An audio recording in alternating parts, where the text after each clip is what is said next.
my nephew, with that mighty Skywalker blood. And in my hubris, I thought I could train him. I could pass on my strengths. By the time I realized I was no match for the darkness rising in him, I went to confront him.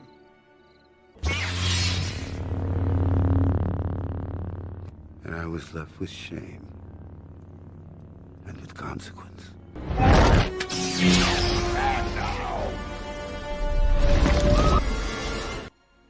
Because I was Luke Skywalker, Jedi Master.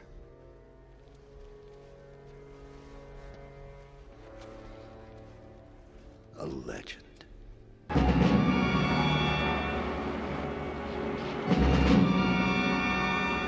Hey! Are you crazy? What's the matter with you?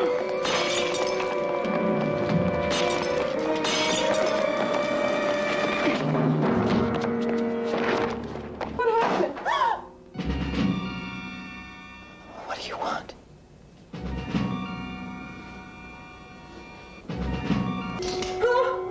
You don't know who I am, do you? Well, should I know who you are?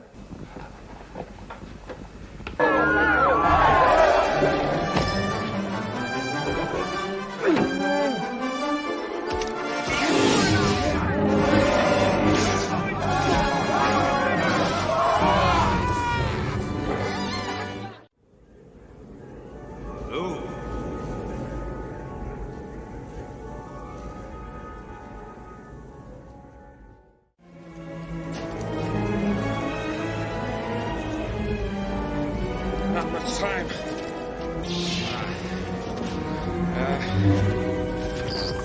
Hang on, kid. I thought they smelled bad on the outside.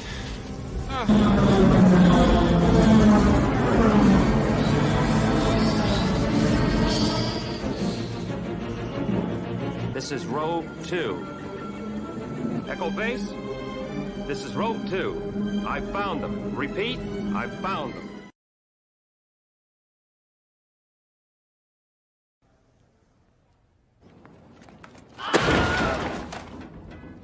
Fade in. This is where the fun begins.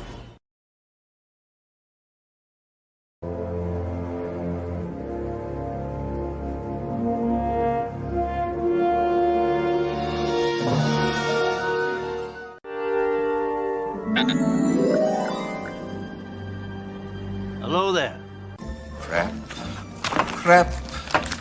Crap. Crap. Crap. Crap. You know, hey! You guys sure are friendly, aren't you? I'll probably never meet him. You might. There's something different about him. The Force is strong with you. Had enough? What do you want? I'm busy.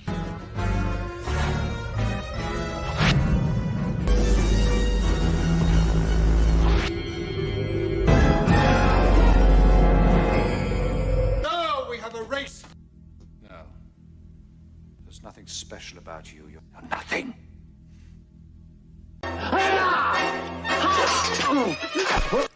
Now stand aside, worthy adversary. 'Tis but a scratch. A scratch? Well, what's that then? I've had worse. You liar! Come on, you pansy. Victory is mine. Just a flesh wound. You will each be part of me, and together we will be complete. Use the Force. Let go. The Force is strong in this one. I have you now. What? You're all clear, kid. Now let's blow this thing and go home.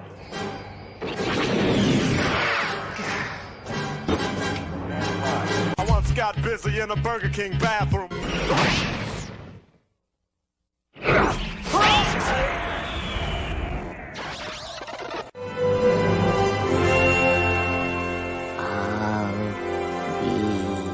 Right here.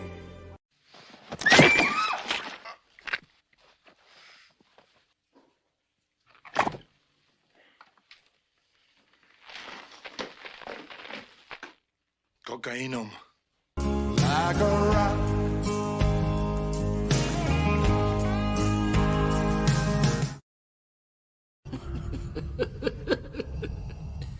Perhaps you referred to the imminent attack of your rebel fleet. Yes, I assure you, we are quite safe from your friends here.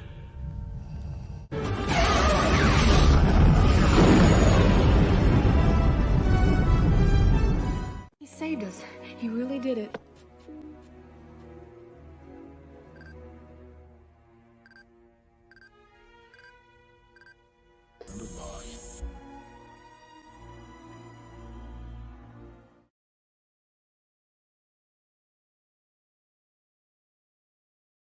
Papa! This belongs in a different galaxy altogether. May the Force be with us. Greetings, program! Together, we have achieved a great many things. Funding for this program is brought to you in part by historical fiction thriller called All Up. Basically, it's supposed to be, I tried very hard to make it an entertaining, page-turning book about the first space age. It comes out on July 14th. It's you can get it as a Kindle book or Apple book, and there'll be an audio book, but it won't be coming out. The audio book will be a little bit later, August or September. And it's, you know, it's a book about what I consider to be, you know, the great adventure of the 20th century, the development of the rocket, which happens during World War II and before World War II with Robert Goddard, and then with you know, the secret German weapons program during World War II, and MI6 is trying to figure out what the Germans are doing. There's a lot of cat and mouse and a lot of intrigue, and it's all very interesting, I thought, and it was a ton of research behind it. So about 90% of the book, I'd say, is based on what really happened. 10% is either speculation or stuff that can't be proved definitively. But and then it goes into the space race and the Apollo 11 trip to the moon, and I think people who give it a chance and read the first 50 pages will be hooked. I'll go out on a limb and say that.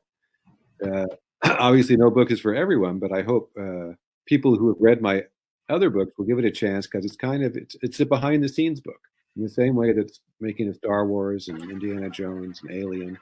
The behind-the-scenes books. This is also a behind-the-scenes book. and by the annual financial support of viewers like you.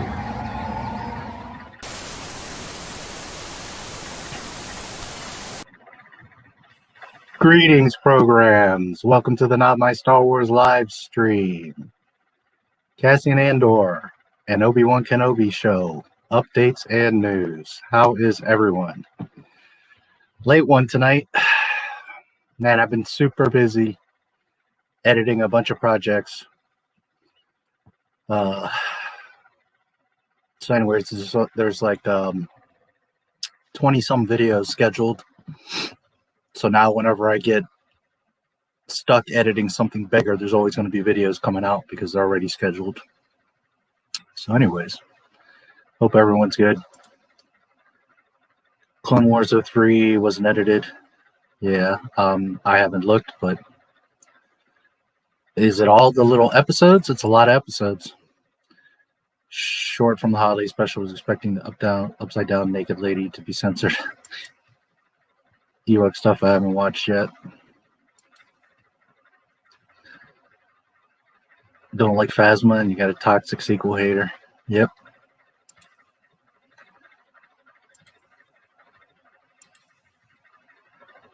Never watched it? It's on my channel. What are you waiting for? I guess I got to do a deep dive on that one too. That one's tough because it gives you a copyright. But you could watch it at your house while I watch it here.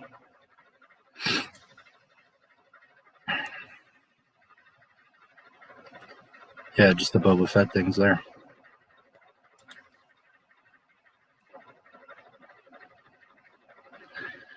I mean, it does fit in canon. The thing is George always said that it's not. He hates that holiday special, so I mean, it does fit and it should be, but if he says it's not,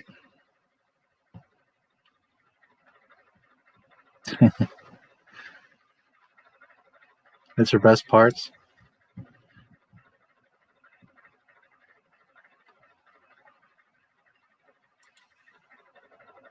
It's Patrick eating snowballs.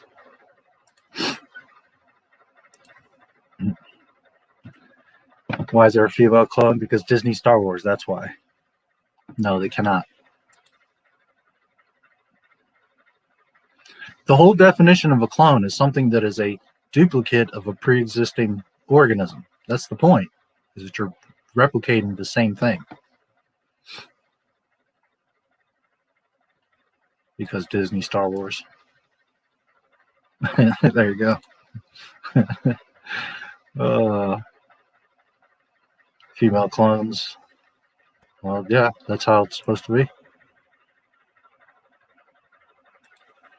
Wes, hello there. I see there's 9 of you here, so hello everyone, greetings. Chewbacca was getting photographs with an emo. It wasn't Kylo Ren or Celine Ren. It was just some random emo girl. Huh.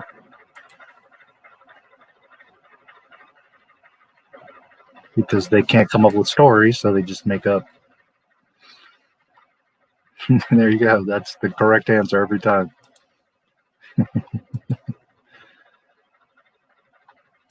Yeah.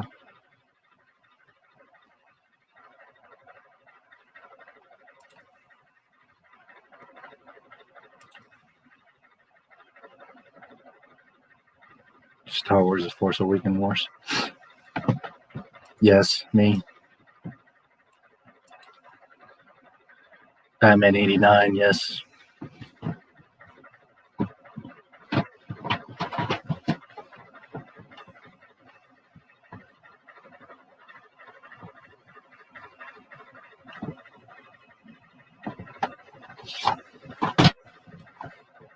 The real Batman. Roberto, hello there. Hello.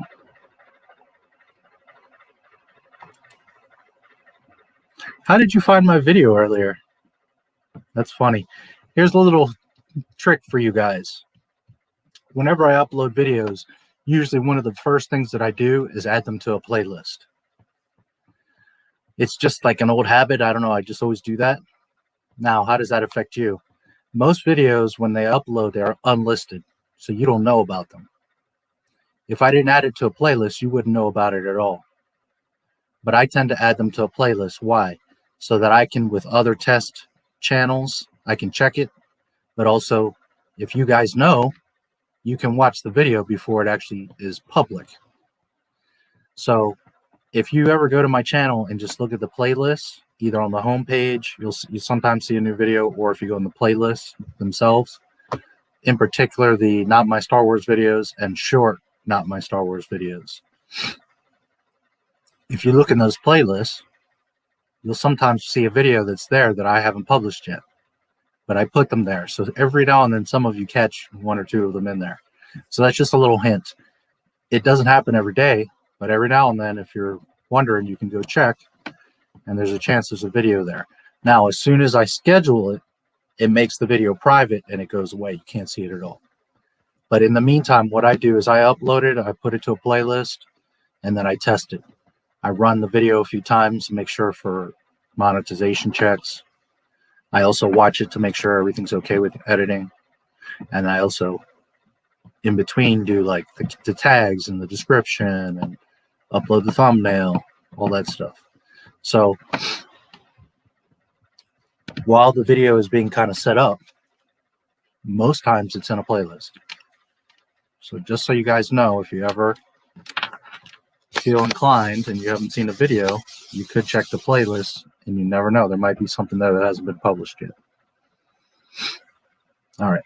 So I saw you there earlier, Roberto, and I saw D. Pensac found it as well. Yeah. Ra's al Ghul is beyond saving and must be allowed to die. Here's my ranking of ones. MOTP, TDK, BB. Never saw Batman vs. Superman yet.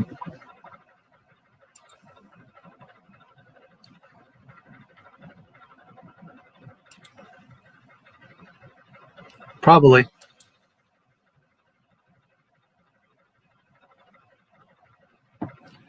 Yeah.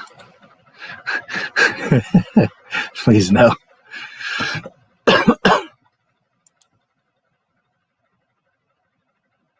Maybe. Heath Ledger.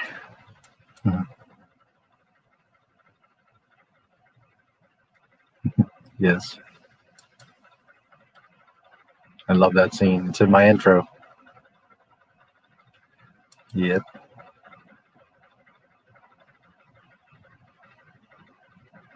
Ledger was amazing, but Jack Nicholson is just too much. Oh, yeah. Cesar Romero. The Riddler.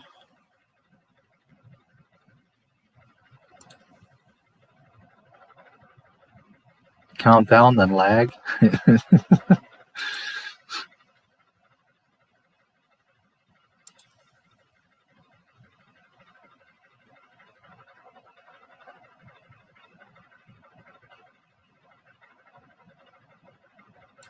Yeah, he does laugh like a crazy person.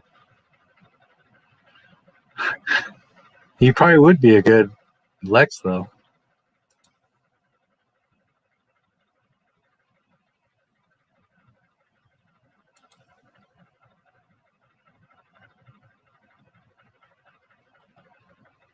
Yeah, they're about to swap out James Bond. It's going to be a mess. Fade in. Yes, you must. Oh. Fade in. Fade in when you come here. Fade in. Yes, indeed. Fade in.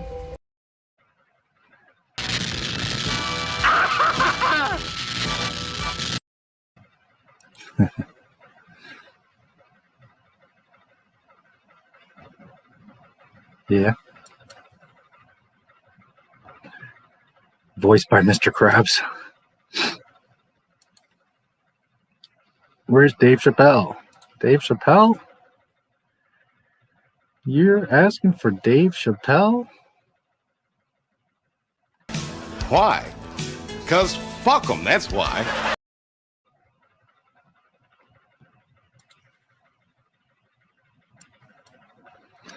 To the guy at Lucasfilm Story Group that came up with the idea for Buckets of Blood as a Jedi's name, you, my dude, truly suck at your job. Yeah. Buckets of Blood. That's so stupid. Oh, Lord. The stupid ass name. One memory wipe, all the High Republic stuff. Yeah, I wish. It is awful. It's so terrible. I don't know how anybody's reading that nonsense. They better make Buckets of Blood versus Rock, a Star Wars story. Bothan's nah. Dexter Jetsetter nah. Boba Starkiller nah. We need Rock. R-O-C-K. High Republic was almost 5 minutes long. It's unbearable. Yeah.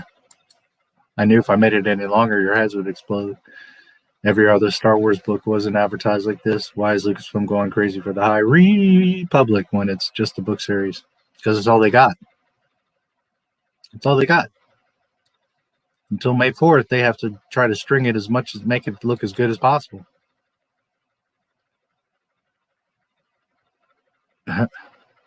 Stay as long as you can, buddy. You can always watch a replay. When you think the story group can't be any more dumber, they outdo themselves. 100%. 6 hours late. It's on YouTube.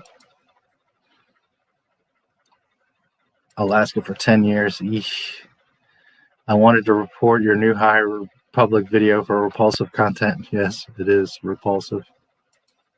Lived. Repulsed by everything I saw with my eyes and heard with my ears. It is freaking terrible. Haha. There you go. Yeah, that Batmobile was sick.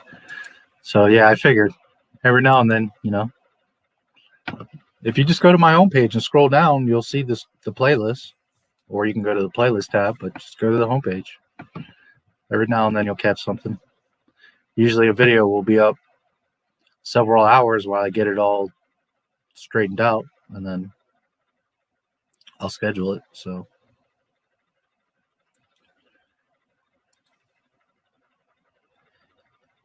EBN released a video about Del Rey. Yeah, I saw that. Heir to the Empire. Yep. The well seems to be running dry. Yeah, they're reaching at every straw they can. I don't like those covers. Coach said he liked them. I don't like them. I think for anything, they're disrespectful. Why are they changing the covers? Because now they're trying to make them look like they're Disney books.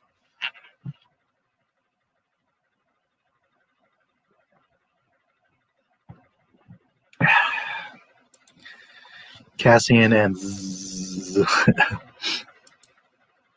High Republic projectile vomit.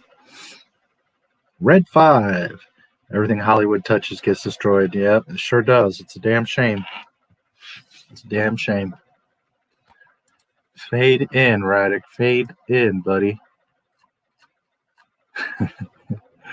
Fade in.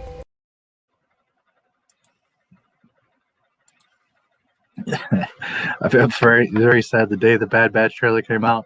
A dislike ratio, but the video was full of likes. Also, there were a lot of happy fan reactions. Well, it's like I've told you guys 1,000 times. If you're gonna go watch the Bad Batch, well, then we're right back to zero again. Disney does not function in a way of, oh, they like this, so we'll keep making this, and they don't like this, so we'll stop. No, they want to make their stuff, and as long as you bite on one of the 22 things they put out, that's all they care about, because they got you. I don't know what to tell you. We're going to continue on with this nonsense Star Wars, fake Star Wars, because stuff like the Bad Batch. Hello there. Actually, on the Bad Batch video, nice. That means you're doing your job right. Galaxy Quest was a better rock than Geode. Anything's a better rock than Geode. If the Bad Batch becomes a hit, they're going to blame it for the failure of the High Republic. Yeah, they probably will. The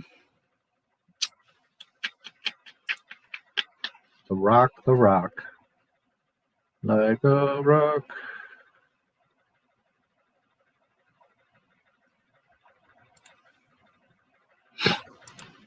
The rock. Michelle, hello there. Disney is cabal infiltrated. Yeah, can't argue that. They have cool makeup. How is Disney going to mess up Kenobi? How are they not going to mess up Kenobi? Oh, Lordy. Hold on. Let me get this damn rock out of here. Put something more pleasant there.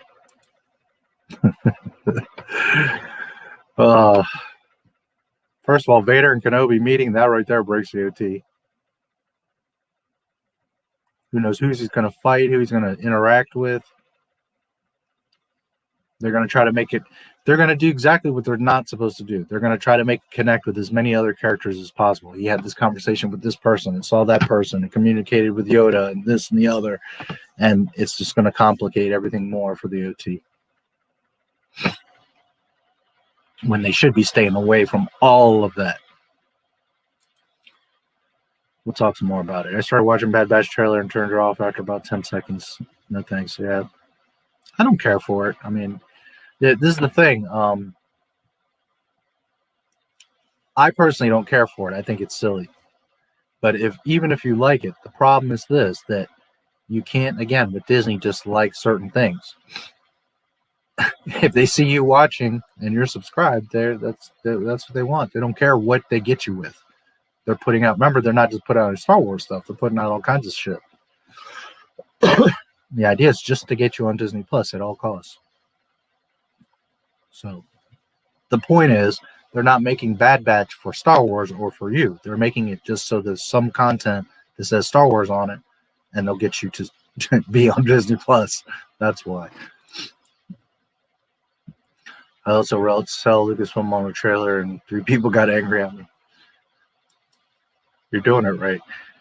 When TBOBF comes out, Disney's going to call it homophobic, even though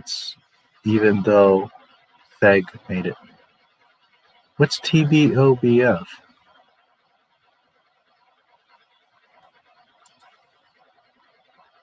Thumbs up. Oh, for the makeup comment, maybe. I haven't bought a Star Wars book in years. Yeah, me either. I can't remember the last Star Wars book I bought. Last one I got was in 2013. It was a dictionary of all the characters from episodes 1 through 6. Doesn't seem dated to me. I bet it's an awesome book. Those visual guides were really cool. Not only Obi-Wan, Anakin is my favorite character of all time, and Disney is going to write him. Going to ruin him, I think you meant to say. Yeah. Vader Kenobi rematch. Let's get ready to fumble. Yes. Kenobi and Ahsoka will have a kid or something stupid like that. That's quite possible.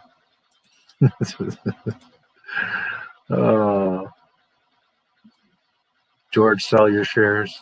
There you go. Did you? He already did, by the way. That was in the contract of him by selling Lucasfilm. Was half of it was cash, half of it was stocks, and Disney was going to buy back all the shares within 2 years. Did you see Theory's sequel? Yeah, I started watching. I got bored and left. Yes, and he made several mistakes in that video. I covered that months ago. Is Darth Maul and Darth Talon in George Lucas's? Were Darth Maul and Darth Talon part of George Lucas's sequel trilogy, or in the plans for George Lucas's sequel trilogy? It's about a 5-hour live stream, and I go over the entire thing from bare bones to flesh, up and down, backwards and forth. It's about Kira. It's about her and her brother. Talon and Maul were for a game. They weren't for the movie. You see, Theory missed a very important part, which I can show you guys here in a second. Oh, Book of Boba Fett. Okay. I'll show you guys in a second. Last visual guide I had was a Phantom Menace. Nice. Brie Larson is coming to. Yeah, this is the word.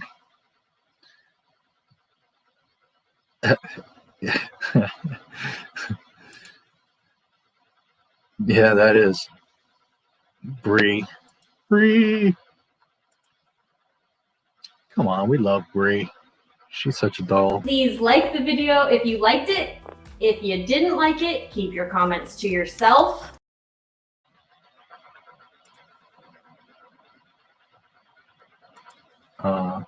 Let's see.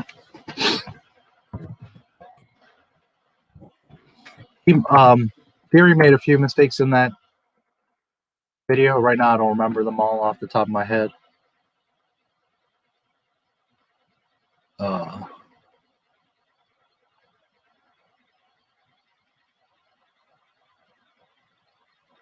But there's one major one.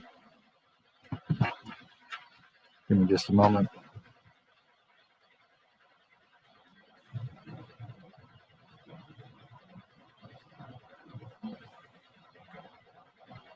Just a moment.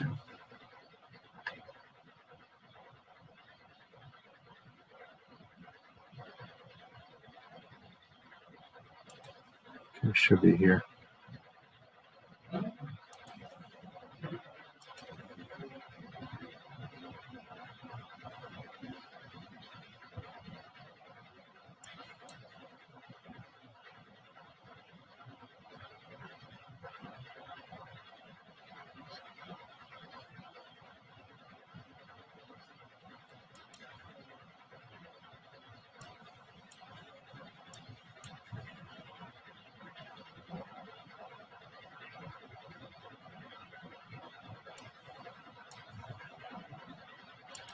Okay.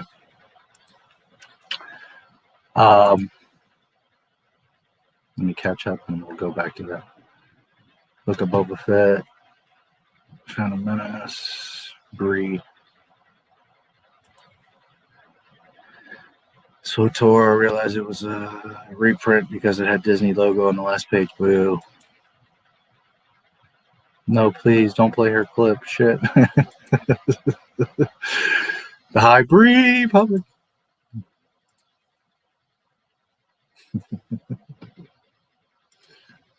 What clip? You mean this Please clip? like the video if you liked it. If you didn't like it, keep your comments to yourself. Worst character in Rogue One, and he's the only one getting a show. Yeah, it's pretty silly. Okay, I'm going to show you guys something real quick.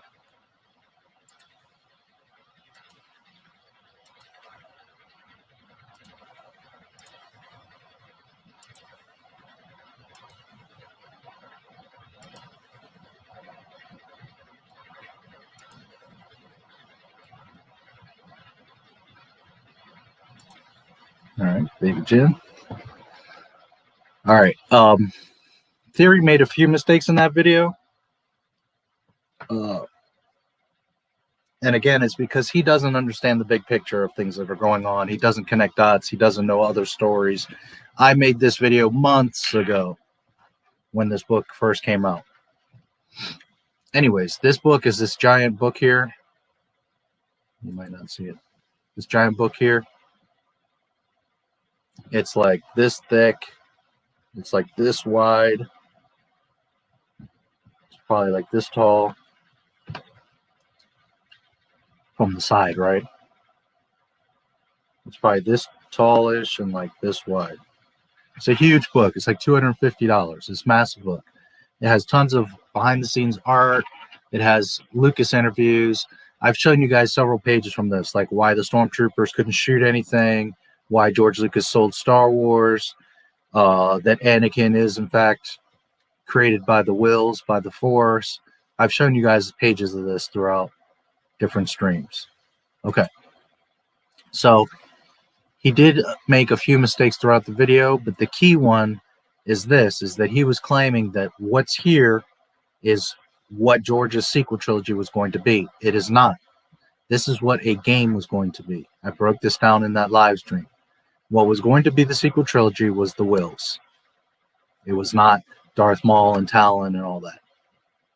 Now, the reason that I know that is not only from a ton of other research, but that you also can see in that live stream. Again, it was called, were Darth Maul and Darth Talon planned or a part of George Lucas's sequel trilogy? All right. So let me share this again just to be safe.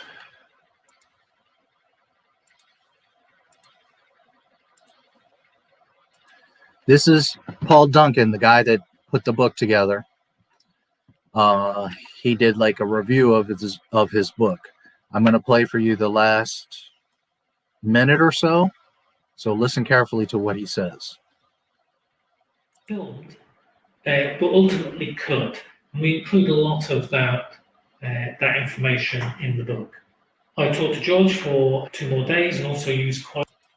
You guys can hear that okay? It's a little low.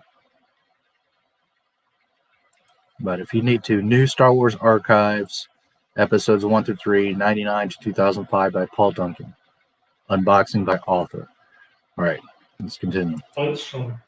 Here he's saying how he spoke to George 3 times. He spoke to him 1 time and then 2 more times later. This interview that he's referring to was November of 2019. Some of the previous interviews I did with him. And George's point of view and his story is told throughout the book. So he talks about a lot of the underlying philosophy. His point of view is told throughout the book, right? Of his story is what he said. Of the series, he talks about Sith Lords and who they are and what they do. He talks about the midichlorians and the wills. We do talk.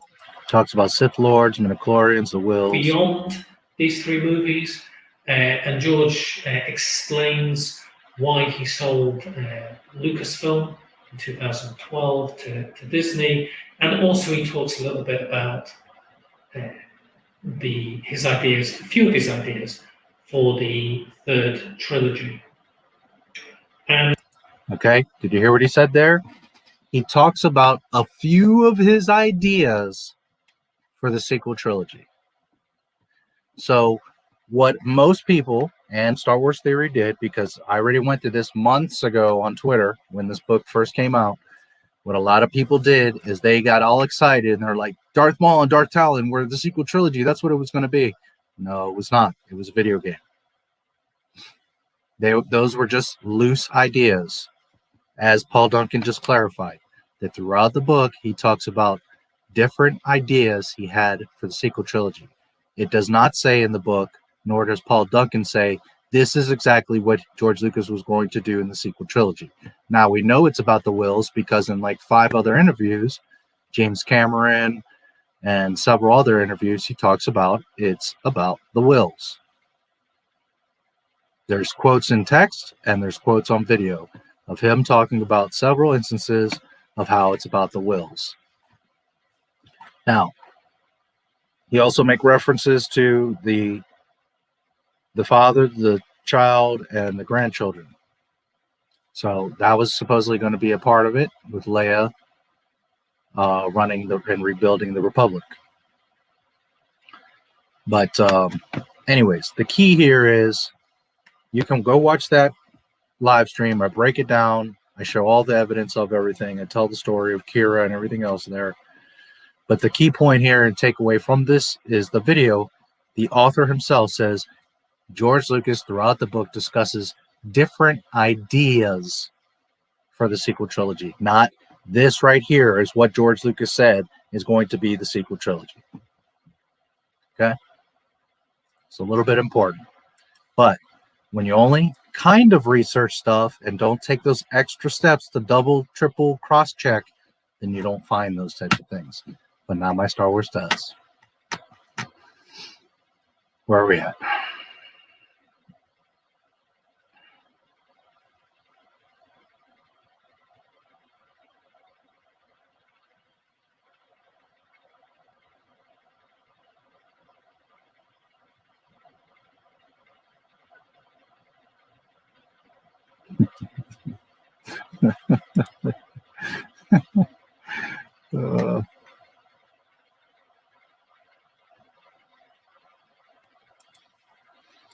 Worst character, yeah.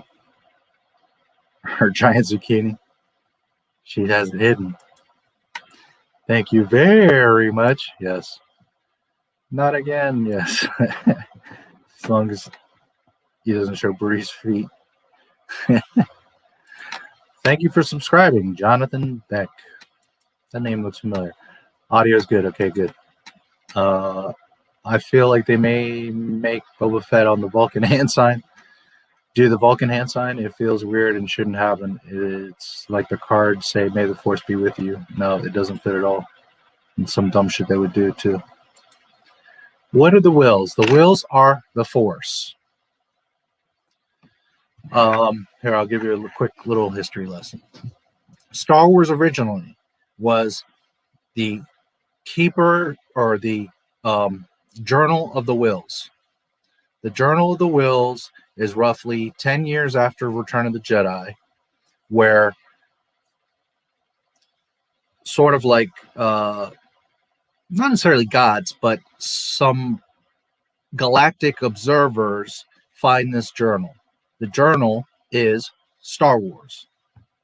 Okay, the story inside that journal is Star Wars, the Journal of the Wills. The Wills are the Force. So the original name was that. R2 is the one that is recording and then later telling the story of the Journal of the Wills. He is the keeper of the Journal of the Wills, R2-D2.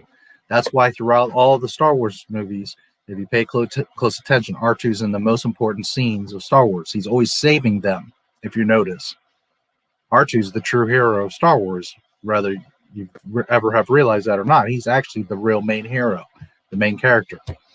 Well, he's recording it all, and he's telling this story. Okay. So the wills are the Force, literally the Force. It's like life. Midichlorians are like mitochondria. Midichlorians move throughout the wills or throughout the Force, and they are what push things, move things. They move around the energy of the Force. So they also connect to the Force. George Lucas called them vehicles. So if you have a higher midichlorian count, you thus have a higher connection to the wills or the Force. Therefore, you are more powerful in the Force. So that's why your midichlorians are important, because it's like a number, a scale of how powerful you are in the Force or how connected you are to the Force. So, I mean, that's basically it. The wills are the Force, and it's like everything you know. It passes through everything, the trees, the rocks, people. But not everything is connected to the Force, nor does everyone have the Force. Because some people have very little to no midichlorians. Some people have average, some have higher, and they're like a Master Jedi or a Sith apprentice. And then you've got really high, like Master Yoda or Anakin. So the midichlorians are what connect you to the Force. And the wills are the Force. So the Journal of the Wills is basically the story of Star Wars. All right. You're very welcome. So that was the main point of the sequel trilogy, was to explain the wills, how the Force works. It was going to have the grandchildren. Luke was going to most likely restore the Jedi Order. I've read you the pages before. 2 to 3 year olds. He would raise them and rebuild the Order. Anyways, if you want more on that, go watch that live stream. I get really in detail and show all the stuff on that. Some people don't like Kurt Russell's son because he's a new Captain America. Separate actors from characters. Kurt Russell's son isn't John Walker. Be mad at John Walker, yeah. Okay, so Obi-Wan, there's not a whole lot to talk about. Most of you guys probably already know this stuff, but I'll just basically recap it. First of all, that show has been in talks for 7 years. 7 years. D23 2019, I believe it was April, maybe August. When was that? August? Maybe it was August. Anyways, D23 2019. Ewan McGregor comes out with Kathleen Kennedy. She says, are you going to play Obi-Wan again? He says, yes. And she says, we're all ready to go into production. We have the scripts ready. We're going to start filming this summer. That was middle to end of 2019. As most of you know, like 2-3 months later, it's announced that Kathleen Kennedy's not happy with the scripts, so they're rewriting everything and resetting it and delaying it.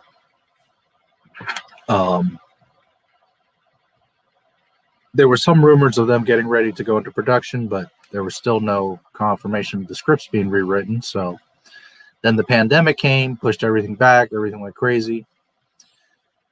Then there was the rumor of Obi-Wan being filmed in Little Marlow, Buckshire, in UK, not far from Leeds, the famous studio out there where they filmed a lot of the other Star Wars stuff.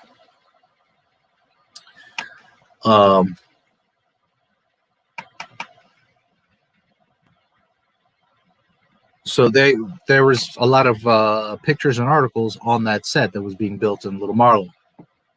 I even made a video about it.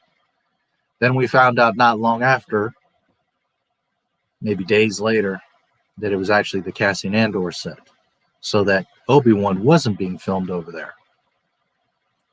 Then we hear different rumors of it's being in Boston and LA. Then recently we saw just weeks ago Obi-Wan or Ewan McGregor at the gym, and he was saying, "Oh yeah, we're going to start filming in L.A. in March." That was, I don't know, 3 weeks ago. Okay, so then, let's see.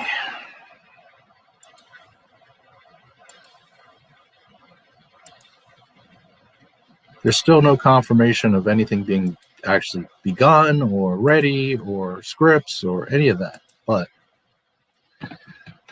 on March 29th, StarWars.com, Obi-Wan Kenobi series to begin production in April, cast revealed. Disney Plus special event starring Ewan McGregor as iconic Jedi will begin shooting in April. So now they're claiming in April. The story begins 10 years after the dramatic events of Revenge of the Sith, where Kenobi faces greatest defeat, the downfall and corruption of his best friend and Jedi apprentice, Anakin Skywalker turned evil Sith Lord Darth Vader. Obi-Wan Kenobi is directed by Deborah Chow, director of the 2 critically acclaimed episodes of The Mandalorian Season 1. The series also marks the return of Hayden Christensen in the role of Darth Vader. Okay, so while things can still change, we have now official Star Wars announcements that it's going to film in April and that Hayden Christensen is, in fact, in the show, because we've heard, and everybody's like, I know that months ago, but we didn't have an official. Here it is official. Well, Kathleen did say in that press conference that he's coming back and they're going to have the duel of the century. So you could say that. But there's been a lot of articles, and this is a good confirmation. Okay, so here are the cast, at least the main cast. I don't know if you ever noticed the lightsaber here. Kenobi is a lightsaber. So the main cast: Ewan McGregor, Hayden Christensen, Moses Ingram, Joel Edgerton, Bonnie. I'm not sure if that's Pies. I'm not sure. Sorry. Kumail Nanjiani, Indira Varma, Rupert Friend, O'Shea Jackson Jr., Sun Kang, Simone Kessel, and Benny Safdie. I don't really know most of these people, so I can't really comment anything. I can tell you that O'Shea Jackson Jr.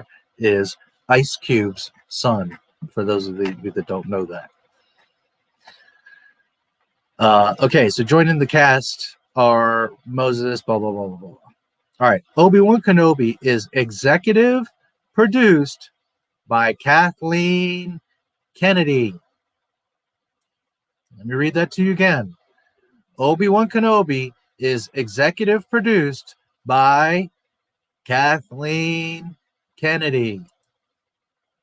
Just one moment. Just one moment. Just one moment.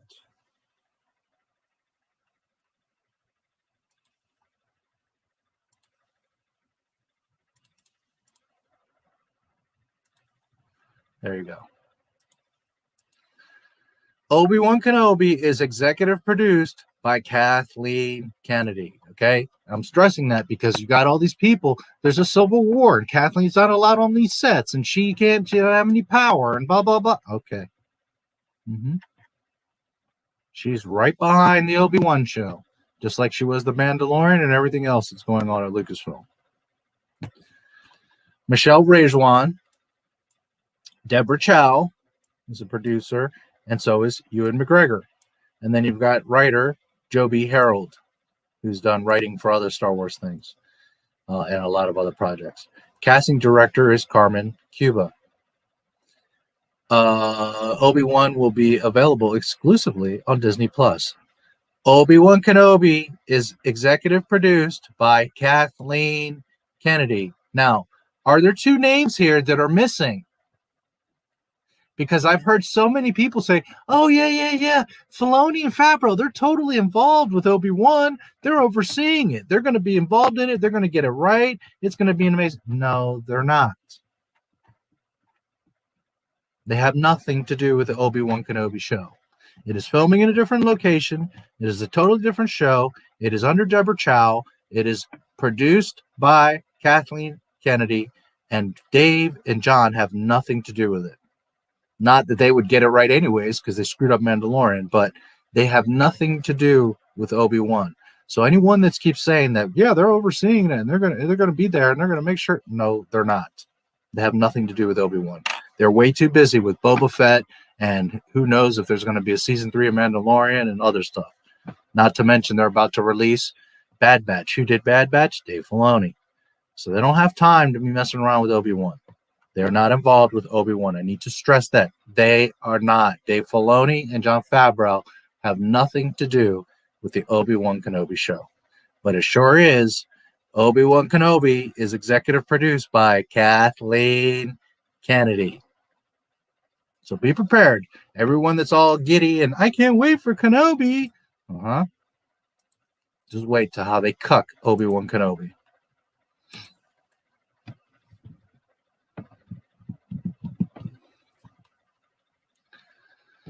Let's see where we're at.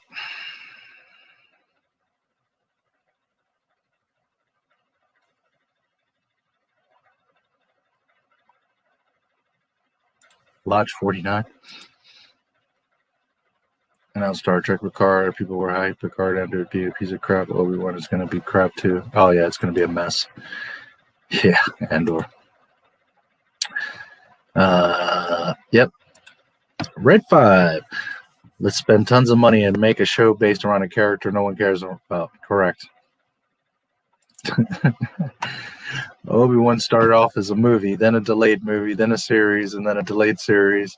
But what will it end up as will be another trash fire for Disney. Yeah. They already had the Duel of the Century and Revenge of the Sith. Correct. There's some stuff like I liked in Rebels, but you have to go through and a lot of crap to get to it. It took 3 seasons to get to the Twin Suns. It felt like 3 decades. Oh, cool.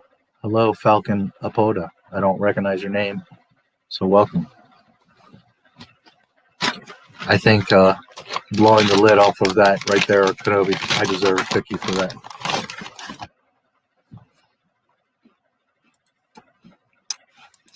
Fade in, fade in, fade in. Always fade in, Disney. Fade in.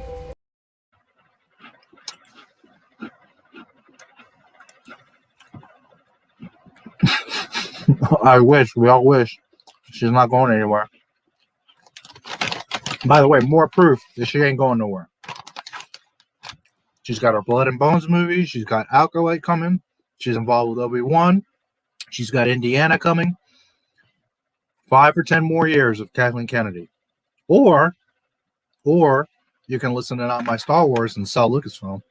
It's up to you. Go ahead and play around with the Bad Batch. We're right back to ground zero. Because when everybody goes watch Bad Batch, Chapek and them are going to be like, oh, yeah, Kathleen's doing right. She's doing good. Look at all these people that want to see Bad Batch.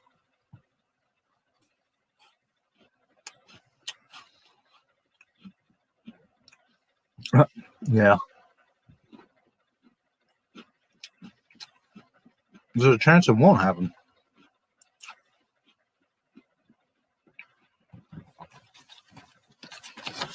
Yeah. I don't think that's wrong. Getting challenged by a bunch of kids. Grand Admiral Thrawn is one of the smartest minds in the entire Empire.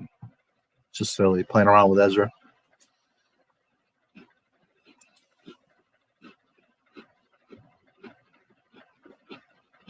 Kathleen? Okay. Star Wars died back in 2012, but okay.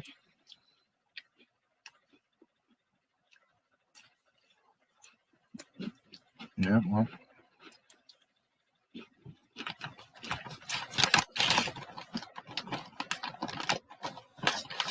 It's going to be trash.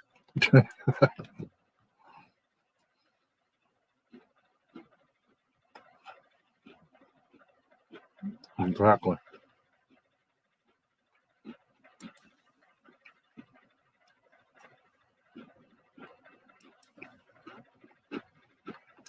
Yikes.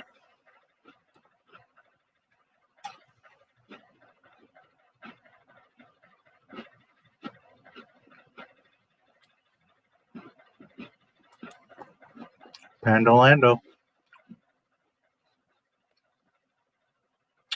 Yes. BSI. Disney Star Wars is BSI. Yeah, well, I have to remind you because you guys, I have to repeat it again. Disney doesn't look at it like they don't like this, but they like this, so we'll just make this. No. Disney throws 20 things out there. As long as you like any one of them, they got you, and that's all they care about. All they care about. So if you watch Bad Batch, then you're also supporting Acolyte and everything else. You're supporting the sequel trilogy, all of that. There's no reasoning with Disney. The mouse does not do that. You have to just shut them down. Hello, MJ1. Good to see you, buddy.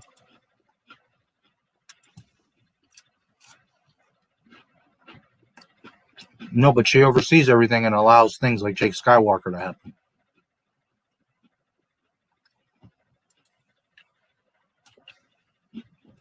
And she's also the boss who dictates what things go into these shows.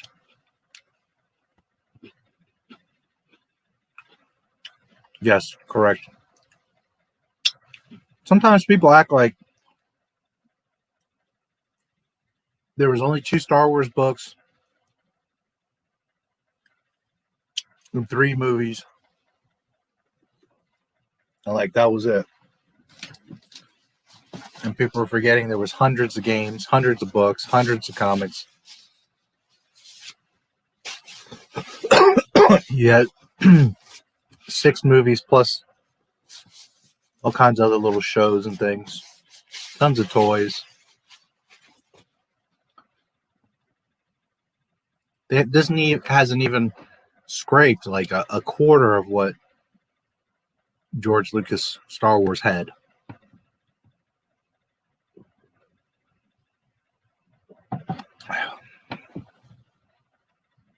Not to mention they announced a lot of things, but are they going to actually make all these shows? Say they were going to take a break. Yeah, he did.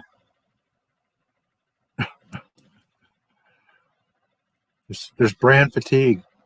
Make a Starkiller miniseries. I know they're going to fuck it up. Even if James Cameron was in control, they're going to scrap his ideas. Yep. Don't forget to get your Not My Star Wars merch.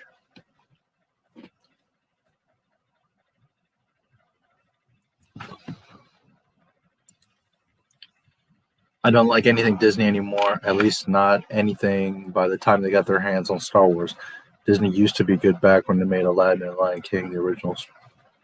Yeah, Disney used to make beautiful stuff. Whole bunch of upcoming projects. Yep.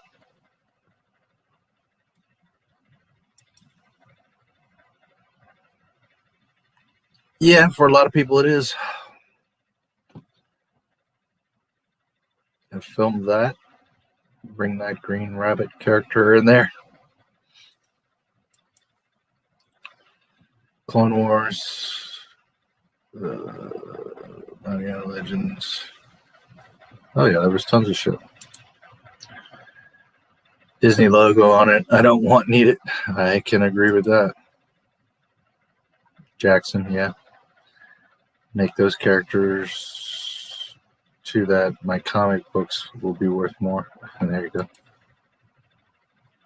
Yeah, they sure are. They sure are. They're coming for everything. Prequel trilogy, and they said they're too political. Yeah, well. Now those people are learning their lesson, aren't they? Okay.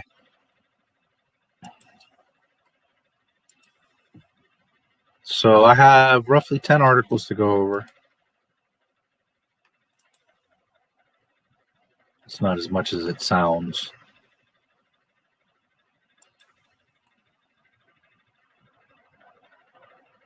All right, let's see how this works out. All right. So, as I had explained earlier,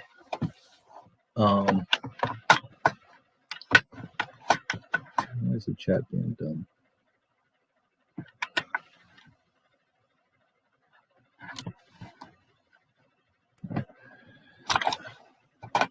There's the set in Little Marlow in the UK that originally was thought to be the Obi-Wan, but then we discovered it's the Cassian, and I'll show you why. Now, some interesting things have been going on revolving this set, this movie set. So let's take a look at it. Switch here. Just a moment.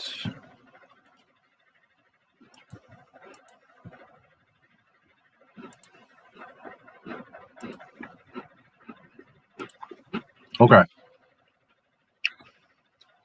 Marlow lock.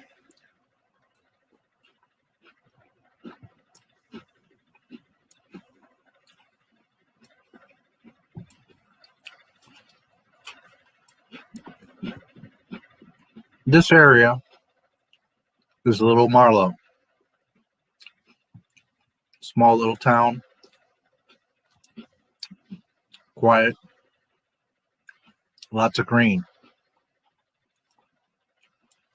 Let's see if I can find it real quick.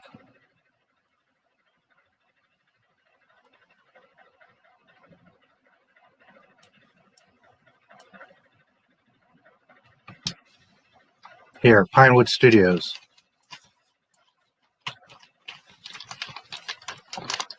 A lot of Star Wars stuff, a lot of movies, but a lot of Star Wars stuff was filmed here in Pinewood. Very famous studios. Okay.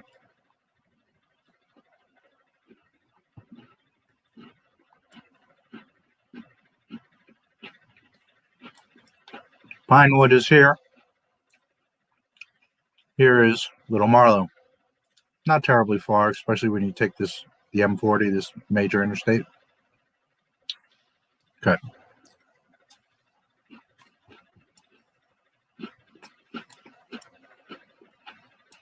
Specifically, this show is being filmed here at the Spade Oak Nature Reserve.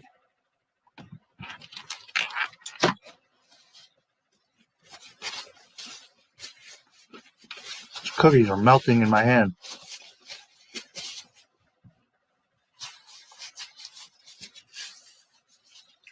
Okay. Spade Oak Nature Reserve.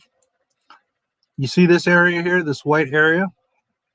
This is where the set is. Okay. Now, it's right here on the water. There's a little access road here. There's houses here. And there's houses all around here. All through here. There's some buildings here. Okay. Now I want you to note, and we'll look at this in different pictures, but I want you to note there's this white area where the set is. And then there's this tree line here.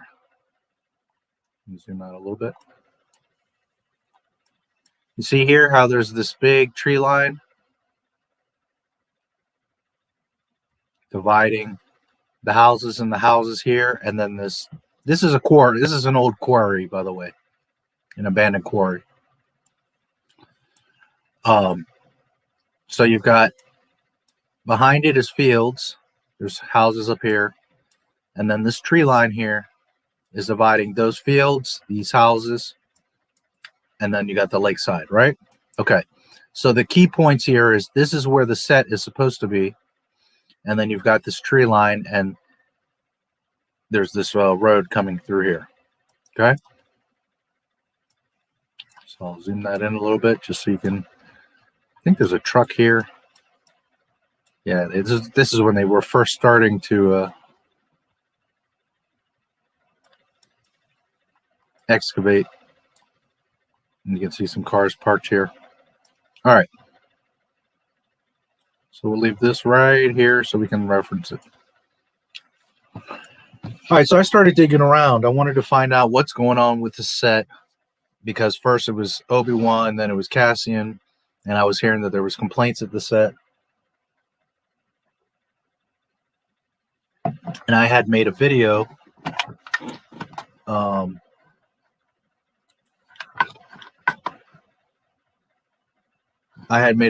called Trouble in Obi-Wan Kenobi Show Paradise, where the neighbors were complaining about what was going on at this set. All right. So I started digging around, and there was different articles, but I found the local paper. It's called the Bucks Free Press. So naturally, they have all these little articles about what's going on locally with the set. So I started digging around and found some stuff. So let's start looking through. Okay. 5th of October, 2020. Huge film set built in Little Marlow near Spade Oak Nature Reserve. You see here this fence line? This is right inside of here is part of the set. And you can see that there's like flooding here.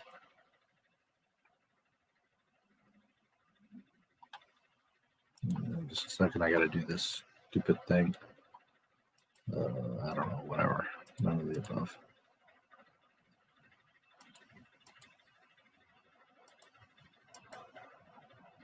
Okay. A mysterious film set that has been built in Little Marlow has left nearby footpaths flooded. A disgruntled member of the public has claimed, amid confusion over what is happening at the site. The footpath at Muschallick Road in the village is underwater with various soft spots and puddles forming next to the public path that is well used by walkers. It comes after a huge film set was built, along with a temporary car park. Currently, there are around 60 odd cars and vans laid with heavy plastic decking panels and fences. Born and resident John Collins told the Free Press. The arrival of the huge set has left many residents and regular walkers scratching their heads as the whole thing appears to be shrouded in mystery. Mr. Collins said, along with many others, my wife and I enjoyed walking along the river and around Little Marlow's paths. Apart from the views and wildlife, we have been intrigued by the huge film set development close to the Thames water treatment plant, a triumph for planning approval processes next to a nature reserve. This has become a huge operation, all behind closed doors.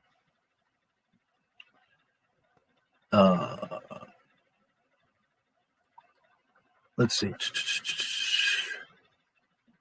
Buckinghamshire Council said the film set was allowed to be built under permitted development rights instead of needing full planning permission, a move the government introduced to help support filmmaking in the UK.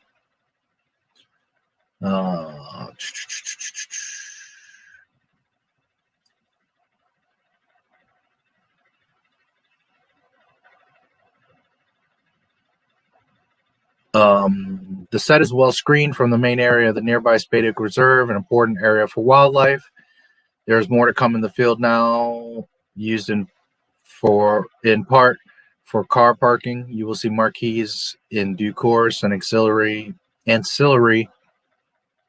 to the set itself. Let's see. Confirmed filming isn't due to start till early next year. Aiming to be gone by the spring. Okay, this is October of 2020. So they thought that they were going to be finished, filmed, and moving out by the spring of 2021. Now, again, of course, the pandemic, did cause problems. But outside of that, we are now in spring of 2021, and they haven't begun to film.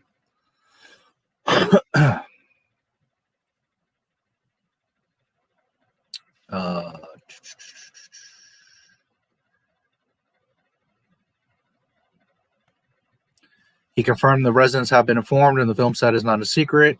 Film production companies are very protective over their intellectual property rights. It's common practice for them to not openly broadcast the film they are working upon. I think it's about retaining its element of surprise and averting fans.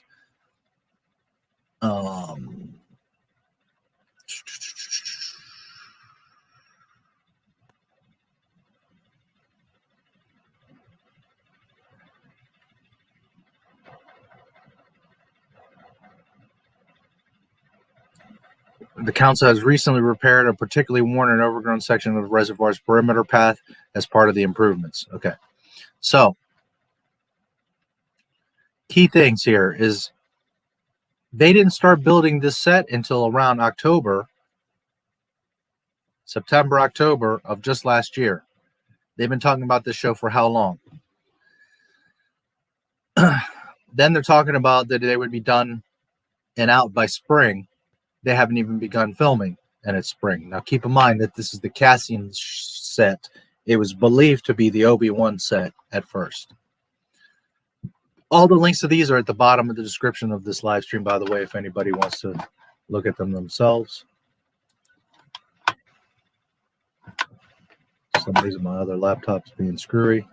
All right. So the key takeaway here is that this is October of 2020. And as you can see, here's the fence for the set, one side of it, right? And you see that it's displacing all kinds of the natural habitat here for the animals, but also the environment. Because look, now all this flooding is happening along these walkways, these pathways. All right. That is October 5th of 2020. Now, October 21st, 2020. Little Marlowe film set near Spade Oak Nature Reserve could stay for 3 years. Remember they were just talking about for it were being built and then they were going to leave by spring. Now they're talking about 3 years. Just a second.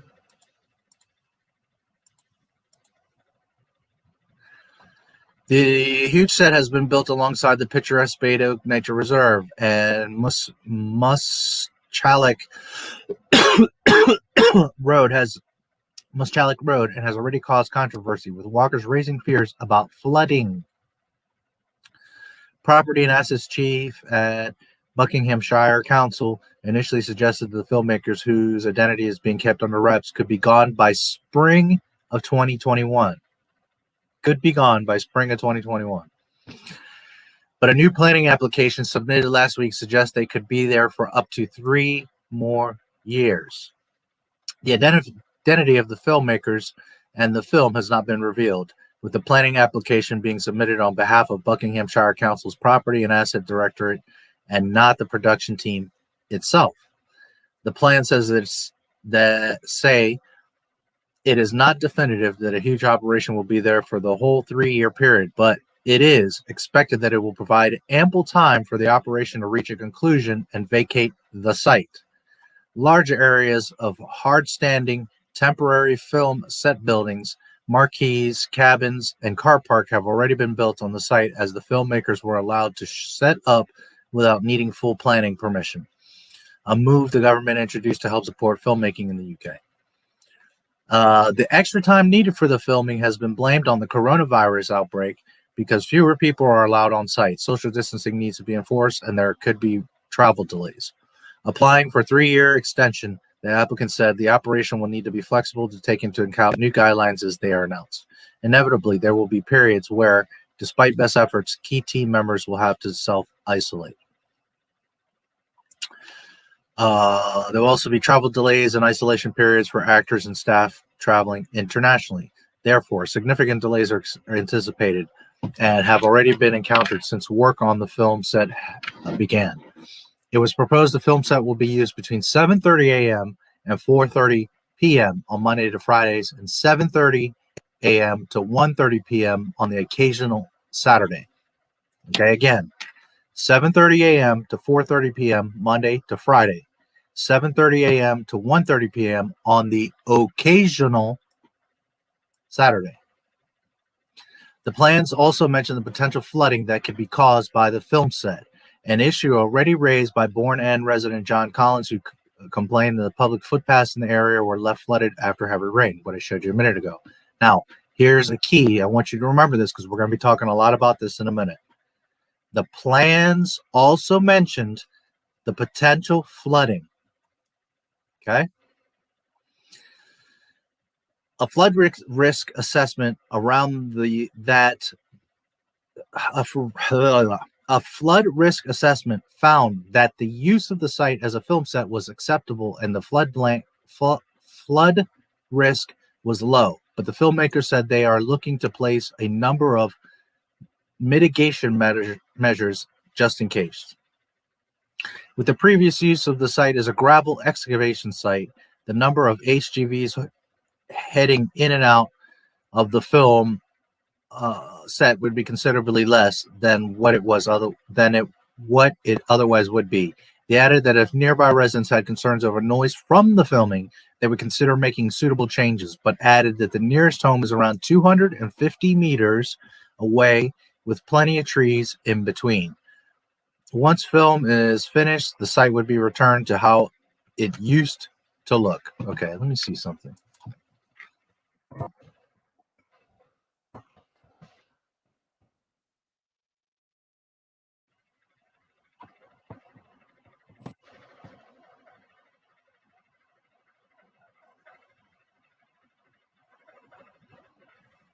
$250 meters is 820 feet.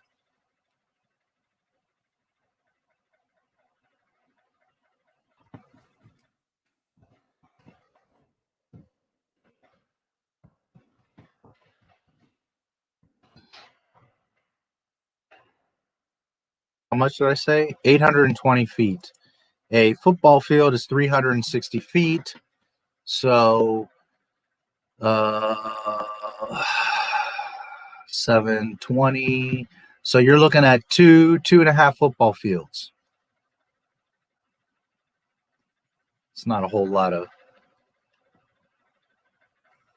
space there. You guys are still seeing the, okay, I forgot that. I got to share that differently. All right. Because you're not seeing what I'm.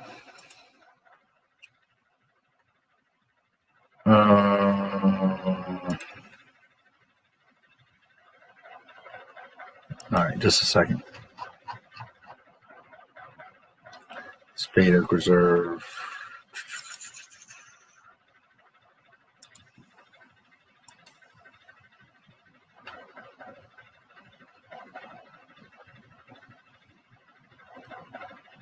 '21st, yes, okay. So the plans also mentioned the potential flooding, as I mentioned. Let me double check you guys are seeing that.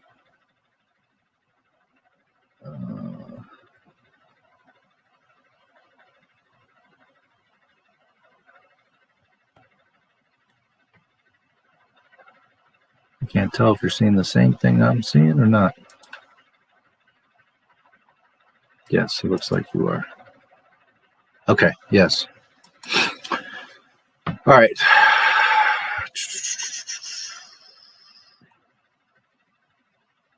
Okay, the site would be returned to how it was left to look. All right, so we see that since they've come in, the footpaths are getting flooded and that there is a risk assessment for flooding because this area is known for flooding.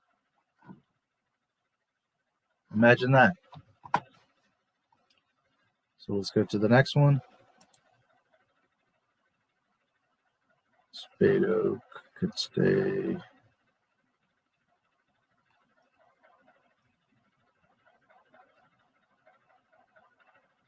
This is the same.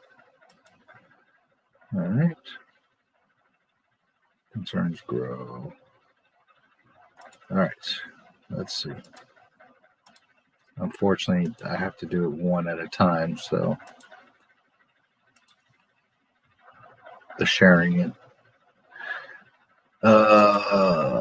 Yes. 12 November 2020. Concerns grow at the Little Marlow film set near Spade Oak Nature Reserve. Here you can see an image. Let me see if I can make this a little more viewable for you guys. Not a whole lot to see there. This is the beginning. They were building. These are the white buildings. I'll show you them in a minute. These are the white buildings, which is for like the crew and supplies and stuff like that. I'll show you them in here in a minute here. Okay. Concerns grow at Little Marlow film set near Spade Oak Nature Reserve.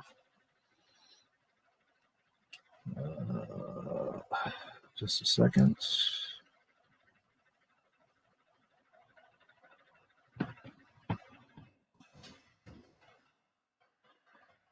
All right, this is 12 of November.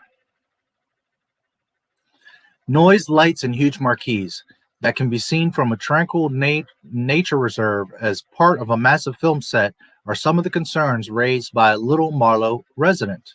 Martin Braint revealed to the Free Press that marquees near the village's Spade Oak Nature Reserve can be seen if he were to step outside his front door. Noise and light pollution are also a problem, with Mr. Braint adding that the field is in the wrong place for the film set due to the size of the operation. The film set is rumored to be for a Disney production, but the company has remained tight-lipped so far, despite the disruption their presence has caused. Mr. Braint's concerns come after 60-odd cars and vans laden with heavy plastic decking panels and fences arrived in the village at the end of September, start of October. Okay, so like I said, in the beginning, they started building this in the just last September, October. However, Mr. Braint also stressed that the Buckinghamshire Council is aware of the residents' concerns and that things have improved in recent weeks. He said, "It's the noise, the lights, the huge marquees that have been put up, and you can see it from the other side of the lake. We have had films in the village before, and it's quite exciting having things go on for a short period of time. But when they're considering carrying it on for years or into the future, it's a different matter. They have built a massive marquee on the field which we can see and we can hear much more. It is the wrong place for it." A planning application suggested the set could potentially stay in the village for an extra 3 years amid concerns over delays due to actors and crew needing to social distance. But due to the backlash from those who live in the area, this has now been decreased. That's typed wrong. For an extra 6 months. It is also rumored that the set has been built to accommodate scenes for the next Star Wars film, which is due to be released in December 2022, but this has not yet been confirmed. Mr. Braint continued, "We're in a conservation area and it is not good for the lake, the wildlife, and the locals with the noise and the light pollution, and one of my neighbors has a spotlight shining through her bedroom window at around 5:30 a.m. But the council have now started discussing this situation with us, the residents, and things have improved because we mentioned it. The main reason for the way the locals are feeling was because it was going to be long term, when we first thought it was going to be for a few months, which is great and exciting as something is going on in the village. But because of the long-term effect on the country park, the noise we didn't expect, and the marquee in the field and the spotlights, this caused a lot of alarm in the village." Charles Brocklehurst, the interim head of special projects at Buckinghamshire Council, said, "We have an extensive dialogue with residents in recent weeks and have responded in full to the concerns they've expressed. My take on it is that those concerned are okay with the steps the film company are taking to reduce their impact. It's not the actual film set that has given rise to the concerns, but the ancillary facilities in the adjoining field, which is not council owned. Disney has been contacted for comment, but has yet to respond." Okay, now key point here. Two key points. Remember, they wanted it extended for 3 years. Why so much time? Yes, the pandemic, people traveling back and forth, social distances, it's going to add time. Okay, what? Twice the production times, another 6 months, another year. But 3 years, what are they up to?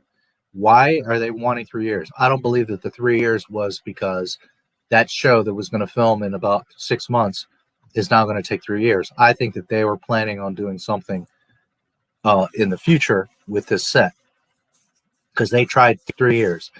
Now they mentioned here, and we're going to also look at some planning documents where they went from 3 years to now they got a 6-month extension. Although the 3-year thing is still pending. They're still trying to get that permit.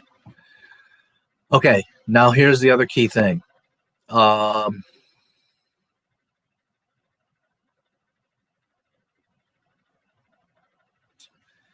It's not the actual film set that has given rise to these concerns, but the ancillary facilities in the adjoining field, which is not council owned.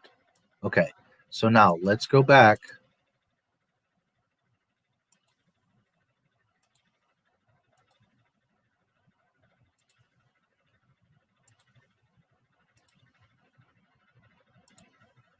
to the map. Now, remember I was talking about here's the tree line, the property line, and here's the actual quarry where they were building the set. Okay, so the set was supposed to be this area for preliminary or primarily here in this lower section. What has happened is they started building all these like white warehouses for the staff and supplies and stuff like that, bedding, bathrooms, and it kept encroaching. So now it's built all up in here. So one, remember, and we're going to look at several different images, that this is the area that it's supposed to be permitted and they're supposed to be building on. But you're going to see the white buildings are coming up here. But you can also, as what I just read, it's not the actual film set that has given rise to these concerns, but the ancillary facilities in the adjoining field. So once again, the adjoining field is this. Okay? They are permitted for this white area, sandy area. All right. We're going to get more into that. So, bosses leave residence. All right, just a moment.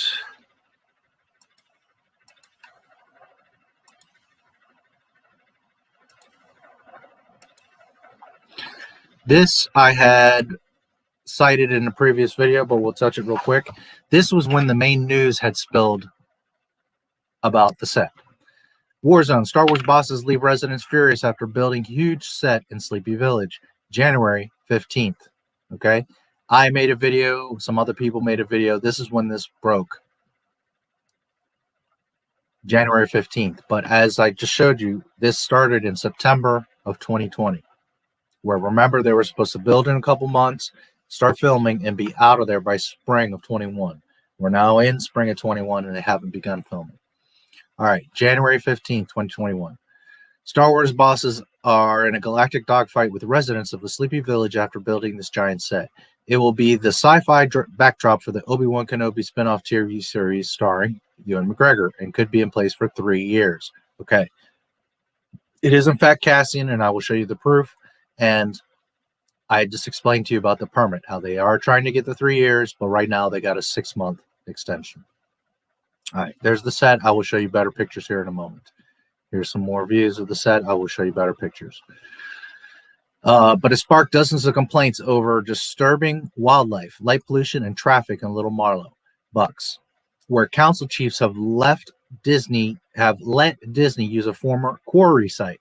Pictures of the site show a huge construction alongside a lake at a former quarry, with dozens of small buildings forming a town alongside a host of large marquees expected to contain dressing rooms and other production facilities.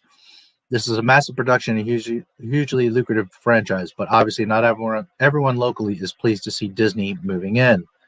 It might generate some jobs, but this is a pretty rural area which has always been quiet and peaceful. The thought of turning it into some sort of intergalactic war zone to make TV shows is horrifying. The set is massive, with great buildings on it alongside loads of heavy-duty machinery coming and going. It's just totally out of keeping with the countryside vibe here, and people are up in arms about it. Filming is set to begin in March. Okay. Here's the little town. There's Obi-Wan. Okay. So,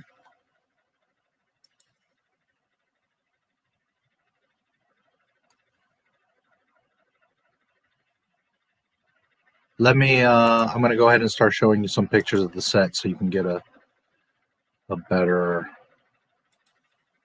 idea.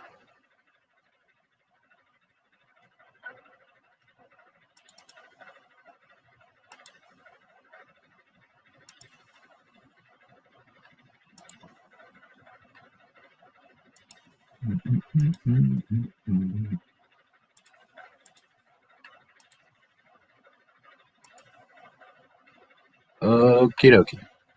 I forget if it'll switch for me. Let's see.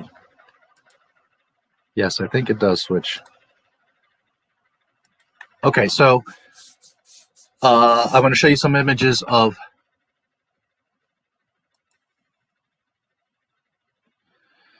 This is those white buildings I'm talking about. This is the backside of them. You'll see them much better in a moment. But these are those white buildings I was talking about for the production crew that are encroaching on the area.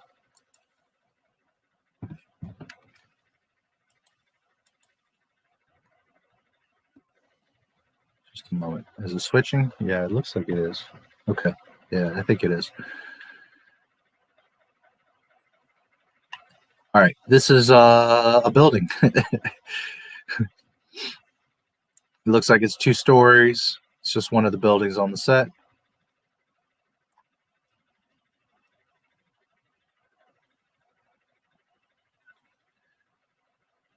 Here's those white warehouses being built. You can see the fence here. See how the dirt, you've got the dirt line and then you've got the grass and how it's fenced off.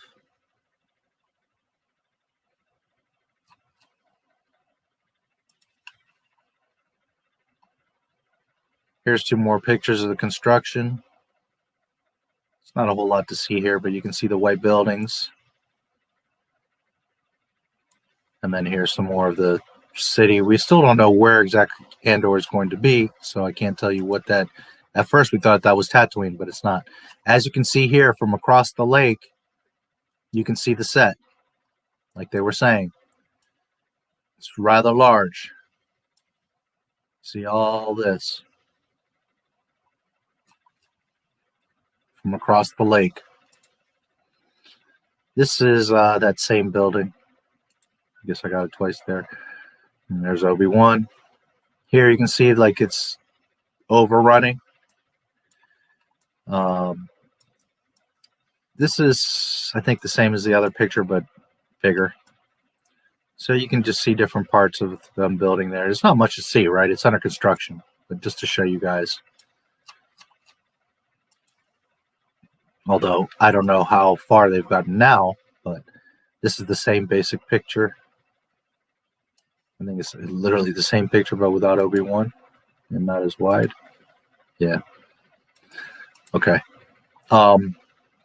Here we're seeing some roofs that have green screen on them. So no idea what they're doing with that, but there's a few buildings like that.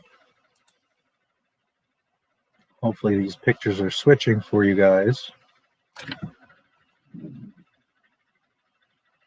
Yeah, it looks like they are. Exclusive. Again, green screen on the roofs. I think this might be the same. Yeah. Some more roofs here. You can see green screen. This is probably that same, this just from a different angle. Like over here is where the camera looking this way. All right. The parking we'll talk about and look at in a minute. Okay, here's a kind of a rooftop view. And you can start to see it looked like Tatooine, but apparently this is not going to be Tatooine. Or who knows where Cassian ends up, but okay, this is important, these 3 circles. Remember these 3 circles. This is from the Little Marlowe set in UK. There's the big circle and then the 3 circles. Here again, big circle and the 3 circles. This is that set. Here's a top view. Now, you see here is that quarry. You see the dirt area. There's the water's edge, as I was showing you. Then there's the tree line. Now look what's over here. So if we go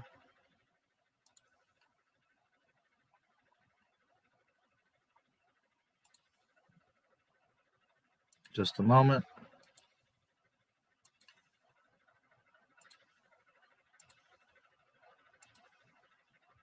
If we go back here to the map, here's that dirt area, the quarry. That's where the actual set is. Here's those trees. So they have here's those white buildings. See, the permit, which I will show you in a little bit, was this, the quarry. Disney has occupied this entire area. And this is where those white buildings are at. They're not even permitted. This isn't council land. This dirt area is what they were permitted to build on. All right. So let's go back to the pictures. Disney has no shame. None. All right. So here you go. Here's the quarry that they're permitted to build on. There's that tree patch. And you see they're here in this other field, and not just like a building. Look at this massive thing they've built. It's taken up almost this entire block here of their buildings. No shame. This is Disney. Okay, just a second. Here, you see the circle?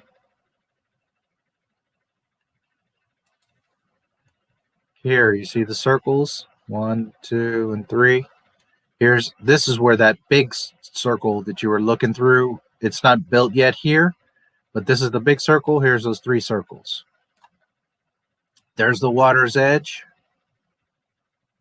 looking out on the lake. Okay, so down here would be those white buildings.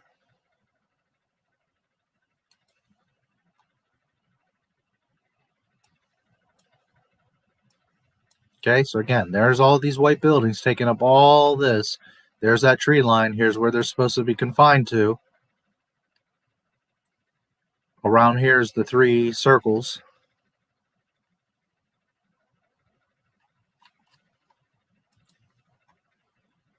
Here's another view. It's a little bit more clear. See, 1, 2, 3 circles. There's the other circle.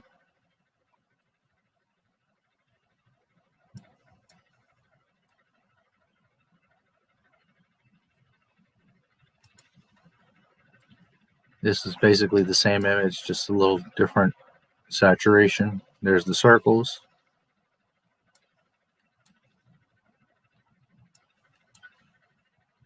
There's the white buildings.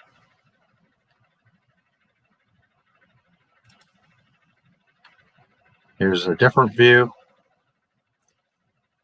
So the circles are here. Here's the white buildings. There's the water's edge. Right around here is that road.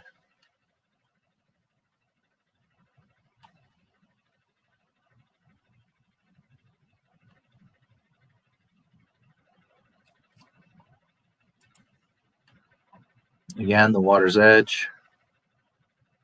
3 circles. There's the main circle.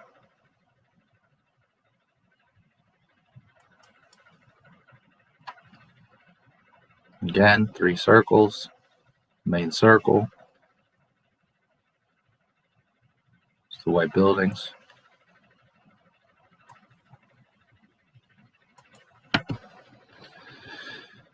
Here we have the water's edge. The lake is here. Again, they're taking up all this area. The 3 circles. Here's that 1 main circle. Here's that road. See it bends here, goes on here, bends. So there's the buildings. As you can see, there's a road here behind these trees.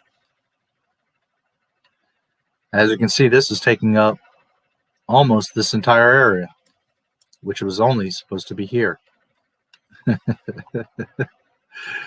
Oh, Disney. Okay. So here's some of the plans. This is the quarry area, and it's showing the layout of the buildings.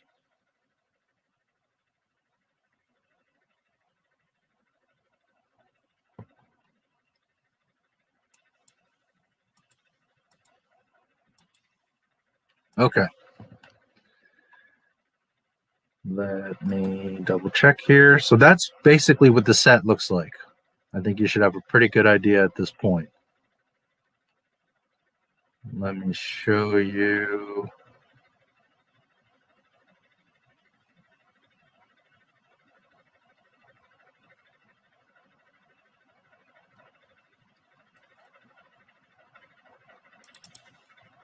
Couple more pictures here.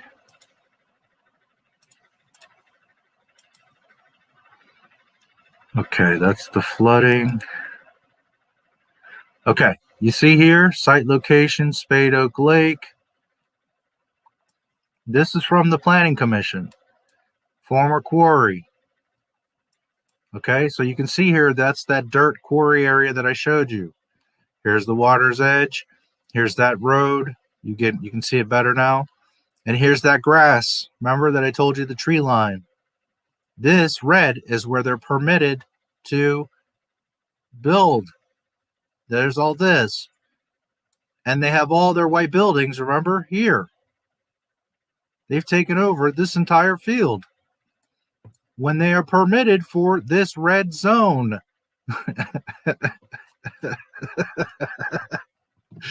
The mouse does not give a goddamn. Oh, man, what was this? Proposed development. Wycombe District Council wished to let the site outlined above as a temporary film set for use during the months of April through November of 2020. For use during the months of April through November 2020. Okay, so that was the original plan. Remember, they didn't come till September of 2020. The film set will consist of facades, of film streets and interiors, and the supporting equipment, including truck-mounted generators, lighting rigs, and welfare wagons. The proposed development will not consist of any immobile enclosed spaces or rooms. Provides a number of examples of how the film set will be constructed and how it will appear. Development is temporary in nature and is proposed to remain in place for approximately 3 years. Okay, so these are just like construction examples, blah, blah, blah. All right. Again, this is, you see here, site A and site B. Site A is what they are permitted to be using. Does it show you A and B here? No, some of the other diagrams do, but anyways, you see here, the permitted line is that quarry. Here's that road, right? There's the bend. Here's that tree line. All this. And remember, they've got their white buildings all up in here.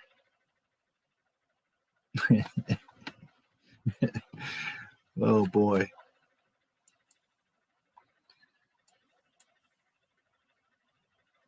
The River Thames flows in an easterly direction, 600 meters south of the proposed temporary film set location. Several smaller drains flow to the north and east of the lake as shown in figure 2.5. Okay. Here is the River Thames, which we're going to get to in a moment. Here's Little Marlow. Here is the quarry. See that site location? Here's that quarry. Here's the big lake. River Thames. You see how close it is to this lake? There's just this patch of land here. All right. So again, here's that tree line. Here's where they've built all their white buildings. This is the proposed site location. This. That's what they're permitted for. Okay.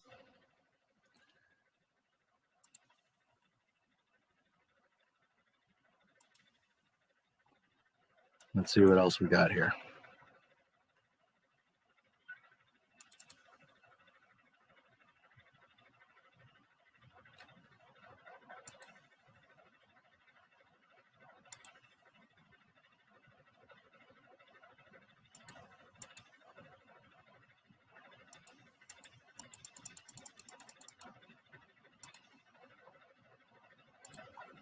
Just a moment. Just a moment.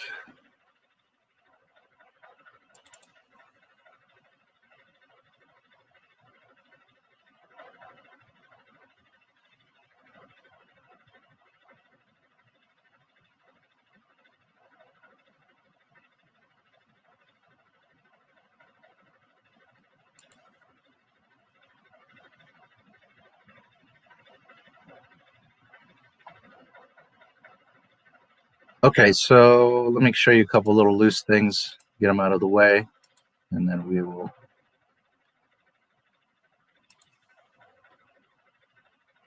get to some more of the meat.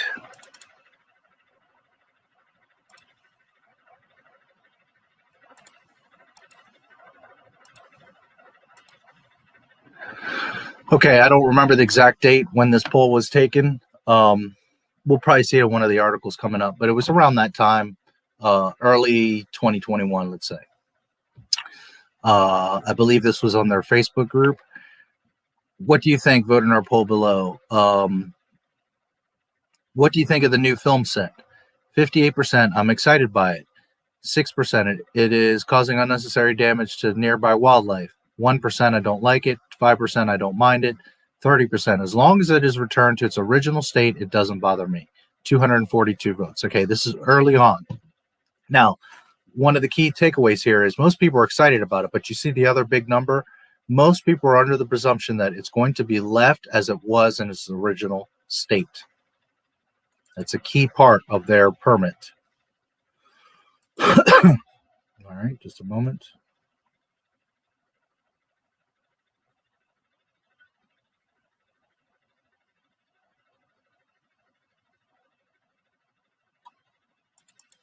Let me show you one more.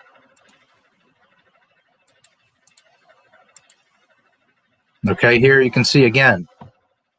This is the permit. Here's the quarry in the red. Here's that tree line. There's a little road here. And it doesn't go up high enough, but here's that tree line, and then there's this next field. Here's that road. There's the break where the road deviates. All right, so you see again, the permit is for this red area, not this entire area. And this again is the building layout. Okay.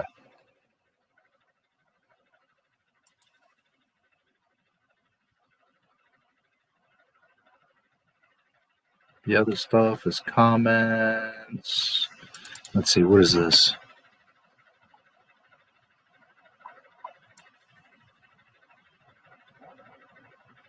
Okay, we can look at this real quick and get it out of the way. Might as well. All right, this is planning history from 1988.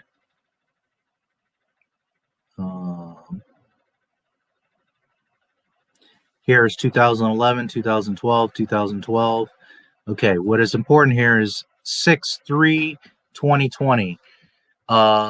Temporary change of use of lake area for filmmaking purposes. Okay, so 6/2020.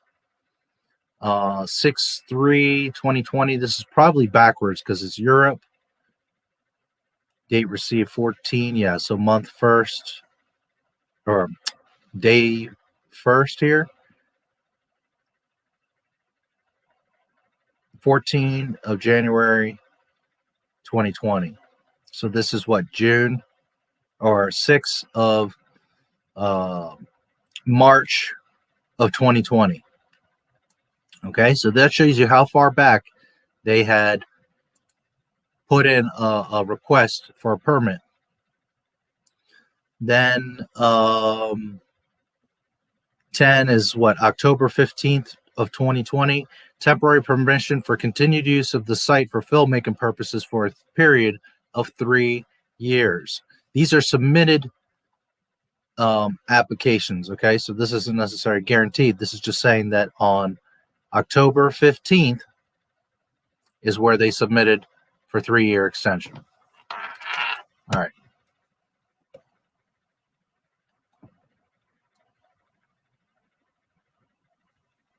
So what other thing do I need to show you? The comments.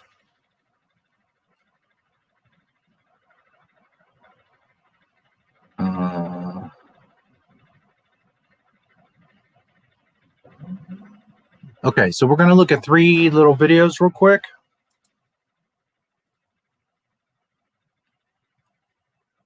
Just a moment. Okay, this was a TikTok of some girl. I don't know if she was with her boyfriend or brother. They live in the area, so she caught some glimpses of the site. It's like 30 seconds long or something. It's a little video, so check this out. Trap. Next move, spring the trap. Lady, hear me tonight, 'cause my feeling is just so right. I don't know why there's music, but I'm going to mute it just in case.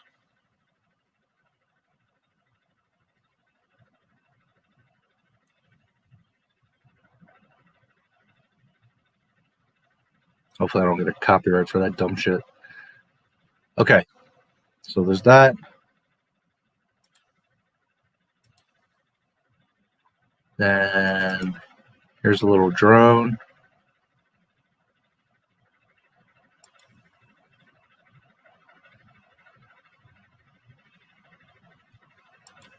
I'm going to skip around just so you get the general idea.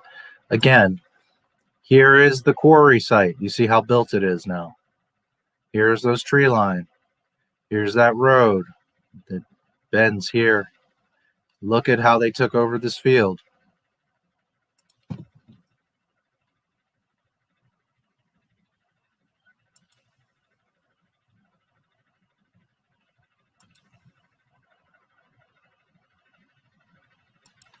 It's a massive lake here.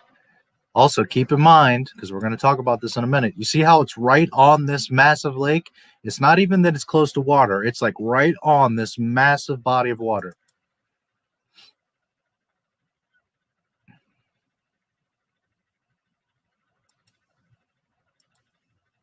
I wonder if they go out far enough.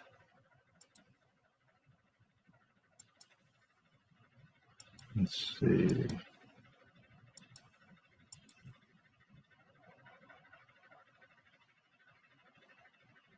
No, it doesn't go out far enough. All right, let's see.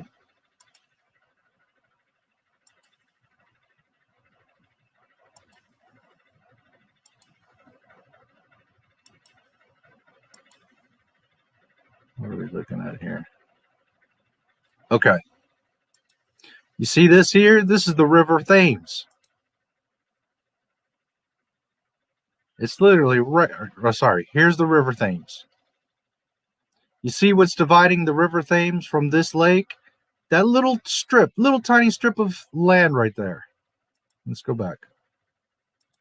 Okay, this little tiny strip of land is what's separating the River Thames with this giant lake at the Andor set. If you know the River Thames, or if you've probably heard of the River Thames at some point in your life. It's a very famous large river. And it's right here, basically connected to this lake. Remember these circular things? I can show you on the map later. Here again is the set, taking up all this field.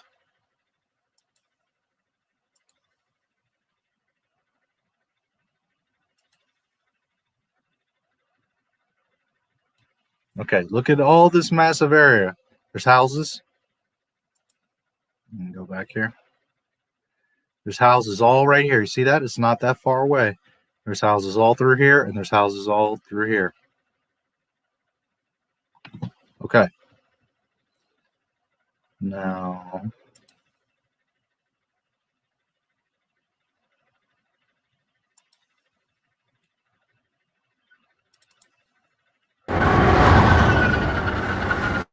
this is the trailer for the Andor show.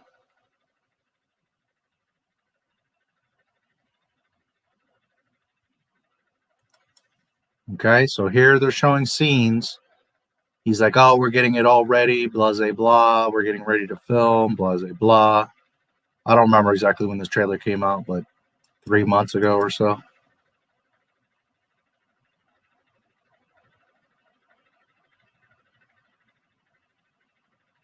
Okay.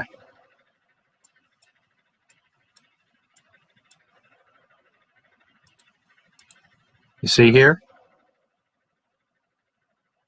This is what we were just looking at the quarry.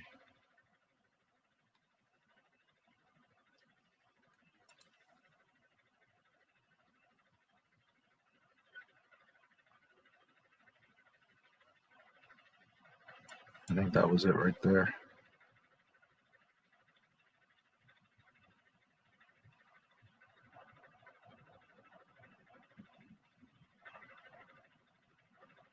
Just a moment.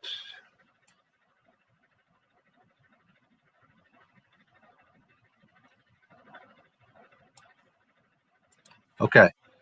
Here's that one big circle, and there's the 3 circles. See them there? So this is, in fact, the Andor show. This is not Obi-Wan. We have several pieces of confirmation, but this right here is showing you that this is the Andor show, because here's the Andor trailer from when they announced it, and I showed you the matching scenery in Little Marlow.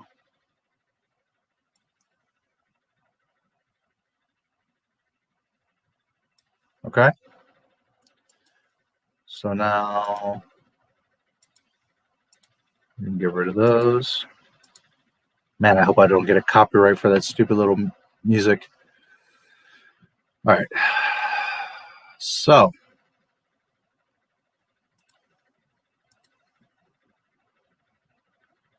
I'll get back to the articles here in a second. Let me catch up with the chat. See what you fools are talking about.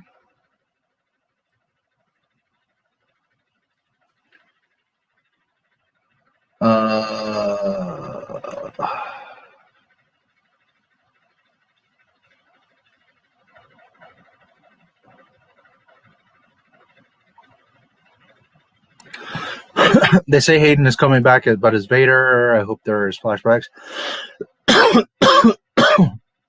Yes, he is confirmed. I showed it earlier that he is confirmed for the show. Someone reviewing The Mandalorian got confused when Bo-Katan called Boba Fett a clone. Maybe he should pay attention to Attack of the Clones and listen instead of calling political talk.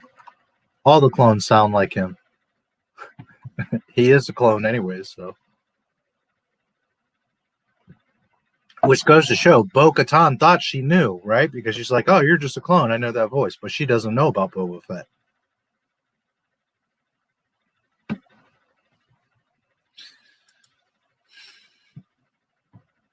These people act like political stuff is 90% if the prequel trilogy and that there's no action. Political stuff was 5% and there weren't as many fighting scenes of that character developed. Secret Trilogy has too much action. A lot of it doesn't mean anything, and it's only there so the fans who can't spend 5 minutes without a fight can be entertained. Just film in Nevada. I don't know. I don't know why they do this dumb shit. Why don't they just film in LA or yeah, it's ridiculous. There's no plant life on Tatooine. A friend at school even said it. He knows this stuff. He doesn't have to be the director to change stuff. George oversaw everything on episode 5, even though he was not the director. KK, by other hand, only knows to make a mess while she oversees as producer. Yes. By the way, that reminds me, that was another mistake in Star Wars Theories video. Because he claims that George Lucas was always on the set for all the movies. He was not. He oversaw dailies. He was involved heavily in those films. By all means, he was overlooking stuff. But he was not on the set every day. That was an incorrect statement by Star Wars Theory. Not only do I know this from several different sources, but if you just go watch The Empire behind the scenes, Kirshner is in Norway. George Lucas was not in Norway. He sent Kirshner and the crew to Norway to film Hoth. George Lucas was not there. But yet, every day, George Lucas was looking at dailies. So, George was not at the film sets of all these movies. He was more so in the prequels, but in Empire and Jedi, he was not there all the time. He was heavily involved by all means. He approved and looked over everything by all means, but he was not there like Theory said.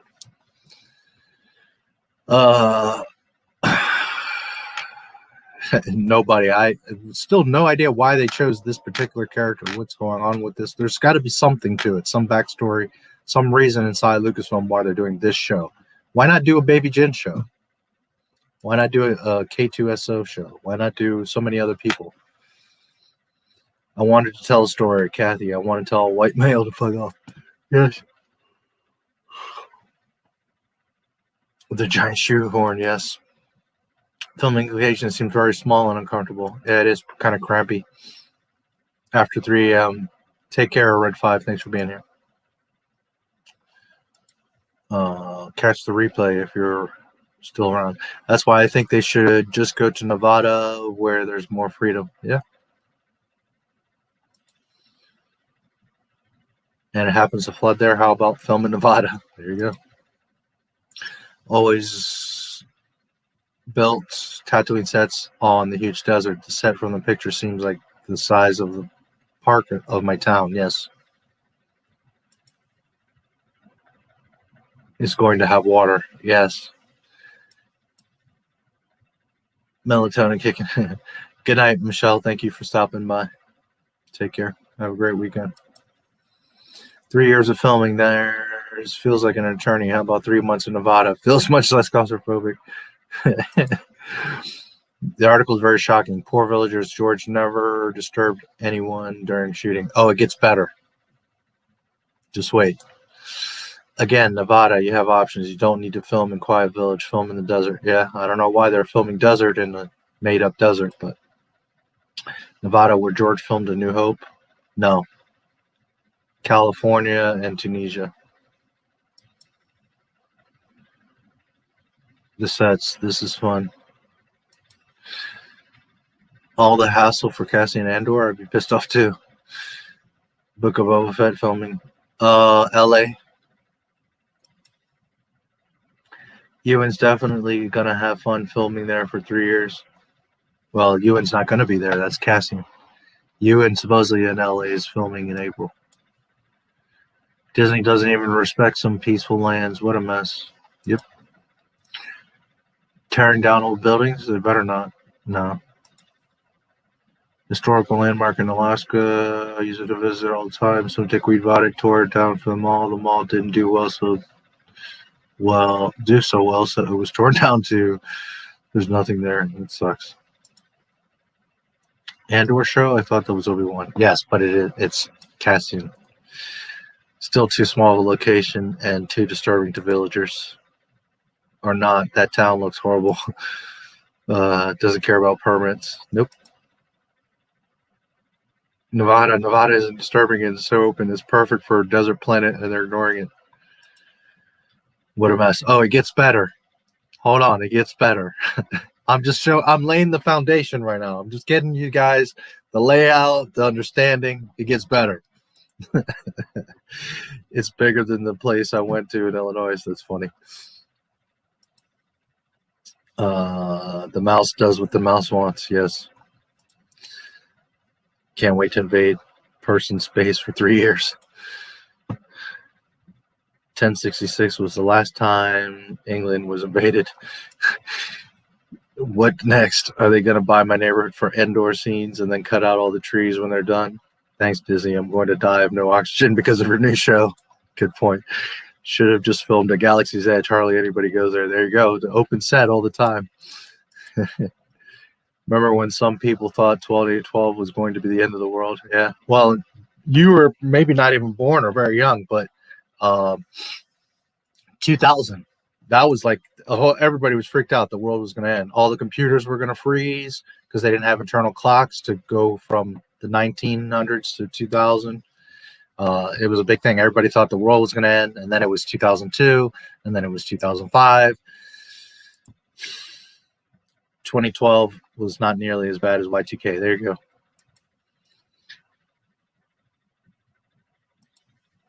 She looks depressed. I don't blame her. Kathy would call the drone footage authentic and breathtaking.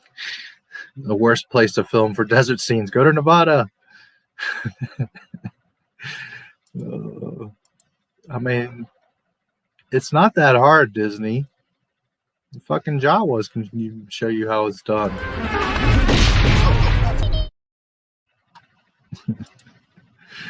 Let's go to the desert to film desert scenes. What a revelation. Ruins everything it touches. It sure does. It's from Andor, yes. I wonder if the jeans guy from The Mandalorian will be making a guest appearance in the Andor show. I'm sure he will. I like that song.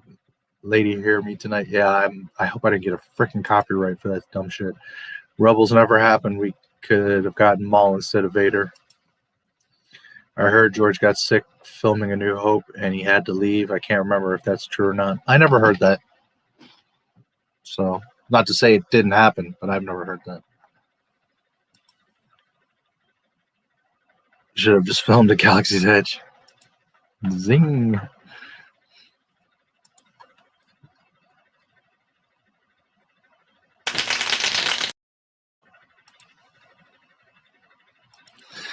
It really seems like the last place to film for Tatooine. How about listen to Nirvana? Andor is made for Reylo lovers and future Reylo lovers.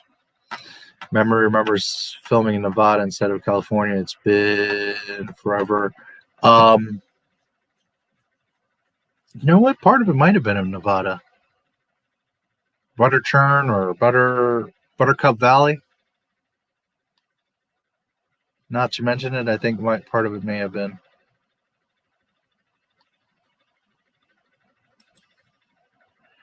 I knew about that. There was a Family Guy about it. It was the first time we saw Peter fighting the Chicken Man. There you go.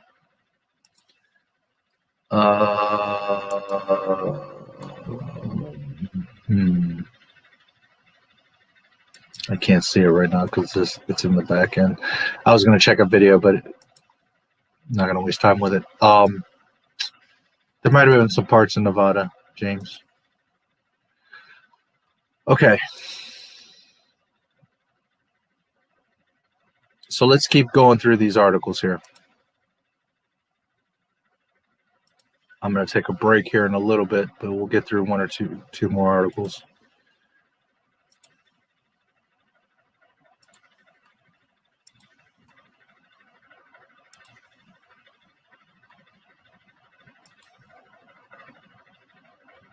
Okie dokie.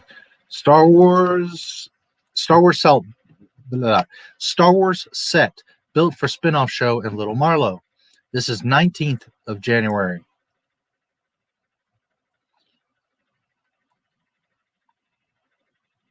I don't know. Jeez. Okay. A giant film set has been built in Little Marlow that is rumored to be for the new Star Wars TV series. But built alongside the Spade Oak Nature Reserve, the set includes dozens of houses, seemingly creating a galactic village for the filming of the show. Next to the film set, there's a row of marquees expected to be used for dressing rooms, production facilities, and equipment. There's the white buildings again. The set can be seen behind the scenes trailer for the TV show that has been titled Star Wars Andor. There has been a mixed reaction from local people, but most have reacted positively to the building of the film set, particularly after an article by the Sun newspaper that said villagers were furious. A poll on Facebook that was filled out by nearby residents resulted in over 500 people voting that were not enraged by the set and were even excited at the possibility of bumping into a cast member. So here's that poll that I showed you a minute ago. Okay, so that was 19th of January. Next.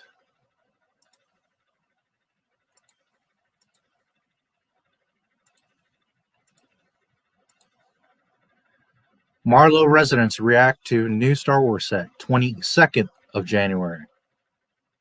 I showed you these pictures earlier.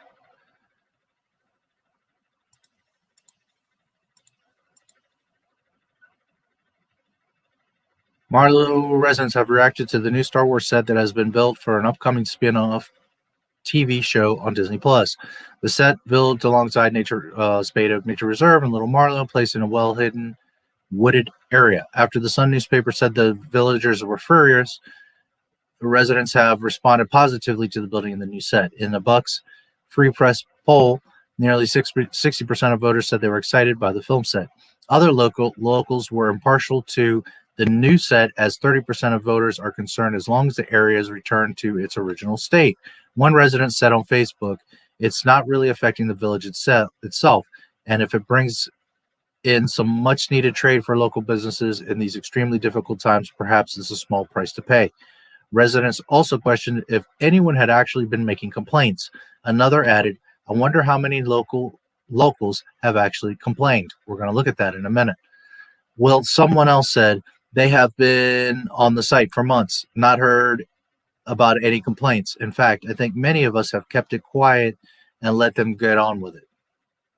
Here again, from across the lake, you can see the set. Locals also pointed out that the set is hard to spot from the main road. One person said, it's not an eyesore. You can hardly see it from the road. It's great for local trades. A different person added, I don't see what the problem is. Growing up in Marlow, there were always massive machinery on the site anyway. Plus, it's not really affecting anyone as it's on the main road towards Bourne's End. I think it's great and will generate a lot of business for the area, as well as give Star Wars fans something to talk about. Okay. So that was January 22nd, and people talking about, are there people complaining? All right. That's first. Okay. Just a moment.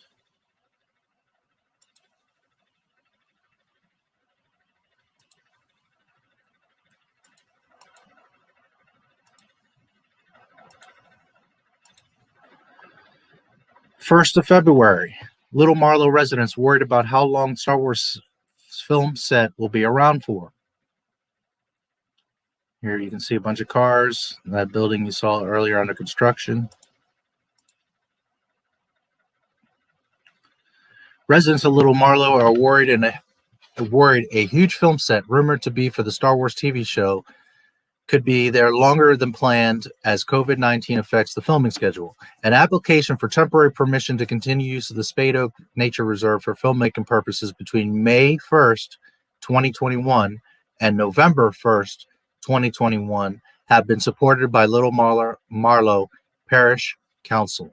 So now they're looking at May 1st to November 1st, a new permit, which should be June, July, August, September, October, November. That's that 6-month extension. Charles Brocklehurst, the property and assets chief at Buckinghamshire Council, initially suggested the filmmakers could be gone by spring 2021, but with delays in filming, this looks unlikely. Little Marlow Parish Council has said approval should be subject to the operating hours of 7 a.m. to 7 p.m. on Monday to Friday, 7 a.m. to 2 p.m. on Saturday, and no activity on Sunday. However, local resident Martin Brain has expressed his concerns over the film set that has caused disruption 24 hours a day. He said, we thought the filming would be temporary and small scale. Filmmaking on the scale requires hundreds of vehicle movements every day. They are starting at 5 a.m., finishing after 8 p.m., and working weekends. They rely on power from generators, dozens of them, many running 24 hours a day. And the council is keen to make this kind of development a permanent fixture at the country park. We really do need wide, open, peaceful spaces to relax in and enjoy. Others are worried the traffic problem the site causes could only be made worse, as over 200 cars were seen parked beside the film set. Okay, so here you can see this long row of cars. Over 200 cars at this film set. Pamela Easine said, we already have a considerable traffic problem in the area. In the morning, traffic on the A404 backs up past Little Marlow Junction, so it takes a long time to access A404. I can't get out onto the main road, and once I do, traffic is backed up from Marlow. Some locals are also concerned it could also be further developed, becoming a permanent feature in Little Marlow. Okay.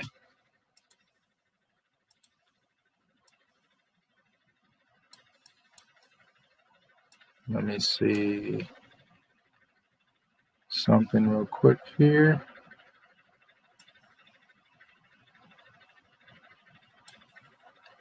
Okay.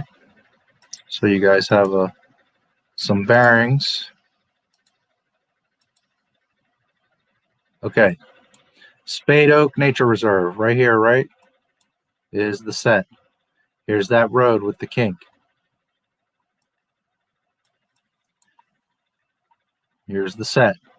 Here's the A404. See, that's a major road there. So they're saying because of the work coming in and out of here, it's backing up all of this and the 404. Because you got people coming in and off and on right here, and it's all getting backed up because of the construction. To this main, as you can see, the 404 is a main branch. It goes all the way down here. Okay. So here's the site. Here's the 404, not that far away. All right. Now,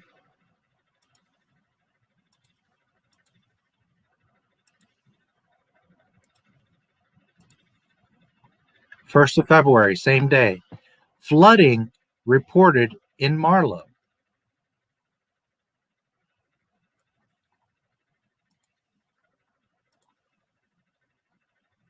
After heavy rain in Buckinghamshire, parts of Marlow are now underwater.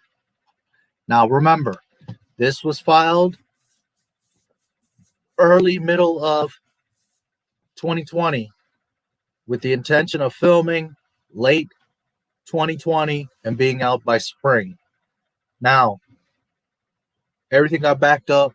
They're just now finishing and about to begin filming now in spring. They supposedly have an extension for 6 months till November. But if they were going to start filming, and on February 1st, they had flooding, so even if they had finished the set from October, November, December, January, February, things are starting to get a little better. The weather, right? Now, the whole area gets flooded. Parts of Marlow are now underwater. Roads, paths, and parks all find themselves flooded. St. Peter's Street slipway is submerged in water, and parts of Higginson Park also find some of its paths unable to walk on. The river level at the River Thames at Marlow is becoming dangerously high as residents are being told to prepare for flooding. Let me read that to you again. The river level at the River Thames at Marlow is becoming dangerously high as residents are being told to prepare for flooding. Remember that, River Thames. When the water level reaches 0.45 meters, minor flooding is possible, but the river in Marlow has gone above this, reaching 0.78. Here, when it reaches 4.45, minor flooding is possible. It is at 0.78. Almost double. For the latest information, blah, blah, blah, blah, blah. Okay. So on February 1st, they got a bunch of flooding.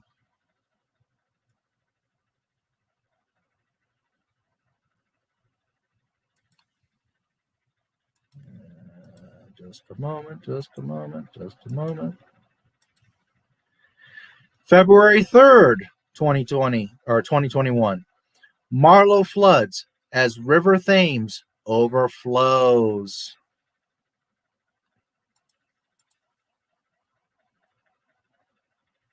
Gardens and pathways are submerged in water as the River Thames overflows. With Marlow residents being warned the property flooding is expected. According to the government website's properties near All Saints Church, Bishop and Little Marlow should prepare in case the water level continues to rise. Okay, just a moment.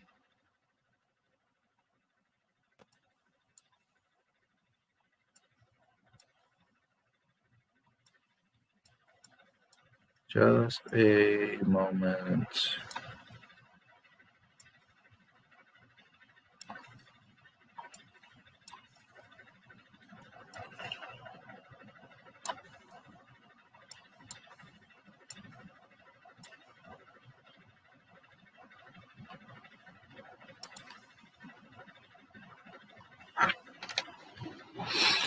Bishop and Little Marlow.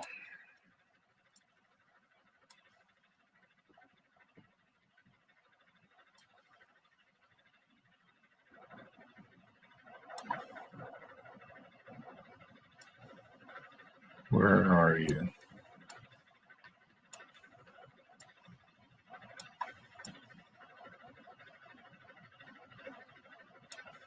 You're right around here.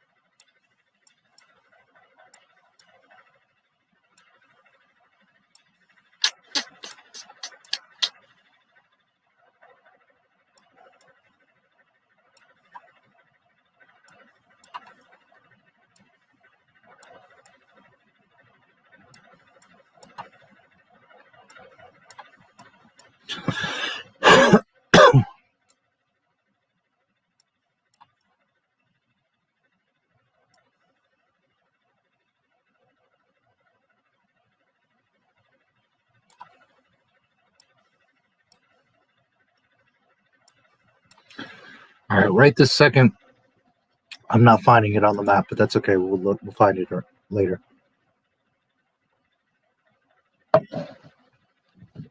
Okay, Bisham and Little Marlow should prepare in case the water level continues to rise. The town council are not aware of any properties that are flooded, but sandbags have been delivered in areas that are susceptible to flooding.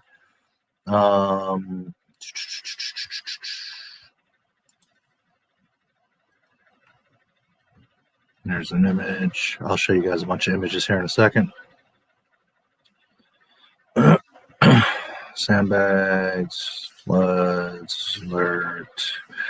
River levels remain very high on the River Thames as a result of period of sustained rainfall.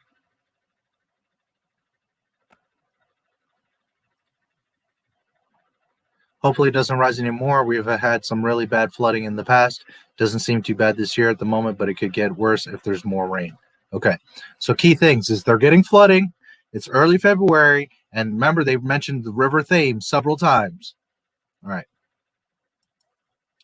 Next.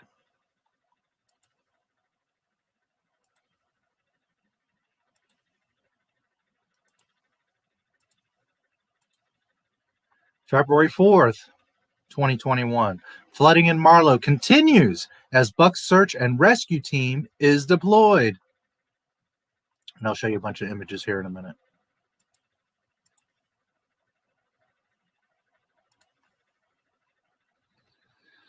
Buck's search and rescue team have been assisting Marlow residents with flooding incidents as the River Thames overflows. As water level continued to rise, a specialized team was deployed at Lone Ridge Activity Center as canoes from Great Marlow School needed recovering before causing they created hazards. Man, whoever was writing this is bad writing. Use of a drone, they looked around, blah, blah, blah. Responding to floods. You can see a bunch of these canoes and stuff are pushed all around. I'll show you some images in a minute. They could cause obstruction in the river. Flood response team. River levels remain high but are now falling slowly on the River Thames as a result of a period of previous rainfall. Flooding of property, roads, and farmland is expected to continue today, especially properties closest to the river from All Saints Church, Bisham to Little Marlow. Okay. Where is that? Okay, here we are.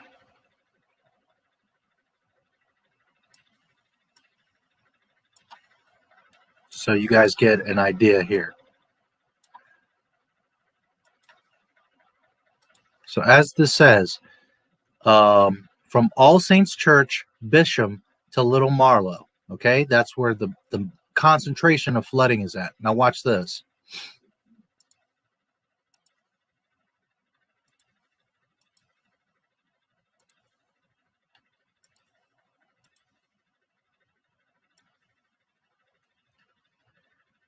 Here's Little Marlow. You guys are seeing the map? Yes. Here's Little Marlow. Here is, right here, the quarry. Okay, that's where the show is being filmed, right there. Little Marlow.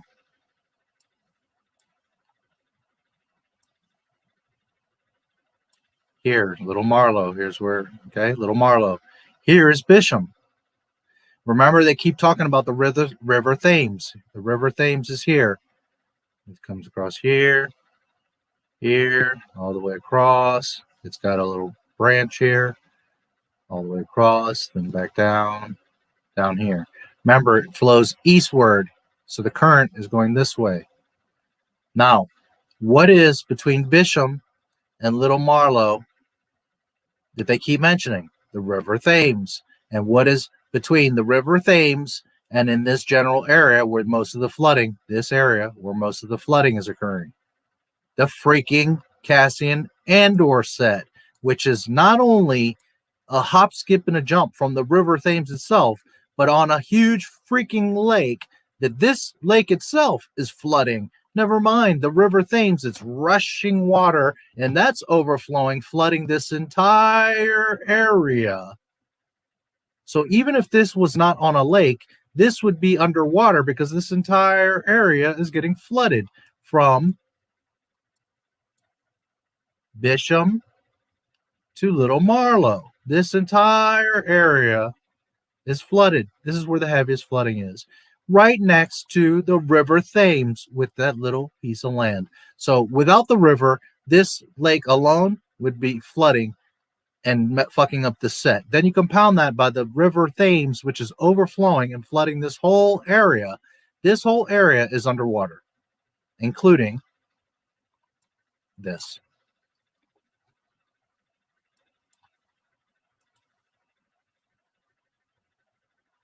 Are you guys following? Okay.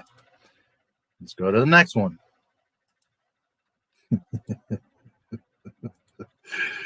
Oh boy, Disney. February 8th, Star Wars film set and Little Marlow are seeking further planning permission.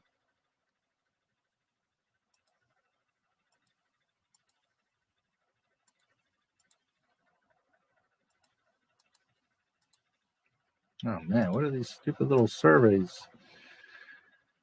The permitted development period for the film set and Little Marlow is believed to be for the new Star Wars spin-off TV show expires at the end of April.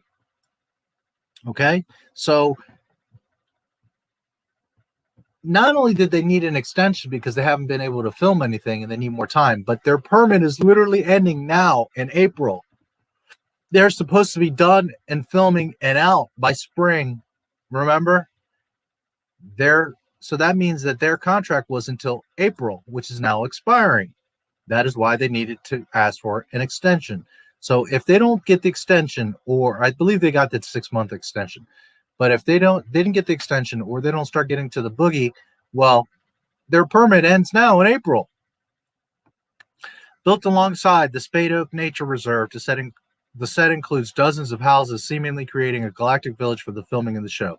After applying for planning permission for 3 years, the application was altered to a period of 6 months due to the expiration of the 9th-month period under the permitted development rights. This came after there were delays from filming because of coronavirus, permitted, blah, blah, blah, blah, blah. Now seeking permission to continue between May 1st and November 31st. There is no current time scale for when the application will be approved or denied. Saw for permission, site filmmaking purpose for a period of 3 years. It was then subsequently amended to seek planning permission for a period of 6 months following the expiration of the 9-month period allowed under permitted development rights because the risks of COVID and winter weather delays. The permitted development period ends on 30th of April, 2021. The application now seeks temporary permission for the use of the site for filmmaking purposes between 1st May and 1st November 2021. Our planners are working through cases as quickly as they can, but at the moment they can't give you a time scale for when this application will go to the planning committee. Okay, so their shit expires April 30th. They built all this stuff even bigger than what they're supposed to build, and they don't even have the permit yet. Never mind for the 3 years, for the 6-month extension. And they have less than 30 days. All right, on to the next. Oh, boy.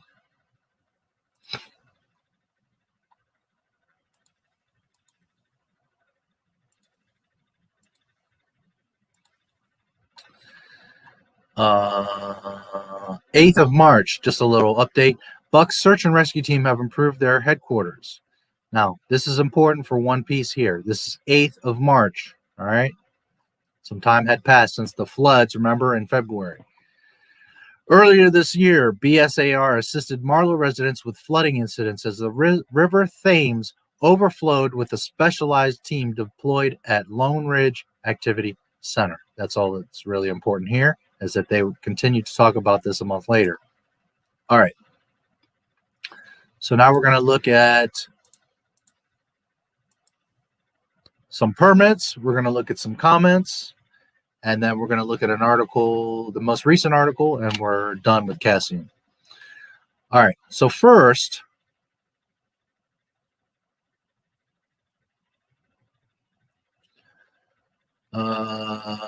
can I change the days here? This is showing you the most current.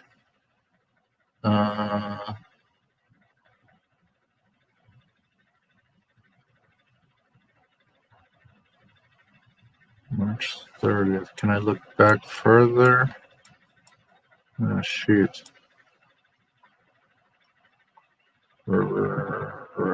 Nearby.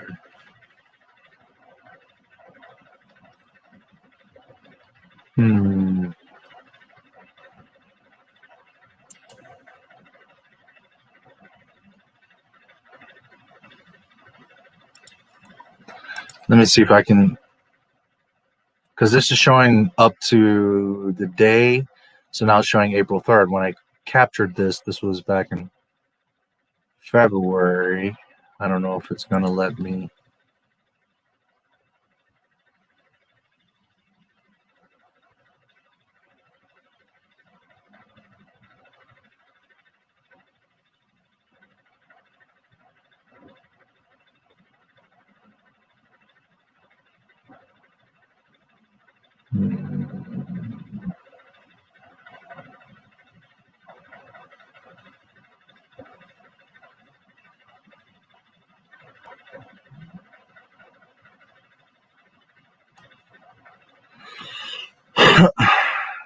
Will you let me go back?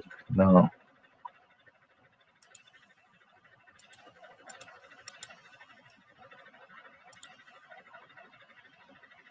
Last 5 days.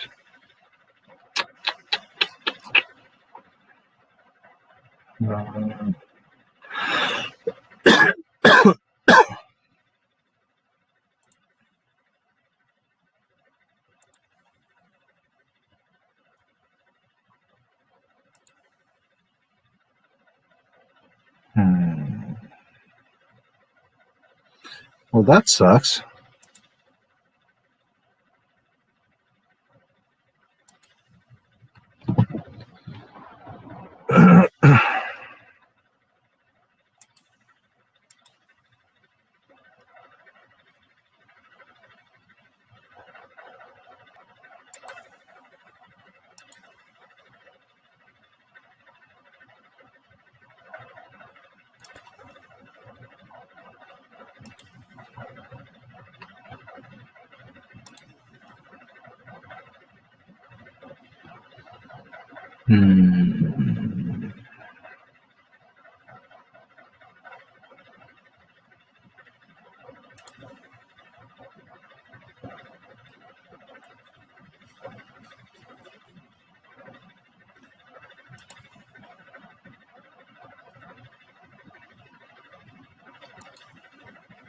Well,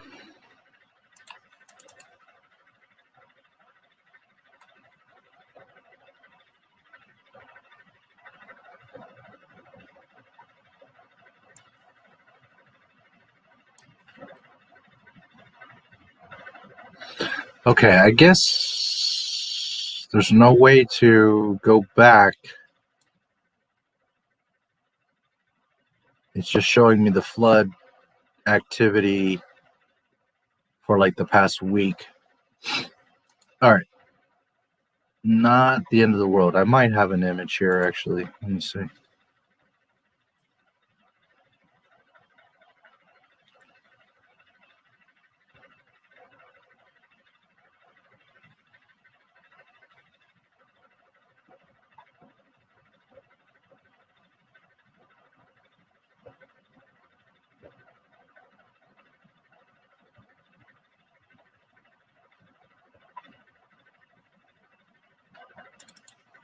Just a moment. Just a moment.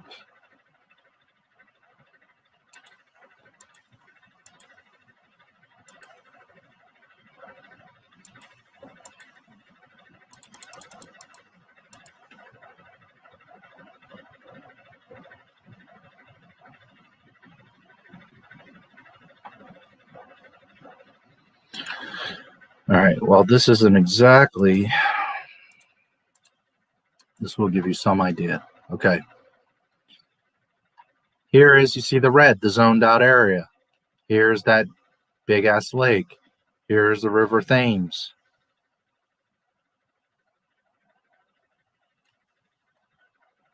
Now, you see this shade of blue?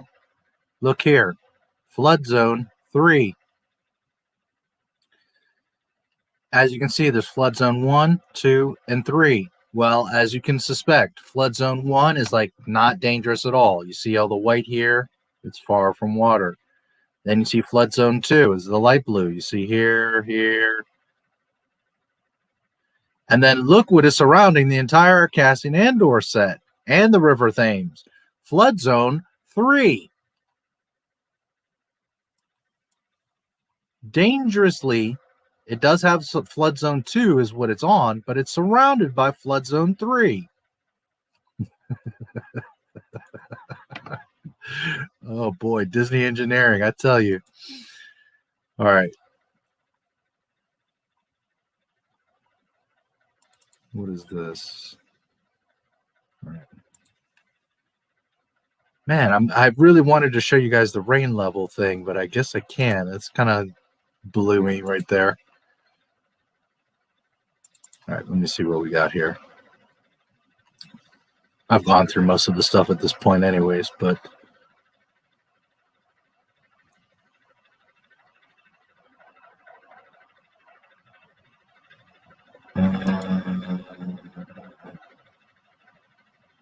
I don't suppose you're going to be able to see this. You can't screen share a PDF. So that's not going to help.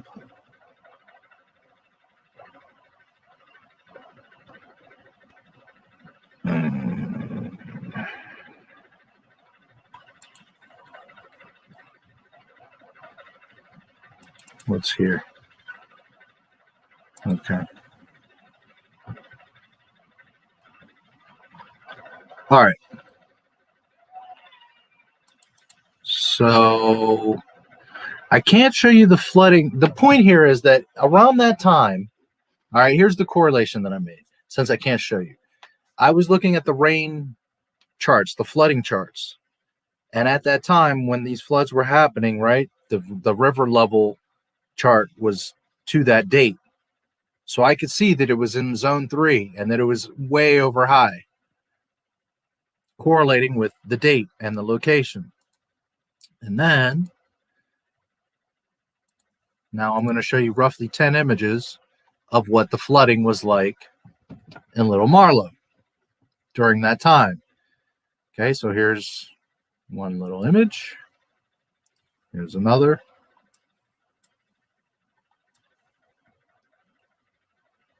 Okay, so you can see this is the river, and it's the same. You see how it all looks like one one level piece of water here because it's all flooded over. Little Marlow looks like a nice little place. Here you can see things all being covered in water. Here you can see it's all this flooding around this building, these walls here, these retaining walls. Here's the main body of water, and you can see all the water coming over.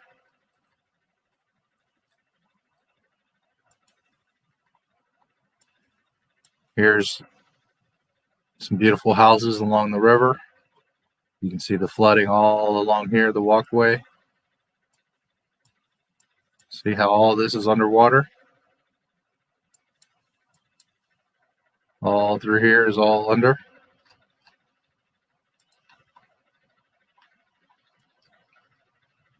All of this is flooded up.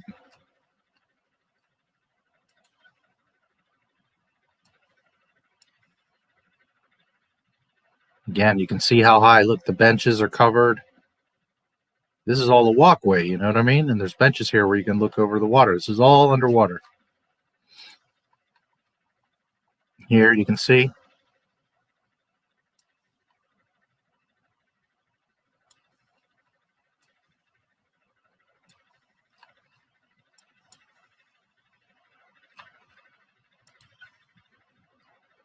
Here again, you see nothing because it's all underwater. This is like a park. There's a trash can and a bench in front of some houses. All this crap underwater. Look, the bench is underwater.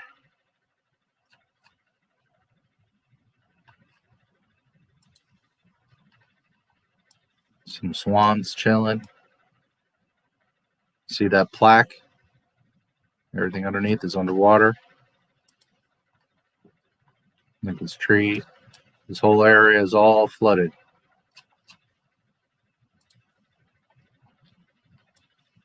This walkway, look, all this is flooded.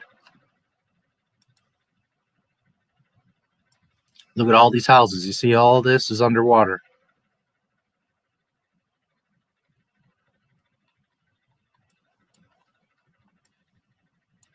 This trash container, the canoe racks. Look, it's coming up to the parking lot. You can see here the houses. Look, all in the water.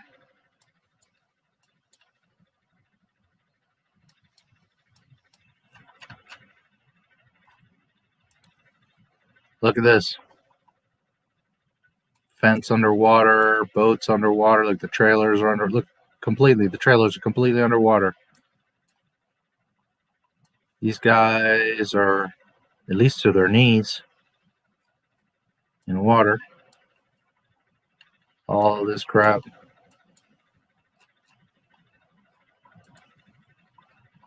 Look here. All that's getting flooded.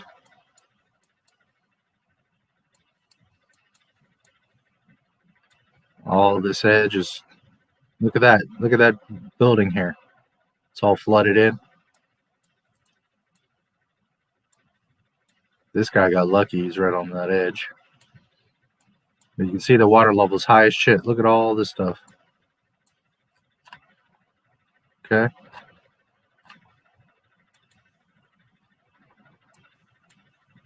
All this stuff underwater.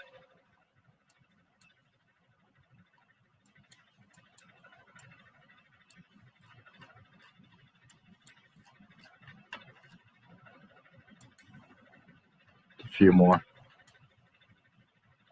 You see here, this is all concrete where you can walk and sit on the bench. All of this is, don't drive your car into the water. Look at here. This must be like a little slope. Look, the pole is underwater. All this. Okay. So, granted, that water is maybe 2 feet tall. It's not like everything's underwater. But when you have 2 feet of standing water, first of all, you can't move anywhere. You can't drive. You can't move around. It's a pain in the ass. But the foundation of all these houses are getting wrecked. Gardens, light posts, all the shit is getting wrecked. Now imagine a temporary set made out of all wood. All the generators and all the electrical wires going around the set, all the tubing and pipes and stuff for pyrotechnics and special effects, all underneath the floor. All of that Cassian Andor set that's surrounded by a lake that's right next to the River Thames, that entire set was probably sitting in 2 to 3 feet of water for a week or two during those flooding seasons, that flooding period in February. All right, so they tried to start early last year. They didn't get a permit till later.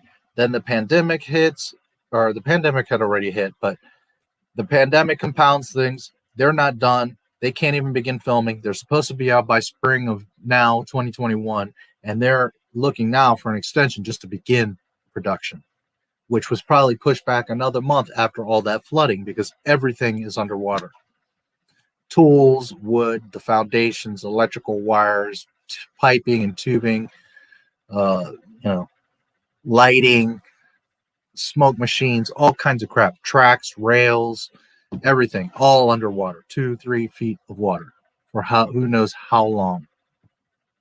So not only did they get screwed by the pandemic, all these other delays, the neighbors are complaining, which we're going to get to here in a second, them fighting for permits, COVID, and then it all gets flooded and probably pushed back yet another month, if not more. Okay. Let's see. Man, you guys are chatting away over here.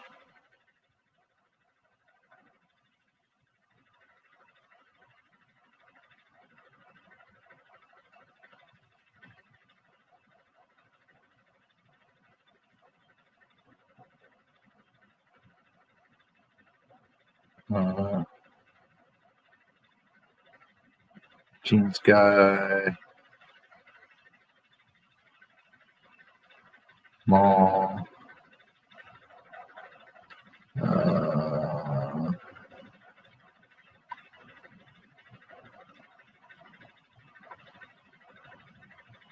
I think there was a band called Y2K. Okay. Let me see where we're at.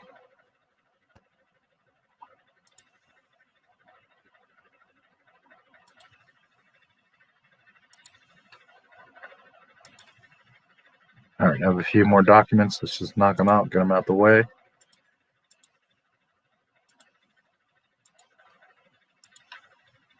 Some of the stuff might be out of order because I had gotten it months ago, but most of it's in pretty much order.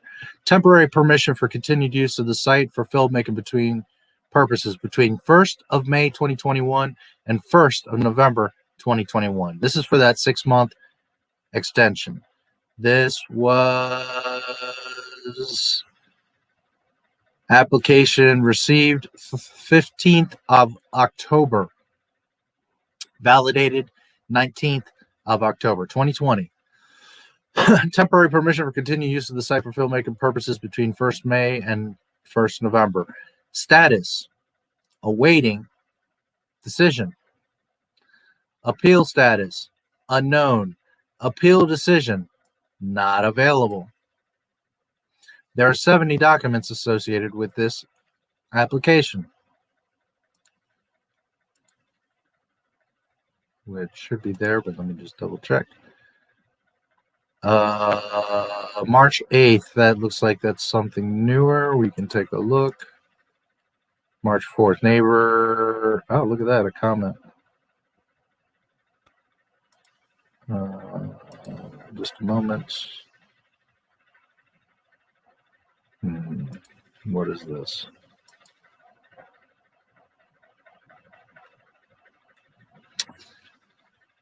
I can't open it. I can't share it, but I can open it here. Let's see.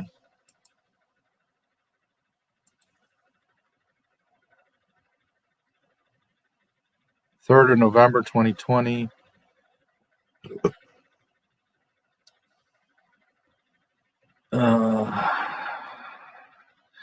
The development site is accessed via a privately maintained road, which joins the public highway via junction with Marlow Road. Marlow Road is an A-class road, which is subject to a 40-mile-per-hour speed limit restriction.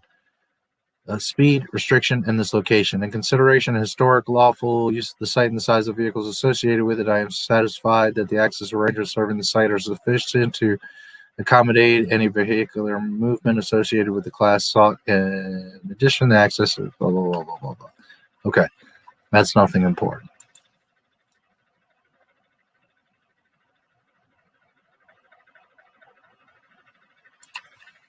What is this comment?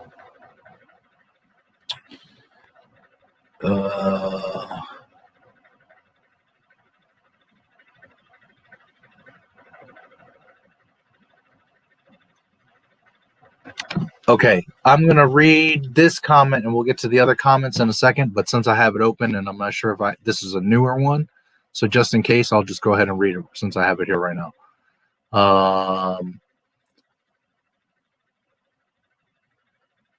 In regards to temporary permission for continued use of the site for filmmaking purposes between 1st May and 1st November, Mr. Gary Ewing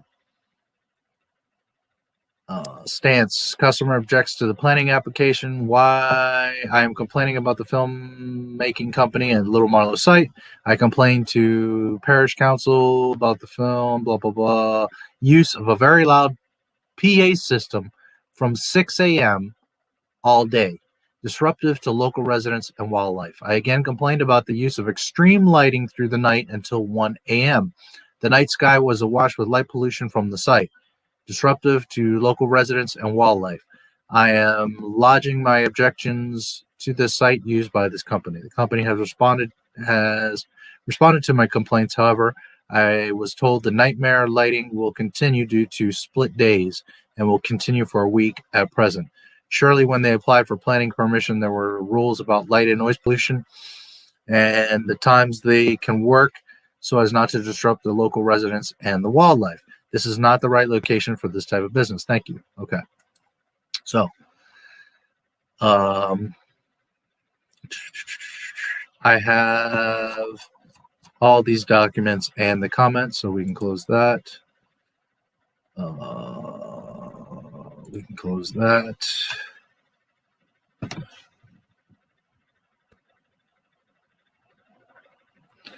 Okay, I can show you this real quick, possibly. Will it let me show you that? Yeah, I think it will.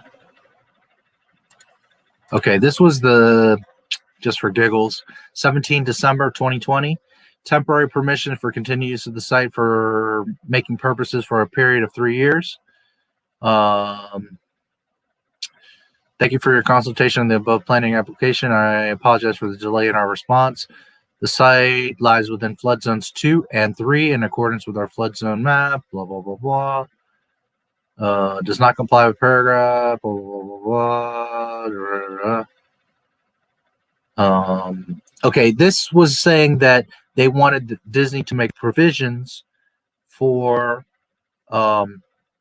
should submit a revised FRA which addresses the points of the highlighted above, which is the flood zones. I forget what flood, FR is, flood risk assessment. Yeah, right here it is. Flood risk assessment. Okay, because they know that those are heavy flood zones, zone 2 and 3.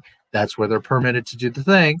And even before the floods came, you see this 17 of December 2020, they were concerns of it because they know that those are flood zones. All right. So,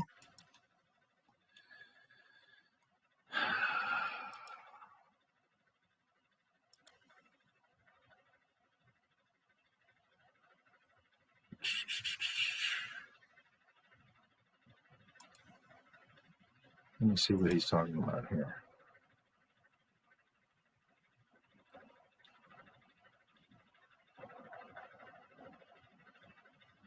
Okay, we can look at this, I guess. This is the most recent article from the Bucks Free Press. I hadn't looked in several weeks. This is the only thing that came up. in regards to it, so we'll get this out of the way. 8th of March, Chris Evans talks Star Wars film set in Little Marlow. Whoever that is. Chris Evans spots cranes and green screens at Little Marlow film set. Radio and TV presenter Chris Evans has been discussing the Little Marlow film set that is around the corner from his home. It is rumored to be for the new Star Wars TV series, with the set built alongside the Spade Oak Nature Reserve appearing to feature dozens of houses, creating a galactic village for the show. Talking on Virgin Radio, Chris Evans revealed that he has also spotted multiple cranes and green screens on the set as he questioned what major motion picture was being filmed there. The set can be seen in the behind-the-scenes trailer for the TV show that has been titled Star Wars Andor. Chris Evans had said on Virgin Radio, "We think someone is making a major motion picture around the corner of our house, but we're not quite sure. There seemed to be..." Oh, what the hell? Why is this girl stuck on my screen here? Let me see if I refresh.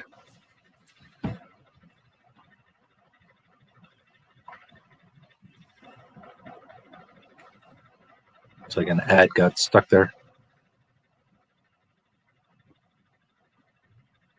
The set can be seen in the behind-the-scenes trailer for the TV show that has been titled Star Wars Andor.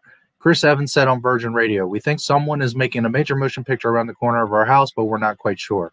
There seems to be a temporary location, and there's all these luminous signs. Luminous.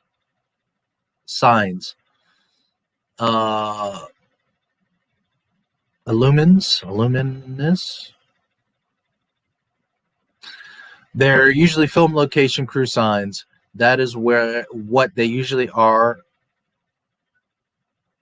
And they're very good at taking them away, by the way." Man, the way that this guy writes. "I think someone is making a major motion picture on the banks of River Thames." All right, here's another view saying we saw that image before. He continued, "There's a massive crane. There are two, actually.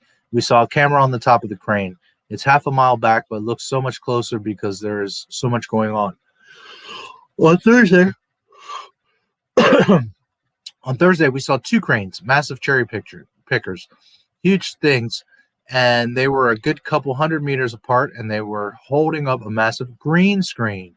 It's a huge thing that's going on there.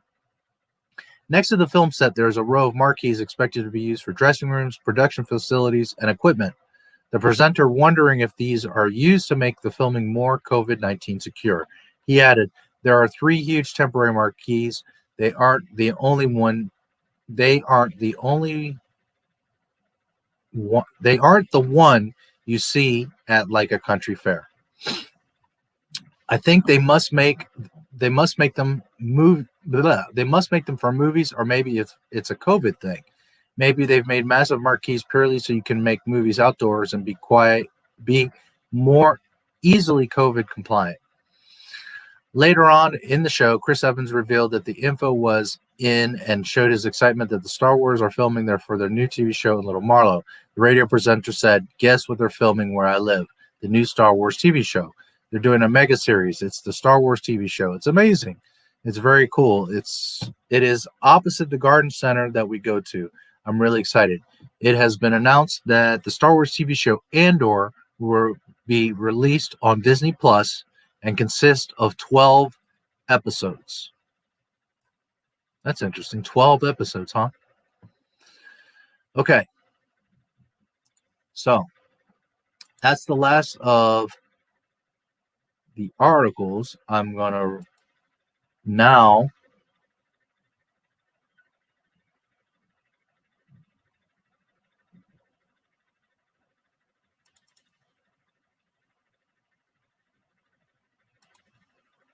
I'm going to show you comments.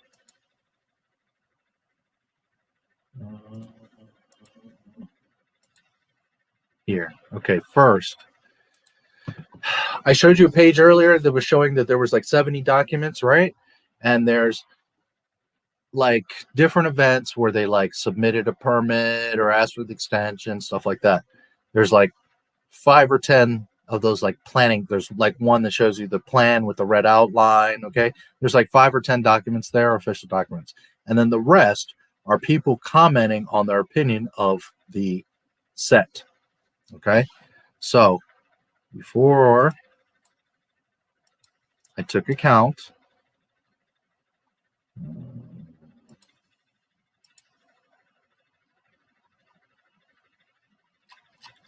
okay, so the main concerns, so you guys know, are wildlife. And in a minute here, we're going to get into that. But wildlife, and their main concern are badgers, bats, birds, dormouse, great crested newt, reptiles, and otters, among other wildlife. In the comments of people reacting to the set, there was there are 49 comments. 2 comments were in support of the set. 2. 1 comment was neutral, and 46 comments were objections to the set. 46 out of the 49 comments were objections to the set. Okay.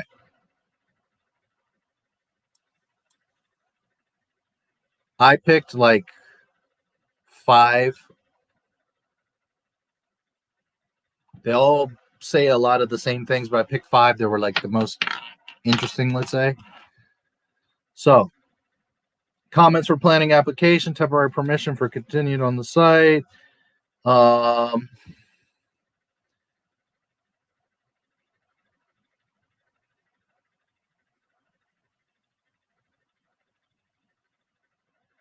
Customer objects to the planning application. Reasons. I object to this application for the following reasons. Inappropriate use of greenbelt. Not in line with use for the proposed county park. Detrimental to the local and visiting wildlife and their habitats. Insufficient information provided regarding likely impacts. Noise, light, vibration, and traffic disturbance for wildlife and residents. The site is already a mess and spreading to the surrounding fields. Is there a date on this? No, I guess there's no date on this. Maybe back in the original document, but either way, not so long ago, very recent. Jennifer Murray. Customer objects to the planning application. I object to this proposal. I live in an old cottage in a conservation area. I love the peace and tranquility and community of the area. This has been ruined by bright lights shining through my bedroom window at 5:30 in the morning. The sound of vehicles reversing for 12 hours a day. The noise of building work, sometimes 7 days a week. And the awful sight of huge marquees viewed from my house and garden.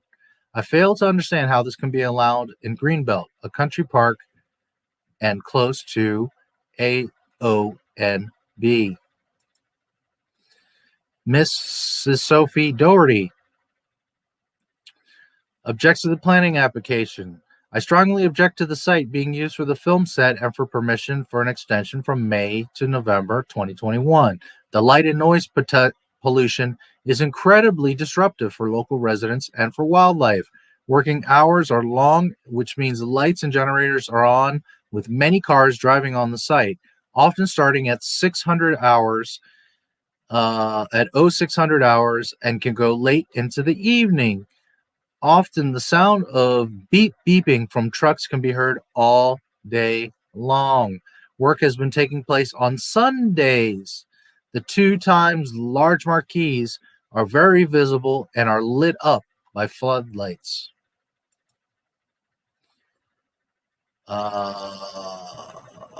Mr. Jeremy Leach.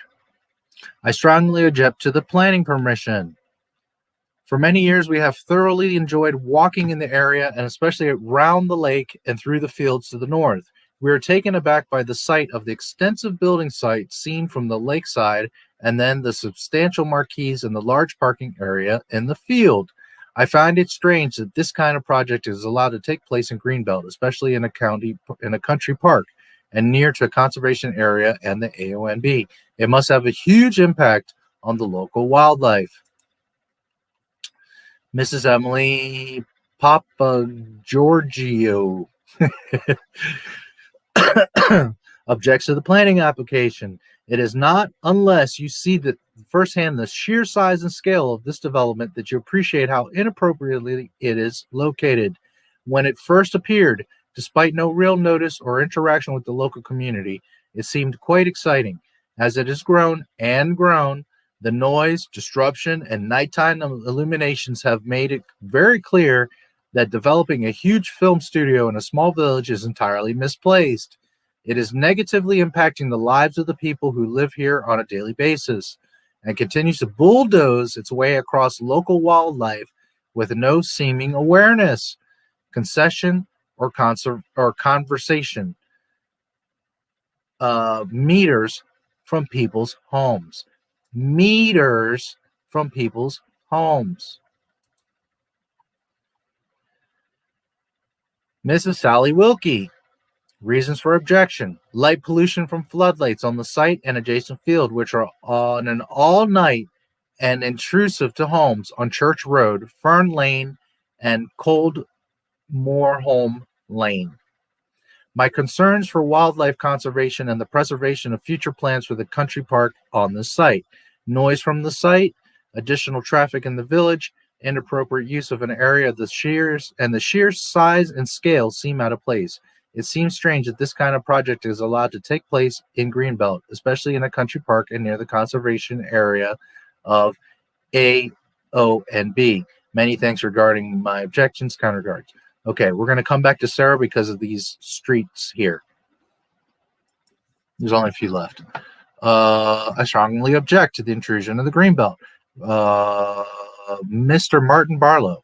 We can see the structures from our house and hear the traffic movements. The spotlights are frequently on early and lit in the evening as well. Why has this been allowed in country parks so close to AONB? The effect of the local wildlife must be devastating. Mrs. Harriet Angle. I strongly object to this application because it is an area of great beauty that I visit regularly because of the peace and prolific wildlife. The building works are so obviously environmentally damaging, causing an irreversible negative impact on the animals and birds that live in the area. Not only are their habits and food sources destroyed, but there is pollution from the numerous visiting vehicles and noise disturbance. Rubbish in the parking field with huge marquees, coffee cups, food wrappers, despite there being a bin close by. In an age when it is vital to address climate change and environmental issues, I am shocked and saddened to witness the seemingly uncaring attitude towards such a beautiful and important location. So not only is their permit up, they're way over schedule, they got flooded, people are not happy, they're causing light and noise pollution, but they're literally throwing their coffee cups and food wrappers on the fucking ground at the set when there is a bin close by. Disney. Okay, now just a couple last little things. Light pollution from floodlights on the site are an adjacent field which are on all night and intrusive to homes on Church Road, Fern Lane, and Coldmoorholm Lane.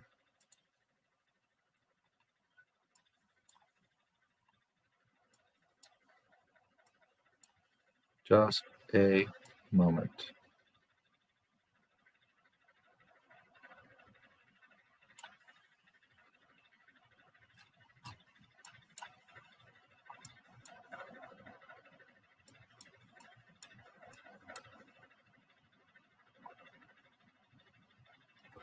Okay. So back here to the map.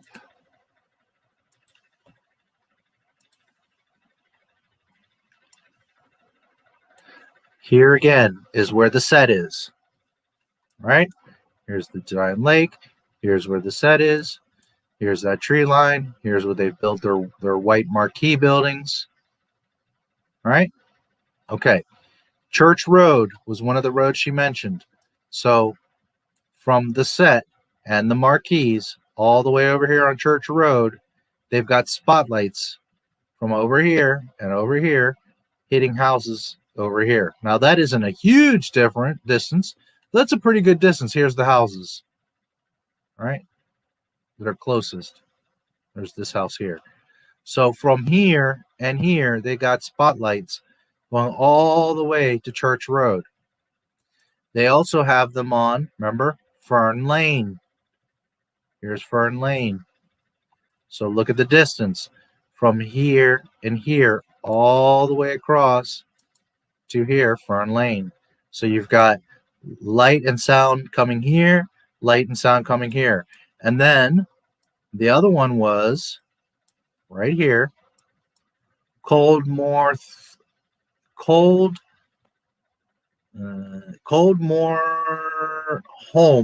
Lane. Okay, you can see the houses here and here. So you've got the set here that is overrun here with spotlights and noise that are going all the way here to Church Road. Look at the distance. All the way here to Fern Lane. Look at the distance. And then all the way here to Coldmore Home. Okay, which is an even greater distance. So all three sides are getting polluted with sound and light and trash and trucks. And remember that the road here that goes to A404, so this entire area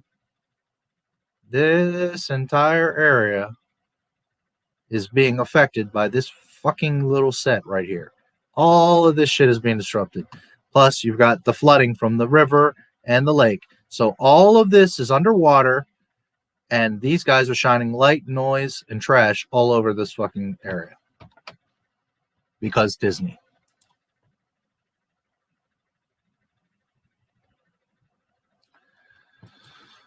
All right, let me see if there's any last thing here.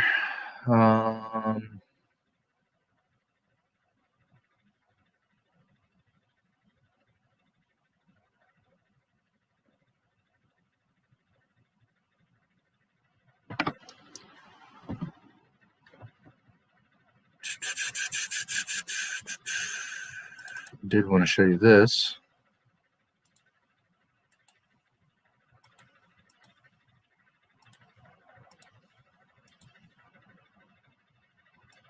Which you got a shot of this earlier, but you see, this is all the parking, all the cars, and there's the marquee buildings. So if we look again, let me see if I can find, okay. So let's recap. This brown area is what is permitted for them to build. They then went way over into this area. And then they compounded that by, instead of having just a few cars that are working, they've got an entire rows of cars in this marquee area. Here you can see these houses. So they've got spotlights coming from here and here that are going all the way across and into people's homes here, into their windows at 5:30 in the fucking morning. They can hear noise all night. They're working on Sundays. They're working late. They're doing everything that permit says they should not be doing. Let's see. Do I have anything else?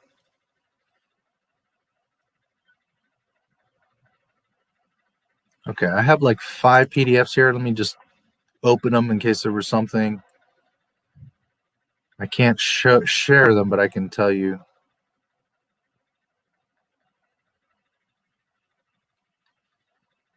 Here, they're asking for the permit. 14th of October, they're asking for the permit for 3 years. 17th of December. This is reiterating about the permit.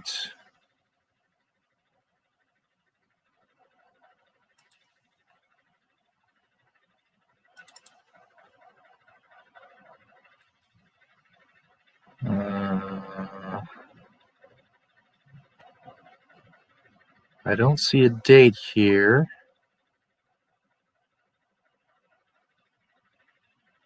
Okay, here's another. Miss Patricia Northcroft. I write as a resident living close to the site of the film set in Little Marlow. I object to the new so-called extension to the previous temporary permission for the following reasons. The present permission is valid for further 9 months.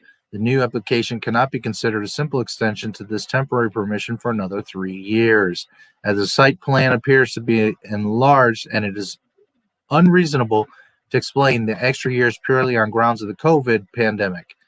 This should be considered as a new full application in its own right. Number 2, and the precise area for the future permitted use is not clear. It appears to include some green field as well as brownfield land, which is not acceptable. At the present time, there are temporary buildings already on green field land, as I showed you, those white marquees that have overrun that are not in the permitted section. A full up-to-date report on the wildlife and ecology in the area is required. The disturbance of 3 years may be harmful to the future of the existing nature reserve. No mention is made of possible light and noise pollution affecting the village, which lies within a conservation area. This has been a permanent disturbing hum from the generator when the site is active. Access to the film set should only be allowed via Muskellick Road and not through the narrow lanes of Little Marlow Village. Okay, 4 more. Let's see what we got.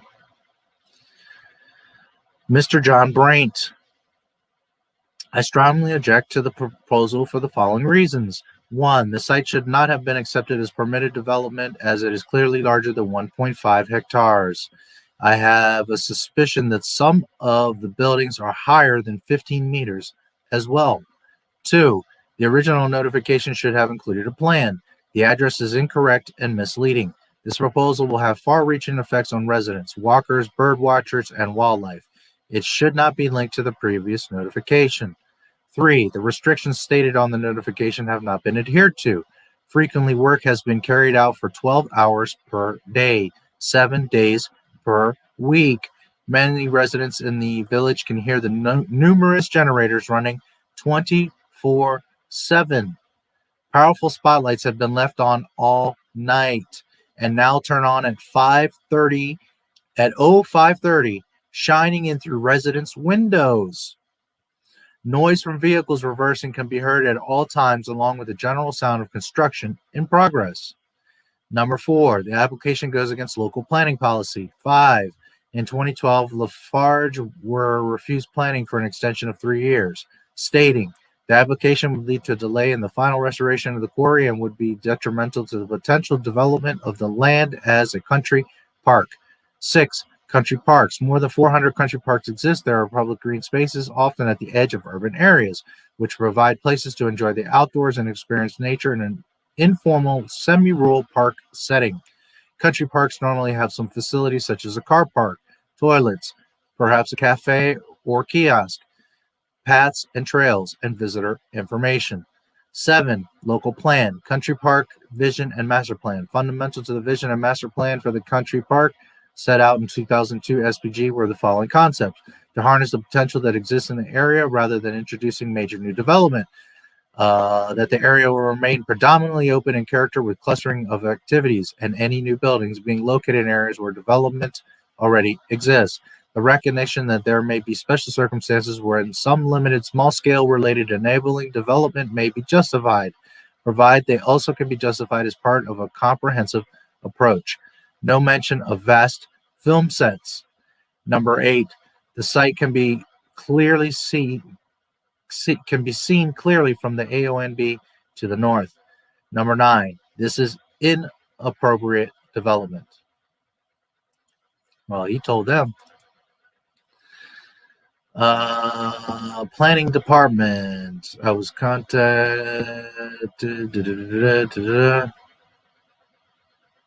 I'm interested in gaining more information regarding this. I would like to know the full planning application has been applied to regarding the future major development of the site. I can't find one, or where a query has been submitted by the film company as to the possibility of development. Surrounding area is a beautiful place. There is a historic village and church of Little Marlow, the River Thames into the public footpath along it. Spade Oak Bird Reserve, the marina at Bourne End, and nearby historic Marlow. The area is renowned for its beauty. We already have a considerable traffic problem in the area. In the mornings, traffic on the 404 backs up past Little Marlow Junction, so it takes a long time to access 404 to Bisham Roundabout, which is a bottleneck. Blah, blah, blah, blah. Traffic during lockdown. Local people are very aware of the current filming of the Star Wars sequel at this address, and the usage of this area is large enough already. There's already quite a lot of extra traffic, particularly camper vans. There's local light and noise pollution. In the summer, we already have some pollution from jet skis in the adjoining lake. Blah, blah, blah, blah, blah. Okay, so that was just another little complaint. Two more. All right, that's just the building plans, which I showed you. And this is 9th of November, 2020. Dear Miss Hafiz, we object to the above application due to the likely impacts on wildlife, including protected species, as well as impact on the surrounding natural environment and habitats. The primary ecological appraisal submitted, blah, blah, blah, blah, blah, blah, blah, blah. The local planning authority has the duty to conserve wildlife and biodiversity, especially European and priority protected species and habitats. The LPA appears to have not discharged their duty by granting permission for the temporary application under permitted development. PEA states that Area A, which I mentioned earlier, Area A, which is that red outline, the current temporary development location has the potential to support protected and priority species, including bats, amphibians, reptiles, badgers, and birds. Wild Marlow are very concerned regarding the following impacts: impact and disturbance of hibernating and foraging bats, impact on active badger sets and foraging habitats, disturbance of breeding birds, especially on the gravel area, killing of amphibians endangered to habitats, killing of reptiles endangered to habitats, disturbance of otters and their habitats, clear net loss in biodiversity. Okay. So, what is this?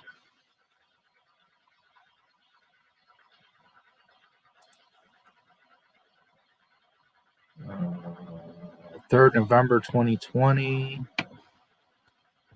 Temporary permission for continued use of the filmmaking purposes for a 3-year period.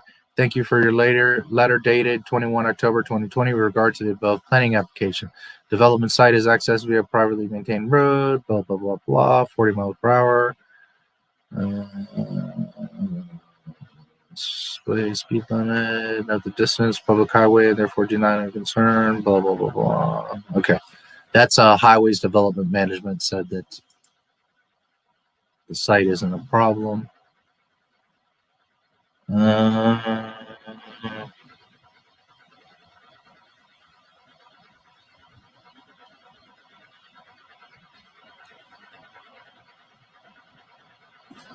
Okay, that's all the documentation I have. So let's review. Middle of last year, they applied for the permit. They got a permit to build in the towards the end of 2020, be done and out by spring of 2021. They didn't get anything done. They're now in April. Their permit ends April 30th. The new permit has yet to be approved, whether it be the 6-month or the 9-month or the 3-year extension. For all they know, they don't get the extension. They built all this stuff. They're planning on filming now by April 30th, and they won't be able to. We don't know. They have Let me show you the map again.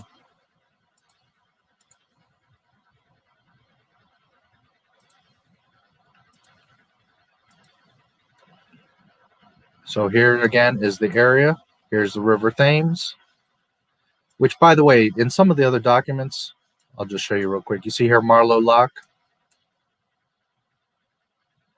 The water goes east across the River Thames. The reason I mentioned Marlow Lock and it's marked is because there was flooding all through here, all through the River Thames. But where it was really heavy was at the different locks, they measured the water levels. So one of the major reference points I had was Marlow Lock, because Marlow Lock is the closest lock. You see here, Marlow Lock is the closest lock to the set. Marlow Lock falls within, you see here, Bisham. Remember I mentioned Bisham? Marlow Lock is within that. So from Bisham to Little Marlow, remember they said the River Thames was heavily overflowed and this entire area was flooded. So the lock was one of the measuring points. And the river comes all through here, down here, and the next lock is down here, I think.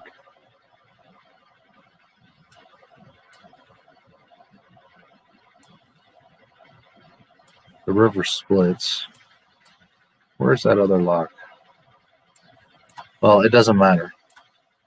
What matters is there's another lock somewhere in here. The closest lock is Marlow. So for reference. And then Bisham. So this whole area here was flooded. Right here by the river. Marlow Lock is a reference point. And then this.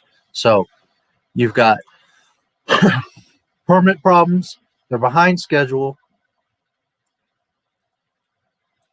The original permit was for here. They've not only passed this entire border, if you will, they've gone all the way here and built all through here. There's cars all over the place. All the traffic is backed up. They're causing noise and light pollution to homes. Again, here's the site. To homes all through here, all through here, and all through here. All these homes are flooded, noise polluted, and light polluted because of this damn set. You have 90% of the resident comments have been against the set. They don't have the permit.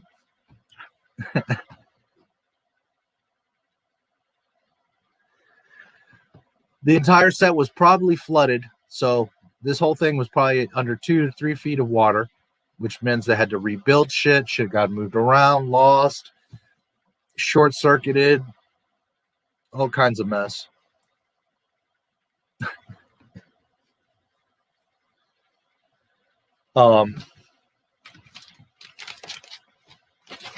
And in the big picture, this whole area, hopefully you can see my mouse.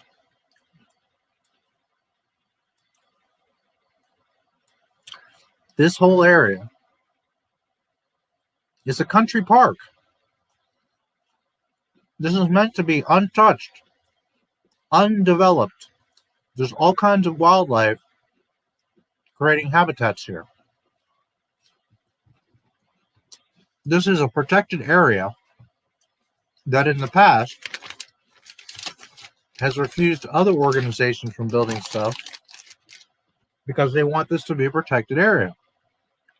So outside of the noise, the disturbance to the neighbors and residents, they've overreached on their permit where they could build. They don't even know if they're going to get a new permit. But in the grand scope of this, how much disruption are they doing to this country park? Which They're supposed to be out in and out within like 6 months. Now, they've been there 6 months, haven't even begun. They're probably going to be there another 6 to 9 months minimum. And they're proposing to be here for 3 years.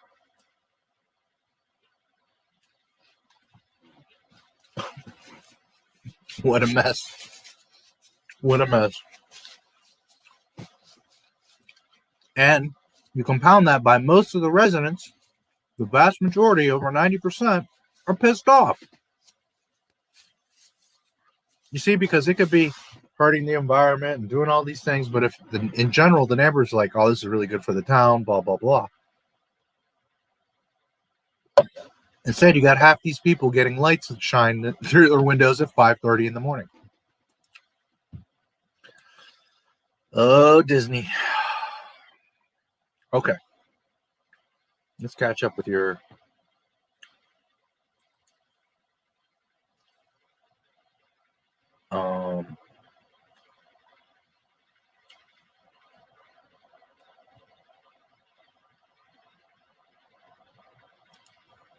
George had a small heart attack when making A New Hope. I heard something about that, yeah. How true is it? I don't know. Yo, what's good? What a sum up of the Star Wars news. It kind of felt dead for a few weeks. I'm too chatty. I'm working on Lethal. I'm not too chatty. I'm working on Lethal Weapon film review while listening. No worries. I'm not sure what happened to him that caused him to take a break, or he would die on set. He got sick, and that's all I know. He was really stressed. He was under a lot of pressure. I don't remember if it was a heart attack or a minor stroke, or he just like got stressed out. There was something, but I don't remember specific what it was. Chest pains from hypertension and exhaustion, according to the internet. Not a heart attack. Yeah, right. He was stressed out. Stanley Kubrick made 2001 look good because he tried to make it look like it's in space. Here we are 50 years later, and Disney's doing this shit. Don't think I'll believe it's in a desert. Probably not. How does a movie from 50 years ago look better than something that's being made now? It's called love. That's why. It's called love. Because when you love something, you care about your work. You care about the details. And when I say details, not just the details of the paint color or the detail of the piece of model that you're building, or the detail of the correct lighting, or that the guy with the jeans and watch isn't standing in the shot, or that your story actually has some sort of cohesion and makes sense. It's all love. That's why Star Wars was special, because George Lucas loved it. That's why Disney Star Wars, or Disney's fan fiction, is not special, because it's not about love.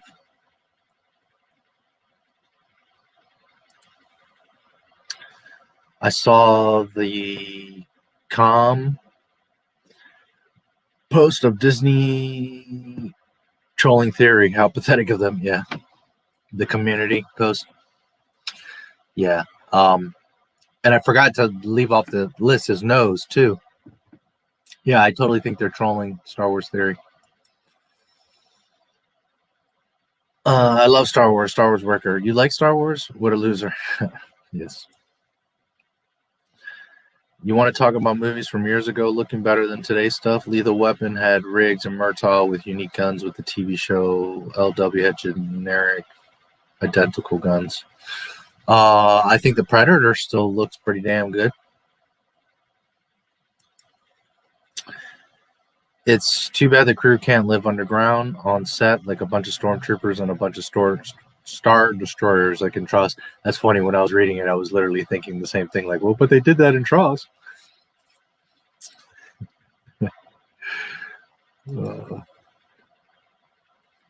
1981, everything looks so real. 2008, you can tell some scenes are digital. Well, you know, and it goes to the filmmaking Of course it looks real, because what they filmed was a real set. You know what I mean? It looks real because it was real. The cast for the Kenobi series felt underwhelming. Who are these nobodies next to you and Hayden and Joel? I have no idea. Hoping the lady in the lake doesn't like Disney. Huh?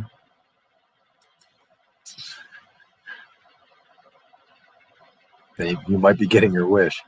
They're having all kinds of problems over there. It would be so funny if all of the villagers in the lake, and when the next time the set floods, piss in the lake. Oh, okay. Some movies are wise to only use CGI when it's needed, but everyone in Hollywood these days is so lazy they put it everywhere. Yep. Last time you said subscribers are slowing down. Clownfish TV had the same problem. Yeah, it has slowed down considerably. I was getting 100 a day for a while, and now I'm lucky if I get 10 a day. So, which again, I'm not complaining, you know, a subscriber here and there, I'm more than happy. But, you know, when you start to get a little bit bigger, you expect it to be a little more exponential to keep going, and it hasn't really. Like, my videos are still getting the same views, the ad revenue is the same. It hasn't really grown in that sense. It's grown from reaching 1,000 to 10,000, but as far as like the actual impact on my life or the channel, it hasn't really changed much. Those floods are going to make losses of money and time to the whole production. That money is part of the budget of Disney Plus that has no earnings, only losses in top of losses. Exactly. That's part of what I was showing you guys, is that all of this is costing Disney massive amounts of money. Every day that they're there is over budget and costing them massive amounts of money. So you've got the delays, you've got the worry of the permits. They might have built this, and then they're like, nope, to April 30th, you all got to get out of here. We decided the city doesn't want you here anymore. The town of Little Marlow doesn't want you anymore. So they might have to tear that whole shit down. Plus, you've got the costs and delays of the floods. That flooding, I showed you the pictures. I showed you the area that it affected. That flooding, for sure, with that thing surrounded by that lake, right next to River Thames, that entire set was under 2 or 3 feet of water. I guarantee it. There's no way that it wasn't. So,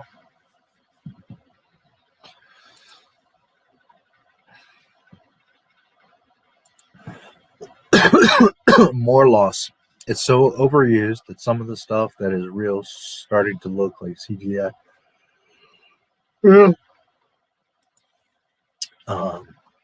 We watched Avengers. Ruffalo Olsen looked like they had CGI on their faces a few times.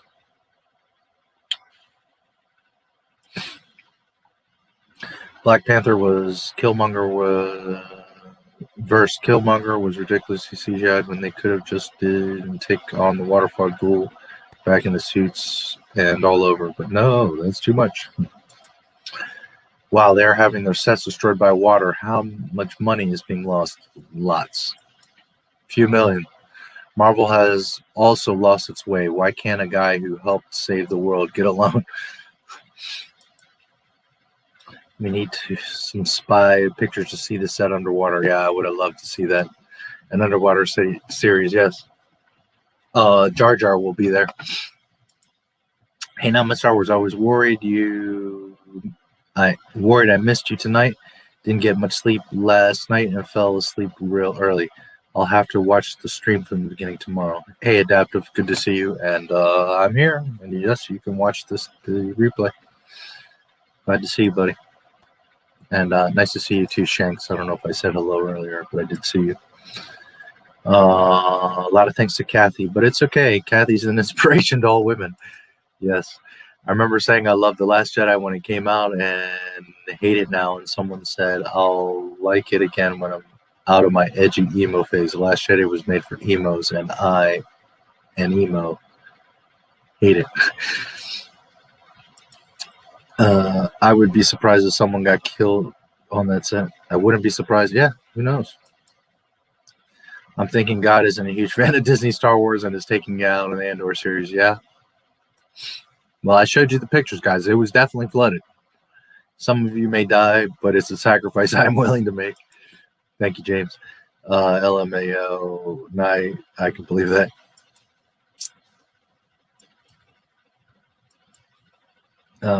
We're having a flood. Rhymes with blood. Buckets of blood. Buckets of blood. Kyle Guitar and everybody over. Maybe even Rose Tico. Fun fact, Shrek was actually made to piss on Disney. I'm going to call Buckets of Blood Bob. B.O.B. If Disney are engineers, they'll be the first to be devoured by xenomorphs. Correct. There was a movie with Ewan McGregor in a flood. Tom Holland played his son. Heard it was a really depressing movie. Obi-Wan, I don't know that movie. Obi-Wan and Spider-Man must survive the flood, the Disney flood. I love to film there. Great place to film a TV show. Yes, Kathy. By the way, that's what producers do, and executive producers. They go find the set location. They make sure that everything is set up, paid for, permits, everything. You know, the producer does everything to make the crew, to provide for the crew what they need to make the film. So Kathy and her team, I don't know why they scouted this fucking place in the middle of, I don't understand that. See, this is the thing. Like, if I was Disney, I would buy this massive amount of land, or even do it on Disney fucking studio in Disney World or Disneyland. Just get this massive amount of land where no one can come in close, right? It's all fenced and closed and everything, and you film in the center of this place. This place is huge, so you don't have to worry about paparazzi from a roof or any of that mess, because this is this big, massive complex. I don't understand why they do this, where they travel all over the world and film in weird places. And well, part of it is because of unions. That's a big part of why they film in UK and overseas, is because unions. You can get around all kinds of unions and labor laws and all that kind of shit. That's a big reason why they do that. Also, tax write-offs. One thing I hate more than corporations is corporations ruining the environment. Yeah. Holy shit. Yeah. Sorry I'm late. Yeah, well, I'm always on time here, so Not My Star Wars is always on time. Man, the chat just jumped on me. There we go. Disney will probably say that Andor series takes place on the planet Mon Calamari. Yeah, probably. Oh boy, here we go with that again. Why shoot a Kenobi series when you can make a Camino in documentary? There you go.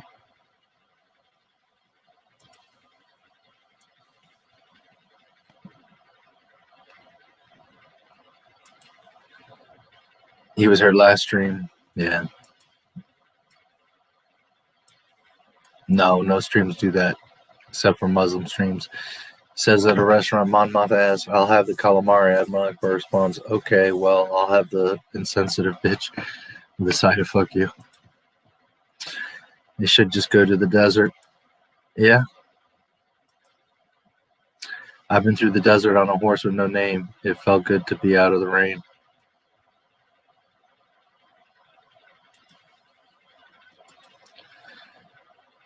In the desert, you can remember your name because there ain't no one to give you no pain. Hey, Classic Glue, good to see you, buddy. What are you doing up so late? What do you mean? This is what I do. Name one live stream where a 10-minute moment of silence is taken. I'm a night owl, man. I'm always up this late. My stream's always long. Sabiel Media, blah, blah, blah, blah. The kids on my bus hated when I play that song on a silent phone. That they play their loud-ass music on a speaker. What a bunch of hypocrites. Music today sucks. That it does. You are, man, I just don't know. What do these channels have in common with the channel doesn't? You should go there. What, to Little Marlow? What gives you the idea that this channel, yeah. It's a trap.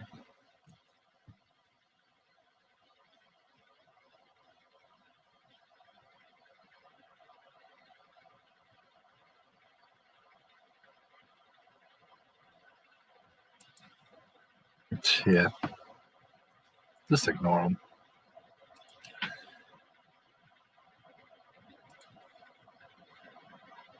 Three years of film, 12 episodes.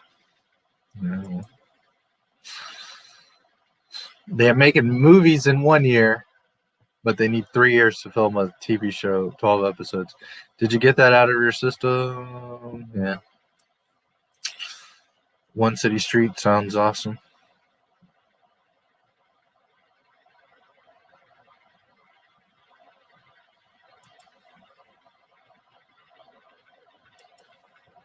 So I've told you many times, no, we're not taking any moment of prayer or silence or anything. This is a Star Wars channel, not a Islam channel.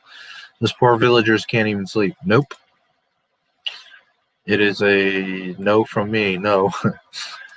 Where did they film the Andor in Return of the Jedi? I don't remember right now. California, I'm pretty sure.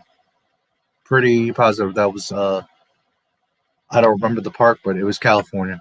Yeah.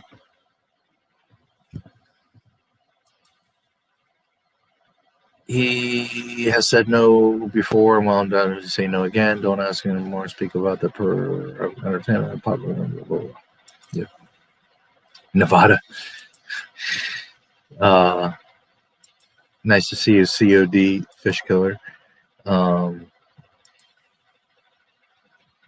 Anyway, can't wait for Disney to come to my forest-looking neighborhood to fuck up my environment. Gonna be sleeping for weeks because of the noise. If it doesn't any further than from here on, yeah. Though it already is loud in my area, a lot of drunk drivers at night. Really? In Alaska? I feel bad for the villagers. They have very good points. Yep. Just know he has many accounts. Yeah.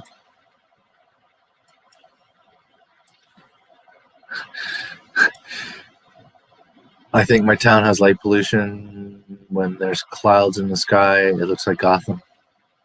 It might be a good thing in Alaska. Just because I live in Alaska doesn't mean I live in an igloo. Damn, I thought you were getting Wi-Fi in your igloo, dude. The peninsula is the best area of Alaska. Kenai, Anchorage, Homer. Best places in the state. If anyone visits, don't go to Juneau. There's nothing in Juneau. I don't even know why there's an airport there. Everybody talks about Juneau. I guess there's nothing there. I know I used to live there. Still have a house by Homer. Oh, look at that. It's fun to drive to Juneau. Are death sticks made of hectare? The best part of driving to Juneau is that you can't. I know. Talking about makes me want a death stick. Same here. Listening to everything Disney stupidity is clouding my mind. Yes, that it will do. Seems like Disney Star Wars is in deep water. There you go. I guess I've done my job here. Not as deep as my loss of biodiversity. And here I thought Disney was pro-diversity. Yep. I believe I'm bisexual, and I think treating bi people better than straight people is insulting to both Disney and their stupid. Here's a simple answer to your problem. Say it with me. Film in Nevada. Yes, you do have a good point. Deep water, and Mickey is in deep throat position with the investors. Pete should be the new mascot of Disney. Oldest Disney character ever. I thought Mickey was.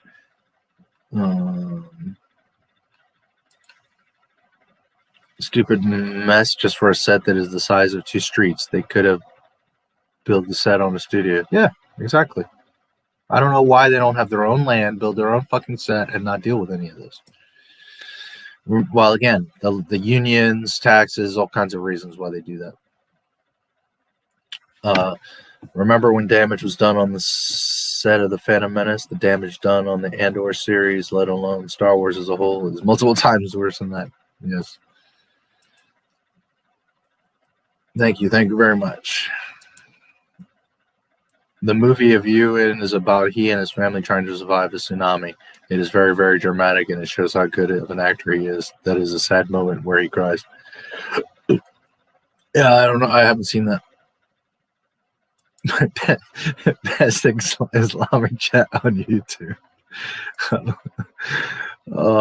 Some fans of Star Wars Theory got mad for his fanboy tweet. He just wants to see Anakin killing Padawans on the Kenobi show. Yeah, I think he needs to get over that crap. Personally, nope.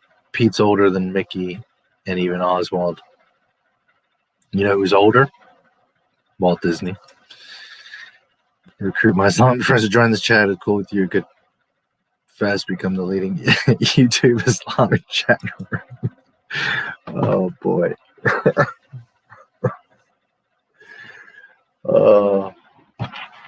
I think it's funny because you love this channel.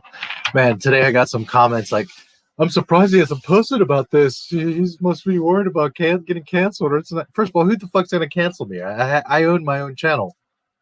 I mean, yes, YouTube could ban me, but it's not like Twitter where, you get canceled. Like, my channel's here. I make videos. If you watch them or you don't watch them, that's what it is. It's not about canceling someone. But it's just funny. Like, it's the same people, and they constantly are coming back and making comments and, like, trying to put words in my mouth. And yet, they're like, oh, this channel's so crap and blah, blah, blah. And yet every day you're on my show. It's funny. Anyways. All right. I'm going to take a quick break. It's been 4 hours. Well, we got through Obi-Wan and Cassian. That was really all the stuff I had.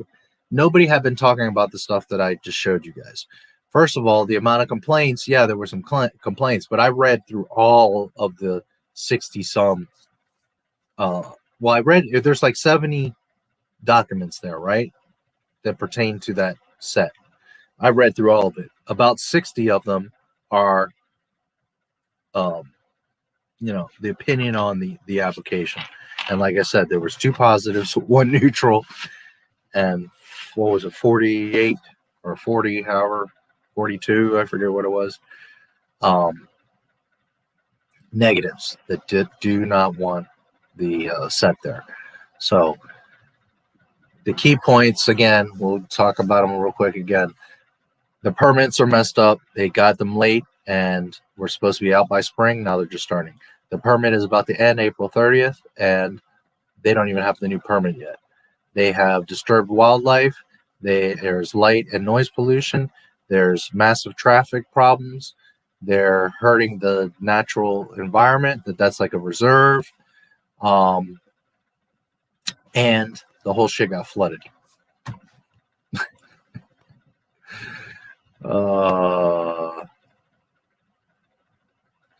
Yeah, I don't know why everybody's like, okay, first of all, I can turn off the likes and dislikes. Any YouTube channel can do that. And I don't know why people are like, don't understand this. You can go ahead and turn off likes and dislikes. It's just the thumbs up and the thumbs down. You won't see the number. You can disable that. You can also disable comments. So I don't know why people are acting like this is some new thing, that YouTube's doing a big thing. Could Disney have cried to YouTube for them to disable it? Potentially. But why didn't YouTube just say, hey, just turn this shit off like the Oscars did? If they're going to make it to where you can only show the positive, the likes, I know it sounds good on paper to a lot of people because they're like, oh, nobody will see the dislikes. It'll just look good. But businesses need to have that negative feedback. That's what shows it's real. And businesses also need to take notice of negative feedback. When your videos have 30,000 dislikes to, 1,000 likes, you need to start paying attention. It also reflects badly on people that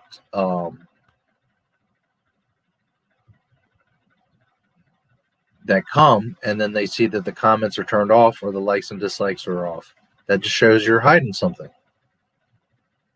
People are going to take you much more realistic and seriously if they see all the comments, for better or for worse. They're testing different stuff. They're saying that some of the dislikes may be hidden. I just think it's dumb. I don't know why they're gonna do that. I think it's gonna blow up in YouTube's face. A lot of people are gonna be like, "Oh, cool, no dislikes," but it's just not realistic. And if Disney or whoever is getting ratioed, the solution is not to hide the ratio. The solution is to address the ratio. To say, how did we screw up? Why are the fans so angry that they're ratioing our videos? That's where your focus needs to be, your energy, not calling up YouTube and being like, hey, we got to do something about this because we're getting ratioed. That's your problem. You're a content creator. That's your responsibility. Imagine me calling up or writing to YouTube like, I don't think this is fair, blah, blah, blah. And I'm just this little creator, and it's bullshit. Steamboat Willie. Thinking getting a dislike means you're getting oppressed. Yeah. But that's Disney. Disney does not like any negative visibility.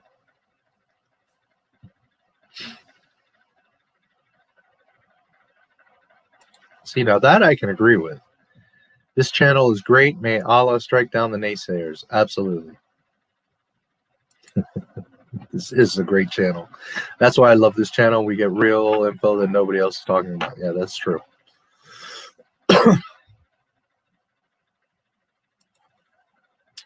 Imagine if when my Jaws video comes out and I get a dislike and throw a shit fit saying bye, people are getting oppressed. Dislike just means not like. It means nothing. Yep. Well, it means something if most people are disliking. But again, that doesn't mean you censor or hide or ban that. What you need to do is you need to course correct as a business and say, if 75 people are saying my pizza sucks, I need to change my pizza recipe, or I need to go back to making calzones, which is what got this pizza shop famous in the first place, instead of trying to do some other shit and making pizzas.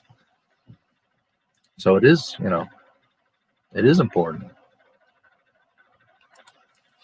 I won't be disabling the dislike button. I take the dislikes the same as I take the likes. I'm getting attention either way. Yeah, absolutely. Listen, guys, the dislikes are more than anything ego, because the dislikes are actually good for you. Someone that comes to your video, watches like 10 seconds, 30 seconds, and leaves is terrible. Someone that comes, watches, even if it's only 2 minutes of a 10-minute video, but they watch, they leave a comment, they like, or they could even dislike. Those are all interactions with the video, with your channel. And YouTube picks up on that. YouTube likes that. So it doesn't matter. It could be negative. Someone could write something nasty and leave a thumbs down. It doesn't matter. It's still interaction on your stuff. And that's what YouTube is looking for. You to get some sort of reaction out of people. Regardless of what that reaction is, as long as it's not like hurting people. You need some negative feedback to improve? Yes. Get your Not My Star Wars merch? Yes. That I need to improve? Yes.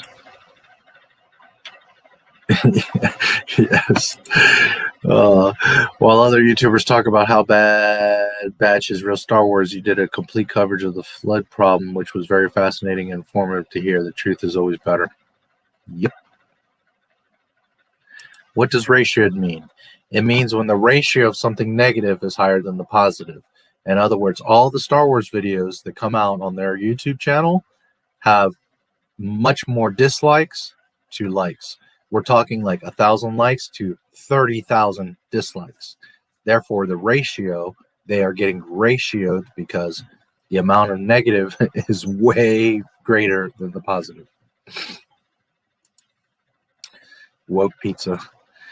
The pizza tastes like shit. Because you don't like my pizza, correct. Okay, I'm going to take a little 10-minute break. I'll play my little 10-minute intermission, and then we can talk about whatever. I don't know how awake you guys are. There's 16 people around, so if you have any questions, if anything else you want to talk about, I'm done with the Obi-Wan and Cassian thing. I don't know if you have any other questions. The only other thing that I didn't get to show you was the rain flood report. And the main thing with that is, I'll just touch on that real quick. It was showing not only the specific levels and how those levels during those dates were way over the danger zone, but also it was showing the locations. So like I was saying, like from here, Marlow Lock is one of the main ones that I marked. There's another lock somewhere along here. And this other one, I can't find it right now. Let me see if I can find it real quick. Let me give you some perspective.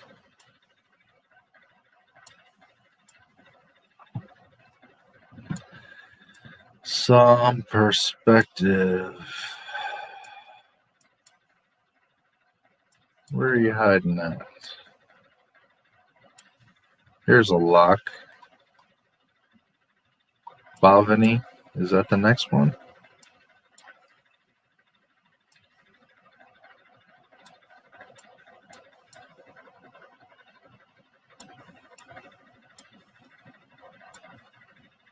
I feel like there was another one. Here. Bray Lock. That might be the next one.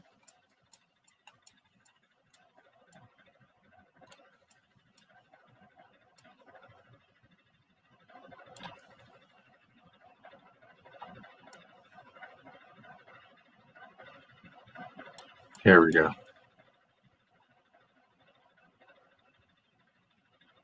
Is this a lock or is just the convergence? Yeah, it should be a lock here.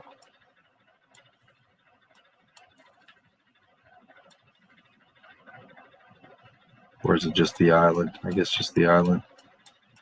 Not an actual lock.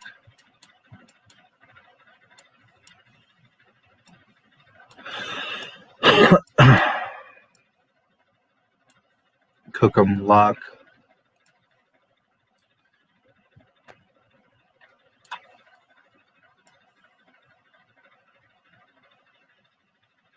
Lock Island.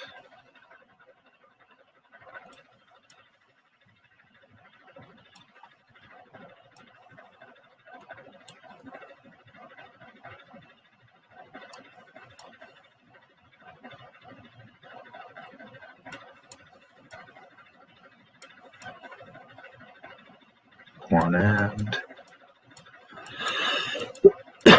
So Bray is maybe the next one.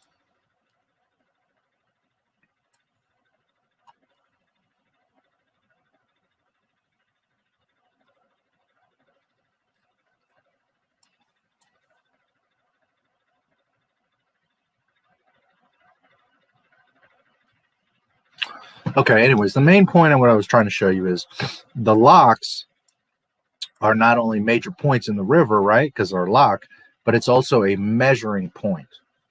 So that when I was reading the rainfall analysis, it was one of the references was Marlow Lock. That's one of the measuring points. And then the next lock is like way down here somewhere. So what I'm getting at is they were measuring the levels. Remember that it flows east. The river goes east. So from Marlow Lock to the next lock is where they were taking the measurements. So again, when I was telling you, this whole area here, hopefully you can see my mouse, this whole area here was completely flooded and affected by those rains. Again, this major river, Thames, world famous river, is right here. I mean, there's just this little piece of land here between that lake, the River Thames, and this. So this would have been completely under freaking water, this whole area. So that was the only thing I didn't really get to show you, was the real-time water level. But what I was going to show you is that during those dates, it was indeed at a high risk level. Again, this area is zone 2, and then this area, right, is zone 3 for the risk. I was showing you the zones earlier. And when those rains were happening in February, it was showing that all of this was zone 3, underwater. So, all right.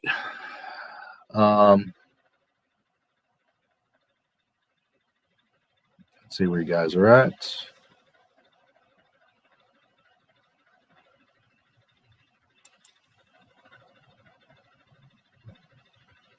Make it specified. It's like, yeah, you have a good night too.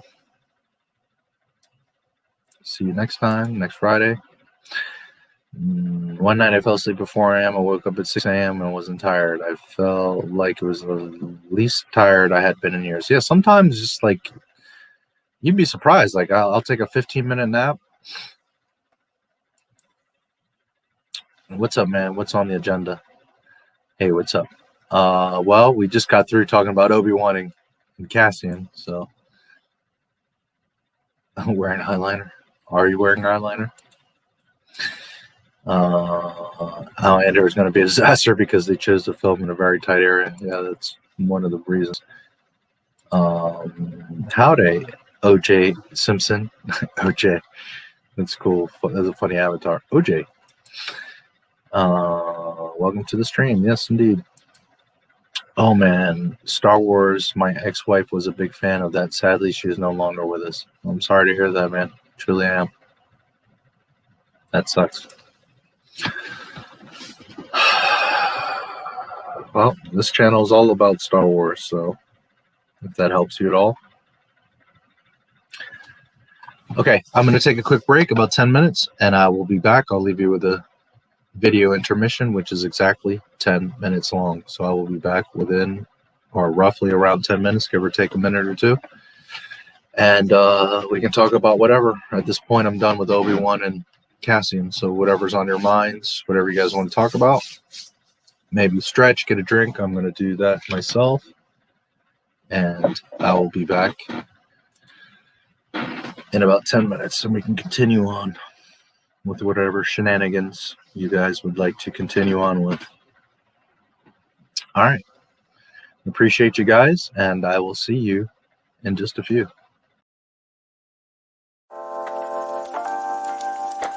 Streaming our favorite shows, keeping in touch with our loved ones, and even our banking is mostly done online these days. We'd like to think our information is safe, but as our online footprint increases, so does our need for proper security. Surfshark adds an extra layer of security when you're online to keep all of your passwords, photos, and videos safe. There's a lot of websites and hackers that take your info without you even knowing it, but you can swim under their radar using Surfshark VPN, a virtual private network. Surfshark is a VPN service that protects your information by encrypting all of the data that you send through the internet.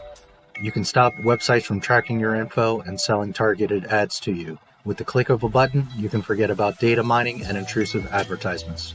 One of my favorite features of Surfshark is that you can see content not available in your area. Disney Plus or Netflix, for example, have different movies for each country. Access should not be tied to a region. In China, YouTube and most social media websites are banned. With Surfshark, you can solve the problem by simply changing your location. Just connect to the service and refresh the page. Surfshark is an app and browser extension that enables you to place your laptop or phone anywhere in the world and allows you to access the internet as if you were in that country. You can watch any content anywhere in the world on any of your devices. Surfshark turns you into an anonymous and hard-to-trace online user and makes the internet a safer and more enjoyable place for you. I use Surfshark every day. It automatically starts up whenever I start my PC, and whenever I need it, I activate it with just one click. Surfshark is the only VPN to offer one account to use on an unlimited number of devices. If you want both protection and freedom online, use my code NMSW, short for Not My Star Wars, to get 83% off plus 3 extra months for free. Surfshark offers a 30-day money-back guarantee, so there's no risk to try it out for yourself. The link is in the description below.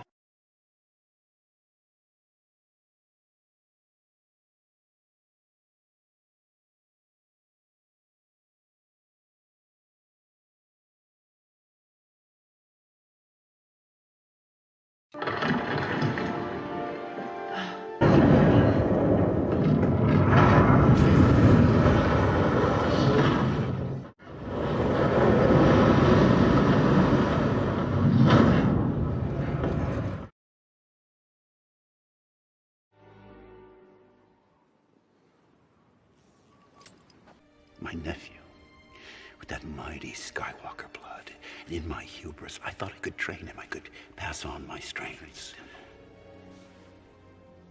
By the time I realized I was no match for the darkness rising in him,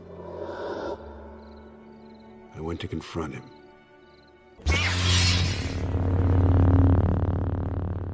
And I was left with shame and with consequence.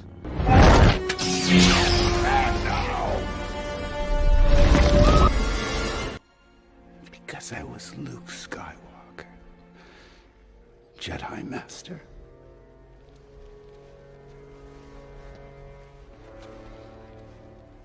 A legend.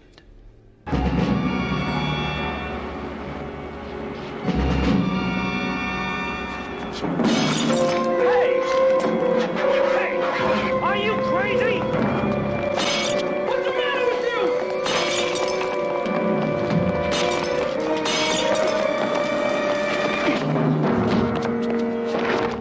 What happened? What do you want?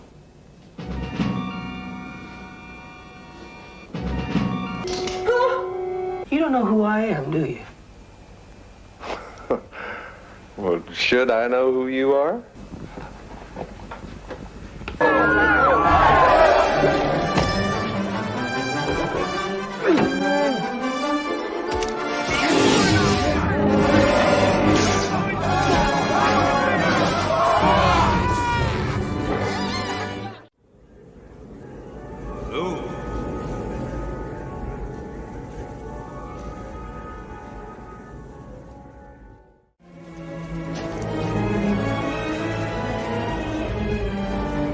Not much time.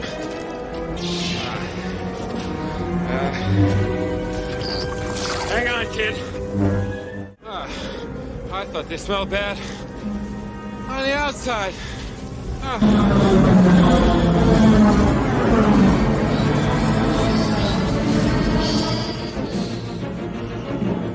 This is Rogue 2. Echo Base, this is Rogue 2. I found them. Repeat, I found them.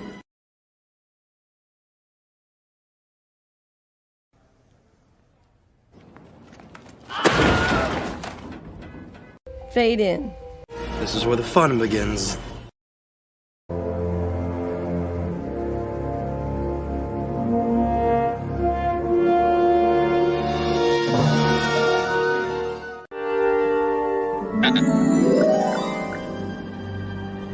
Hello there. Crap. Crap. Crap. Crap. Crap. Crap. You know, hey! You guys sure are friendly, aren't you? I'll probably never meet him. Might. There's something different about him. The Force is strong with you. Had enough? What do you want? I'm busy.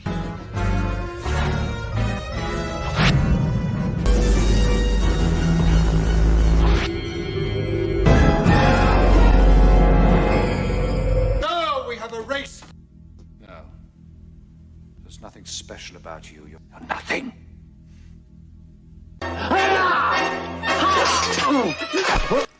Now stand aside, worthy adversary. 'Tis but a scratch. A scratch? Well, what's that then? I've heard worse. You liar! Come on, you pansy. Victory is mine. Just a flesh wound. You will each be part of me, and together we will be complete. Use the Force. Let go. The Force is strong in this one. I have you now. What? You're all clear, kid. Now let's blow this thing and go home.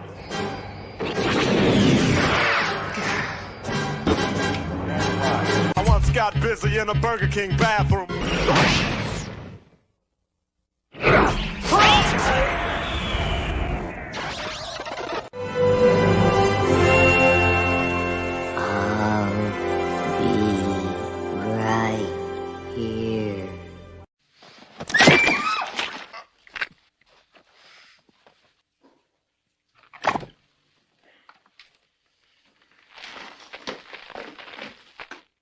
Cocainum.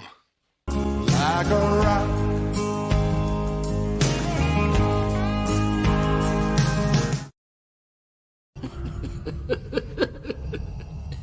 Perhaps you referred to the imminent attack of your rebel fleet. Yes, I assure you, we are quite safe from your friends here.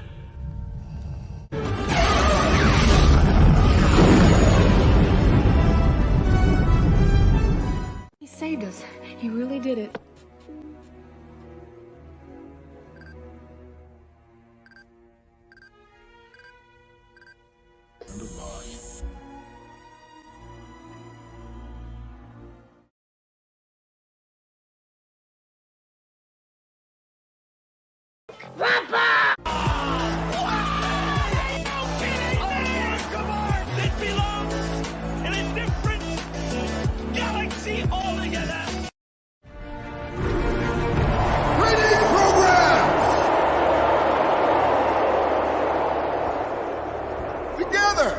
We have achieved a great many things.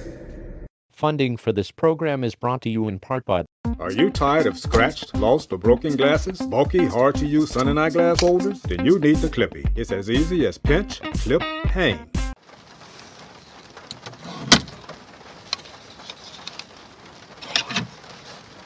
Did you know the average American spends 101 minutes a day in the car? Wouldn't it be great if your customers could see your company logo every time they hit the road? Then you need the Clippy, the perfect, unique, affordable product to promote your brand and with constant marketing exposure. Plus, it's 100% made in the USA. No longer will your promotional investment become someone's unused, unseen, discarded item.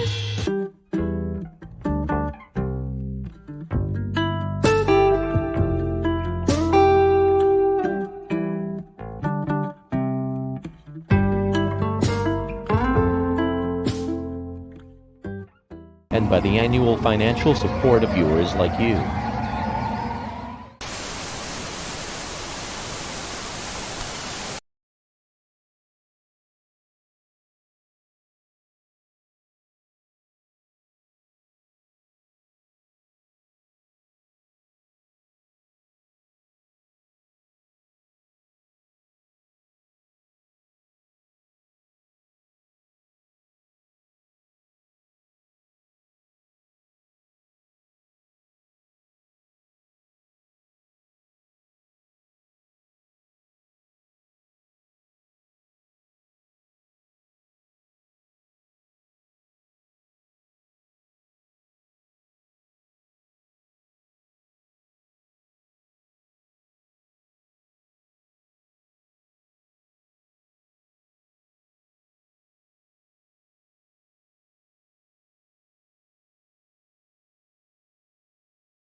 Funding for this program is brought to you in part by historical fiction thriller called All Up. Basically, it's supposed to be, I tried very hard to make it an entertaining, page-turning book about the first space age. It comes out on July 14th. It's you can get it as a Kindle book or Apple book, and there'll be an audio book, but it won't be coming out. The audio book will be a little bit later, August or September. And it's, it's a book about what I consider to be, the great adventure of the 20th century. The development of the rocket happens during World War II and before World War II with Robert Goddard, and then with the secret German weapons program during World War II, and MI6 is trying to figure out what the Germans are doing. There's a lot of cat and mouse and a lot of intrigue, and it's all very interesting, I thought. And it was a ton of research behind it.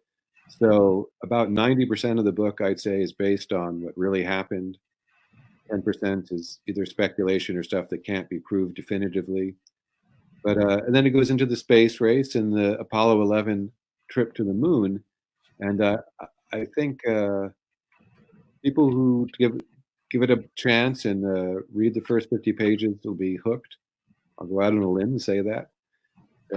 Obviously, no book is for everyone, but I hope people who have read my other books will give it a chance, because it's a behind the scenes book. In the same way that's making a Star Wars and Indiana Jones and Alien the behind the scenes books, this is also a behind the scenes book. And by the annual financial support of viewers like you.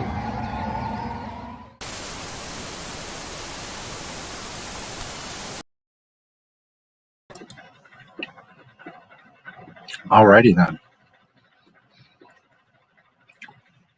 Made some coffee, a little breakfast sandwich. I'm back in the game. Yeah, sorry to hear that. It makes it worse, yeah. You have a good night, OJ.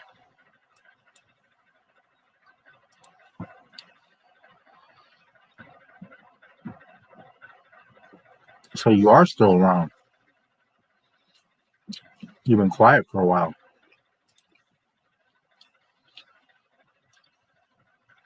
Pencil lead is eyeliner? That can't be good for you.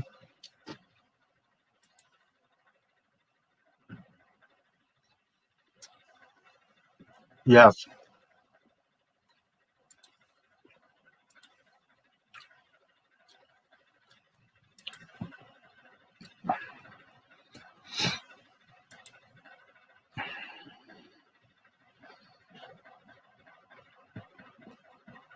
That makes a little more sense.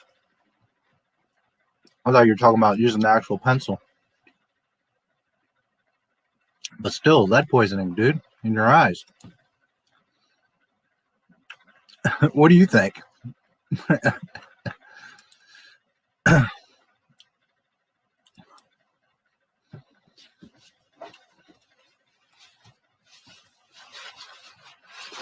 Yeah.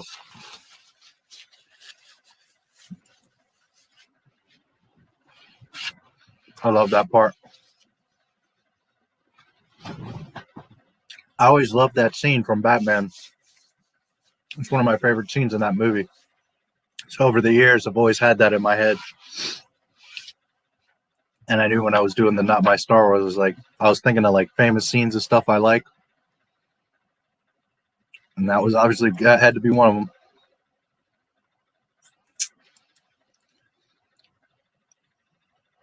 Yeah, they are different. Star Trek is trying to be very real, you know what I mean? Like real science, which is awesome. I think it's great. Star Wars is fantasy. It's a whole other.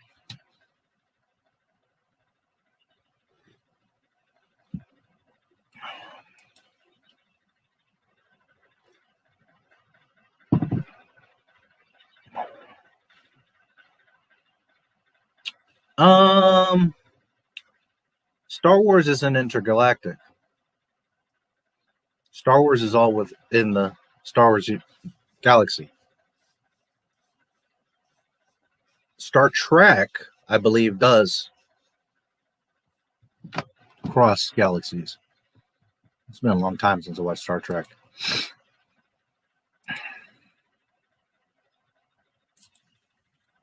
Alien, yeah.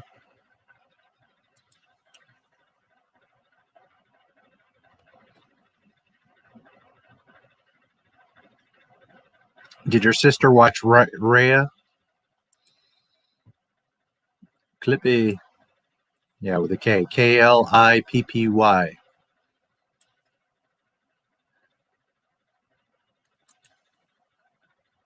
I'm here. Yeah, it took me an extra minute.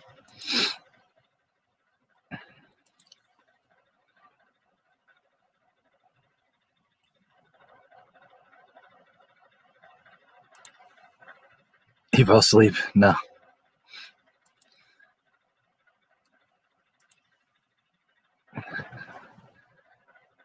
Too much action? Anything's okay. CGI, action, love, whatever. It's just you have to execute it properly. You know, that's why Star Wars to this day is still such a big deal. You know, obviously effects and sound and everything has come a long ways, but it was properly executed. It was like what George Lucas said, it's timeless. Doesn't matter what your constraints are in that time. If something is timeless, you know what I mean? A painting, a film, whatever, if it's executed properly.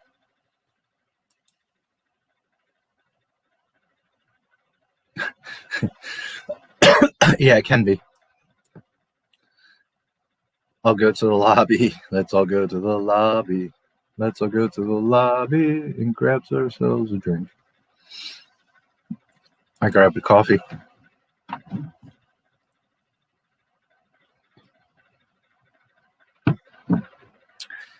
That guy says, did you watch those shows I told you about?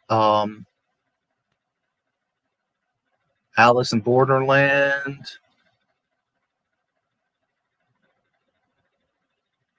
Dark Crystal. Cobra Kai, of course. What was the other one that I saw that I was telling you with the alien? It was like Resident Evil. I think that was Alice in Borderland, yeah. There was another one that was like a game show that I don't remember the name. Is that one Alice in Borderland? Let me check which one was.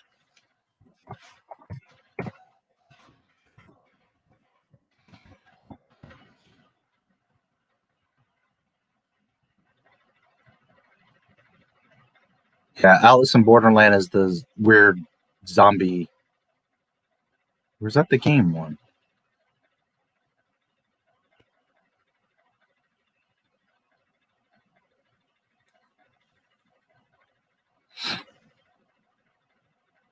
Oh no, okay. Alice in Borderland is the one that's the games. What was the one that I just saw with the zombies that I was telling you about? Oh man, that thing was crazy. They're not zombies, but it was like zombies. Shoot, I don't remember the name of it right now. It was really good though.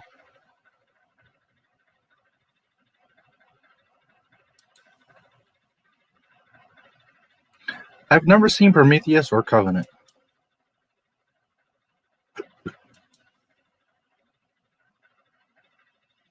Fudge Nugget. Drunk Lily. Hi, Drunk Lily. I don't recognize you. It's nice to see you. You keep showing up on my YouTube feed, lol. Maybe because I watched like 1 or 2 videos. Well, that's a blessing. That's not a curse. To this day, 5 years later, I still don't know anything about Poe Dameron other than he's a pilot who likes blowing stuff up and is possibly gay. Is he gay? We don't know. JJ just wants ships to fly. Yeah. How old are you? Who are you asking me? I was 3 when Star Wars came out. I wish Alien vs. Predator would have been more like the 90s books, yeah. I love the concept of Alien vs. Predator. Could have been done much better.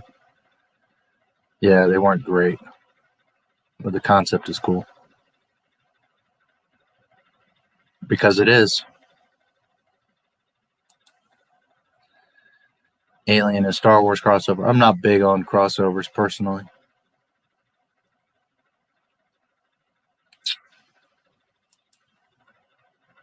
That would suck. Not yet about the movies, shows. You haven't seen them yet? Wayne on Amazon Prime is really good. Man, the Xenomorphs would kill everyone in Star Wars. The one with the zombies, I can't remember the name of it. It was so good. Disney Star Wars feel that belong to something else like Star Trek or some other franchise. Yeah. Do you stream often? Every Friday evening, and then sometimes if some event or something is during the week, I'll do it, like a Disney shareholder call or some special thing. I'll do a stream, but every Friday evening. And I might do once a week member streams. I did one last week. I didn't do one this week. We'll see. I'm just really busy editing videos all the time, but every Friday I stream, every Friday evening. What's worse, Star Wars sequel trilogy or Terminator Dark Fate? I don't know that I've seen Dark Fate, but I'm going to say sequel trilogy.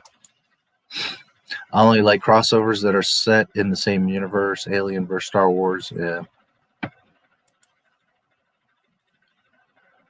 Dark Fate is worse. Club Star Wars. How do you keep your Star Wars fandom going in the face of Disney Lucasfilm's agenda? Because I celebrate George Lucas. That's all. There's 35 years of real Star Wars that can never be taken away. As long as we remember it and cherish it and honor it, it won't ever go away. That's how. That's what keeps me going, is real Star Wars. I don't worry about Disney stuff because it's all fan fiction.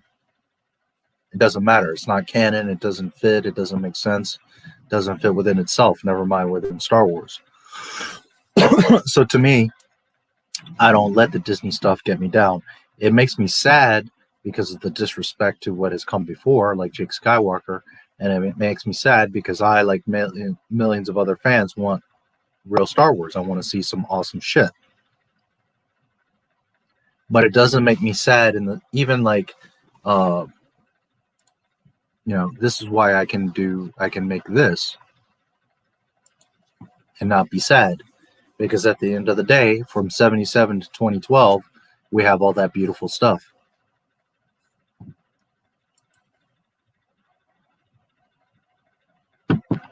What would have made me sad is if George Lucas all of a sudden like fucked up and changed the entire Star Wars thing and flipped it all upside down and it was just all backwards. You know, like not everybody likes the prequels, but you can never argue that it's not one story, that it's not cohesive, that it's all has continuity, that it's all one movie. Whether you like the prequels or certain movies or whatever, it doesn't matter. 1 through 6 is one cohesive, beautiful piece of art. So whatever Disney does, it sucks, but it doesn't hurt or change the fact of what is there. Star Wars 1 through 6. So that's how I keep it going, because I celebrate George Lucas. That's the point of this channel, is George Lucas. The Disney calling out is the reaction to their action, is the after effect.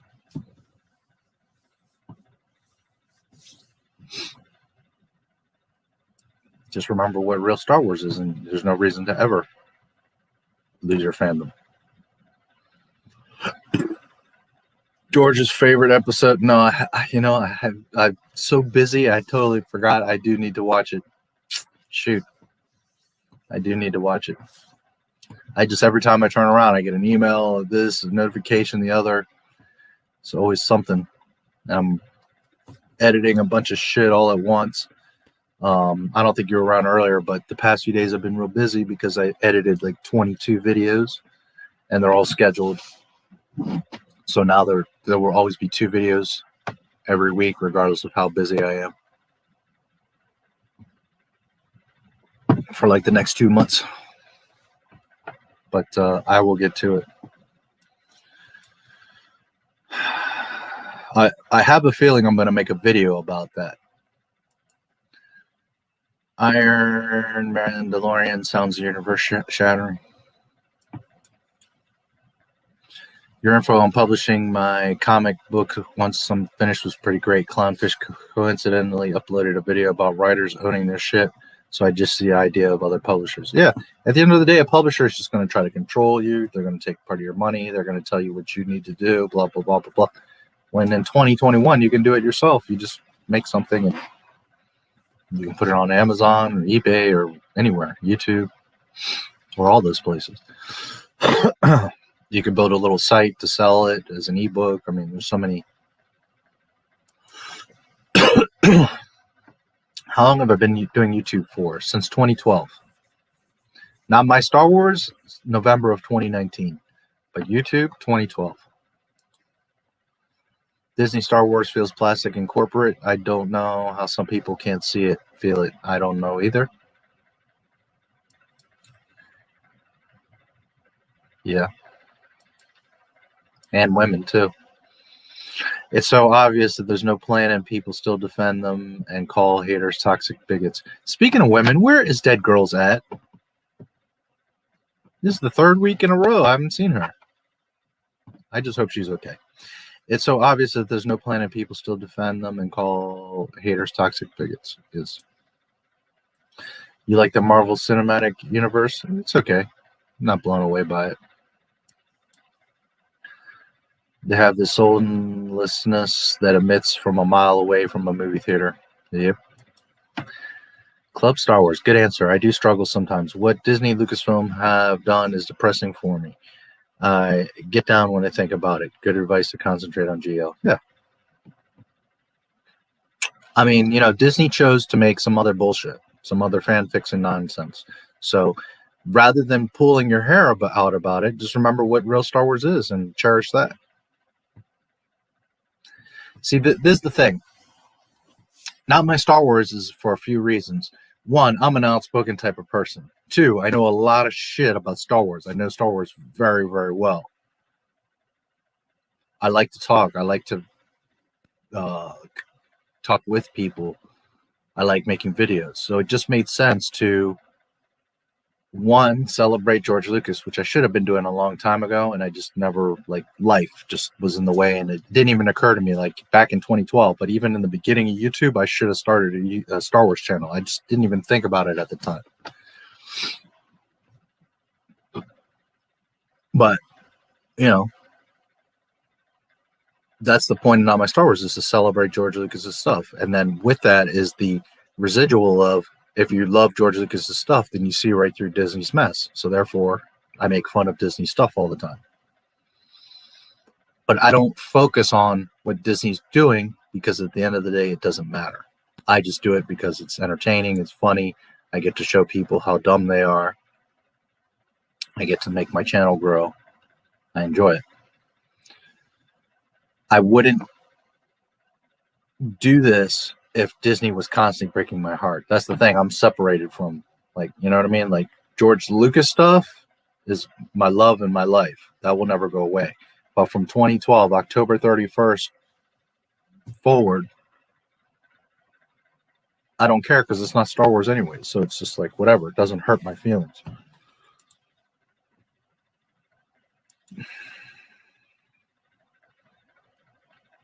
Should be the end. Yeah. It is called End Game. Better than the new trilogy. Watch them when they came out. Yeah. Only reason I want what I'm writing to be a success is so the fans that like it won't be ignored like they are from Lucasfilm. Well, remember that if you ever own a business, you know, how Disney has treated people, how they react to people, and things they do.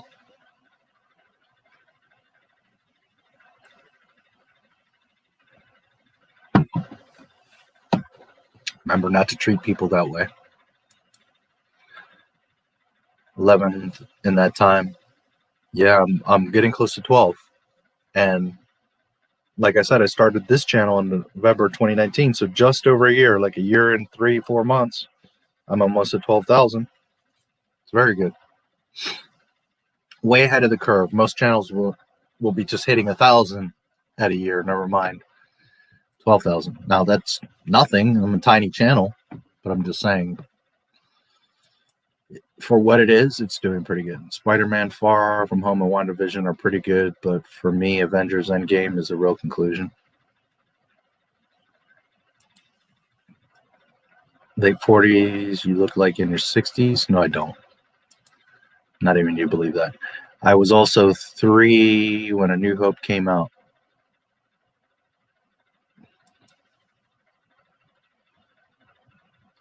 I'm mad that Sam got the shield and not Bucky.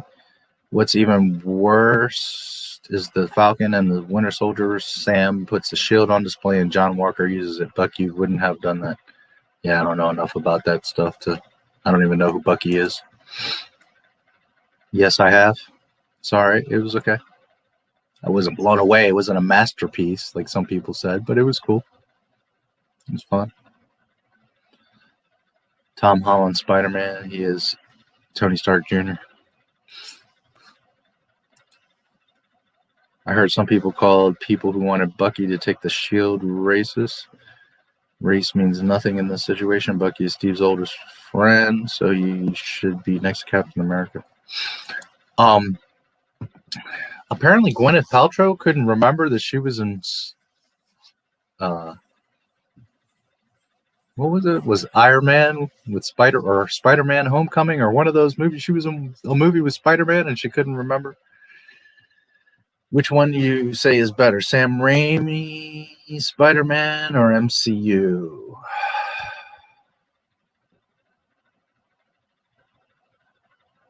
I'm not a huge fan of any of the Spider-Man films, to be honest with you. I did like quite a bit of the what's his damn name?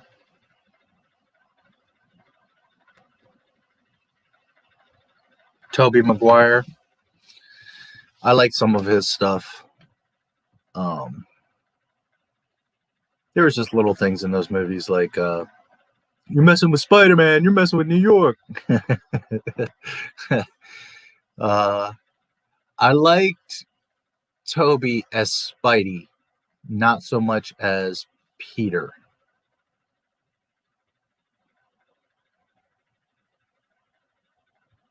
But yeah, I thought those movies were okay. Kirsten Dunst. I haven't seen some of the newer ones, so I can't totally compare or comment on some of the newer ones. But I know that the only like Spider-Man film that I've really been excited about, when the first Tobey was coming out, I thought I was excited, and then I thought they were okay. They weren't terrible, but like the old Spider-Man from like the 70s, obviously the cartoons, and then I liked Spider-Verse. There's problems. There's like stuff that doesn't make sense, like in canon in that. It's kind of silly, but I did like that. I thought that was a fun Spider-Man experience. The other Spider-Mans, I mean, they're okay, but there's just not like this one Spider-Man movie that I'm like, oh, wow. Like Batman, you know, like for me, definitively, this all the other ones aren't even close. Dark Knight second to this, and then probably Batman Begins would be my third. But no Batman comes anywhere near that. That's easy. But Spidey, I can't think of like a Spidey that... One with Sandman was okay. I don't know. Like Venom, I liked how Spidey had the black suit, like how Venom really happened. And I thought that Brock looked pretty cool. Like he was a good Brock. Is the Winter Soldier, he was Captain America's closest friend. Yeah, I don't know much about that. I heard that show's not doing too good, so 80% of people in their 40s, what the hell are you talking about? The dude is in 240 quality with 12 hours of tireless in front of the screen. Exactly. Correct. It shouldn't be 240. It should be 720.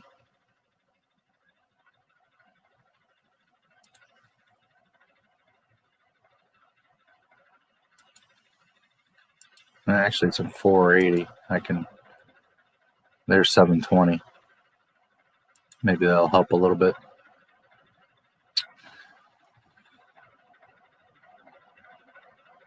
Yeah, if you saw me in real life, you wouldn't think I'm 40. And in fact, if I shave this, I look like I'm 20, 30 years old. It's funny. I get carded sometimes. Sam Raimi is the best interpretation of Spidey from the comics put to film with masterful directing, writing. Spider-Man 2 is great. 3 gets too much hate. There you go. Comic book fans hate Disney 2. Bucky was a Captain America. I'm trying to remember the first Spider-Mans. The first one was him like, where you mess with Spider-Man, you're messing with New York. But I can't remember who the damn villain was.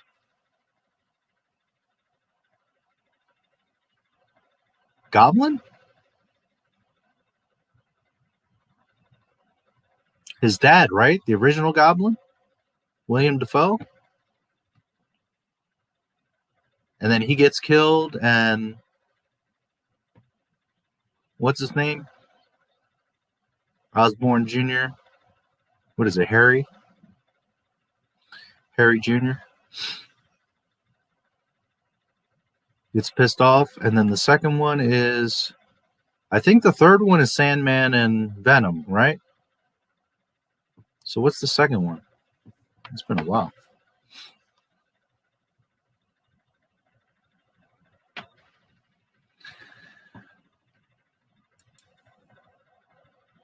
Venom is barely in it, and Peter goes emo and becomes a cringe. You're supposed to cringe because that's not how Peter acts, and people act like it's the worst thing ever. It is 720, but looks blurry to me. Yeah, a lot of it is the lighting.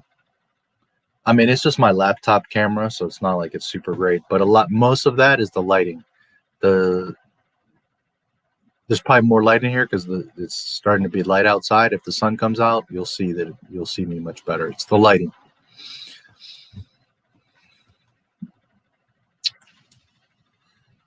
Episode 2 of Falcon Winter Soldier. Sam almost gets arrested for being black. Spider-Man villain was Green Goblin, Norman Osborn. Right. Norman, correct. Why? Why? Ask why.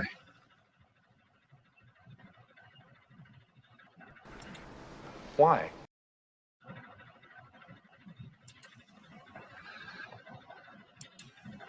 Have you seen, 1, 2, and 3?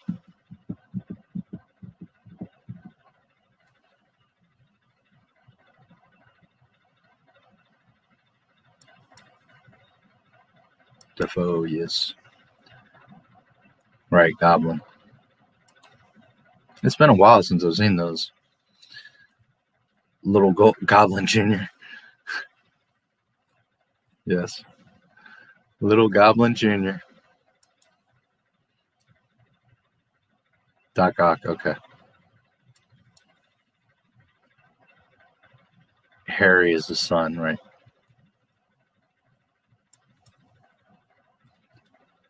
For Venom.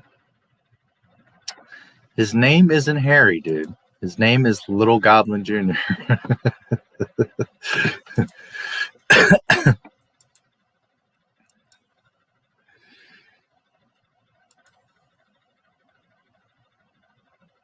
Venom.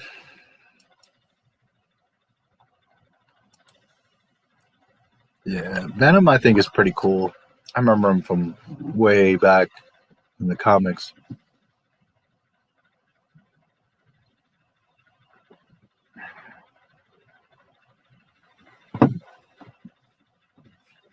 which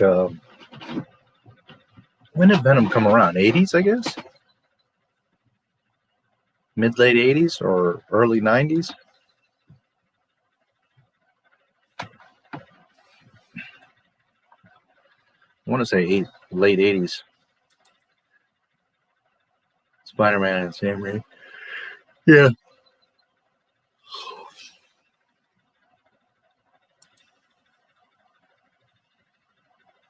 Yeah, he probably would. He did a Joker thing, I think, on Twitter. I don't know if you've seen it. He did like a little sketch of him as the Joker. Search it. I think it was on Twitter.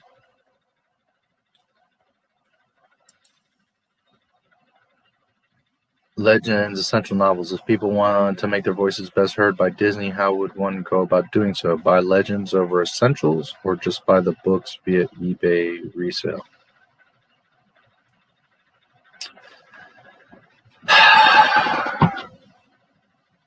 There's two scenarios here. First of all, Disney doesn't give a shit.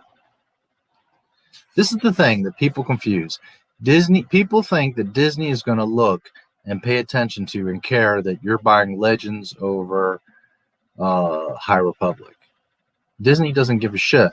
Disney cares that you're buying and reading something.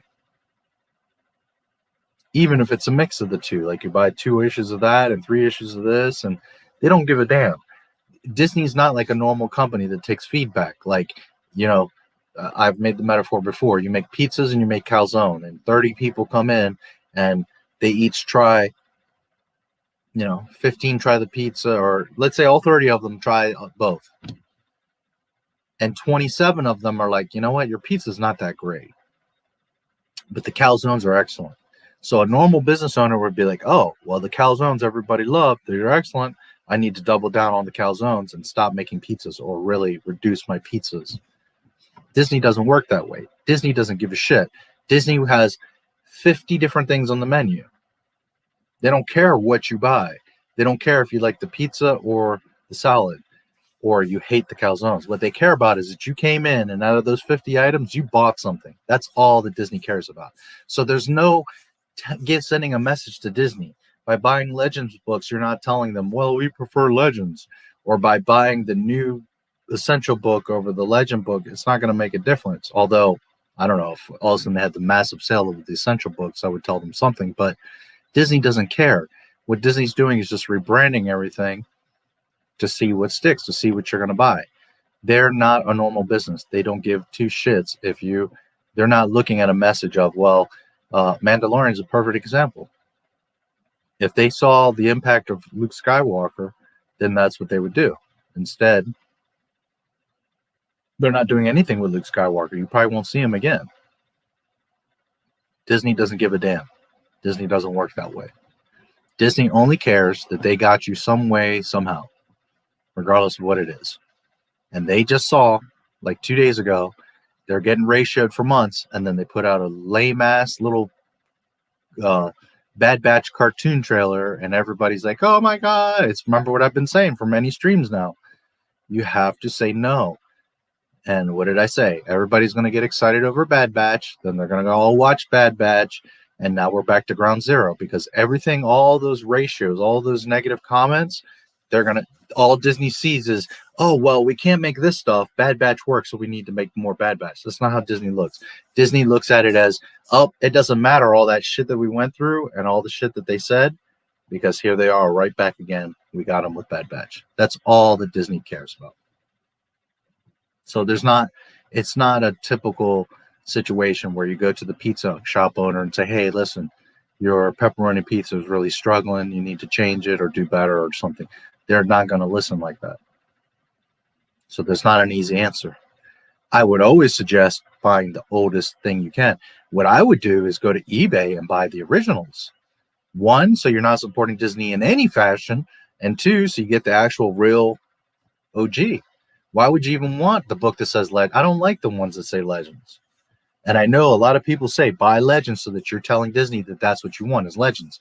But to me, no, you should not be buying nothing from Disney. Disney, from everything they throw out, should be like, we're not making money anywhere. That's where we have to have Disney.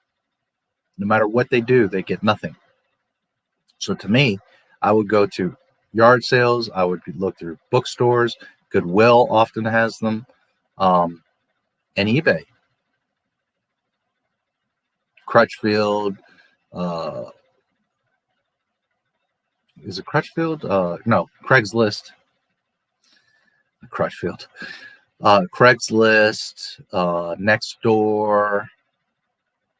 I would look in those types of places and get the actual original books. Why would you want anything different anyways? As long as it's in good condition. There's people with pristine collections of the old stuff. So that's what I would do, is I would get them newsed online or locally at a yard sale, whatever. Why would you even want the legends? Get the actual original ones. Don't give Disney nothing. Yes, he does. Sounds like him. He's got the big mouth. Yep.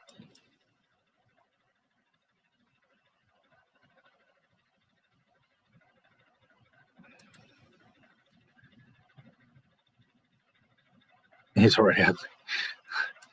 Yeah, he did a little thing about that.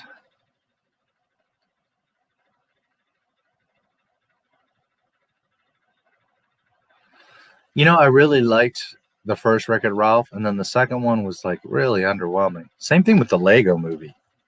The first Lego, everything is awesome. What an awesome fucking movie that is. And then Lego Movie 2 was just like, ugh. It wasn't horrible, and neither was Wreck-It Ralph, but it was just like so underwhelming compared to the first ones. There you go. No money for the mouse. Scorched Earth. Good morning, Wes. Make the Clone Wars type series set in between A New Hope and the Empire. Style of Boba Fett short. It could be cool. He's just a weird face. I wasn't planning on buying either Legends or Essentials. Just wanted others to hear your take on the subject. Yeah, well, that's,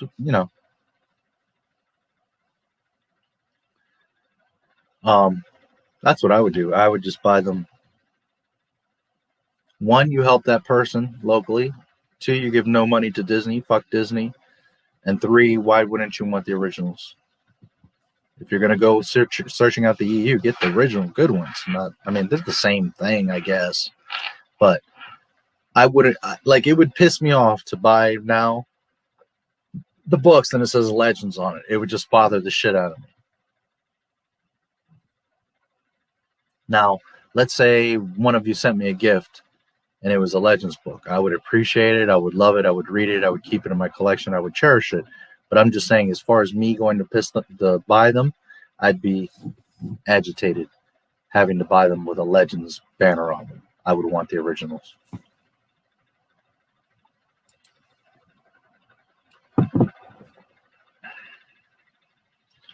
Yeah. Thrift stores and bookstores. Yeah. You can find them. Yes, it was awful.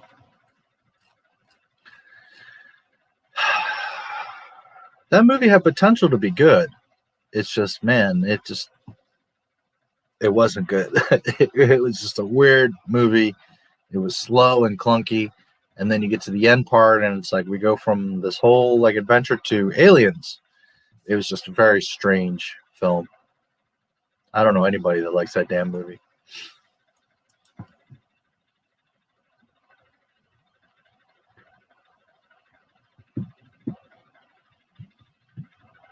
I tried to tell them on Bad Batch. New Republic clip today was not ratioed when I checked. I checked not long ago before the stream, and it was ratioed.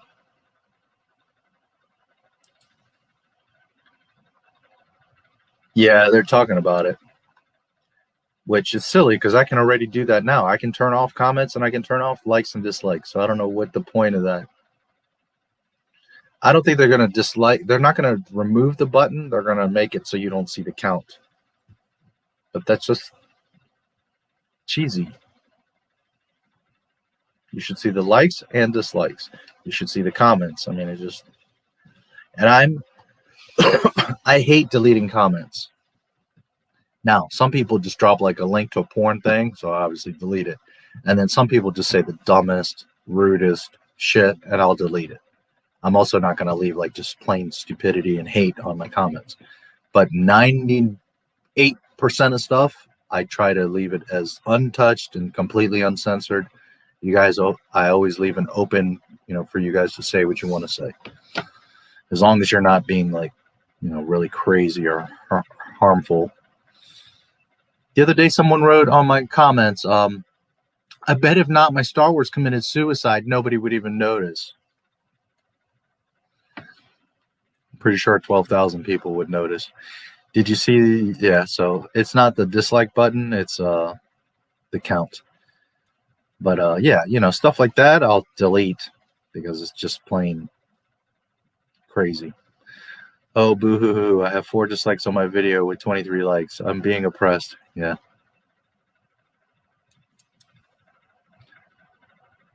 Ralph T is going to be dated, yeah. There was some neat stuff, like when he goes to downtown and there's like Google and Yahoo and all these places, right? That was kind of neat. It's not the same as, What was the name of Penelope Sugar Rush or whatever it was?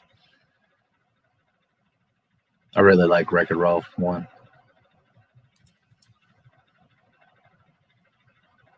Thoughts on Disney making Indiana? They'll fuck it up.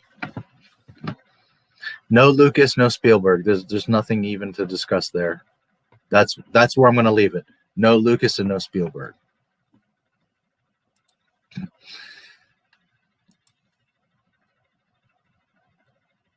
I know the movie's going to be trash. Yep, and it's going to be a total fucking dumpster fire. And then you compound that by the person that's going to be behind it, Kathleen Kennedy. So, that's going to be a dumpster fire.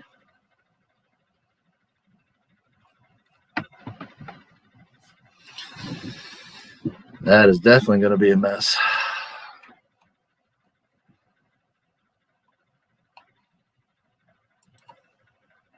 Better than the Emoji Movie. That movie was crap. I didn't see that. I'm sure it was terrible. Yeah, and like I said, Ralph and Lego 2 aren't terrible, but they're very underwhelming compared to the first ones. I'm one that noticed you're gone. That person is wrong and could use some more Jesus in their life. Yikes. Yeah. Yeah, literally this is what they said. I bet if not my Star Wars committed suicide, nobody would notice. So stupid. So stupid. I call out a Disney movie and you're coming on my shit and talking about, it's just. So the views don't want to admit defeat. Yeah. But again, I can do that. I can turn off the likes and comments right now on any video. Boo. Viewers, man. What's up with that?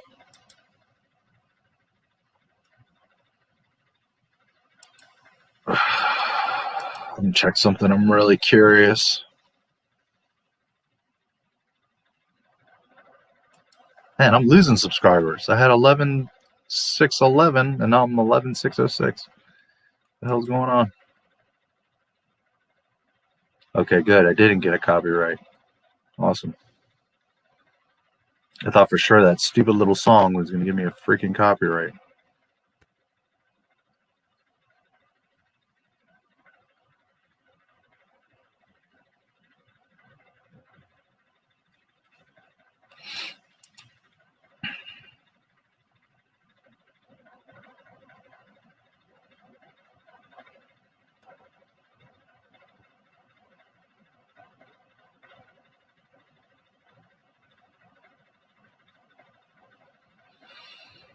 Yeah, I don't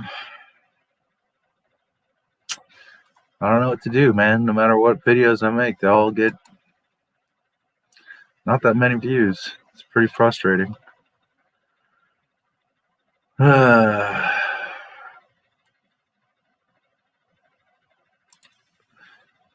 noticed when you were not live at 8:30. Yeah, that's true. Pissed me off. A new generation of Popeye fans will never happen. The old one is good. Fucking it up again. That's why you're losing subs. Clownfish had the same issue. My kids liked it, and yeah, for some reason I'm down. I mean, it's only 5 subscribers, but in the past few days, I've lost 10, 20 subscribers. I've gained some back, but just saying.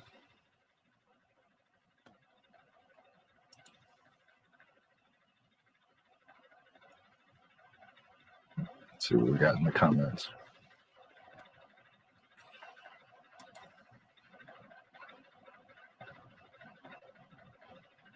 So we're going to start talking shit, so they put my icon in the comments.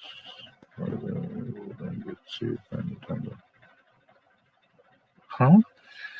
Since they're doing this, might as well start a Star Wars channel and start talking shit. So they put my icon in the comics, where they will then get sued by Nintendo. Huh? That's a weird comment.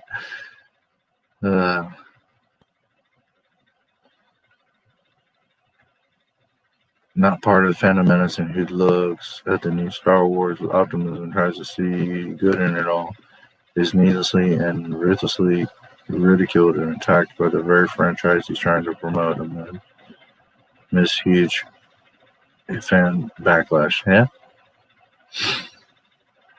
I think he's joined the fandom menace. His last video, he rips in the sequels as soon as the video starts and says he doesn't even consider them.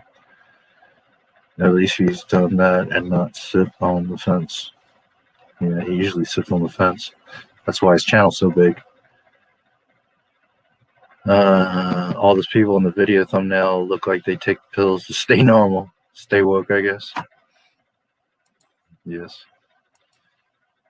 Incompetence of the highest order. The buffoons couldn't create their way out of a wet paper bag. It hurts the mind just looking at them posing as any kind of creative.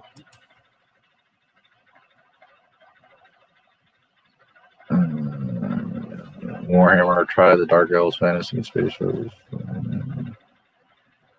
People.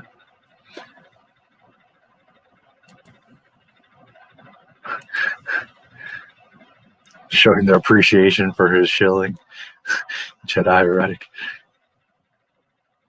Just draw some eyebrows on him and find out. Yeah. I don't know if you get how many of you saw my Star Wars theory community post that Tarek looks like him.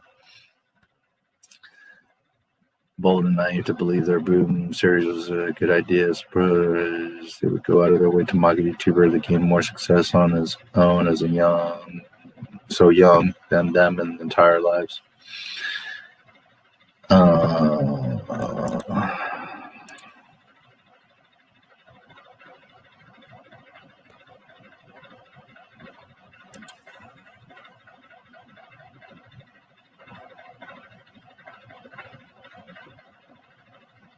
Tiny Hilda about Star Wars and story about a Grand Jedi that would have more than us getting high Republic crap. Yes.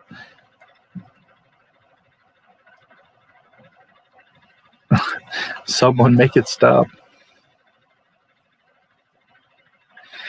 Here it goes again, throwing another temper tantrum because I showed that the FDA has found deadly chemicals in the Mandalorian hand sanitizer. I'm throwing a temper tantrum.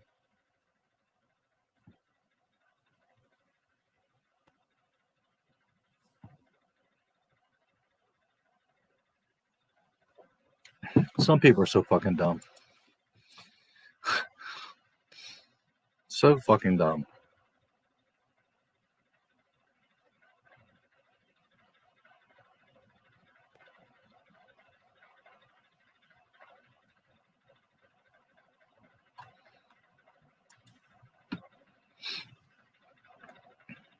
kids getting cancer from your fucking hand sanitizer, but I'm throwing a temper tantrum.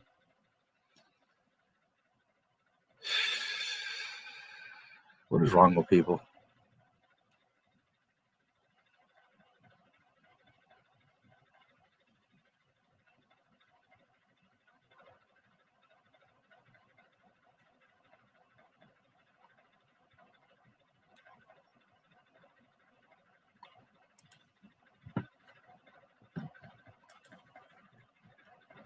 Future Man, sci-fi comedy TV series, and I feel like I thought wasn't going to like it because Seth Rogen was involved with it, but it was surprisingly funny. No, I haven't even heard of that.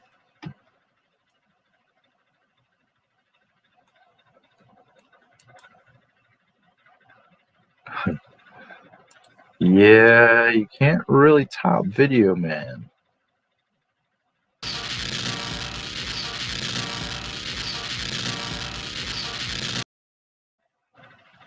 Video Man is a whole other level of badass.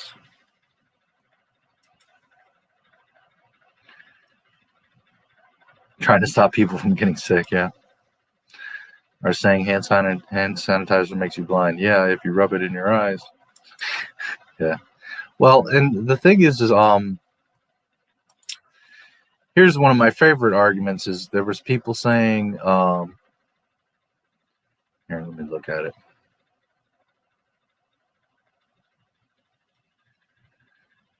What is here is directly taken from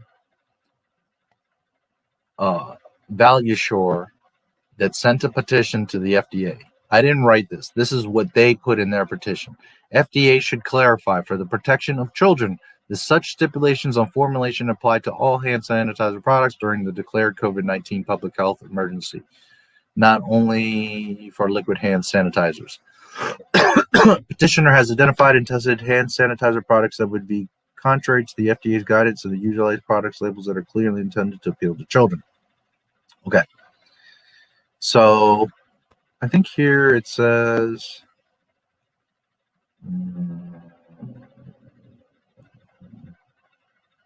right, risk of ingestion by children, benzene potentially pose significant danger to children. Okay, so you got comments like, so what? This is so dumb. Just don't have your kids drink the damn hand sanitizer. Okay, well, first of all, kids get into all kinds of shit. And second of all, that's not the point. The point is that if you read the actual fucking report, it tells you that just rubbing it on your skin, it seeps into your pores, and the benzene is fucking there, and it causes cancer. You don't have to drink it. Just using it on your hands is dangerous. Some people are so fucking dumb.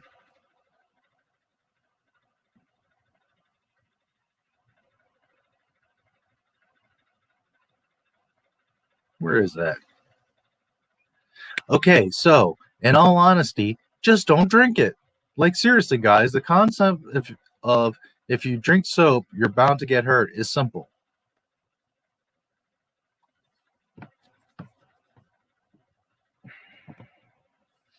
This is, again, when, people love to make themselves look stupid. How many times have I said it to you guys? Write your post, read it 3 to 5 times before you hit send. Because if he would have taken, I even gave you the link to the fucking thing. If you would have just followed the link and read the thing for yourself, you would have seen that it's highly toxic and dangerous just using it on your hands. You don't have to drink it.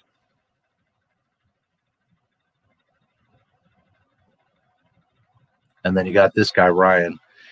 Here he goes again, throwing another temper tantrum. And then you got T. Smith. You lose credibility when you're worried about COVID-19. Okay, well, first of all, you should be worried about COVID-19. I'm the first to acknowledge that it's been way over-dramatized. It's been way overplayed. It's been made into a much bigger thing than what it really is. A lot of those deaths are flu deaths. Those aren't real numbers. A lot of it is inflated and bullshit.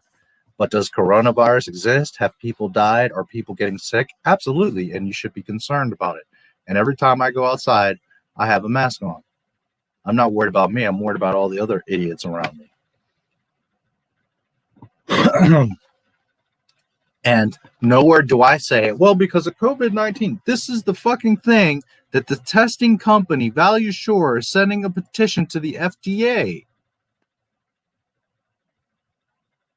There's nothing here about me saying anything about COVID-19. Oh, well, what can you do? People are just fucking dumb. You give them the link, you give them the information. People are just fucking dumb.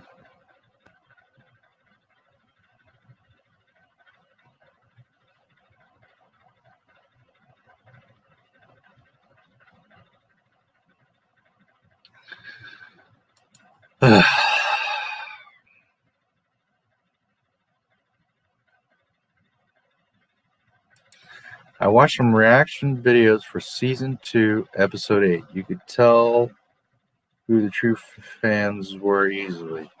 Well, but how? How could you tell that? I didn't cry. I've been a fan since 1977. How can you tell that? You could tell the fanboys that got all excited, like, oh my God, look, it's Luke Skywalker. It's a green lightsaber. Oh my God. Not caring about the fact that that episode was probably the worst episode in the entire show. There was no cohesiveness. There's not even makes sense for Luke to show up. Luke looks terrible. I don't know. I think that's a pretty silly statement. Time to eat the Tide Pods. Yes. Wanted to make millions. I heard another channel, I won't mention who it is, but they're like, if you didn't cry seeing Luke Skywalker, then you're probably not a Star Wars fan. Bullshit. I think you're foolish if you cried for that Luke Skywalker, that fake Luke Skywalker that was made for that, just to sucker you in, not to respect Luke or to give you a fan anything. Want to make millions on sewing companies that try to keep people safe. Millions on suing companies, yeah.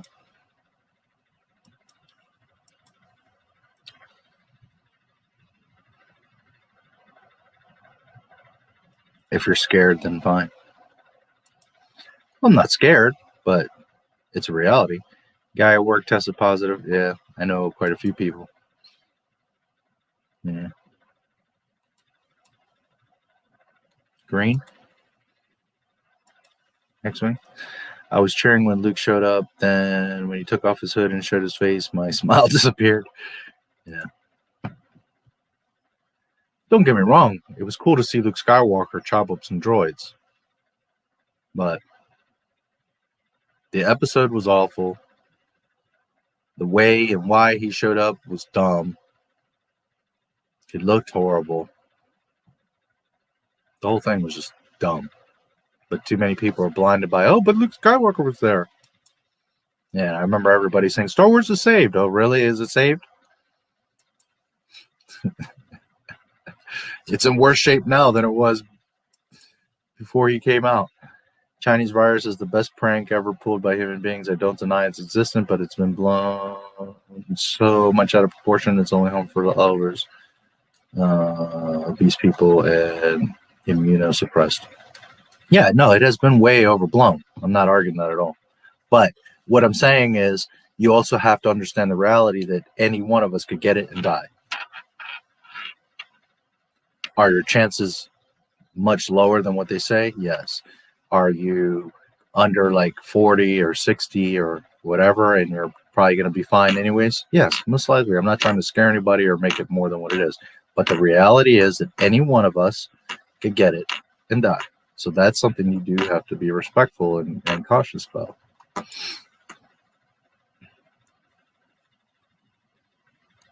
Yeah. Sorry to hear that, buddy. They threw characters at you to see if you liked the show, and it fucking worked. Correct. That's what they were doing. It wasn't about canon or story or love, or it was the show is failing. We need to bring out some shit. Do whatever you got to do, Dave and John, but the show is failing. The Disney Plus numbers are not going up. I'm getting grilled. Okay, Let's try Bo-Katan. Did that work? Let's try Boba Fett. Did that work? Let's try Ahsoka. Did that work? Nope. I'm gonna have to bring out the big gun. I'm gonna bring out Luke Skywalker. That's what that was. Jon Favreau himself said he didn't. Luke Skywalker was a last minute thing.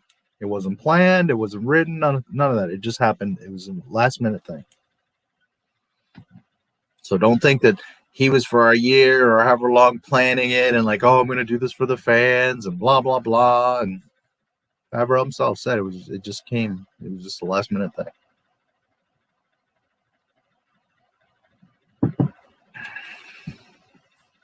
Luke was not for you. Luke was for them.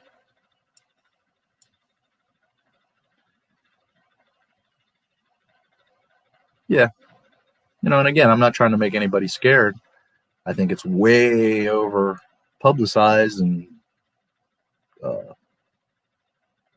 exaggerated, but it just, be careful.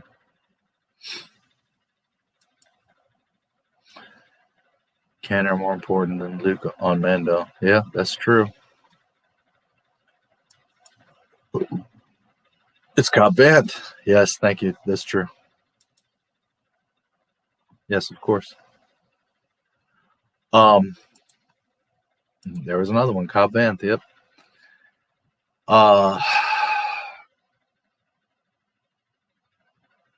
Think of Luke. How does he fit in The Mandalorian? He doesn't.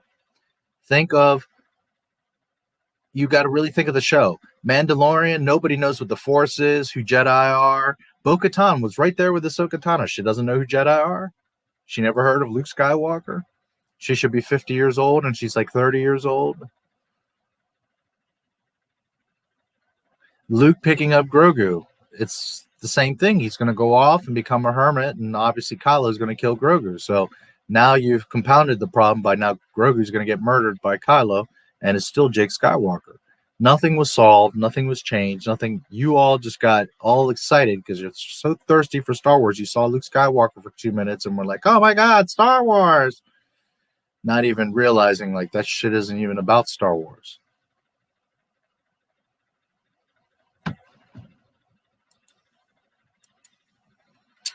Apparently Cobb Vanth was from a book or something, and Alex from Star Wars Explained said it was great fan service, even though before season 2, episode 1, I didn't know about him. Yeah, Cobb Vanth has been around a long time. Well known. He's in the Boba Fett stuff.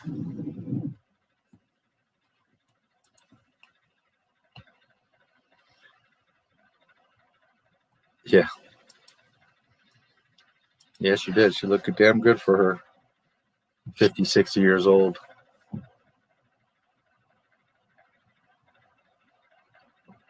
Yeah, Cobb Vanth is, I don't remember exactly when or where he came, but I've known about him for many years. Take a quick look.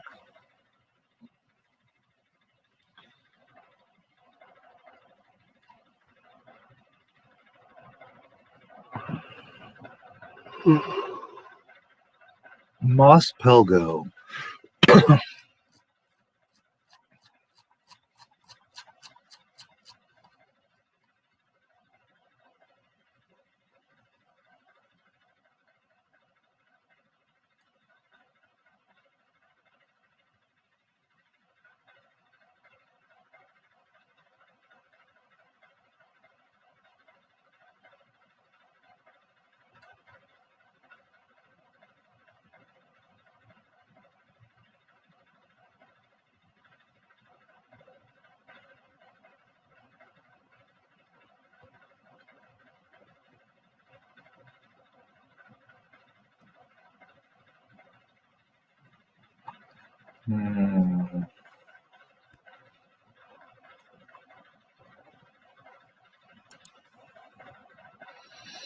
Aftermath is his first appearance.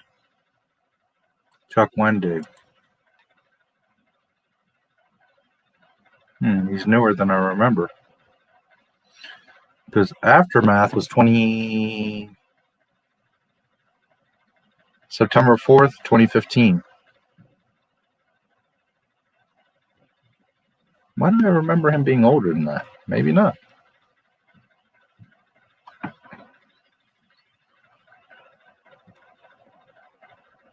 Chuck Wendig. So it's definitely Disney bullshit. It's saying Aftermath was his first appearance. So he's not that old, Disney.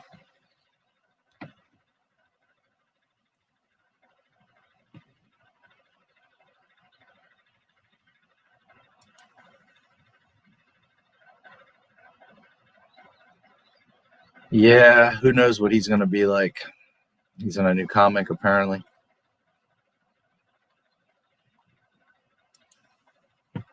I like him in the Genndy Clone Wars. I think that's what he should be like.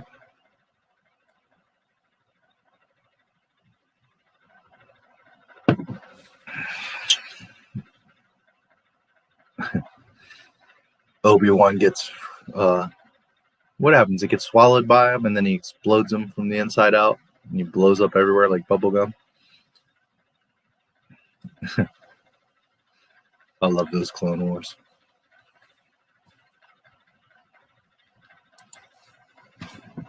Speaking of which,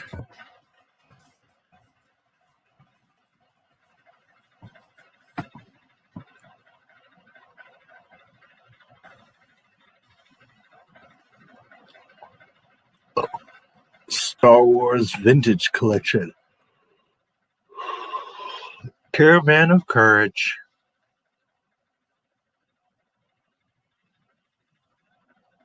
So they did put the Caravan of Courage up, huh?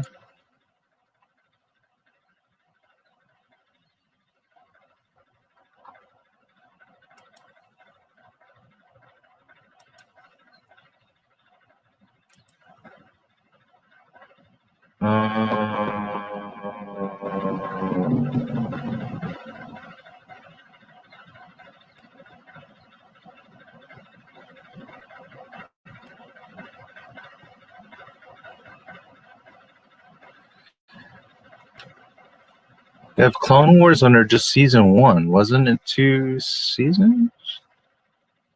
I mean, I guess it's volume 1 and 2, but I mean, that was like 2-3 seasons. It was 2003 to 2005.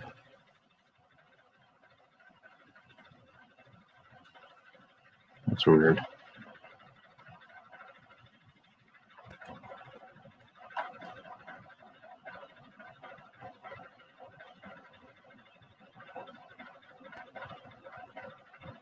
Emmy Award winning.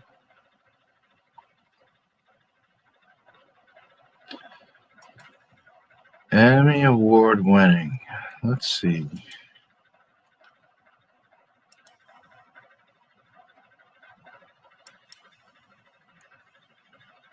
George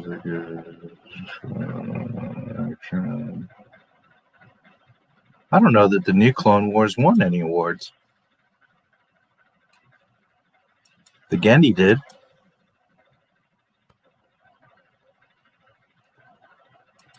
Huh.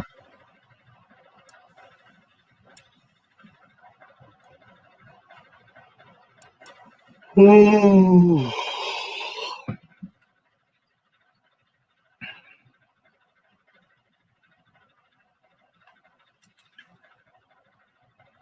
Yeah, he could be pretty wicked.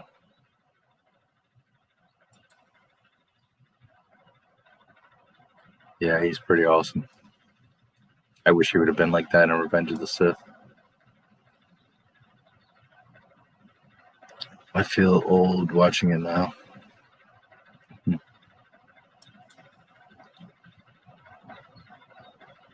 was fake news. Why? Why'd you think that?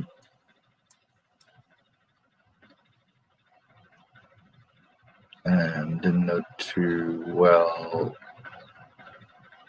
argue that Disney Star Wars was better than Episode 1. And I think he's either mildly retarded or just an idiot.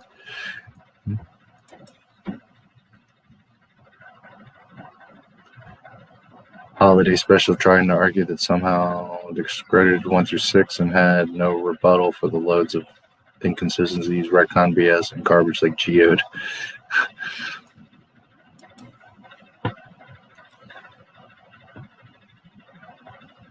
Yeah, well, I guess they are exclusives now. Or are they? I don't know. Maybe they have some other licensing.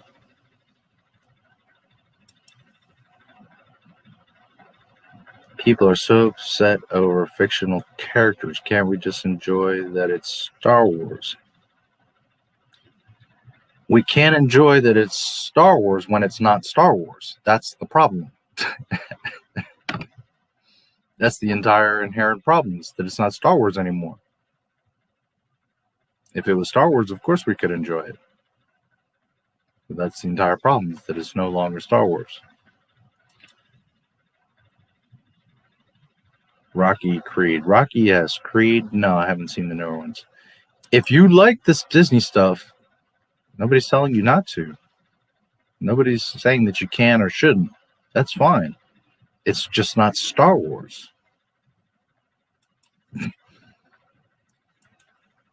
And I'm a Star Wars fan. I'm not a Disney fan fiction, non-continuity, canon-breaking nonsense fan. I thought Disney would never associate themselves with older stuff. They have no choice, James. I've seen Rocky. Yeah. Stairwokes. It's Spaceballs. They've gone to plaid. They have no choice. It's the only thing that sells or brings in people. Bad Batch looks like a bunch of people want to see, but in general, it's the only thing. Sequel trilogy doesn't sell. Nobody cares. Nobody wants to see Rey or any of that stuff. And they got nothing else. Mandalorian just ended, so they can't rehash that. Clone Wars just ended. They can't rehash that, except for now Bad Batch.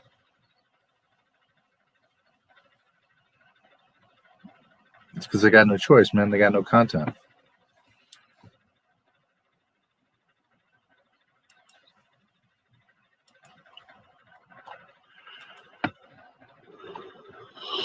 Spaceballs.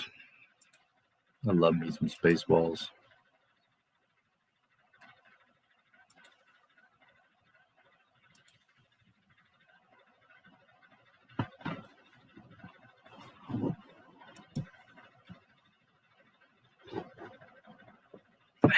$47.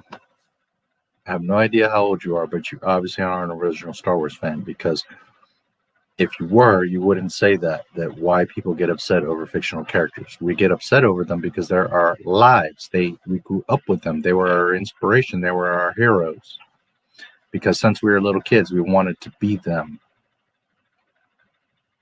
So no, it's not okay that 20 years later, someone comes and shits all over that, makes a bunch of nonsense that doesn't make sense within itself, never mind within the pre-existing story. Of course people are going to get upset about it. Because those fictional characters are a big part of many people's lives. And if you don't understand that, well, one, you're either too young, or two, you just weren't a Star Wars fan to begin with. Because if you were a Star Wars fan, then you would be bothered by what you see from Disney. It's just that simple.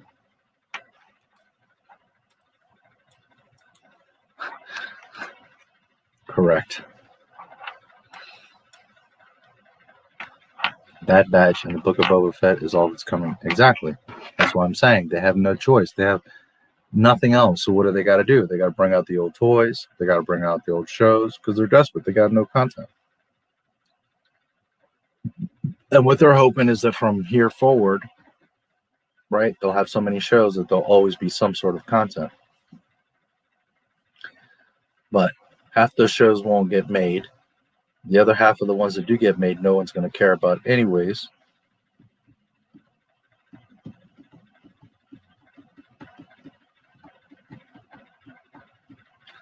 The stuff that they just put up, that classic stuff, is only going to give them a short, quick burst, because you'll have some people that'll log in.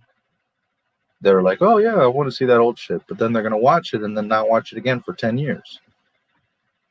That's the thing. That's what Star Wars did different from every other film and every other franchise.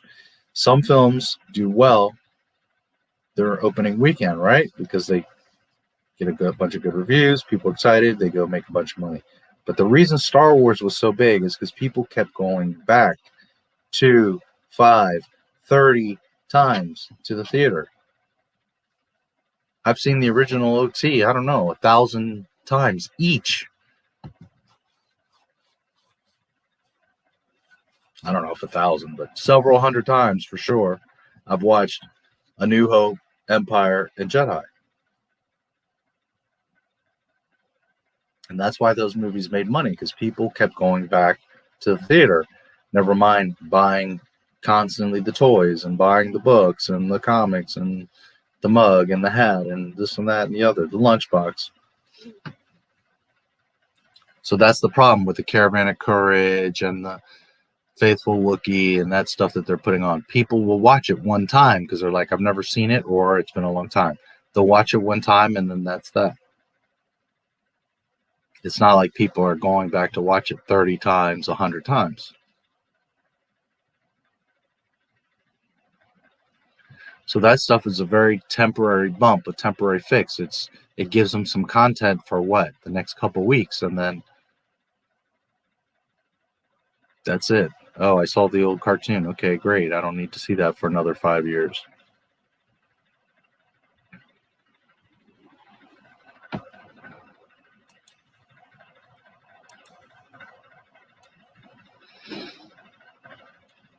Disney had screwed up the Star Wars franchise so badly that they owed the fans actually reparations. It sure sounded like an April Fool's Day joke. It was.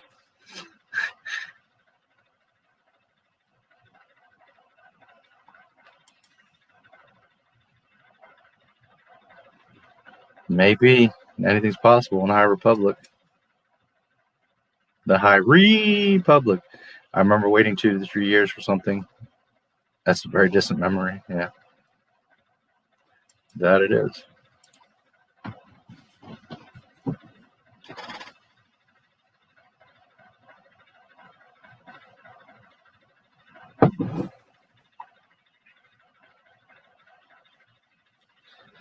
Star Wars used to be special. It used to be a big deal. It used to be a big thing. Star Wars was, from the moment you heard a rumor that the new movies were being made, and this goes way back to Empire, right? We saw the first movie and then everybody was like, when's the next one?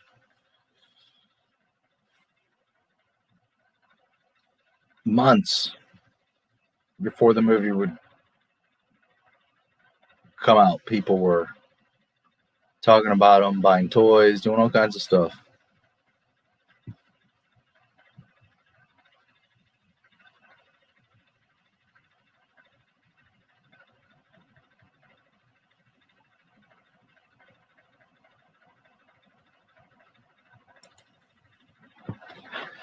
Dave will save Star Wars with the Bad Batch. You said it yourself. He could have stopped the Last Jedi. Instead, he had to change his pants before he had wet dreams of Ahsoka. Correct.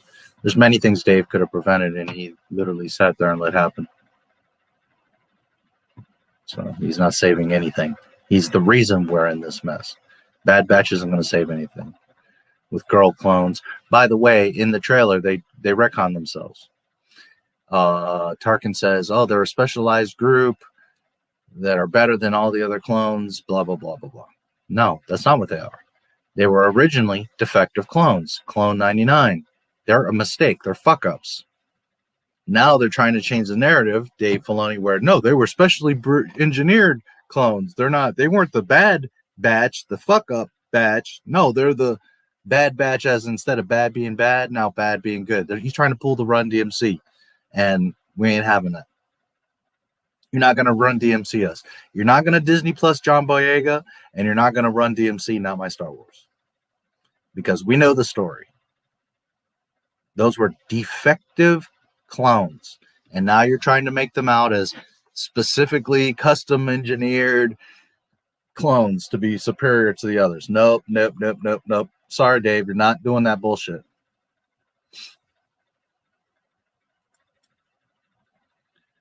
I'm sorry.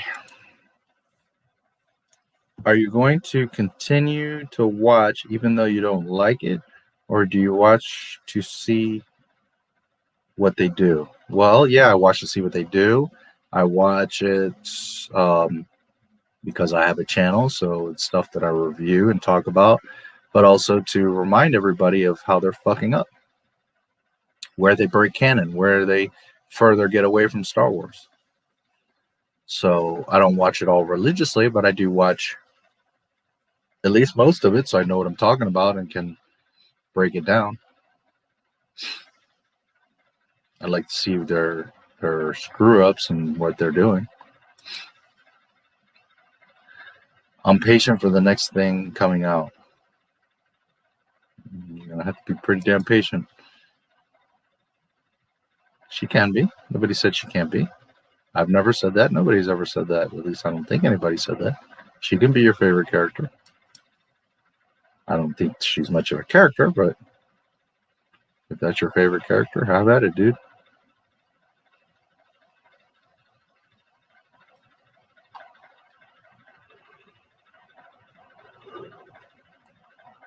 Suffered through the sequels after Return of the Jedi. I don't know. It's up to you guys if you really want me to. I really have no interest in watching them. Would you say would make Rey your favorite character? Yeah, what is there about Rey that would make anything about her favorite of anybody?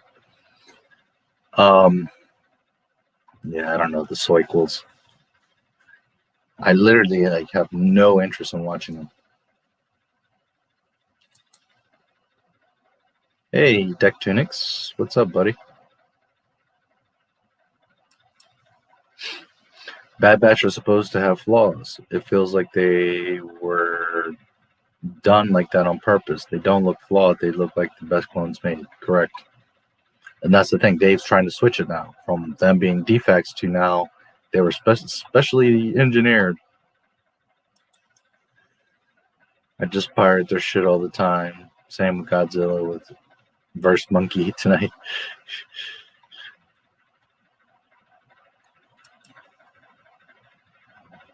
Do the sequels. We will make you suffer. I mean, I'll do it for you guys if you really want me to. There's plenty I can say about that mess. Lord.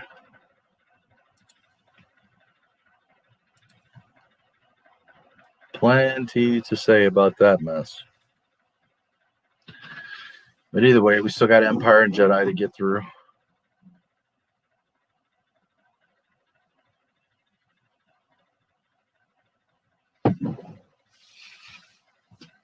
I find those movies so damn boring. Anytime I go to get screenshots or think about them, I'm just like,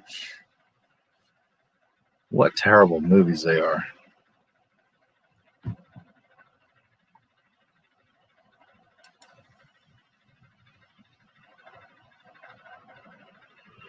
The big guy who likes bombs. What big guy that likes bombs? Oh, Wrecker? Who's picking up and flipping over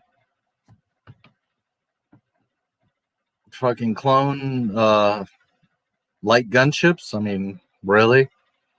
Yoda struggled to pull an X-Wing out of the swamp, and yet Wrecker's just, without the Force, just flipping over gunships. All right. Yeah, Rambo. That's exactly who he is. I bought two-figure. I'm not being funny. Literally, that's who they copied is Rambo. I bought two-figure from Zack Snyder's Justice League. Which ones?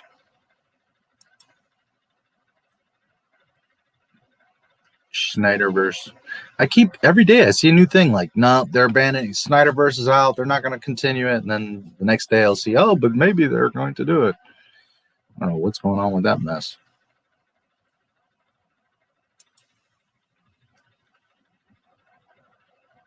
Yeah. Crosshair. Mahler has the great 15-hour video essay of The Force Awakens. Yes.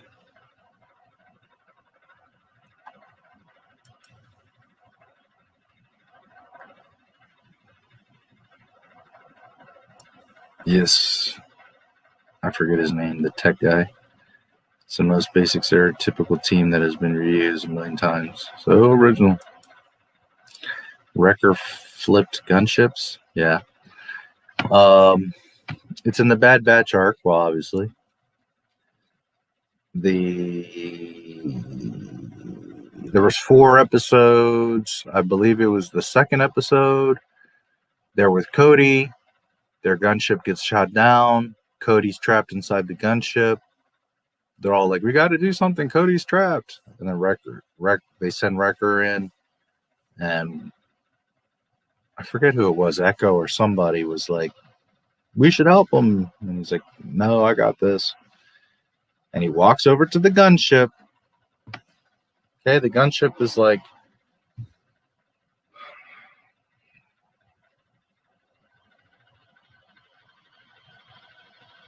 trying to find something I can use.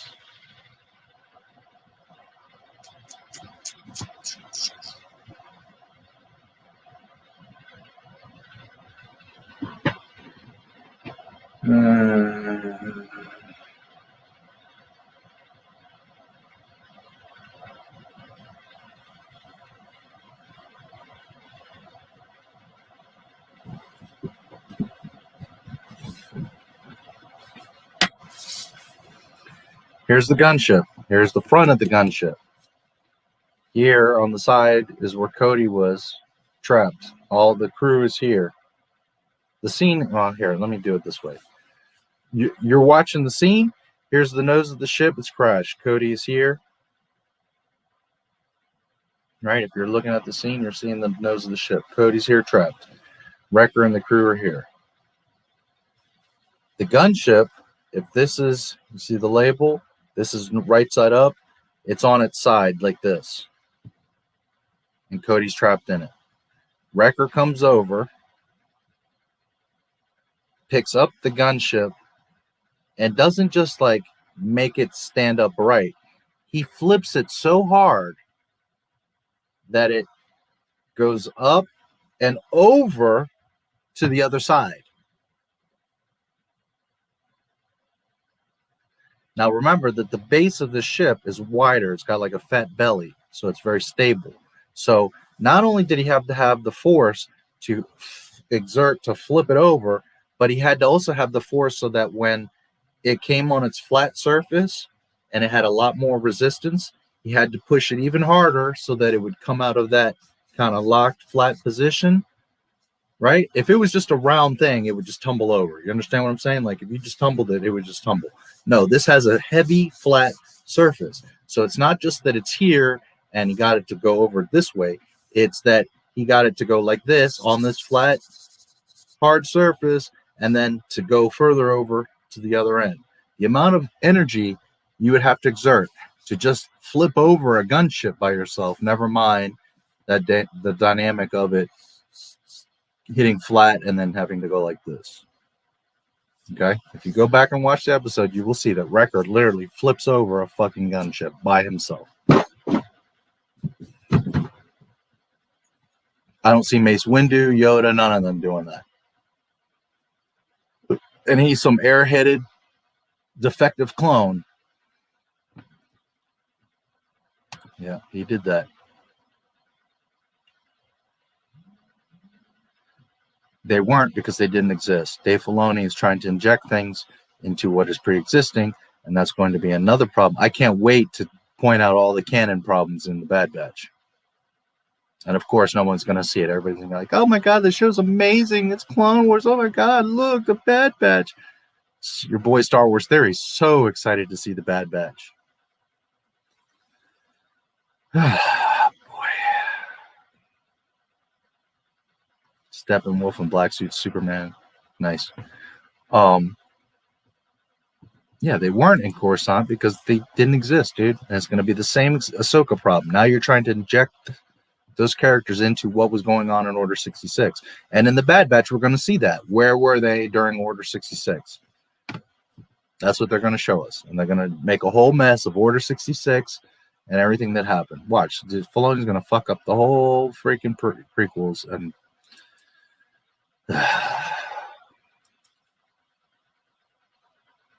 things over your eye. What do you mean? Those things over your eyes or glasses?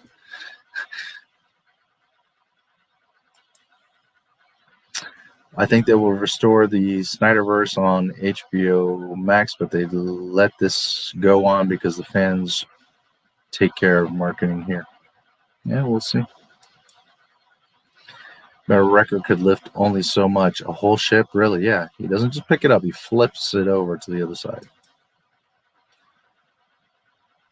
Actually proud I am to have skipped everything after The Force Awakens. And if you did go through 7, 8, 9, that would be the only way I would ever watch them. Yeah. I don't know. I don't know that I want to, but I guess if enough of you want me to, I would. But I really have no desire to watch them. Echo's the one they were looking for, yeah. Part of Paywarson, and really, pun intended, don't want them tainting my love and memory for George Lucas Star Wars. Well, but they can't, unless you let them. Vs. Kong is an okay movie, though I was disappointed by the plot. Glutton for pain and really, pun intended, don't want, yeah. Didn't get a scene of Echo Morning Fives. The second he's freed, he's immediately back to his old self. Fives is dead. You should be upset. Yeah. You're like, what are the, some kind of, what are we, some kind of Suicide Squad? Yes. I'm not a glutton for pain, so I really, pun intended, don't want them tainting my love. Are you typing the same thing over and over again? Clones without emotions. Yeah.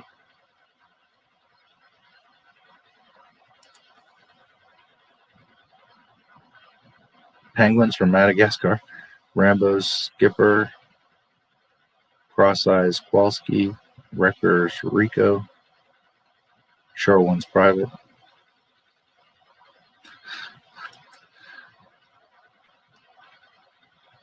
Why does Tarkin try to have them executed? Yeah, I have no idea. Maybe they're not being obedient to the Order 66 chip. I don't know what's going to happen there, but you know, you see, that's another thing. Like, I don't know that Tarkin should be there.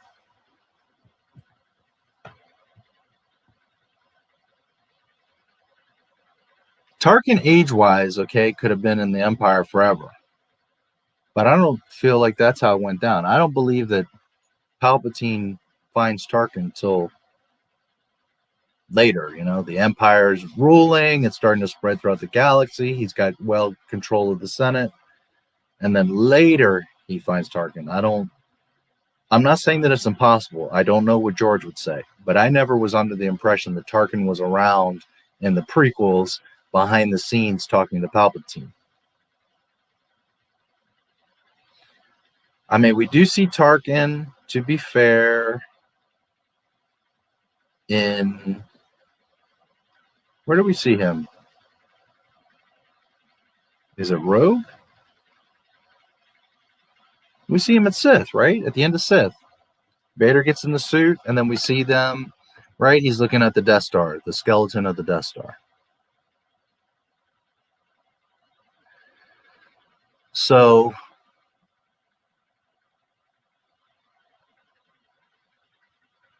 no, when we see the young Tarkin, that's Rogue.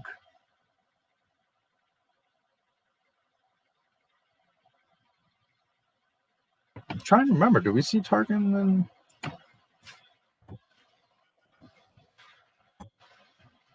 See him in Rogue. Let me check.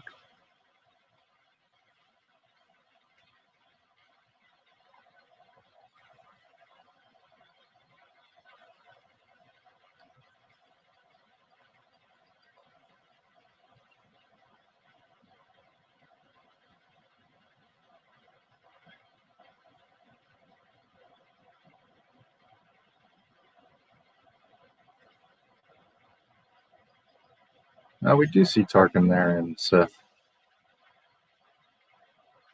Right, it's the actor that looked like him, right?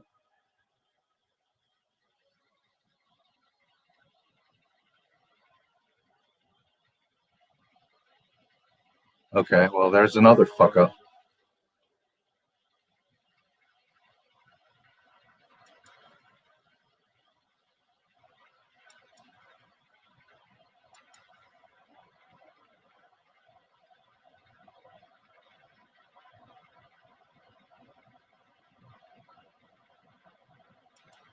Okay.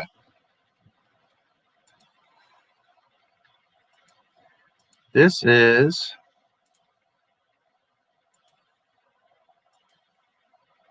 y'all should be able to see. This is Tarkin in Revenge of the Sith, as you all will recall, right? He's got more hair. It's darker.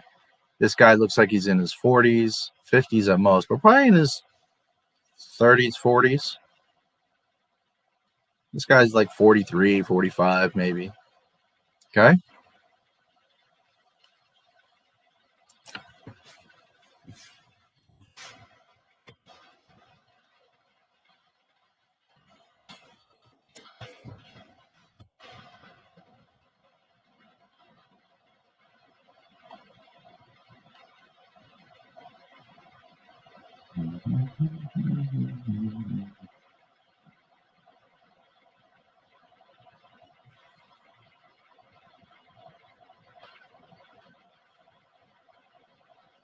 The Bad Batch.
I want Clone Force 99 found and wiped out.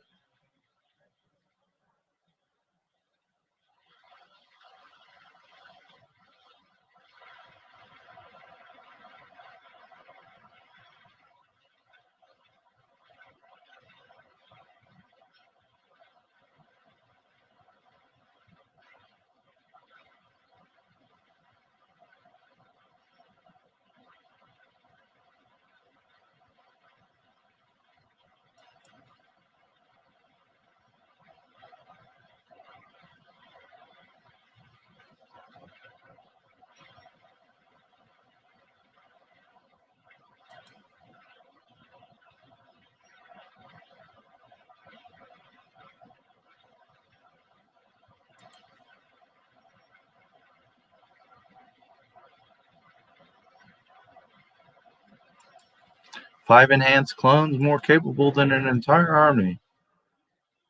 No, they're defects.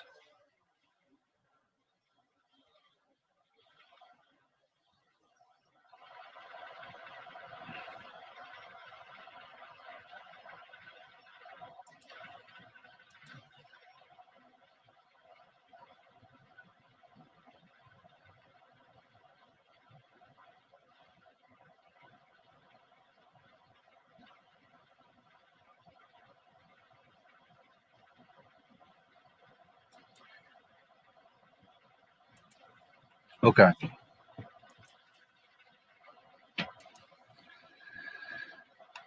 So you see Tarkin here. This is Revenge of the Sith. Bad Batch.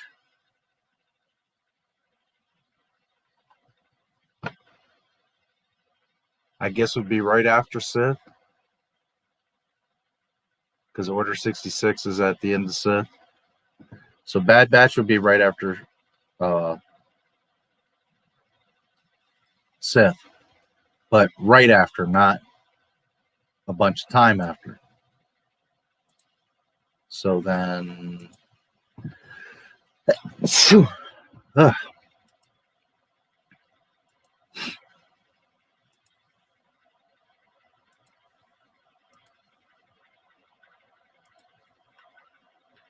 Tarkin looks considerably older there.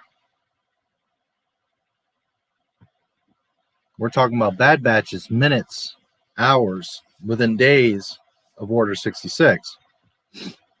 Look at Tarkin here. He's looking much closer to A New Hope. Anyways, it was never under my impression that Tarkin was around back in the prequels.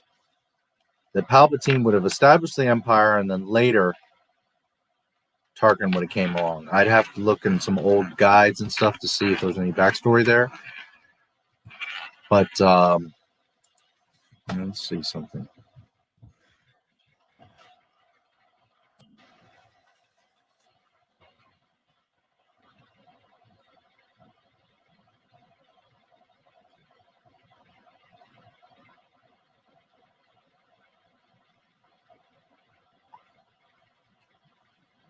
Let's see.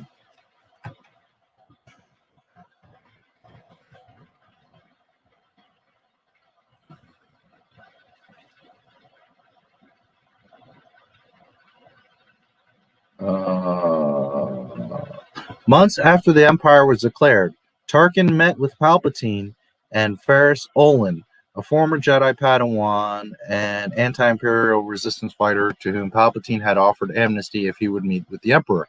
Tarkin explained to Olin that the data systems of Samaria had become corrupted and were disrupting services and identification systems. Palpatine requested that Olin, a computer expert, resolve the problem. After Palpatine threatened to save his partner, Roan Lance executed. Olin accepted the task, the first step of Palpatine's plan to corrupt Olin. Having joined the Empire, Olin became a propaganda figure and adopted blah, blah, blah, blah, blah. Vader initiated blah, blah, blah. All right, let me see. After graduation, he and his brother Gideon joined the Republic Outland Region Security Force, a military policing force that kept the Outland regions safe from piracy. Fast Riser achieved the rank of commander. During the course of his service, visited Coruscant, capital of the galaxy, several times. There, around 39 BBY, he befriended Wraith Sinar, heir to the Republic Sinar Systems shipbuilding concern and an accomplished engineer who was near Tarkin's age.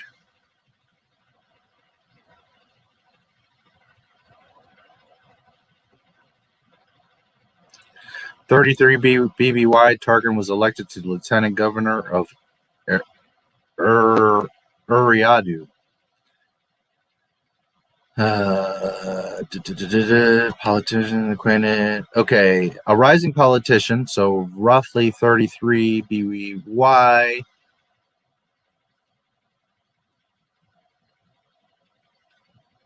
19 BBY is Sith. 32 BBY is Phantom Menace. So 33, a year before Phantom Menace, a rising politician, Tarkin was acquainted with Senator Palpatine of Naboo, himself an influential member of the Galactic Senate and secretly the Sith Lord Darth Sidious, in which guise he appealed to Tarkin's speciesism and convinced Tarkin to serve his agenda.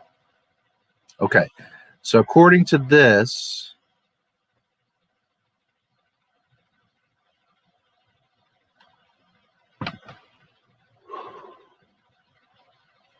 under Legends, Palpatine and Tarkin met in 33 BBY, which is a year before Phantom Menace.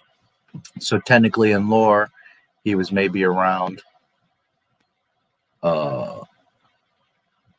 he's certainly old enough, but I never really had a connection as to when he met Palpatine. But according to that, in at least Legends, they met in 33. Anyways, so he doesn't look terribly old here, but he definitely looks older than he does in Sith. You know, this is a 50-year-old man we're looking at here, as opposed to in Sith, he's looking late 30s, mid 40s.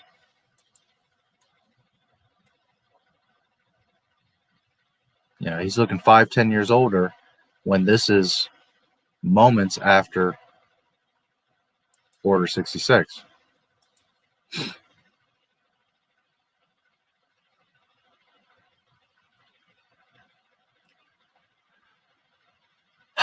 Why does he try to have them executed?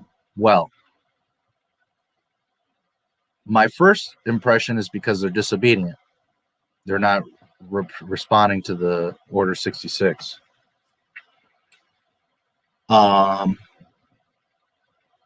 Knowing deep lore, as I've said in many streams, Palpatine immediately gets rid of the clones. 1, because they're inefficient. 2, because they deteriorate very quickly. And 3, to cover up any kind of footprints, anything that backtracks to Palpatine, to Senator Palpatine. He has eliminated Dooku, the CIS leaders, the clones, everything. He dissolves everything. So there's no connection back to him.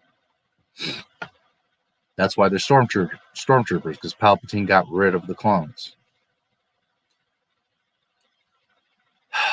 So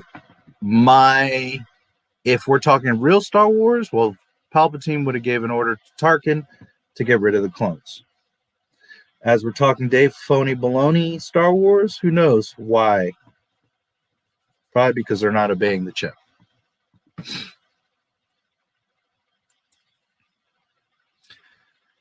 If Anakin could lift a ship with his arms, I don't think he would need the Force for anything.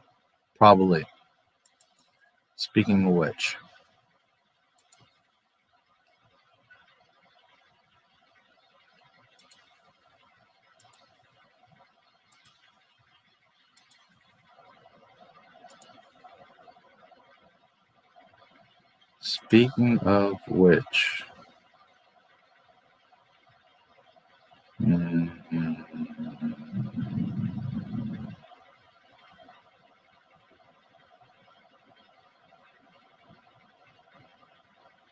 It's not the first episode, is it?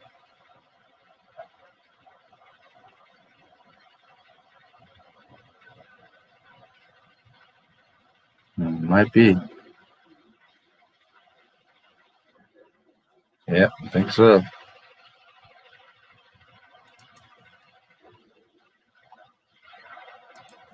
Okay, here you go. I'm going to have to kind of pause and show you, but because this for sure will get me a copyright. Okay, that's Wrecker. This is Wrecker right here. Here's that gunship. Cody's trapped inside. You see how it's on its side? It's not standing straight up. It's on its side. Here's the cockpit window. Now Wrecker by himself lifts it up, gets underneath it, see that? And then he benches it and pushes it so hard that it doesn't stand straight up, which that would be half believable because it has this flat, wide surface. So if he flipped it from here on its side and it stood up, just by weight and the shape of the ship, it would pop and stand up. No, he pushes it so hard that watch what happens. The ship flips from this side completely over to the other side. One clone by himself just flipped this entire fucking gunship. Yeah, right. And there he picks up Cody and takes him out. Hunter, the leader, can sense ultramagnetic waves across an entire planet. Not even Anakin can do that. Nonsense.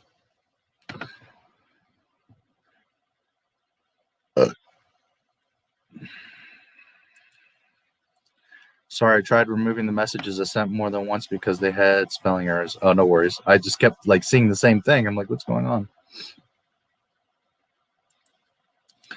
Clone Trooper action figures. Well, we saw. Well, yeah, there's people who have massive collections, like cases full of just entire battles, armadas of fucking clones.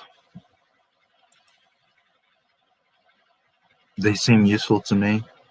What, the clones? Why kill them? They seem useful. Yeah.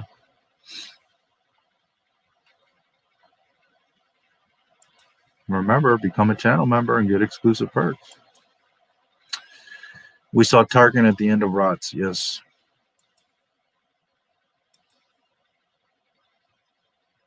Tarkin equals 100% member berries, yes.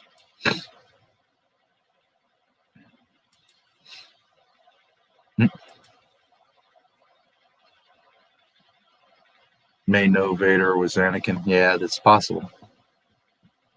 Although I kind of doubt it, but it's possible. Really petty with that new character for the High Republic Reefers.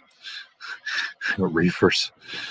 Maybe George wanted Tarkin to be presented on the Clone Wars. Maybe, you know, I don't know.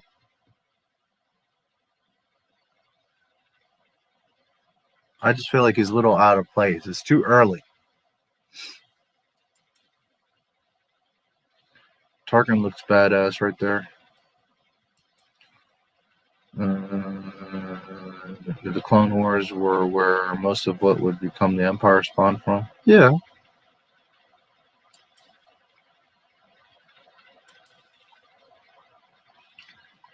Some people believe that George made up the Clone Wars while he was working on the prequel trilogy, even though it's been mentioned since day one. Oh yeah, in the first Star Wars. If they weren't defects, then why didn't the Jedi ask for more of them clone super soldiers?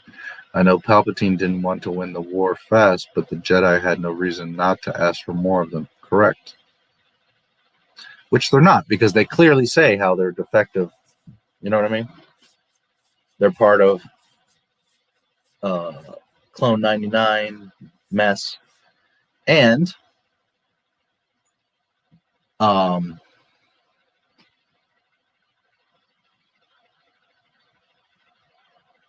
they're called the Bad Batch. I mean,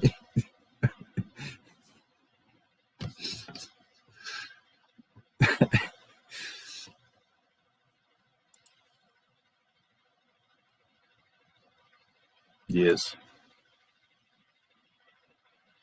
Yep. Good batch, bad batch. I don't give a hit. Sour Patch. The reason why those people threw temper tantrums about the Clone Wars in episode 2 was because they grew up with the impression that the clones were the bad guys instead of being Proto-Storm. Yeah, I never, you know, I don't know that I thought much about that.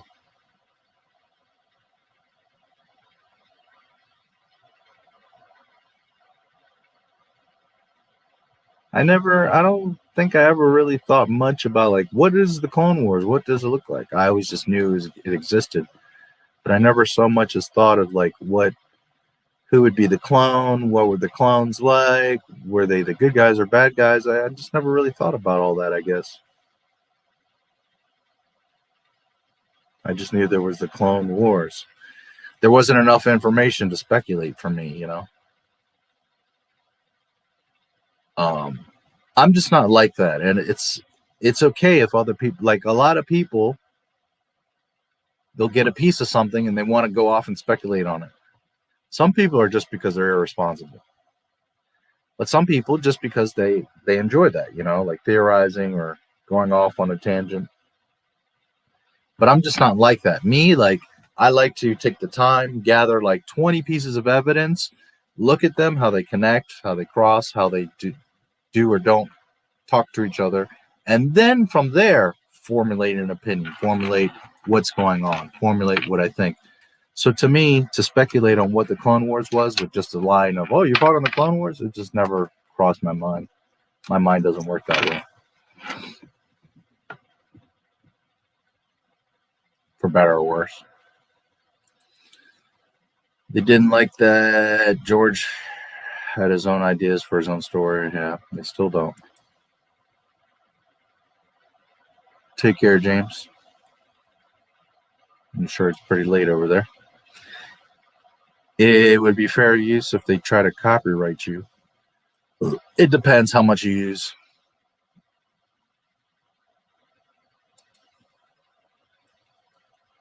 Not even Arnold could carry that ship. Yeah. That's the thing. I don't see Mace Windu force pushing that. I don't see Yoda force lifting that. You know? And you're talking about the most powerful Jedi. I don't see Palpatine doing that either, you know, so why would some defective clone be able to do that? And his defect is dumb too, because if you're defective, you're not going to end up bigger and stronger than all the other clones. That's not a defect, that's an advantage. It's dumb. Bad Batch, Sour Patch, Cabbage Patch. Yes.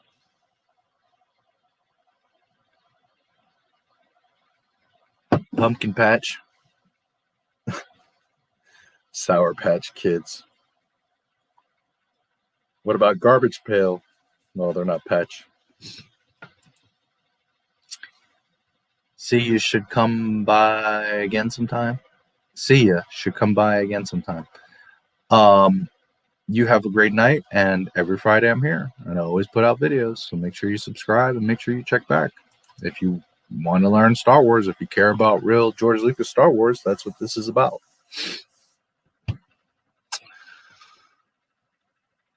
But thanks for stopping in, and you have a great, well, I guess day at this point, great morning. Speaking of which, you should see more light in the room now. Remember I was mentioning earlier the lighting? So now you probably can see me a little bit better because there's more lighting from the natural light outside.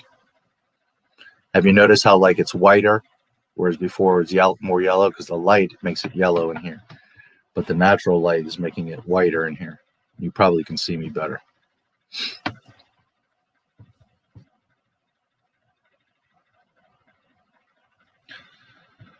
All right, I'm going to take a quick break. I need to refill my coffee.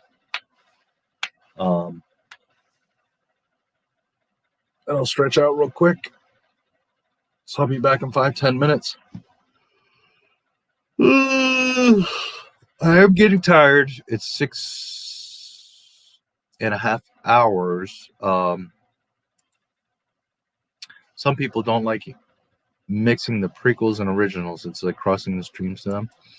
I don't understand that. It's one story. It's one movie, 1 through 6. So I'm not saying you have to love every film, that you have to love every piece of every film, but to not be able to sit down and enjoy the saga of 1 through 6 as one story, I don't understand that. I mean, I understand Star Wars isn't for everybody. It means you're just not into Star Wars, and that's okay. There's nothing wrong with that.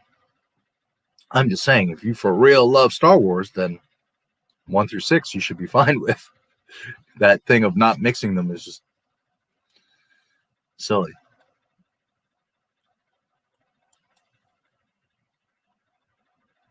Never knew I needed an Andor show. Hey, D. Carre. Why do you need an Andor show? That's a weird statement. You never knew you needed an Andor show. Why do you need an Andor show? I'm curious why you said that. If you want to tell me why you needed an Andor show. All right, I'm going to take a very quick break, get some coffee, and I will be back in just a few minutes. I don't have other stuff right now, so I'll just play the intermission again. I need to make a few little clippies here for intermissions, but for right now, that's what I got. So I will play the intermission again, and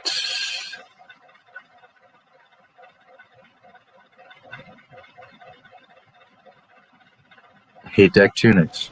There's something very important I forgot to tell you. What? Don't cross the streams. Don't cross the streams. All right, I'll be back in a few minutes. Streaming our favorite shows, keeping in touch with our loved ones, and even our banking is mostly done online these days. We'd like to think our information is safe, but as our online footprint increases, so does our need for proper security. Surfshark adds an extra layer of security when you're online to keep all of your passwords, photos, and videos safe.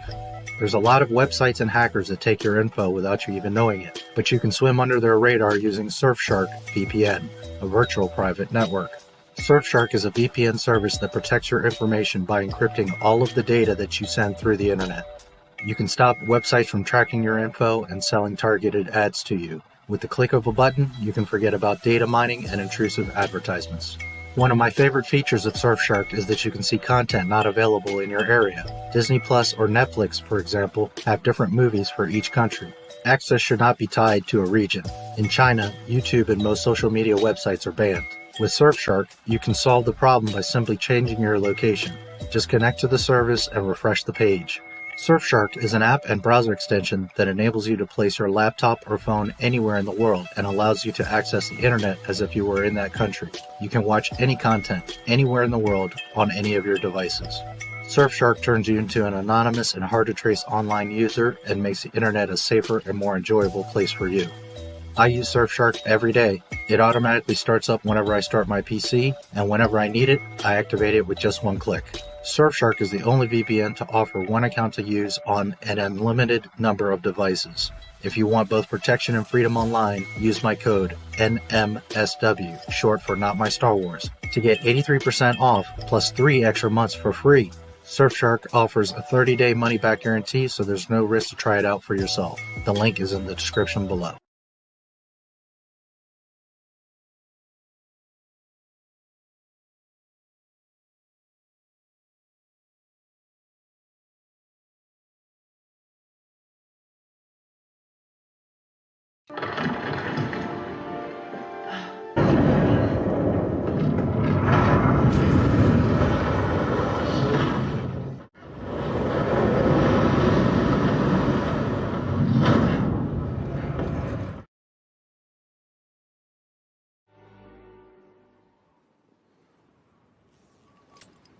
My nephew, with that mighty Skywalker blood, and in my hubris, I thought I could train him, I could pass on my strengths.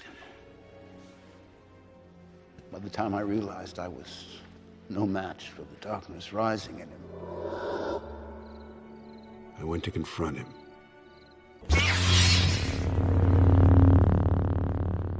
and I was left with shame and with consequence.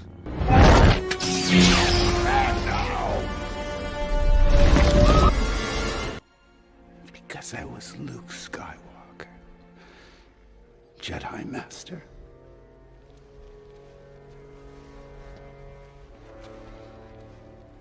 A legend.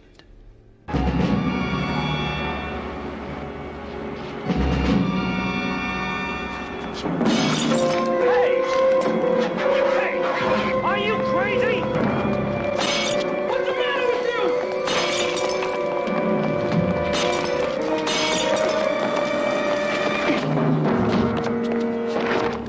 What happened? What do you want?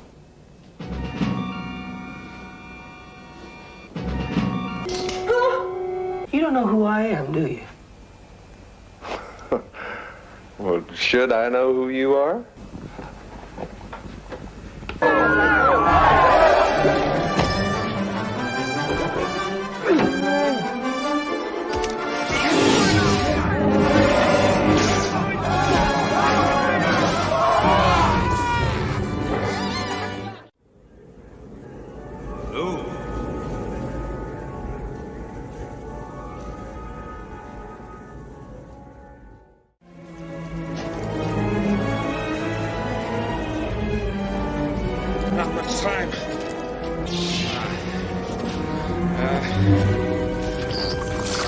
kid.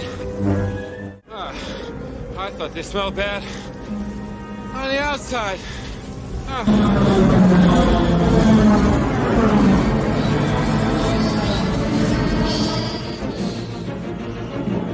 This is Rogue 2. Echo Base, this is Rogue 2. I found them. Repeat, I found them.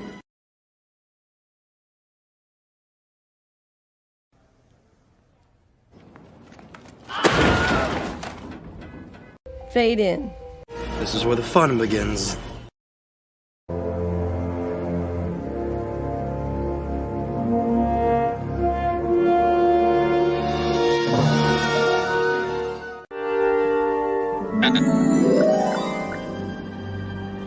Hello there.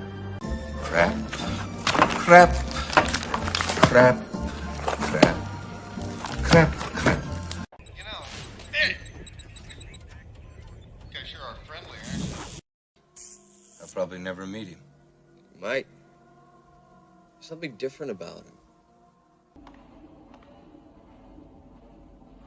The Force is strong with you. Had enough? What do you want? I'm busy.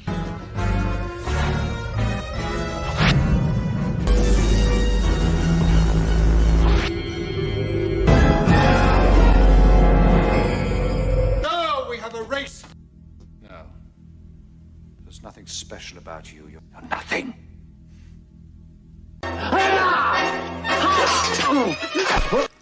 Now stand aside, worthy adversary. 'Tis but a scratch. A scratch?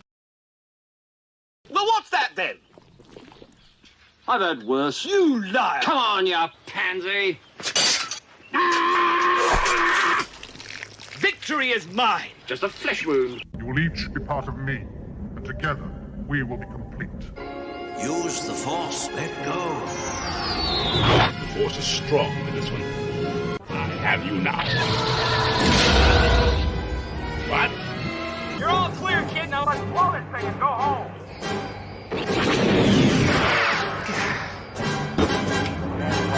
I once got busy in a Burger King bathroom.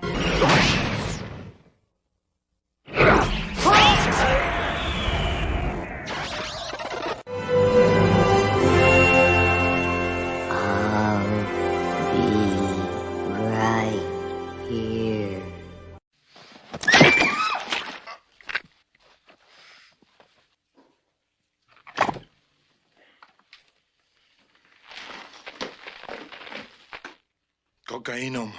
Like a rock.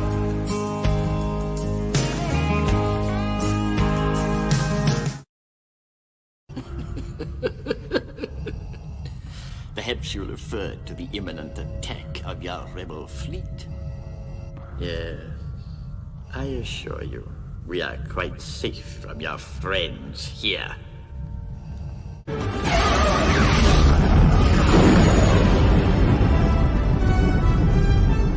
He saved us. He really did it.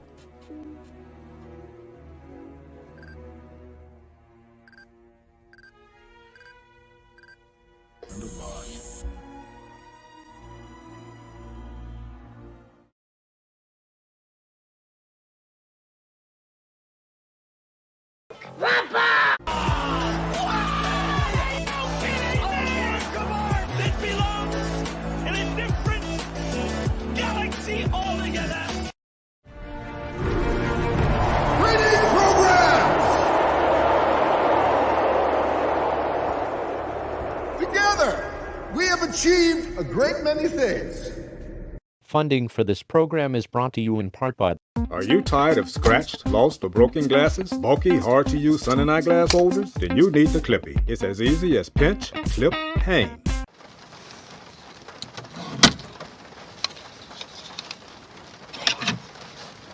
Did you know the average American spends 101 minutes a day in the car? Wouldn't it be great if your customers could see your company logo every time they hit the road? Then you need the Clippy, the perfect, unique, affordable product to promote your brand and with constant marketing exposure. Plus, it's 100% made in the USA. No longer will your promotional investment become someone's unused, unseen, discarded item.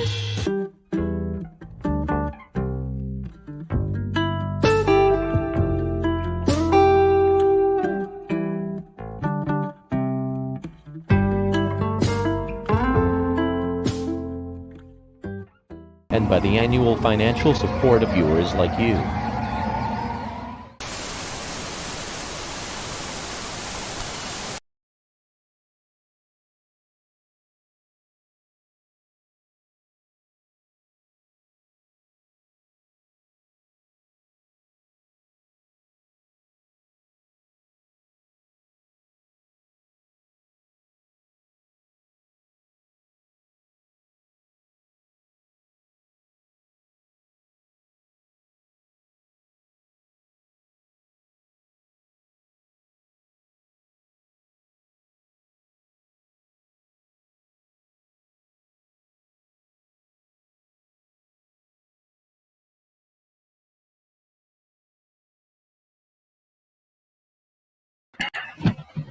So, quick story about the Clippy.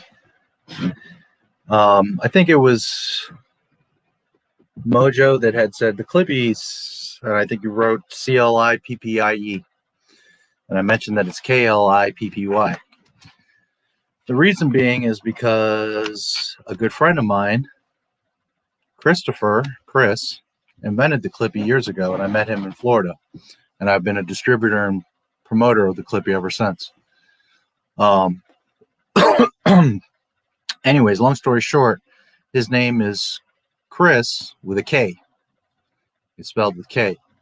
So when he made the Clippy, he spelled it with K. Therefore, it's KLIPPY, Clippy.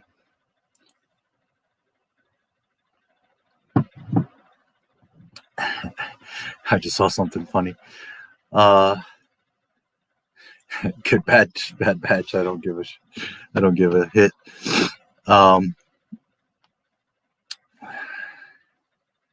Let's see.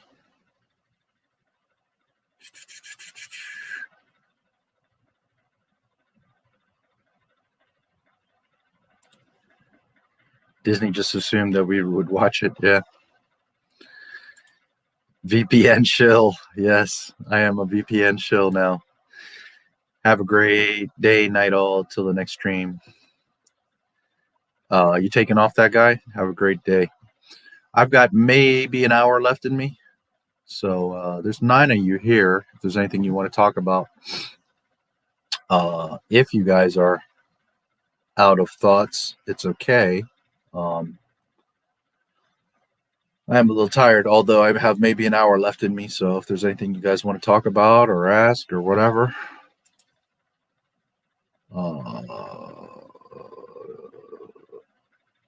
Man, that Bad Batch has got 94,000 likes and 7.5 thousand dislikes.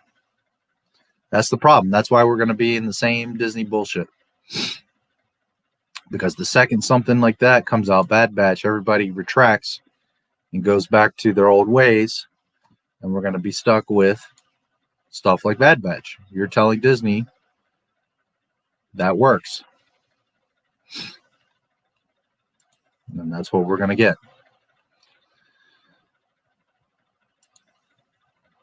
Little cartoons and half-assed Mandalorian.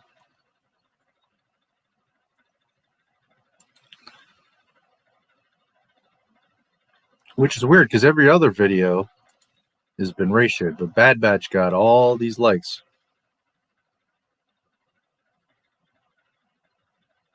It's crazy. Oh, well, what can you do? I can only lead Star Wars fans to knowledge. I can't make them think.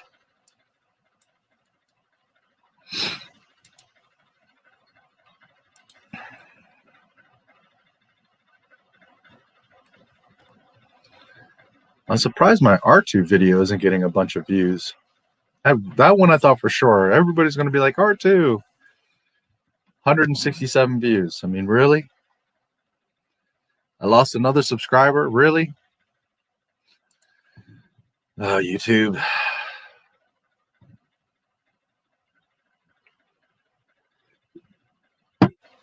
How did you get the news? Lucasfilm was purchased by Disney. Facebook. I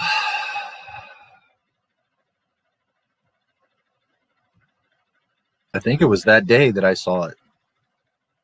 The day that it happened. It was a Facebook news thing that George Lucas just sold Star Wars to Disney, some shit like that. Sold Lucasfilm. Facebook, I'll never forget.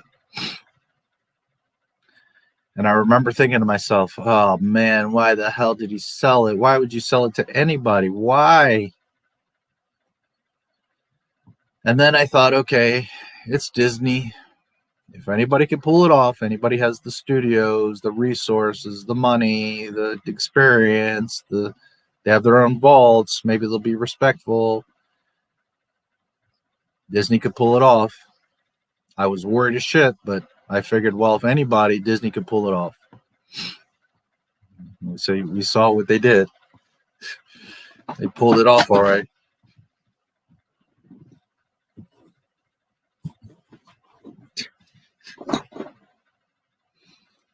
But yeah, I'll never forget. It was on Facebook. And I was pretty vocal on Facebook. Before, when they first purchased it, for the first few years, I was putting up a lot of memes like, you know, don't fuck it up. I remember I had put up a few Boba Fett memes of Boba Fett like smacking the shit out of Mickey Mouse, stuff like that. You know, different memes that were saying, don't screw it up, Disney. There was like a Boba Fett with Mickey ears. Yep. And then I saw Force Awakens. I was like, oh, there goes Star Wars. That's the end of that. What we saw later in The Last Jedi, Luke throwing the lightsaber, that's how I felt when I walked out of Force Awakens. That JJ and Disney just took Star Wars and he's like, that's the end of that. Star Wars is done. Star Wars that we knew is over with. Now it's some Disney space fiction, fan fiction, space thingy. So I definitely was vocal after The Force Awakens too, but that was all on Facebook. For whatever dumb reason, it didn't occur to me, like, why aren't you making videos about this? I should have been making Star Wars videos a million years ago, before Lucas sold Star Wars. But hindsight is, 2020. Right now, I would have millions of subscribers. And not comparing myself or taking anything from theory, because Star Wars Theory has done it for years and made a lot of videos and done a lot of things. I'm not at all jealous, and I don't say that he doesn't deserve the subscribers he has. But what I am saying is that, one, he came in at the right time, early enough, when the Disney stuff started. And two, he always rode the fence. He always played the, oh, well, it's okay. And if you look at his videos, he said he liked Force Awakens, he liked Last Jedi, he liked The Rise of Skywalker, he liked Solo. Now he's changing his tune, but he said in all those movies that he liked them, that he really liked them. So, of course, you're going to have millions of fans because you're playing both sides. Anyways, the point is, had I started back then,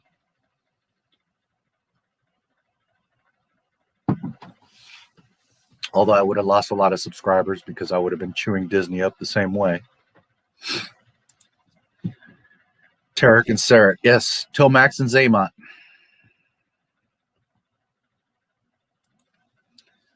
Hello there, Darth C. Your friend sounds like a genius and probably a good-looking guy with name like that. Pay no attention to the fact my name is Christopher as well. There you go. So that, anyways, that's where the Clippy is the Clippy, because of Clippy Christopher with a K. And that's why we have the Clippy with a K. Yes.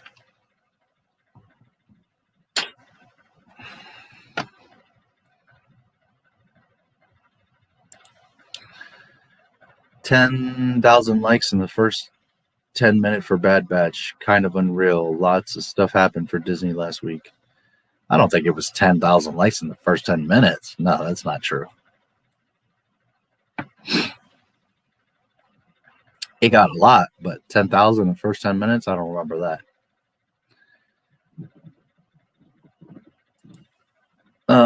Summary of everything you were talking about regarding the movie set that the local residents are upset over and began to get flooded. Yeah. Let's go to the beginning.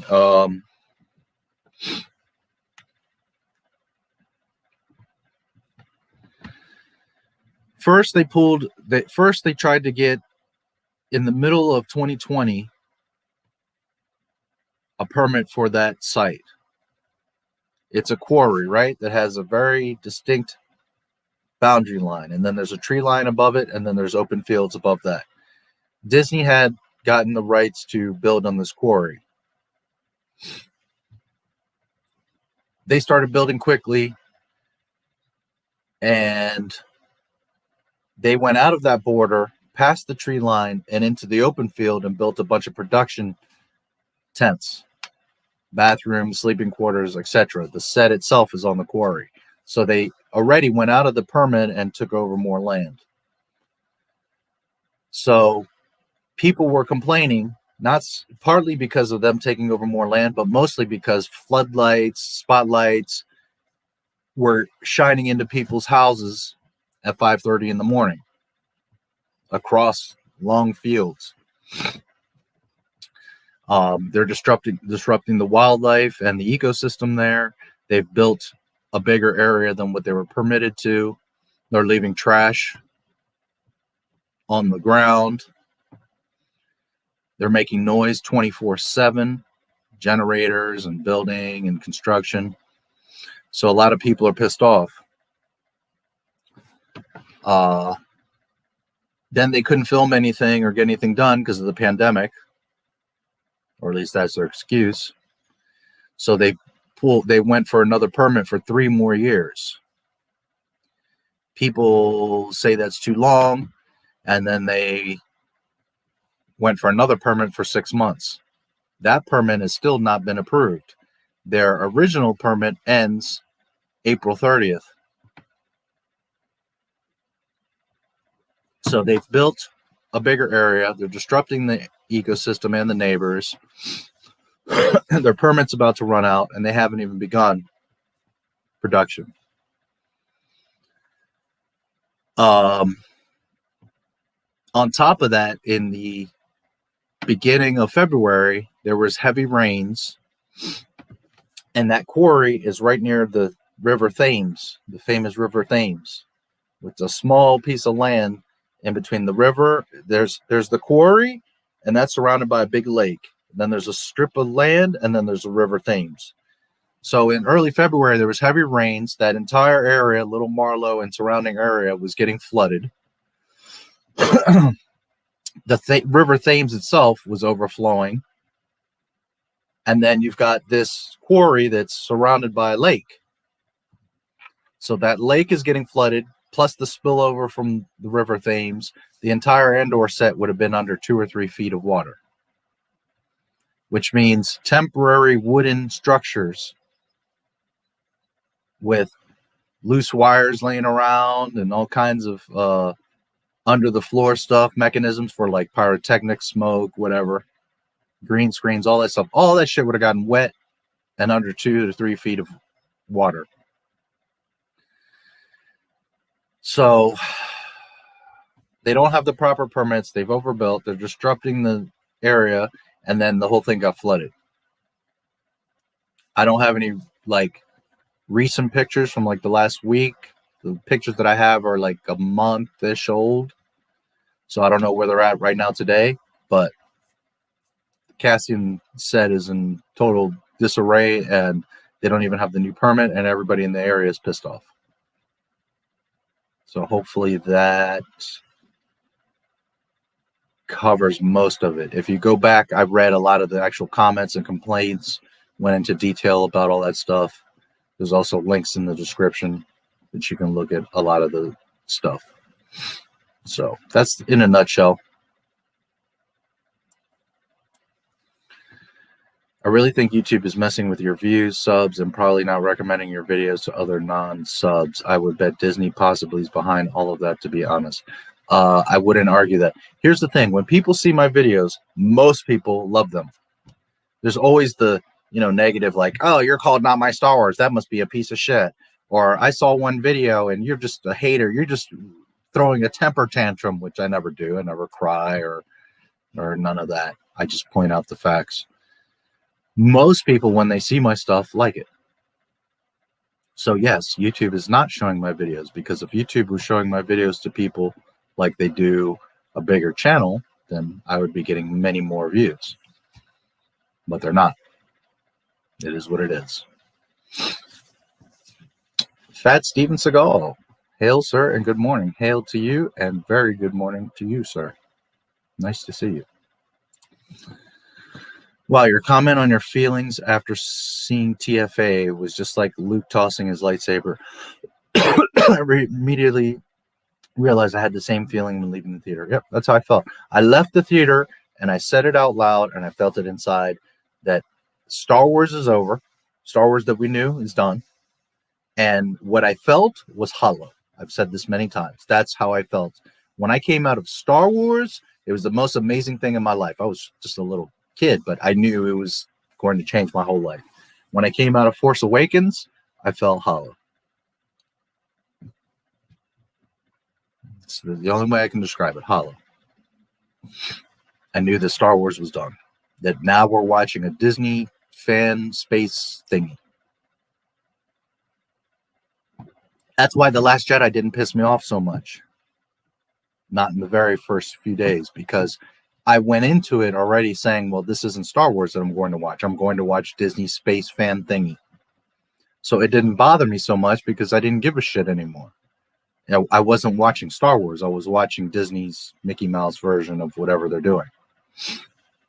So when I saw The Last Jedi, I wasn't fooled. I saw all the stuff. Jake Skywalker and the fact that the movie's a fucking trash fire and it's a mess. It doesn't even make sense as a movie, never mind a Star Wars movie. It doesn't fit in the trilogy. It breaks all kinds of canon. It's just a whole fucking mess, that movie. Holy shit, is that a terrible fucking movie. But it didn't bother me because I just didn't care anymore. Star Wars was done.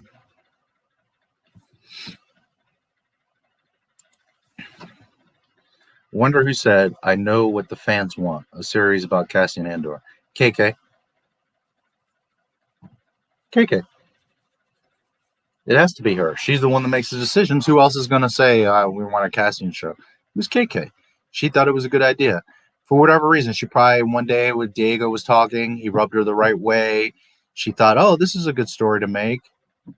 That's KK. KK is 100% behind that mess. Because nobody cares about or wants to see that show. You could ask sequel trilogy fans, which TV show would you like to see? And they would say Kylo Ren or Rey, maybe Poe or Finn. The last person anyone's going to think of is Cassian Andor. Well, what about something from Rogue One? Okay, Jyn Erso, K2SO, Jin's father, Director Krennic movie, Tarkin coming into power. I mean, you could have done a million things. Cassian Andor? You could have done a Mon Mothma show, how her putting the rebellion together and what was going on with the rebellion at that time. A Casio keyboard show? That's KK.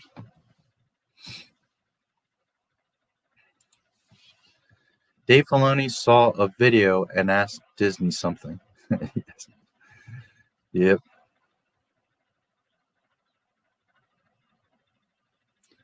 Who was it that asked me about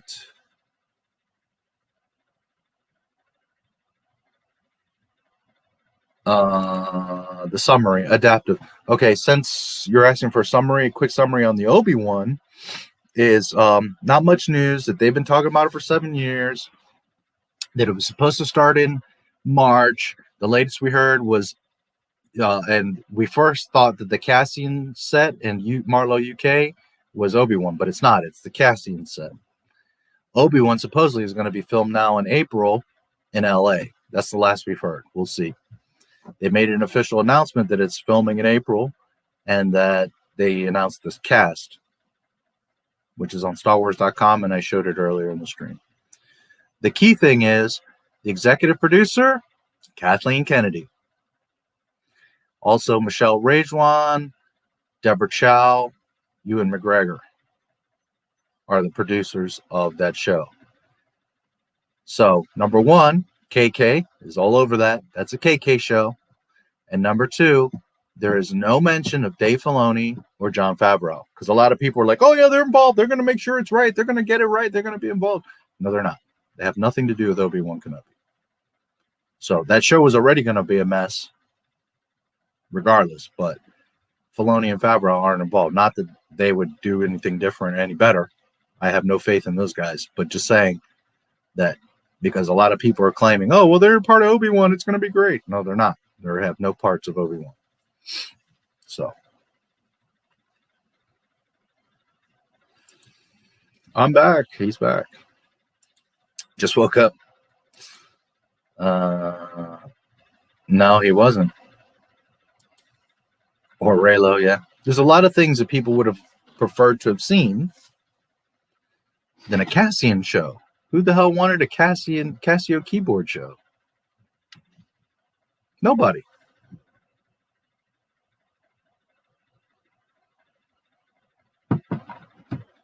People would have rather seen a Hux show, like how did General Hux become General Hux? A Snoke. Who the hell is Snoke? Again, Poe, him becoming the greatest pilot in the Resistance. Finn, him going through Stormtrooper stuff. Why did he want to defect? I mean, there's a million things they could have done. I bet people would have been more excited for a Rose Tico show. You could have shown her with her sister, how she became a mechanic and blah, blah, blah, blah. Although she's totally uninteresting and nobody gives a shit. At least it would kind of make sense. But a Cassian Andor show, something that nobody on Earth asked for or wanted or cares about. Kathleen Kennedy. Cassian Andor show is Disney Star Wars virtue signaling with a show with the lead who is Mexican. Yeah, that's a big part of it. Yep. That's a big part of it. Kathleen. Look, we made a diverse show. See, the main actor is a Mexican guy. See, that's what it is. It's Kathleen. That was her bright idea. Same thing with Acolyte. That they both bombed. 12. That's another thing. Obi-Wan's going to be 4 episodes. Cassian's going to be 12. What the hell are they doing over there? Who's going to even watch 4 episodes of Cassian? 12? That's more than Mandalorian. Mandalorian isn't but 8 episodes. I don't know what they think they're going to do with this Cassian show. Observation and deduction. That and the fact that I ain't stupid. Yeah. How they got those stupid matching gold things.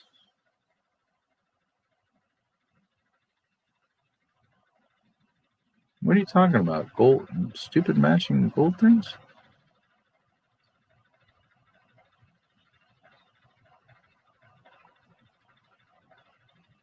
Not sure what you mean. Andor show, yes. I like that. Andor. Jar Jar show. Yeah, they could have done a Jar Jar show. I mean, there's just a million things they could have done. And they picked Cassian Andor. Why? The most, I'm willing to argue, outside of, Vader or Tarkin or, but, he's probably the most hated character. Because he's such a dickhead. You know what I mean? And he's getting ready to snipe Jin's father, and, he's all... a shithead the whole movie until the end where he's being all of a sudden nice to Jin. I don't. Andor. Rose Tico and his sister. Yeah. Disney Star Wars virtue signaled with Finn. How'd that work out? Didn't work out too well. You will. I will what?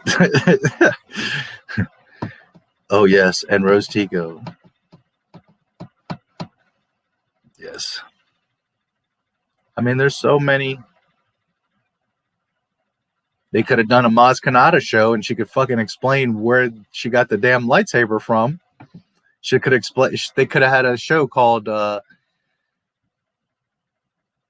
what was it? Interesting Stories, Better Left for Another Time. Some shit like that. Supposedly she's so important and knows all these people and is so connected.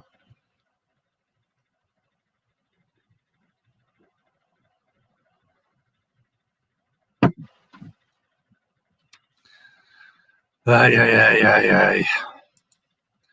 to think if there's any other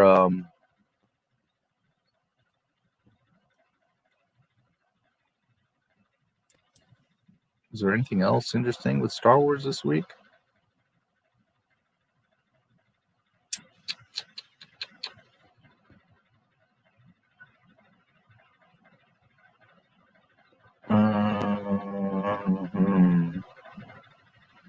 Not that I can think of. That High Republic crap that you guys saw my video earlier. For those of you that saw it, if you didn't, you should check it out. That was a few days ago. Which I wanted to get that one out earlier, but editing all these other videos was holding me up.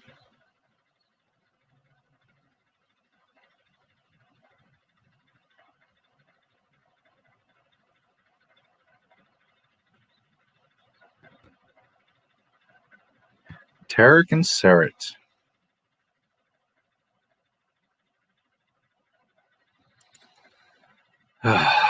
So pitiful.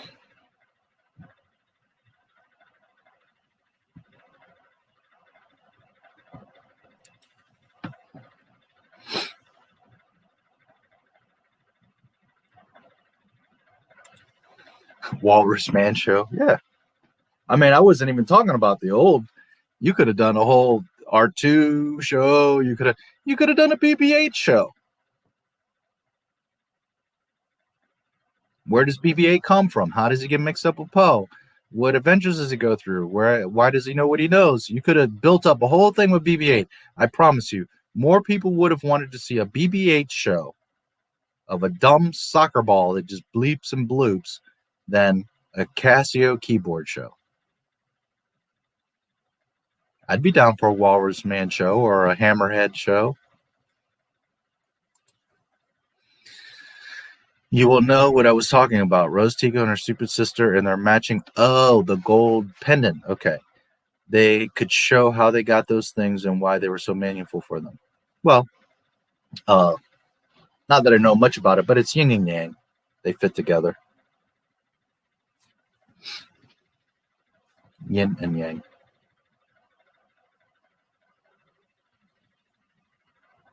But yeah, they could have. Even me, who likes Cassian, YM, yeah. I don't like him. I thought he was a terrible character, one of the worst Star Wars characters. Not because of how he was executed. Because he was better executed than, like, Rose. Rose was just terribly fucking handled. But because he's a fucking dickhead. I just don't like Cassian. He's an asshole. And he's not a rebel. I mean, he acts like a mercenary, not like a rebel. So,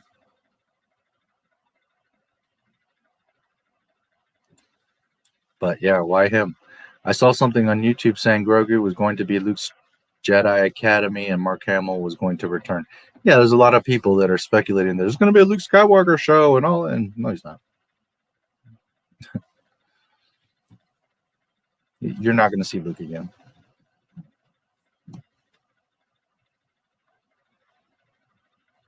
You have to remember that Luke wasn't genuine. It wasn't for you. They didn't do it because they're like, oh, the fans, we should do this because the fans really, you know, we should bring in Luke Skywalker. No, Luke Skywalker was a pressure thing.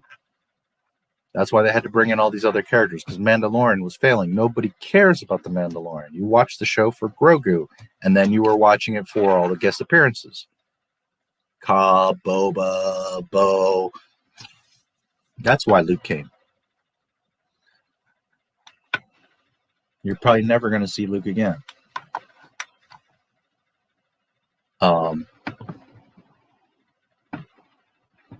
And if he does go with him to start the academy, well, we already know what happens. Kylo's going to kill him. He's going to become Jake Skywalker. So what's interesting about that?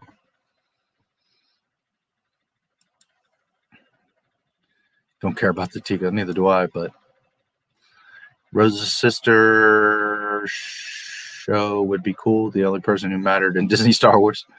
Yeah. They could have done a whole thing with the sisters.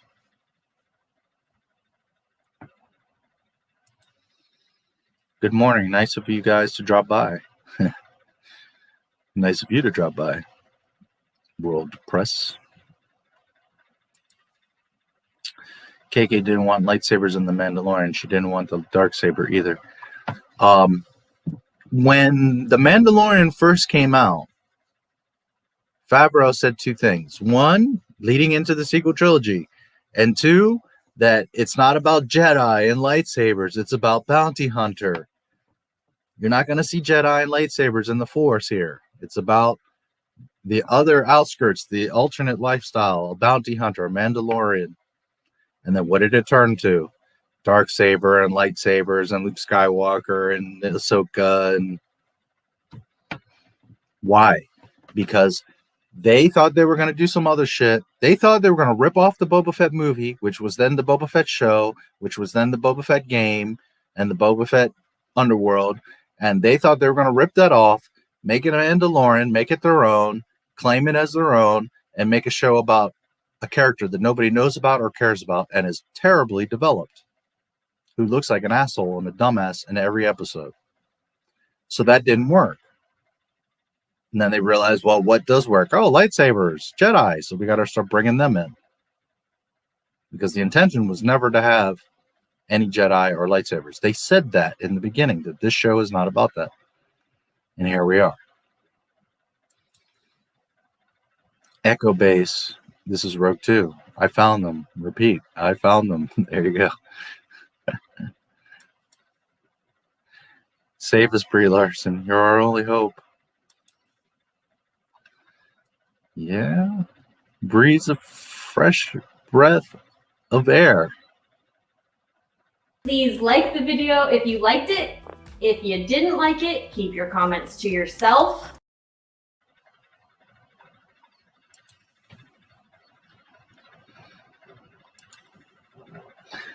I didn't like Rose Tico because Rian Johnson created her and didn't use other characters like Chewbacca and R2.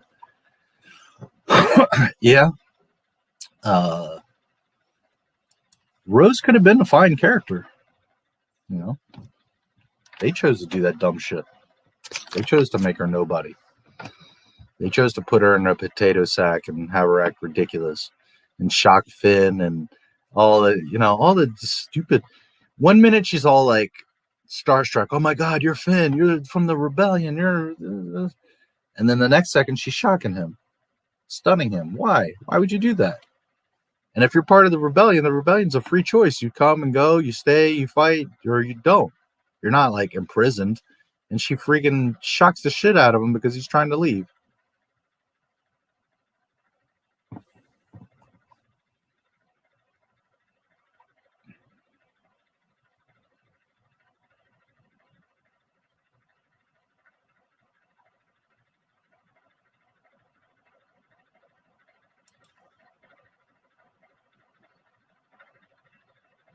Yes. High Republic is the future of Disney Star Wars. I know because I'm from the future. Sweet. Rose was a fine character. The script is garbage. Yeah, Rose, I mean, had potential. I don't care for her, but she had potential to be a cool character. Her hair is absolutely fucking terrible. What is that hair? That potato sack she's wearing is ridiculous. Her lines, her behavior, everything was just dumb. Bipolar characters. From the future, huh? So what's the future of this channel? I'm curious. Will Disney sell Lucasfilm?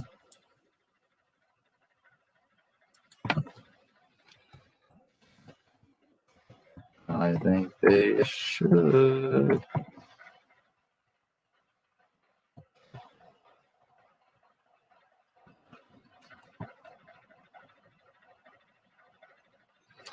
Anime character hair. Yeah, her hair is... What the hell is that?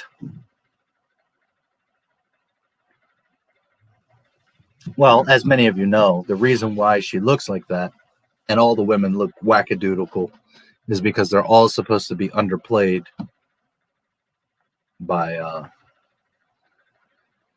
Rey. Rey is KK. KK is literally, that's her vicariously living in Star Wars. That's Rey. That's Kathleen. And Kathleen didn't want any other women upstaging her, looking better than her, doing more important stuff than her. Did you notice none of the other women did anything? Leia says like 2 or 3 little lines, but what does Leia really do? Nothing. Rey does everything. All the other women are pretty pointless. Holdo, who acts all tough and does the whole thing, and slaps Poe, and then at the end for what? To fail anyways and just blow herself up in the fucking ship. It's so stupid. So goddamn stupid. Watched it the first time and I thought Rose would be the gay character. Yeah, it was kind of seemed that way. In the Star Wars universe, but Ryan didn't do anything with Chewbacca and had R2 turned off in the dark. Yeah. How can you say that you love Star Wars, that you grew up with Star Wars, that your film influences because of Star Wars, and you have R2-D2 hidden under a tarp? You have Luke Skywalker acting like some fucking jack-off on an island.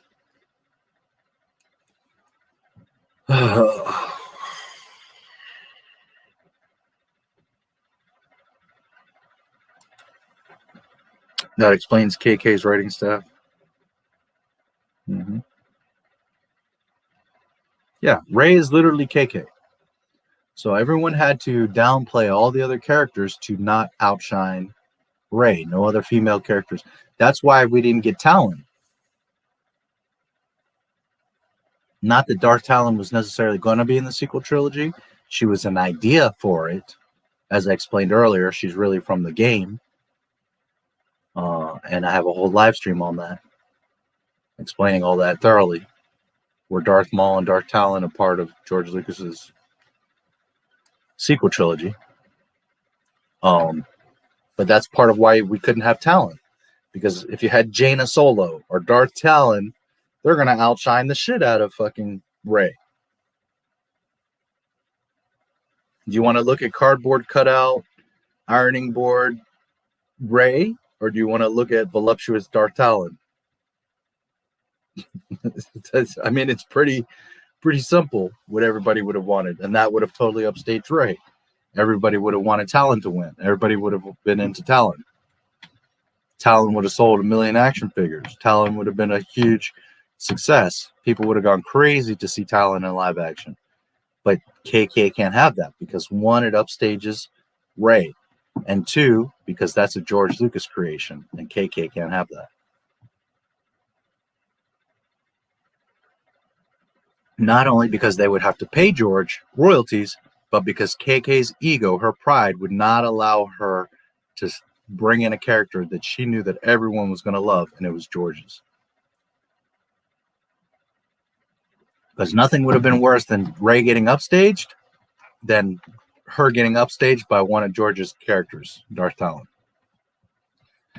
Really, Talon is from comic books, EU, so it's not a direct George Lucas creation, but it's Lucas era Star Wars. So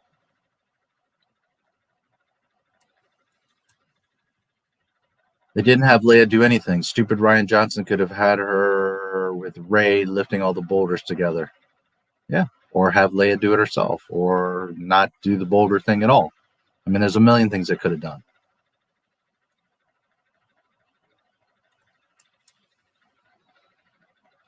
Leia literally did nothing. She was just there. When you really think about it, what did Leia do? Nothing.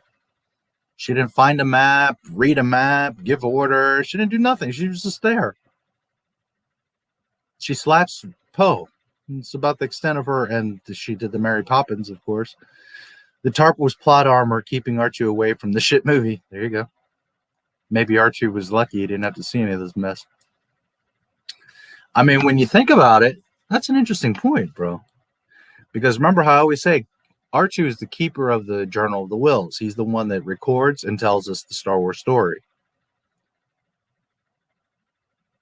You know, I never really thought about that. But if R2's covered up the whole time and not seeing the sequel trilogy, then technically the sequel trilogy never happened. Holy shit.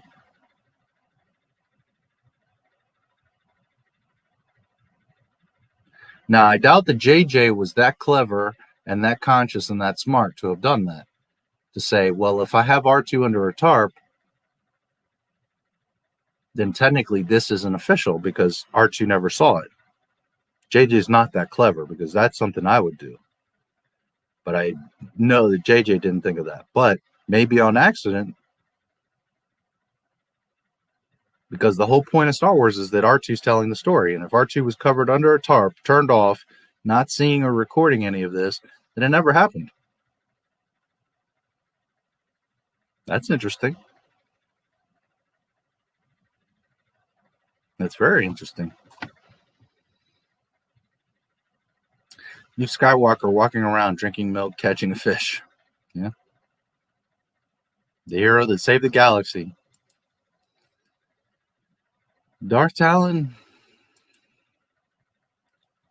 Rose Tico is Ruin Johnson's legacy. Yeah.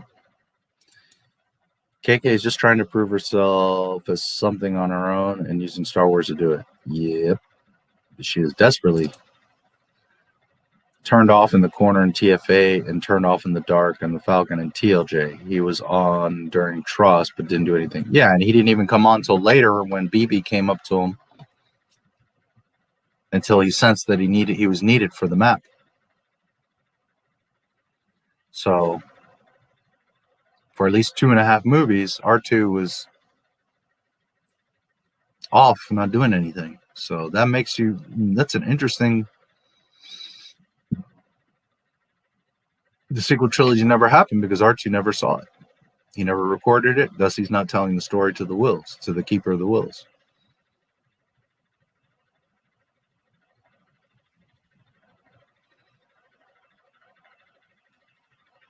Very interesting.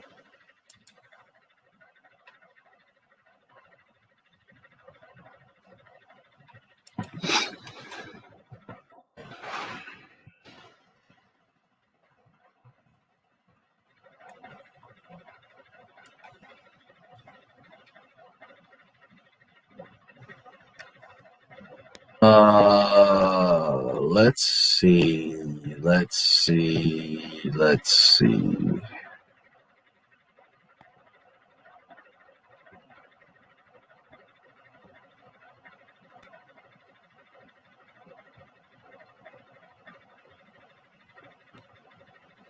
Rey in her Peter Pan outfit. Have you ever noticed that she's wearing a Peter Pan outfit? The clam digger pants, the little capey streamer things. She's Peter Pan.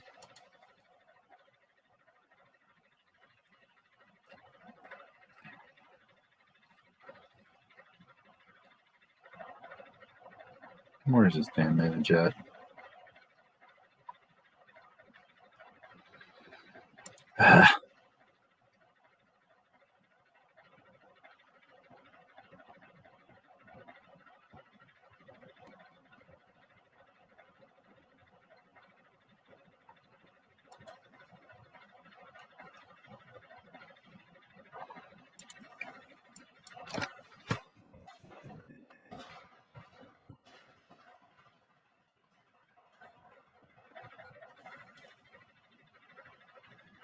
Everybody has their tastes. And some of the women might be like, I don't care because it's That's a girl. I don't want to see a girl.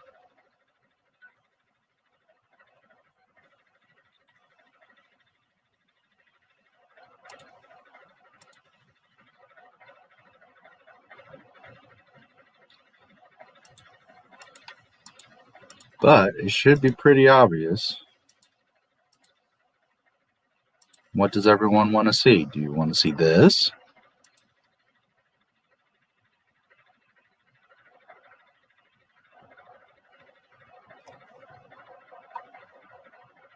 Cardboard cutout?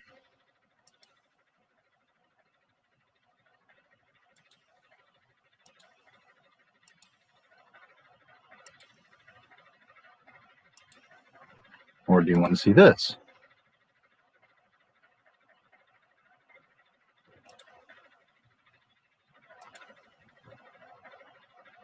I think I speak for everyone that we would have liked Darth Talon over Rey.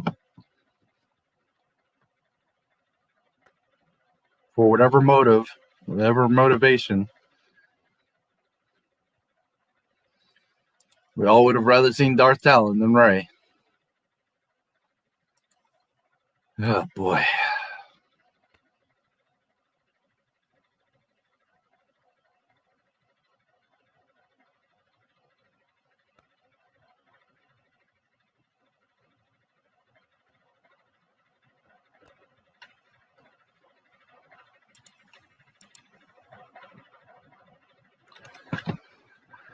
Let's see.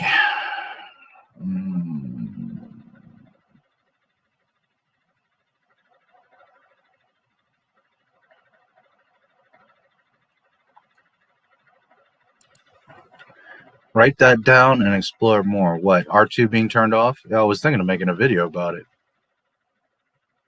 It just would be a pretty short video. There's not a whole lot to say there, but it is interesting because, you know, George Lucas said this a long time ago. I've put the quote in my videos, but he also said it a long time ago that the story has always been told through R2's eye. He's the one telling you the story. So if R2's hidden and turned off throughout the sequel trilogy, then the sequel trilogy never happened.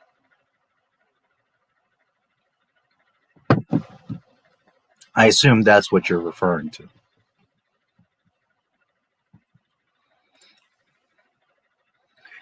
He didn't even go up to Luke's hut when they arrived on Act 2.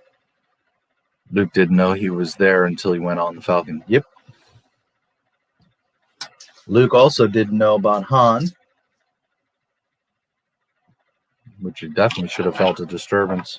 I mean, Han's a Force user, but still, being so connected to Han and being so powerful of a Jedi at that point, he should have definitely known about Han. And there should have been a whole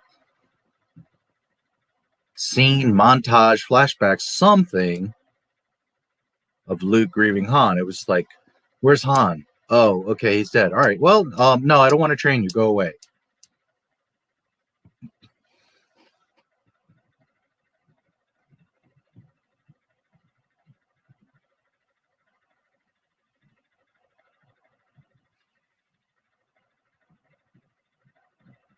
I'm writing down the part 2 thing, although I'll remember it, but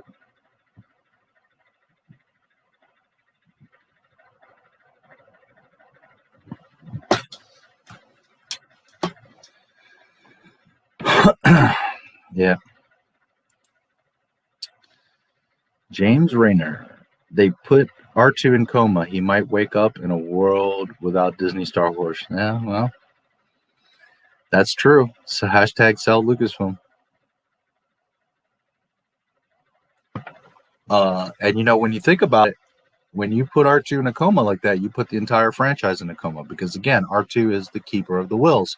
He is the one keeper of the journal of the wills. He is the one that is telling the Star Wars story. So if he's turned off, nothing's happening.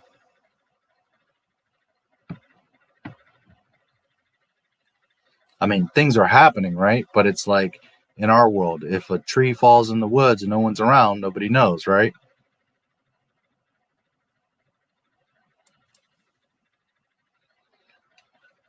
No, it really isn't. There's not a single thing from Disney that I'm looking forward to or waiting for or anticipating or excited about. Not a single thing. I don't know why people are so excited for that stupid Bad Batch, but okay, whatever. That's what we're going to continue to get, is that.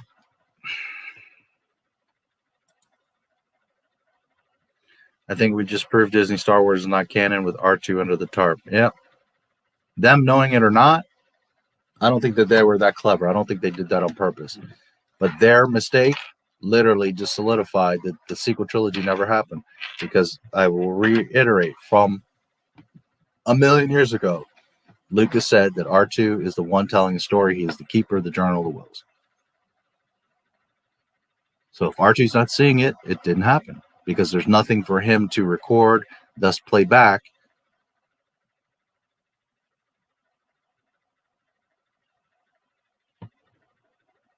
There's no story there.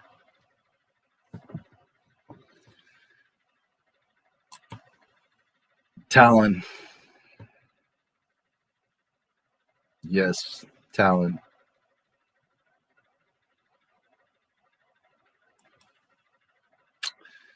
Version of Dark Talon would be her wearing costume like Brie Larson, Captain Marvel. Yeah, that's true too. I mean, they would totally screw her up and tone her down, and she wouldn't be nearly as sexy. But that's why I was saying that's why they didn't use her, is because she would immediately be far more interesting than Rey.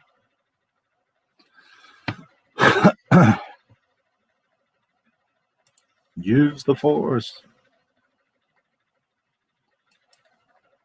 Was that a metal bikini? No, I don't think so.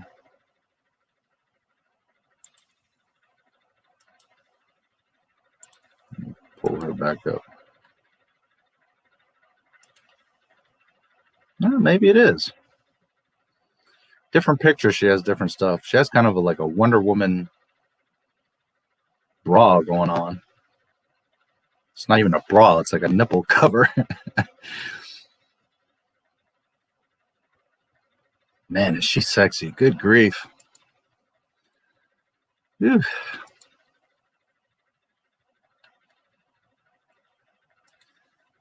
Why would R2 be turned off? Wouldn't he be rolling around doing things, helping Leia, doing other things? Yes. According to JJ, R2 went into a depression and shut himself down because Luke went into exile. Number one, Luke wouldn't have gone into exile like that. Luke would have figured it out. Luke would have fought. Luke would have been optimistic. Number two, Luke wouldn't have left without R2. That's like his number one buddy.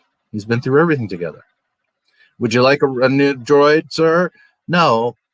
That little guy and I have been through a lot together. Ring a bell?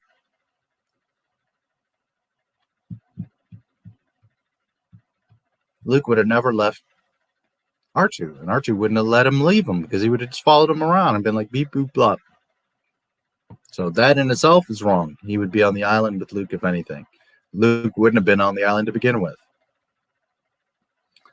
So he was in a depression and just shut down until Luke was going to come back, according to JJ. Now, R2, if Luke would have left him with Leia, which makes sense, okay, but then he would have been doing stuff. Reading the computer, strategizing, getting plans together, looking up maps. I mean, he would have been doing all kinds of stuff. According to JJ, when R2 scans the Death Star in A New Hope, that's where he finds the location of the unknown region and Act 2. So R2 wouldn't be off. Only in Disney Star Wars. R2 under the tarp, probably a 10-minute video out of that. Yeah, we'll see. I might be able to come up with something there. I don't know if 10 minutes, but I could probably come up with a 3 to 5 minute video because there's not much to say other than the point that, he's the keeper of the Journal of the Wills, and if he's under the tarp the whole time, it never happened. Something showing Luke's reaction. Yeah. As a kid, I wanted an R2 unit so bad, because I think we all did. I love R2. He's arguably my favorite Star Wars character. Boba Fett is, but I love R2.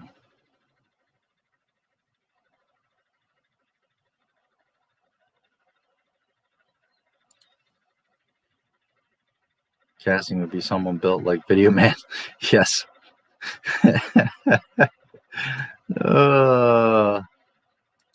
This is true, but I have to say that I think Rey is thinner than Video Man.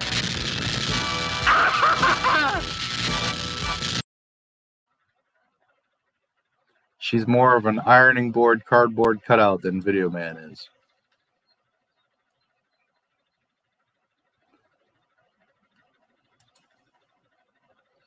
He says, "Where's Han?" And then they cut away. Yeah.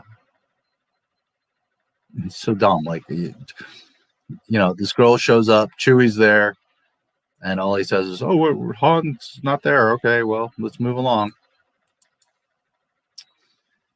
Get to watch the despecialized versions. Parts, yes. I haven't sat down and actually watched them all.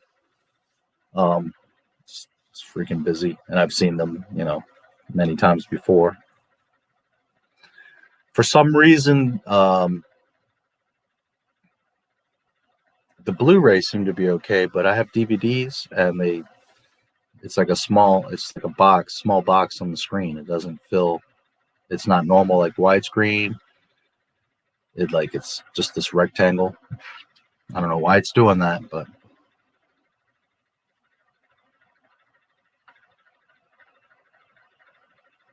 I've watched parts of them. Yeah, I've just been too busy to sit down and watch the whole way through. Plus, I mean, I love Star Wars. I can watch it over and over again, but when you have a Star Wars channel and you're constantly looking at this stuff and talking about it, and I've been doing the films lately, it's like, for me to just sit down to watch A New Hope, it's like, man, I just watched that thing and went through it. But yeah, I've been glimpsing at him. A real lightsaber, yeah. Who didn't? R2 and the Mando show, not canon? No, because that show is not canon to begin with. So just bringing him in doesn't make it canon. That show is, since season 1, is breaking canon all over the place. There's all kinds of problems, so it's already been decanonized. So you can't bring something into canon just because you bring, you know, an old character and do one thing right, which, not that they did anything right, but just saying. Here's the thing. 1 through 6, I don't claim they're perfect. I know there's some things you have to think about and work out, but there's not one continuity issue between episode 1 and episode 6. There's not one problem. There's some stuff that you have to think about and explain it, but if you really think about it, there's not a single issue in 1 through 6. So if the standard is that you're not breaking continuity at all once, not one time in 1 through 6, the story is all cohesive and fits and is perfect, then that is the standard that is established, and everything going forward from that must maintain that criteria of not breaking continuity.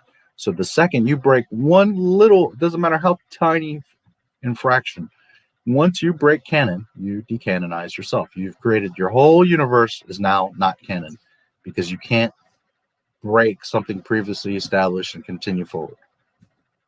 Now, if Disney over the past 9 years made 1 or 3 teeny tiny mistakes, one little tiny alteration, then you could say, okay, you know, not a big deal. The overall thing is intact. Everything's okay.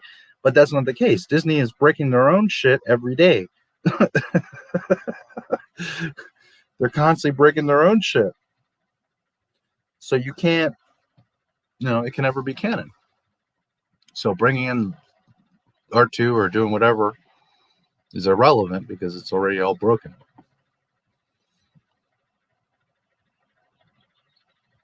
They just, in the latest High Republic, they again contradicted themselves, because in that same High Republic, it's the second episode of the High Republic show. There's a little cartoon in there about Tekkas. Lor San Tekka was in the beginning of Force Awakens. He's the old man that Kylo kills. Where's the map? He had given the map to Poe, who Poe had put it into BB-8.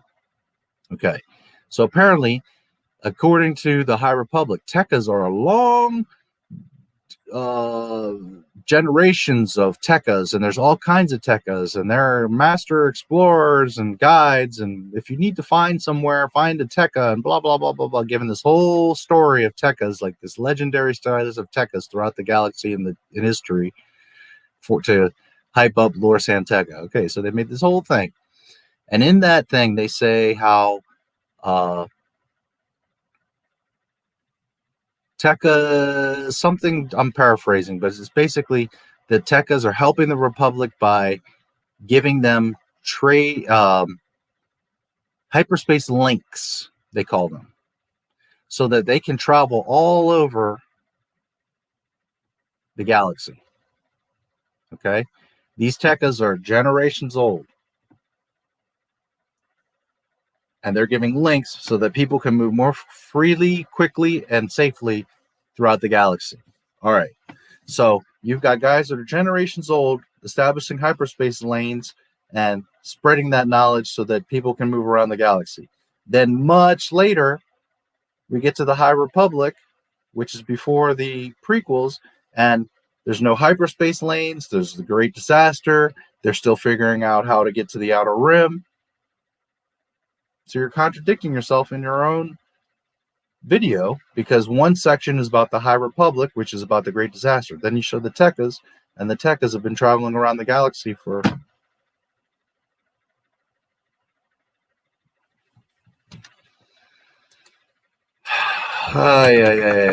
Star Wars, Disney. Disney.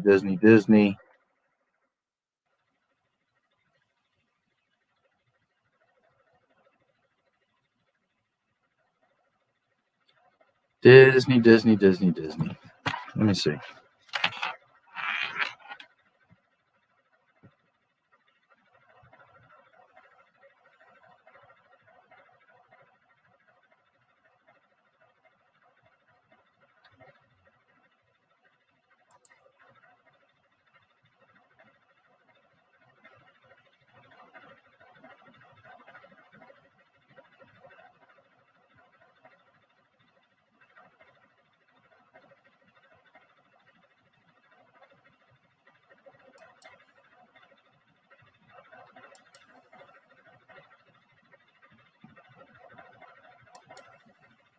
I'm pretty sure it was here.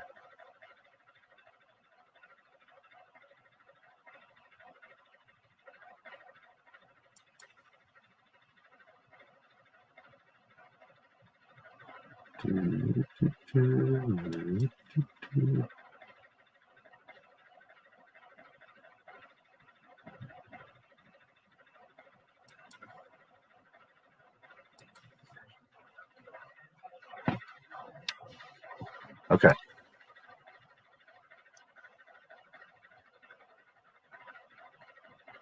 I won't play the whole thing because of copyright, but just in case.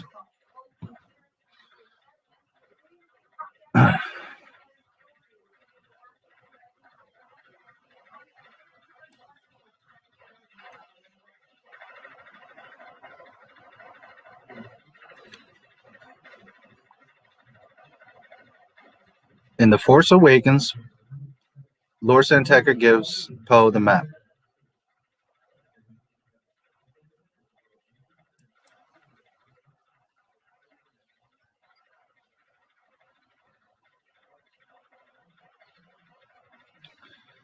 There's a long lineage of San Tekka explorers. The San Tekkas were a wealthy family of prospectors, charting and selling newly discovered hyperlinks, making it safe to travel throughout the galaxy.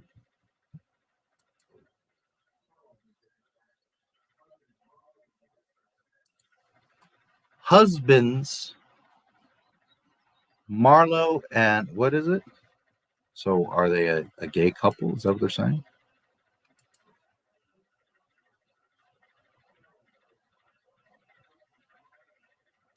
Marlo and Villa San Tekka provide the Jedi algorithms and navigators to help predict new debris emergencies to save our systems to save other systems from Petzl's fate. Okay. So they've been around for generations. They're giving hyperlinks to the Republic so they can travel around. Yet they haven't figured out hyperspace. Yet there's outposts, Jedi outposts, all over the Outer Rim and all over the galaxy. They haven't figured out hyperspace, but yet there's Jedi outposts all over the galaxy. Okay.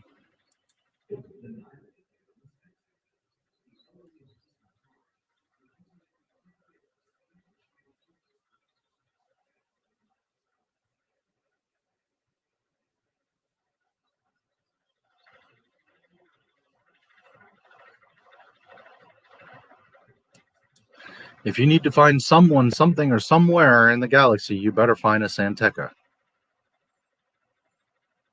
Because these guys are like master guides.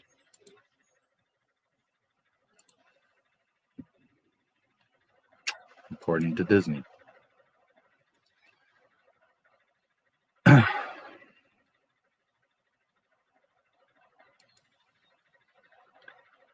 She must be tough. Talon?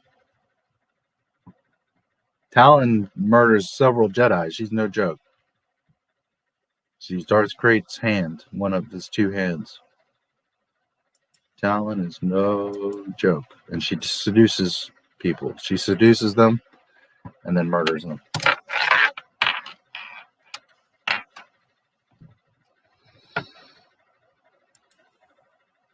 Sequels are non-canon because BB-8 is telling the story and not R2. There you go. JJ's explanation of things don't mean anything. No, they don't. Luke wouldn't have had a failed Jedi Academy. Luke wouldn't have tried to kill his nephew. Nope. Sure wouldn't. Han, Luke, and Leia would have all been close to each other in the same vicinity. Their kids would have been playing together. Luke would be training them as Jedi during the day. Leia would be training them as politicians and leaders and diplomats and educating and history and all those things. You know what I mean? They would have all been there. Han, Chewie, they all would have been in the same area, living in the same place.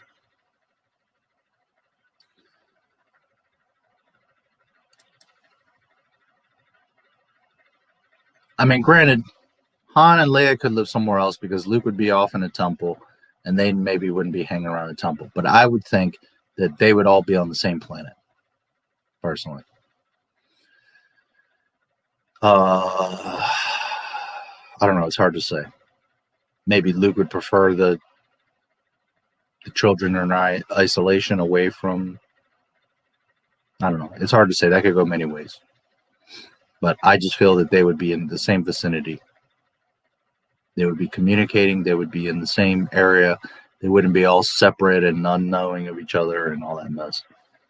It doesn't make any sense at all. Nope, sure doesn't. But that's because Disney is not concerned with making a sense. They're not concerned with maintaining continuity. They're just concerned with put out whatever looks cool to get them. That's why I'm telling you, like Luke Skywalker. Luke Skywalker wasn't about fixing the sequel trilogy or changing a timeline or doing it for the fans. They did it because they were desperate, because they needed to throw something out to get your attention, to get people excited about Disney Plus. Oh, look, it's Luke. None of it makes sense. Luke doesn't even fit in that episode. Doesn't even fit in anything that happened there.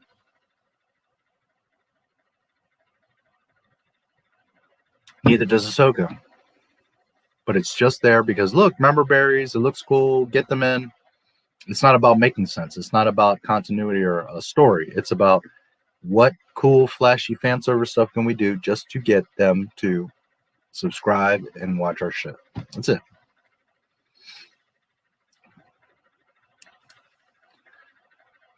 Nope. Sure isn't. Should have stayed on TV making soap operas. Yeah, well. Too late now. Now he's about to destroy DCEU. He crushed Star Trek, destroyed Star Wars, and now he's going to mess up DC. So many great characters in 1 through 6, yet Disney is creating new ones that don't match or feel Star Wars at all. Nope, they sure don't. They're Disney fan fiction. Oh, hello, Torres Arroba. Haven't seen you in a little while. Hello, my friend. How are you? How are you? I'm okay. It's nice to see you. I wish I could get the life-size replicas of R2 and 3PO. When I was reading that, I was thinking you were going to say, I wish I could get the life-size replica of Darth Talon. I swear, that's what I thought you were going to say. I'd like the life-size replica of Darth Talon. Yeah, R2. 3PO, I mean, he's cool, but I'm not a huge 3PO person. But R2, yeah, I would love to have an R2. Not that I dislike 3PO, just Video Man.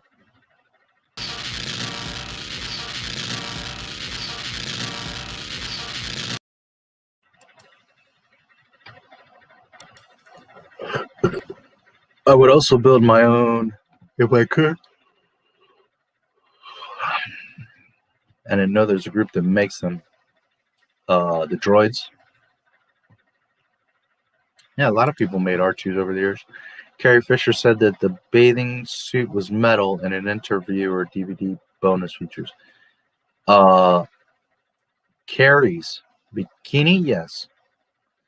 It's if you watch my Skywalker Legacy, the guy that designed the bikini explains it. It was metal. It was made to fit her. Then months went by and she had lost a bunch of weight. So that if you notice in the movie and when you see behind the scenes, she's like pulling it up and fixing it because it was like falling off. She was so damn thin. And it was indeed metal. In the later versions, it became more flexible because it was hard for her to move. He wanted it to be able to flex with her some. And in the last renditions, it had leather inside so that it wasn't like so harsh metal against her body. It had like leather straps on the inside of it, leather padding and strips. But yes, it was indeed a metal bikini. Watch the Skywalker Legacy. That talks about it. And he had like the statues where it was inspired from.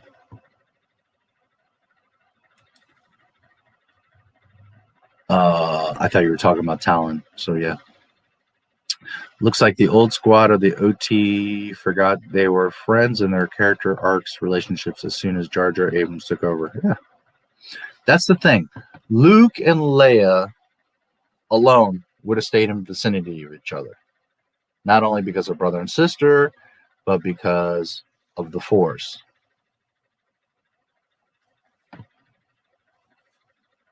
Okay. Yeah, you have to put things in perspective. You live in this massive galaxy. One end, you're Leia, your whole planet got blown up, you got nobody left. The other end, you're Luke, you grew up in a desert with nothing, and your aunt and uncle are gone anyways, barbecue Baru. So what do you have? Leia, Luke. That's what the two of you have. That's the only family you have, the only real connection you have in this. And imagine you living like in Georgia, just throwing a state out there. You live in Georgia, and you're in one part of Georgia, and this person's in the other part of Georgia, and a bunch of stuff happens in life, and you don't know anybody, and most people in Georgia get killed, and the two of you meet, and you're going to cling to each other because you're like the only survivors. You're the only, in this massive state, you're the only two people that kind of like interact and click and know each other. Now imagine throughout a galaxy, you've got nothing but the two of you. So they would be close to each other for Force training, for siblings, for what they've been through, friendship, all that. Then you compound that. Han and Luke would probably be around each other because they're friends and they've been through a lot. Then you compound that further by Han is with Leia, and Leia is Luke's sister, and they're all like a family in that sense, plus Chewie, plus R2. Then you compound that further by they have kids. Both of them, Luke and Leia, have kids. So now they have, cousins. So the point here is that they would all be at least on the same planet or close, like a moon, you know, away from a planet. They're not going to be on opposite sides of the galaxy unless like they're in a mission or doing something. They would be close because the kids would be all being trained as Jedi. Leia would be training at least something in the Force. Han would want to be around Luke and Leia anyways. You know, they wouldn't had to have really had like a reunion scene because they all from the beginning should have been together anyways. That's what they should have done, is really established from the beginning where the three of them were. What's going on with them, that they're around, they're training, they're doing whatever, blah, blah, blah. And then Rey or whatever, Kira, whatever character would have been doing her thing, got lost, whatever, and then eventually ran into the old school crew.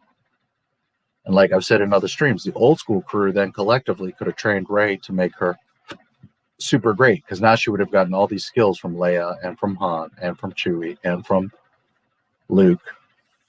She could have learned some stuff from R2 and 3PO. She could learn all kinds of shit.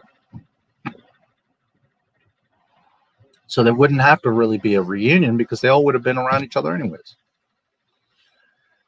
Whatever. Black bars on the side is from the TV43. Not current. Yeah, but my video doesn't do that. My video makes a small rectangle in the middle of the screen. So it's black all around. It's not letterbox and it's not widescreen. It's a small rectangle in the middle of the screen.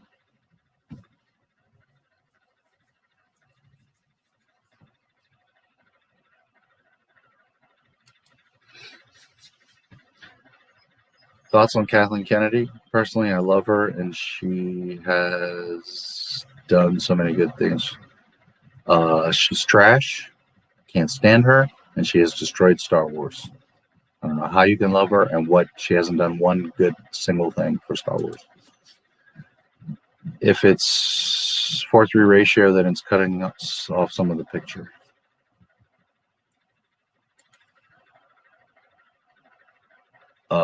Kathleen Kennedy, smoking dope. That's what High Republic is. She's smoking some good spice. That's what Star Wars, the High Republic is. Kathleen Kennedy's High Republic. If you don't know anything about it, it's a publishing initiative by Kathleen Kennedy and her gang of comics and books, mostly for young kids and young adults. There's not like adult novels there, where they're all crossing the stories 200 years before the prequels. And they all break canon. They all don't make any sense. They all are just nonsense. And one of the lead characters is a rock. And I'm not exaggerating. This is literally a character in the High Republic. This rock.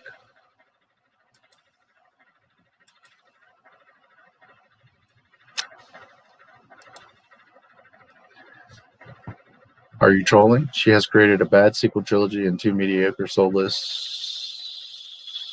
also a very bad comic book series, Star Wars, and just multiplied Disney debts. Yeah, she hasn't done a single good thing. Nothing. Not a single thing that Kathleen has done has worked out.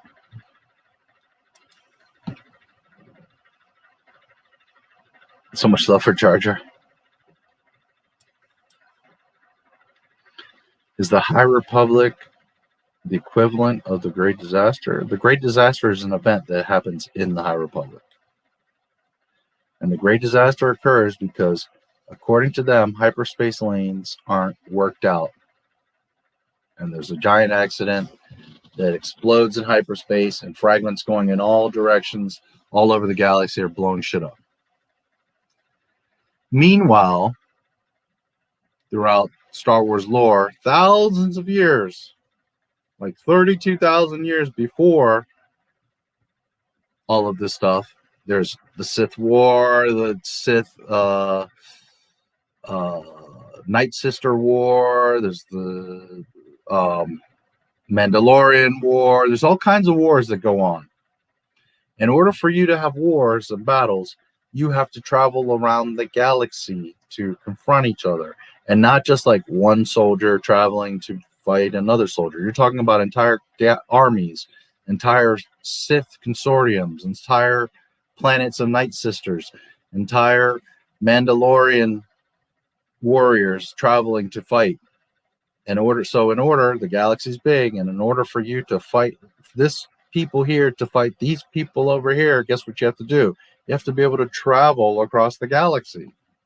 So how can you, thousands of years in the past, have species and races fighting each other all over the galaxy when just 200 years before the prequels, they're figuring out hyperspace?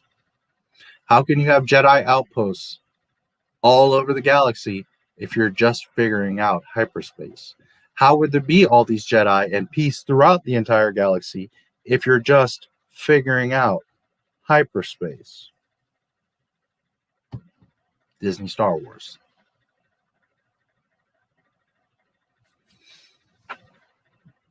And yes, the High Republic is the equivalent of the Great Disaster. Great Disaster to Star Wars. I wonder if your TV or DVD player is set to like an automatic picture style resolution perspective, and that's why you're having issues with the DVDs. I did it on my laptop. It did that. I took it downstairs and put it on an Xbox. It did the same shit. So I think it was the way that it was burned.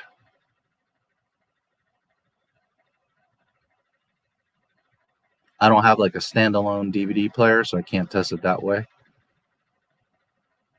So, because that's what I thought too, but it doesn't seem to. If ending Star Wars is a good thing, then yes, you're all right. Yeah. I would say no.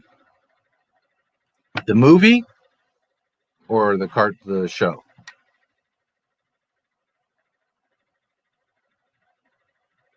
The movie, I would say, has to be canon because that's what George did. He was in direct control and made that, and that's what sprung him to do the show. So the movie, yes, would probably be considered canon because young Ahsoka, and then what was it, Zero, the baby slug, the baby Jabba, the baby Hutt. Was it Zero? Was that his name, the little guy? I'm trying to remember what Ahsoka was calling him. Sludge or Squirt or something. She was calling him Squirt.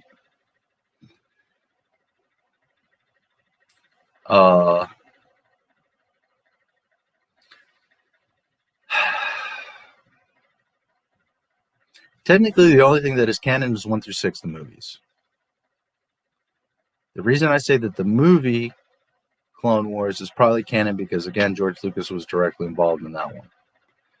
But it's been a while since I've watched it. I'd have to watch it again to see if it's breaking anything. But considering that it was the first thing that George had done as far as the Clone Wars, it probably should be continuity correct.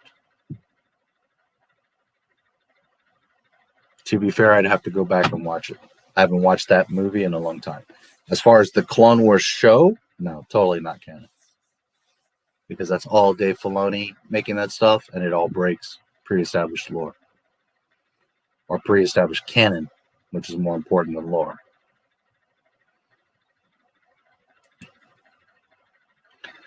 If you want to show us something from your screen and avoid copyright, you should try to stream it with a reflection of your glasses. Saw a UFC fight from a guy like that once. I mean, I could. I don't know how well you're going to see from my glasses. Maybe I should get like big mirror glasses.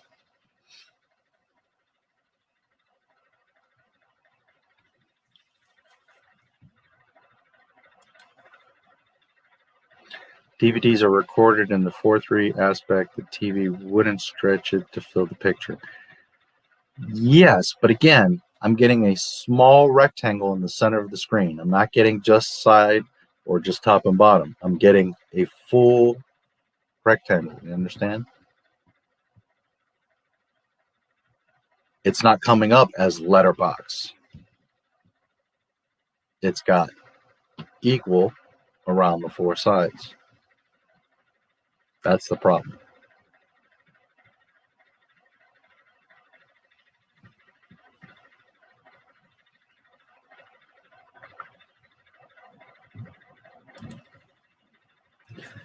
Archie, you have the map when they woke him up, and what were they doing for 3 movies then? Exactly. In the crawl of The Force Awakens, the first thing it said, not the first thing, but it says in the crawl that they're looking for Luke Skywalker. That's the whole point of the sequel trilogy, is to find Luke Skywalker. They say it in the crawl. So the whole time, why didn't Leia or whoever just walk over to R2 and be like, where's Luke at? Leia, in a private conversation, could be like, I need to find my brother, R2. You've helped me before. I need you, dude. Where's Luke at? Where did you last see him? Is there a map? Do you know something? And right there, R2 would have been like, of course, Leia, let's go. Jump in an X-Wing. I'll navigate you. Done. But that's why they had to have him under the tarp, you see? Because how else are they going to go through all 3 movies with Luke being a mystery and not knowing how to find him? Well, they don't want to put him with Luke on the island, which, well, I don't know why. He should have been there from the first place. So if they're not going to have him on the island, he's going to be back on the base. And the other way that he's not going to interfere and give up the clue or the location of Luke is to have him turned off. There's got to be a reason, because he's depressed because he's not with Luke. So then he's shut off. You see? You see how they have to try to explain shit away instead of logically thinking, well, first of all, R2 would be with Luke. Duh. If not, he would be there with Leia and helping Leia. Not to mention, he would have said to Leia 1,000 years ago, by the way, here's where Luke is. Or Leia would have pulled R2 to the side and said, hey, I know you know something. Where is Luke? I have to find my brother. But that's why that's that way, is because they have to explain away, make an excuse for why he didn't help. Why? Because he was shut down. Why was he shut down? Because we decided to not put him on the island with Luke to begin with. We put Luke on the island to begin with, so then we had to hide his location. In order to hide his location means that you have to shut down R2. Understand? They're trying to fix problems with stupid answers because they've created the problem to begin with. And when you have such a faulty problem to begin with, then you give a stupid answer. Well, the answer doesn't really fix anything. It just is like a Band-Aid. It just covers it up. But that answer creates more problems. Like, again, R2 would have been with Luke to begin with at the temple. And in fact, I just thought of something.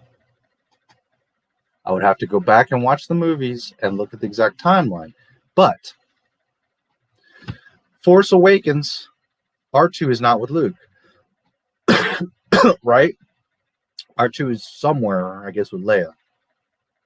We see Luke on the island. Rey shows up. Rey shows up with Chewie and BB-8, correct? Is BB-8 with them? Maybe not. Maybe it's just Chewie and Rey. Okay, there's no R2. Then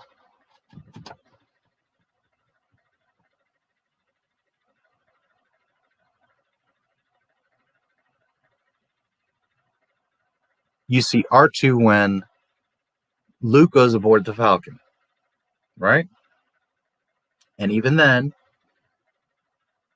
they take off.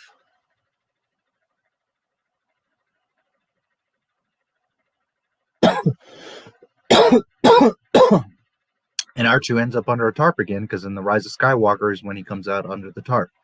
Okay, so they fucked up, because in The Last Jedi, you see flashbacks of Luke when he goes to kill Kylo, that he's with R2 looking at the temple burning.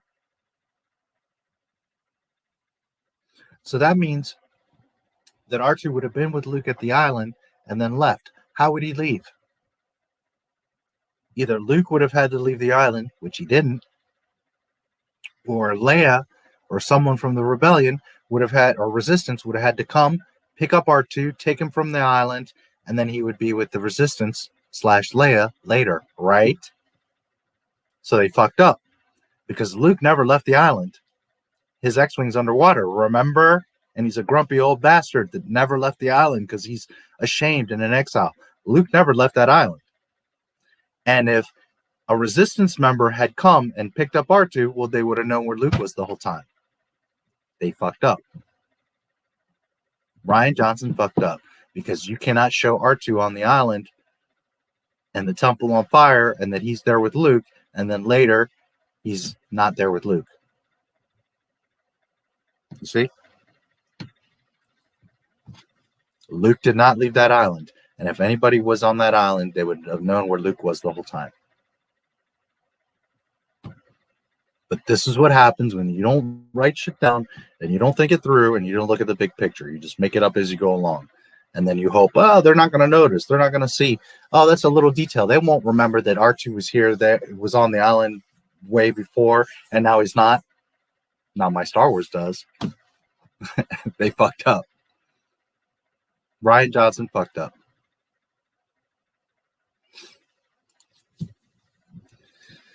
Just part of the map was missing. Don't they have cartographers? Oh, this is missing. Let's point the Hubble telescope to what's missing. Exactly. Why wouldn't there be other records? Why wouldn't Leia know, of all people, or Han, where Luke is at? Why would Luke take Kylo from Han and Leia and not tell them where he's at? Not mention him. This is where the Jedi Temple is. If any emergency, if you need to find me, if you have another child, if whatever, here's where the Jedi Temple is. Look for this planet, or at least in this area, or this is where I'm at. They would have had some communication. They're brother and sister. They are leaders of the rebellion.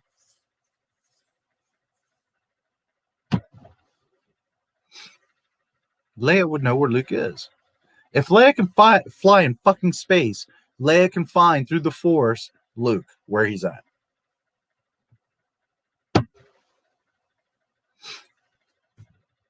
JJ had Laura Santeca tell Poe, this will start to make things right. Like they were going to fix the prequels with their trilogy. Yeah, well, that didn't work out too well.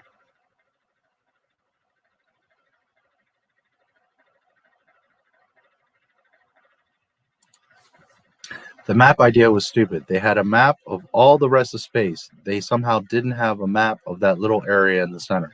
Yeah, and if you know that in all of space, there's this one blanked out area, well, guess where you need to fly to and search around? That little blanked out area, because that's where Luke is. And granted, on a map, this little area could be, you know, a lot of space, but it's a lot smaller than this giant map. You know, you send a fleet and you look all over in this perimeter, in this area, in this sector, and you'll find a planet, and there's where Luke is. Duh.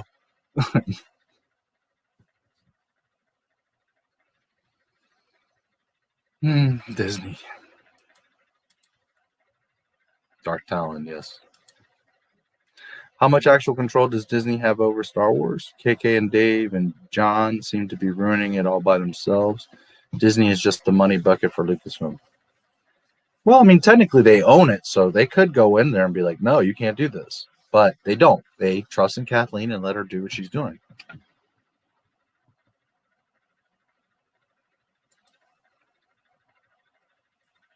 R2 and 3PO go together, yeah.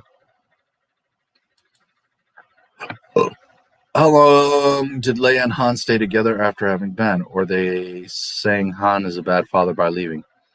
It's unclear. I haven't seen anything to say how long, but basically, you know, Luke must take him when he's very young, and Han and Leia, for whatever reason, don't like each other anymore, and Han goes back to being some smuggler. He reverts back to someone that doesn't care and that's not with Leia, and which is the farthest thing from the truth. He would have been there with Leia the whole time.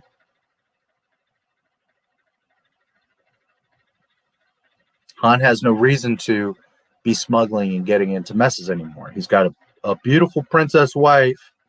He just had a kid. Really, they have twins and then a third kid. Jaina, Jason, and then Anakin. there's no reason why he wouldn't be around Leia. He would be enjoying his wife in some beautiful planet, and they would have all the money and whatever they need because they've saved the freaking Republic. So there's no reason for Han to be out gallivanting and acting crazy and being a smuggler. But you understand this when you watch the movies. When you don't watch the movies and you just try to make up Star Wars, then you get Disney Star Wars. Han wouldn't have left Leia. He would have been right there with her. Should have known from the start, all of them together, and also that Leia had become a Jedi. Yeah, I don't know about how I feel about her being a Jedi. I'm not against it. I mean, it's fine, but I prefer her not being a Jedi. I'm all for her using the Force, for being very smart, and for doing other things. But being a Jedi waving around a lightsaber, I don't really see that for Leia.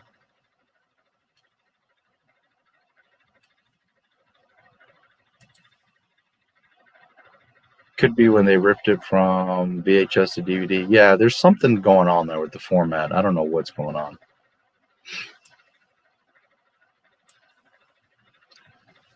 TV screen, it was recorded in letterbox format. It should fill your screen. No? Yeah.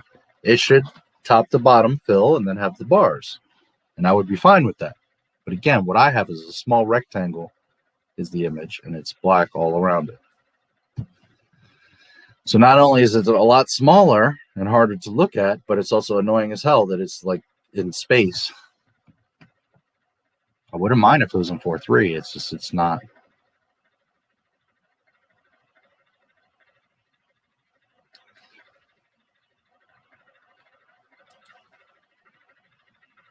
You start your stream at 2 a.m. Yeah, I did start late today. What time is it? 8 hours. Wow. 10 a.m. Yep.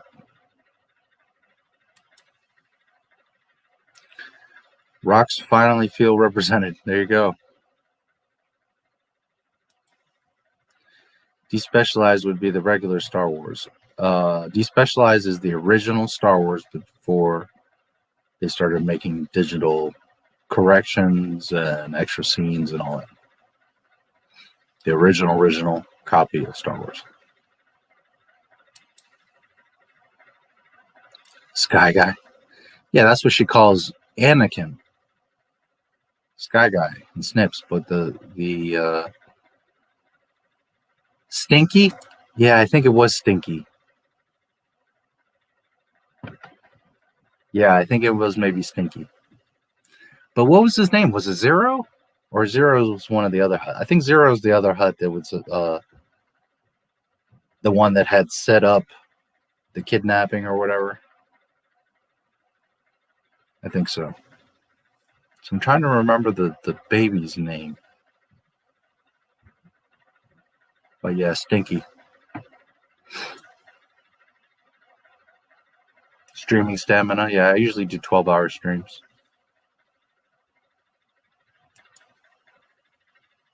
Luke flew his X-Wing to Acto without a droid.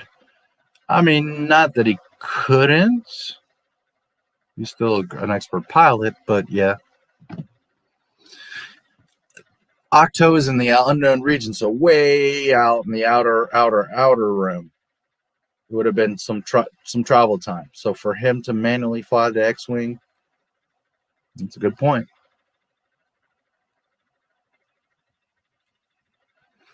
Now, maybe he would have flown there with R2, because remember, in the flashbacks, R2 is there with Luke. So that part you could explain away, that yes, R2 arrived with Luke in the X-Wing. The problem is later. How does R2 get off the island? Again, Luke doesn't leave the island. And if someone came and picked up R2, they would know where Luke is. So then the only explanation you can give is R2 one day got bored and freaking flew off, or got on a raft and floated off and left Octo. Well, he can't float off the planet, so he would have to fly off the planet somehow. So there you go. They screwed up. So you could kind of explain this, because yes, he would have flown there with him, then been there with Luke. Luke puts the X-Wing in the water. And R2's there early as he's building the temple. But the problem is later. How does R2 get off the island?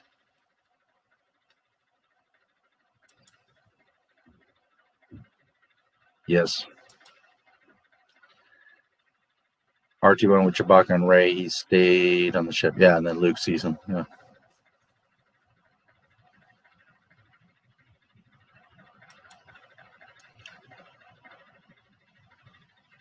Schmodown, yeah. I know them. Not a big fan, but I know them. Yes, that's the first temple, the bell, which I've talked about and shown in other streams. It was supposed to be the first temple, the bell.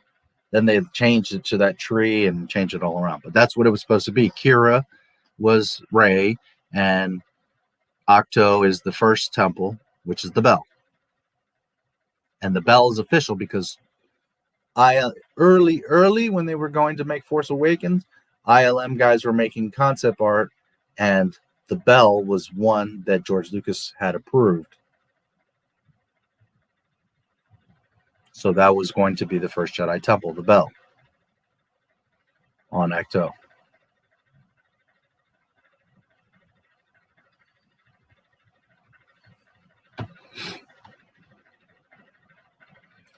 If you watch my video,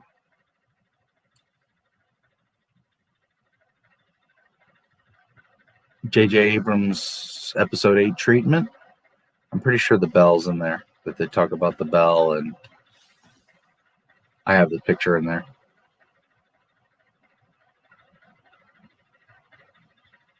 Was it there, or no? Where it probably is again, the live stream is about 5 hours, where Darth Maul and Darth Talon in the George Lucas sequel trilogy. Yeah, that's where I break down all of what the sequel trilogy was going to be, and the bell should be there on Acto. Yep.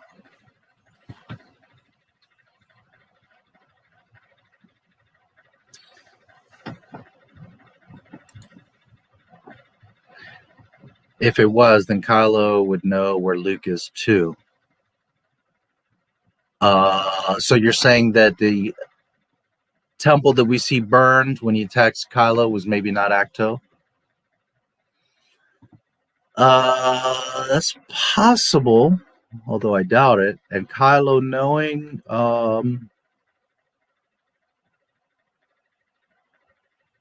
maybe he would have gone there when he was young. So leaving, maybe he didn't pay attention to find his way back.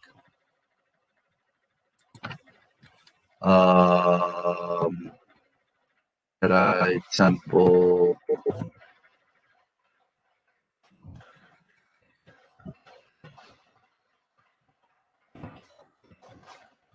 That is a good point. Is the temple there on Acto? I assume that it is.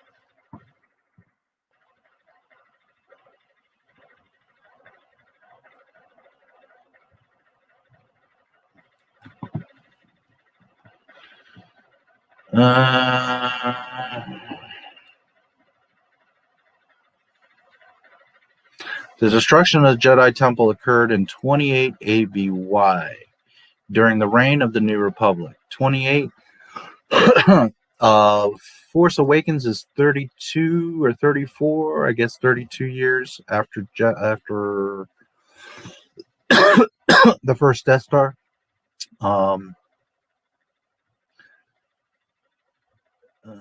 Nephew Ben Solo, one night Skywalker entered the room, blah, blah, blah, blah. Quickly realizing his error, Solo, murder, trip, full of anger, rage, blah, blah, blah, blah. Solo burned the temple. He fled and joined the First Order.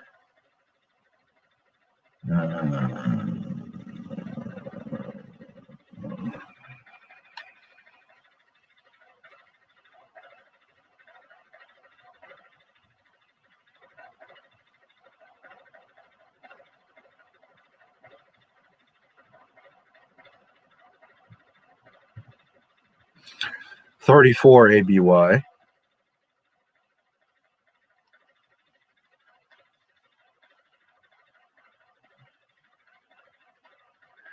Okay, here it says Skywalker, distraught over his failure, abandoned his hope of rebuilding the Jedi Order and went into exile on Ahch-To, the birthplace of the Jedi Order. So while this implies that it was somewhere else and then he left and went in exile on Ahch-To, it's not necessarily in proper English. It could mean that he was on Ahch-To and went on to exile on Ahch-To. It's not clear. Let's see. Jedi Temple, Luke Skywalker.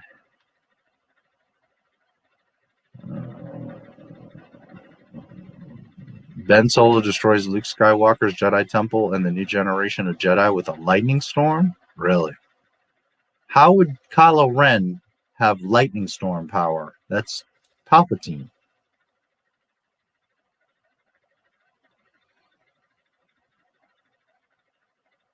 Doesn't make sense.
Its location was a secret known only among the Jedi Order.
With Santeca's help, along with key findings from his own studies of the spread of Uneti saplings, Skywalker pieced together the location of the first Jedi Temple on Ahch-To. He did not, however, reveal this discovery.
Seen in 2015, location was not identified in the movie itself. The official screenplay describes the building as a temple, and as does the movie's novelization.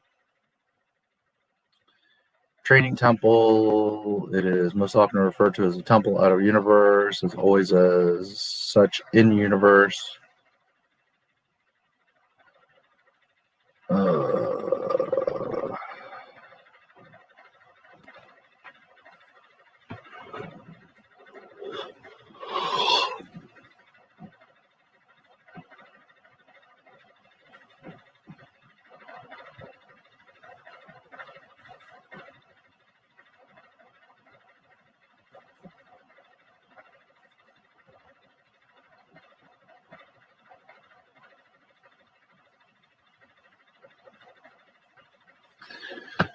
During the during the early development of The Force Awakens, one of the many ideas that George Lucas envisioned for the Star Wars sequel trilogy involved Luke training his new disciple, Kira. As I've mentioned Kira many times before, renamed Rey in the finished version of the film, at a Jedi temple located at the planet which ultimately became Acto. Artwork from this period is included in The Art of Star Wars: The Last Jedi.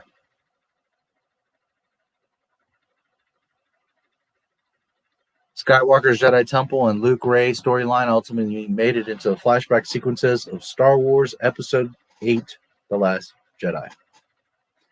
So, yeah, it was Acto.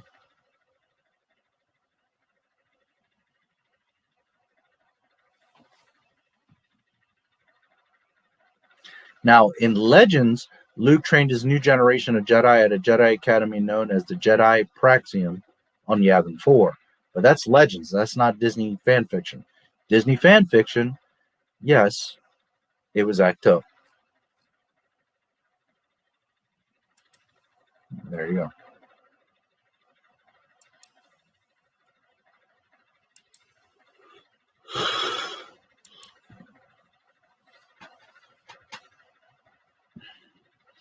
So when do we say no to JJ? He laid to waste 2 IPs and working on a third. Oh, I said no to him a long time ago. I would have never brought him in to do Star Wars to begin with. I don't know what the thought was there. A guy that just did Star Trek over my dead body would be doing Star Wars. Sorry, but you do not cross those streams. Now you compound that by he fucked up Star Trek, and you're going to bring him into Star Wars? I just don't even know what to say. In episode 2, Dooku went to great lengths to hide a single planet, which Kenobi found. Yeah, he sure did. So no one had the idea to go to all the Jedi temples of the zone. I mean, the first place you would go in search of a missing Jedi would be a Jedi temple. Yes and no. The thing is, only the most elderly and wisest Jedi know where all the temples are at. Ahsoka Tano would have no clue where the Jedi temples are at. A lot of the younger Jedi wouldn't know where all the temples are at. Anakin probably didn't know where half the temples were at. Yoda would know which ones remain, which one was the first, etc., etc. But most of the Jedi wouldn't know. That's the point, is to keep them safe and hidden. Not to mention a lot of the temples were probably destroyed over the centuries and different battles and wars, whatever. So it wouldn't be so simple as like all the Jedi know about all the temples and they should have just looked. You have to narrow it down. Probably Yoda, Mace, one or two Kiadi would know. First of all, they wouldn't know because Octo didn't exist until later. Filoni and friends invented that shit. Number one. So that's why it doesn't fit, because it wasn't there in the first place.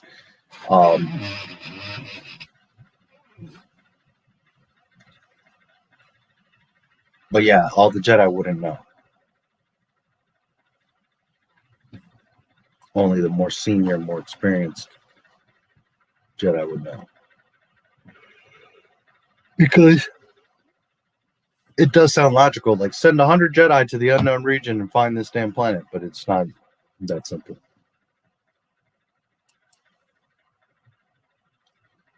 Like her father before her, yes.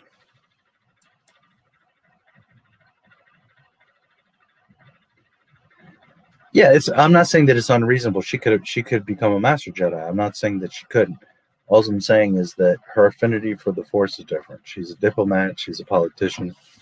She's not someone that's going to be running around with a lightsaber. At least I never envisioned Leia that way. At the end of the day, what George would have done, but there's no indication of her becoming a Jedi. Is she strong in the Force? Yes. Does she use the Force? Yes. Is it an important part of her life and career? Yes. Is she a Jedi? That's different.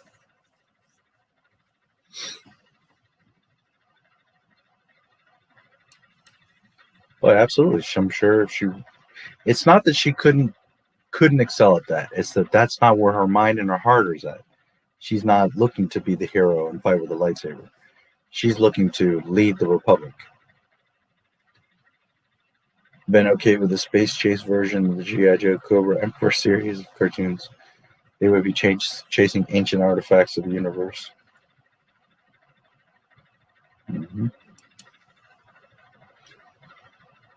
Rectangular format. It shouldn't have bars on the sides. Move there.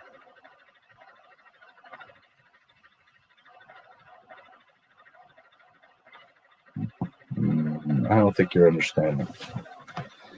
If this is the size of my screen, the movie is a small rectangle in the middle of the screen with equal black all around.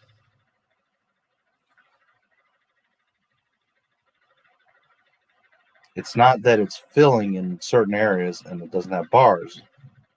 It's not filling. It's a small rectangle within the screen. Okay, small rectangle, black space all around.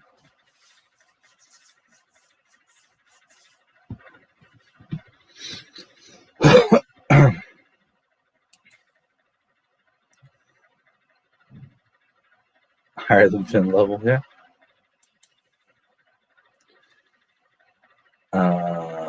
I don't see the point to have any discussion about the ST. According to Thrawn Trilogy, Leia and Han, different family compared to the Disney Abomination. Yeah. Jaina and Jason, and then Anakin Solo.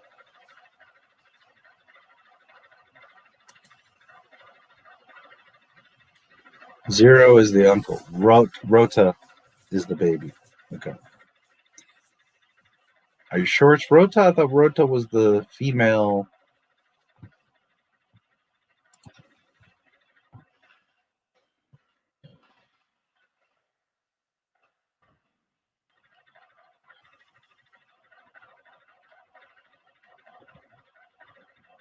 Pedunky Muffkin.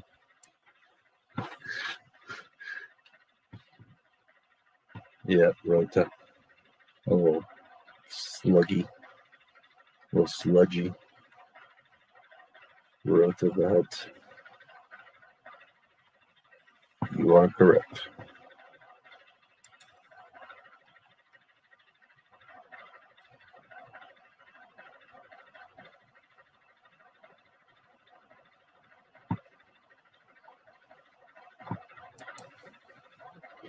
Archie's rockets weren't working since the prequels, so he couldn't fly away. Yeah. He could have flown a ship. Spanish Anakin calls Ahsoka Sabionda, someone who thinks is wise, but not really in a friendly way. And Ahsoka calls Anakin Skewito instead of Skewito. That's funny. Or Skywito. Skywito? Skywito? I've never watched it in Spanish, so that's funny. I was going to say the movie Trivia Smowdown, do a quiz solely based on Star Wars. If you entered and did well, it could help grow your channel. Where's that quiz? On the website? I'm not sure how that would help my channel, but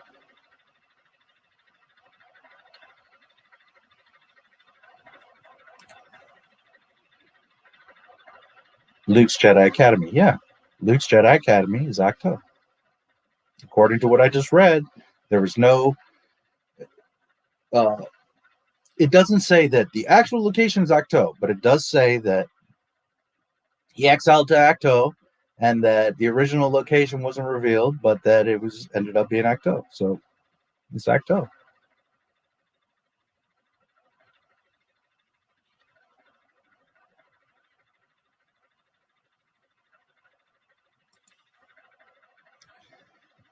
Google says stinky, yeah.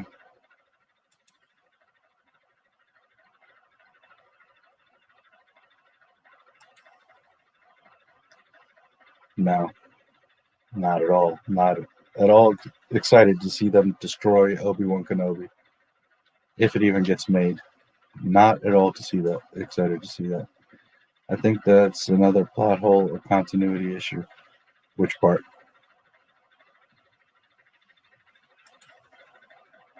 No, I'm not at all excited for that.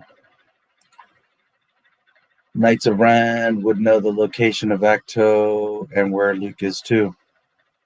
Yeah, potentially. Mm-hmm.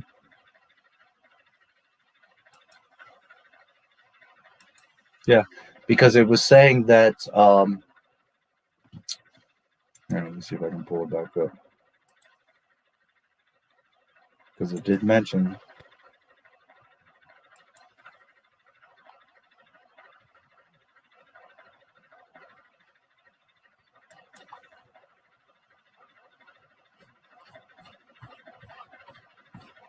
Did mention. Where's this damn thing at?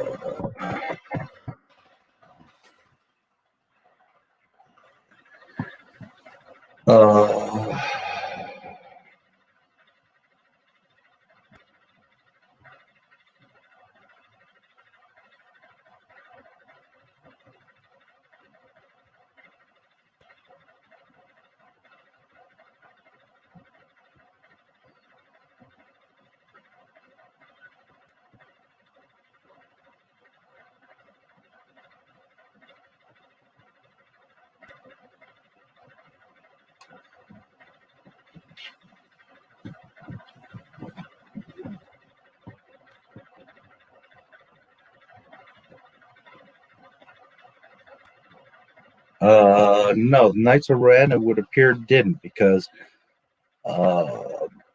he seeks them out after destroying the temple. He leaves, seeks them out, and says he wants to join them.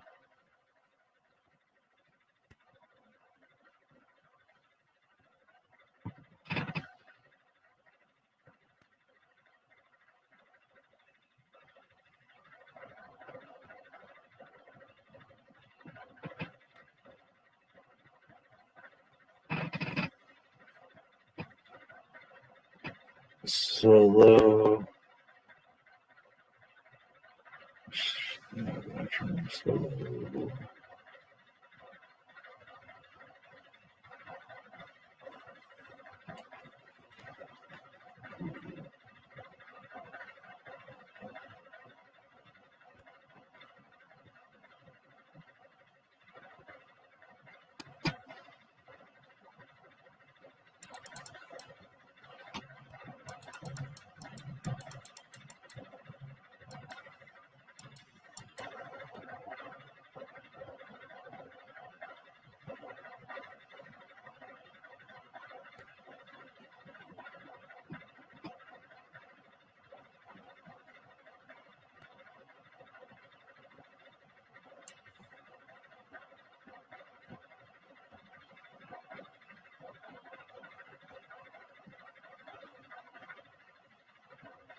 On one particular expedition, Lord Santeca led them, Ren and Luke, Kylo and Luke, to the former Jedi outpost on Elfrana, where they found a treasure trove of Jedi relics and encountered the Knights of Ren for the first time. So, Kylo met the Knights of Ren when he was with Luke as an apprentice. He then destroys the temple, leaves Ahch-To, and seeks out the Knights of Ren.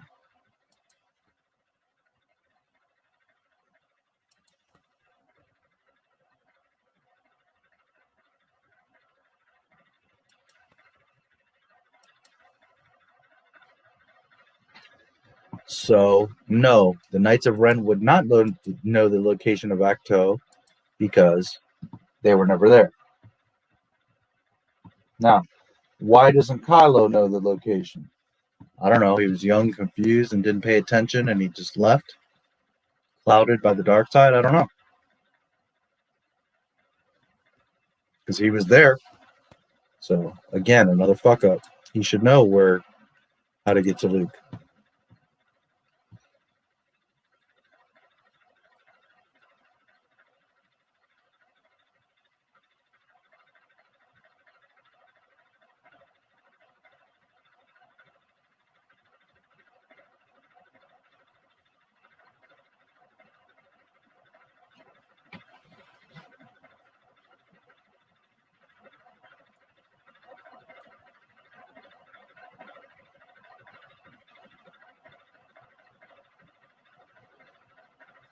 Zero.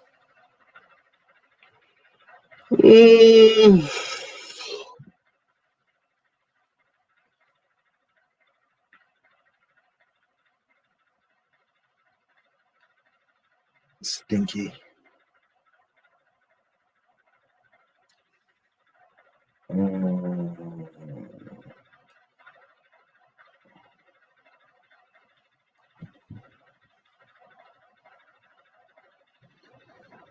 Obi-Wan would know the location of Ahch-To. No, I guess they wouldn't. Because they have a big fan base, and I believe the Star Wars quiz is called Inner Geekdom.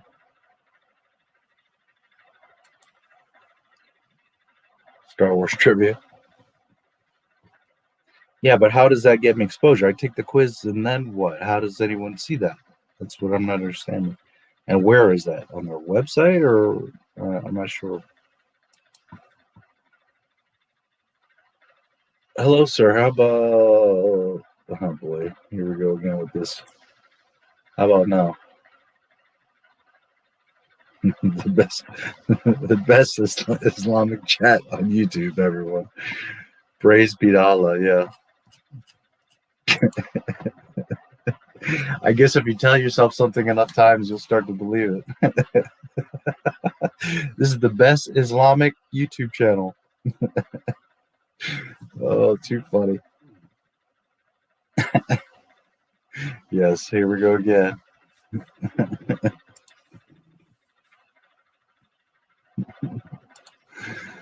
Oh boy, oh boy.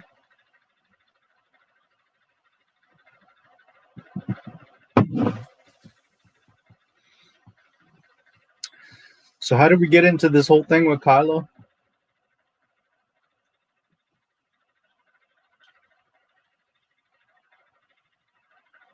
Because of the first Jedi Temple, Talon, the first Jedi Temple, the sequel trilogy, Acto. Why R2 wasn't there? Right. Or he indeed was, because as we've now checked, that was Acto. So it goes back to the problem. If we don't see R2 in Force Awakens, right? I don't believe we see him at all. Then we see him in Last Jedi when they come to tell him about Han. He's like, whatever. Then he later goes on the ship and he sees R2. They talk for like 2 seconds. And then that's the end of that. And then I guess Rey flies off with R2 and Chewie. And then they have the flashback, right, of Luke and R2 watching the temple burn. So how could R2 be there on the island watching the temple burn when Luke would have never left the island? And if R2 left the island with someone else would know where Act 2 is.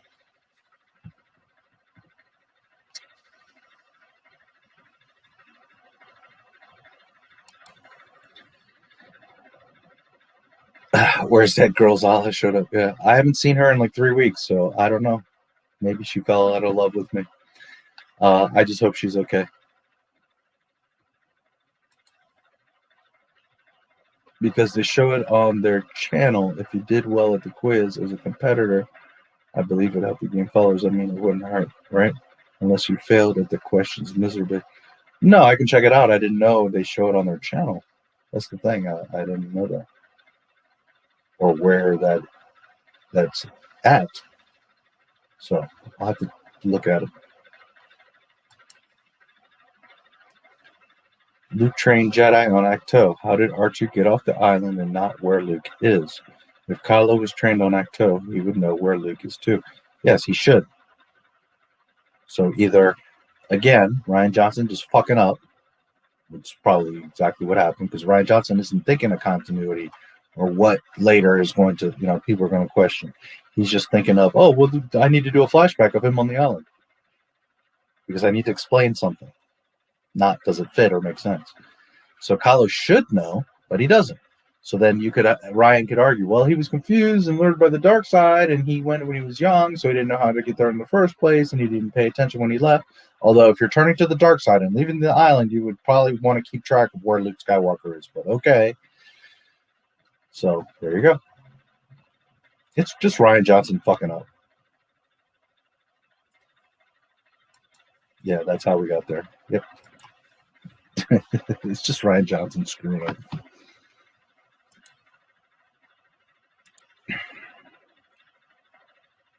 Not caring, not thinking it through.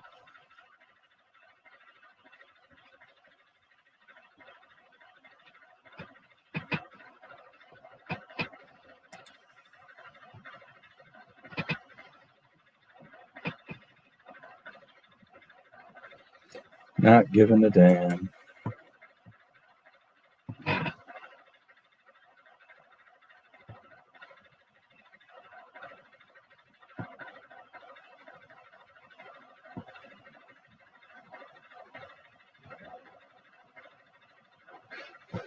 We're trying to ban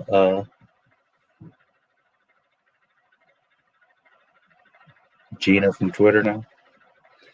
Fast Steven Seagal. Fortnite road to 1,000 subs. I guess he stopped in and then went to go do a stream.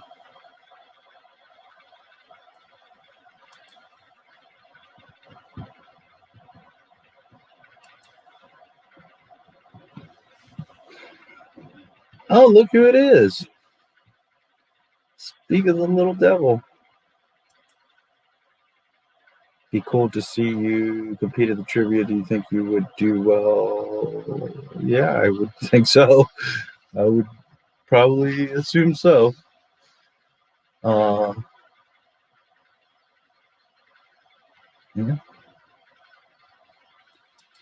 Speak of the devil. I'm here today. I just been very sick. Happened to pop up when that comment came. You're still one of my favorite channels. Hey, everyone. Hope you're all well. And hey, NotMySTARWARS. Yay. Yeah, I just haven't seen you in a few weeks, so I was just hoping you're okay.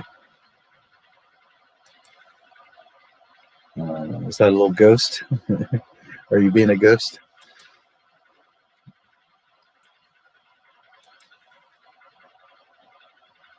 Good of you to join us. 10-minute moment of silence to celebrate. Oh, Lord. Dead girls.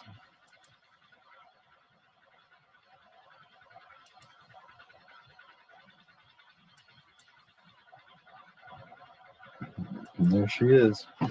Yeah, people have been asking about you. You've been missing. You've been MIA.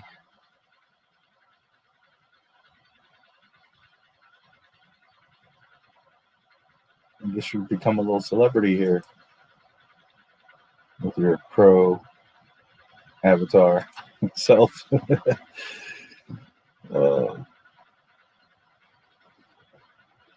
I was wondering. I hadn't seen you in the past 2 or 3 streams, so I was just hoping everything was all right.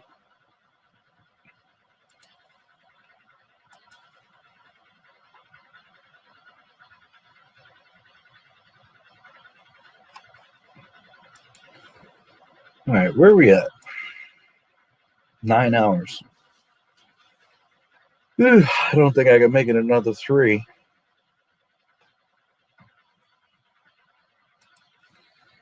If you have Twitter, you should get in touch with the creator, Snowdown. Tell him you have 11 and do Star Wars based content. He would probably give you a go. Not a big fan of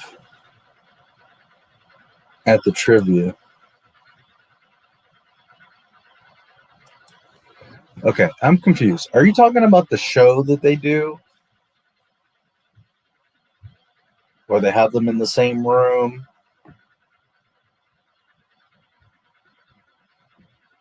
John Campia, Jeremy Johns. They had Jenny Nicholson on there. They got every question wrong.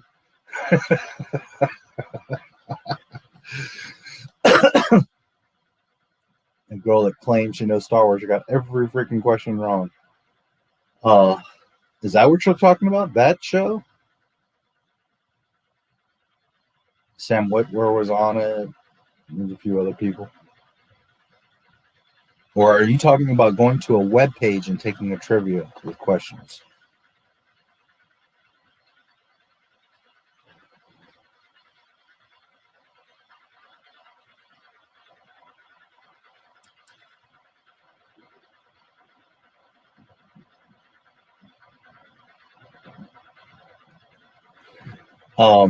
Maybe you don't know about Allah. He's been coming in the past few streams and asking us to take 10 minutes of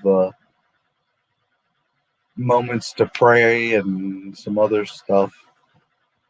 But, you know, we keep telling him this is a Star Wars channel, not a... Yeah, according to him, this is the #1 Muslim YouTube channel. Oh, boy.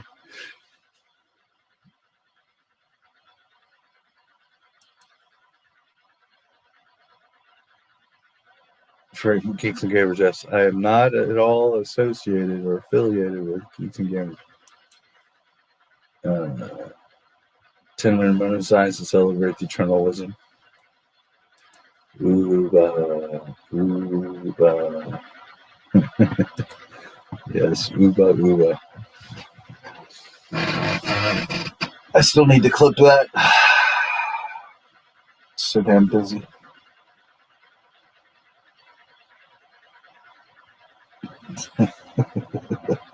Oh boy.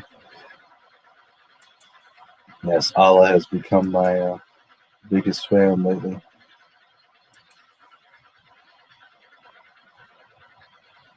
And according to him, this is the #1 Muslim YouTube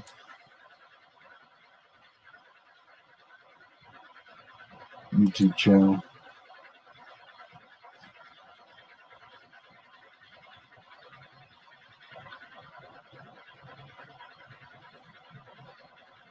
You know, Yoda, whatever. I'm sorry, Charles is Yoda, whatever.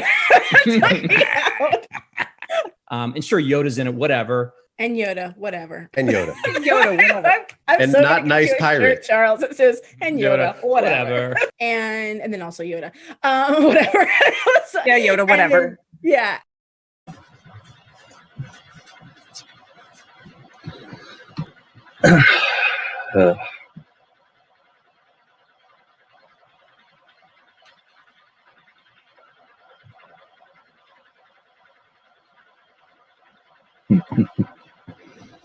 Oh boy, oh boy.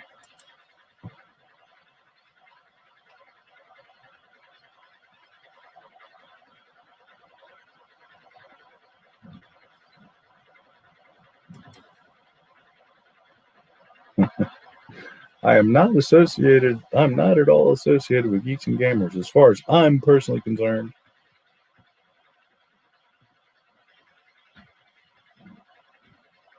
How shitty. I still can't believe he did that crap. It's disgraceful.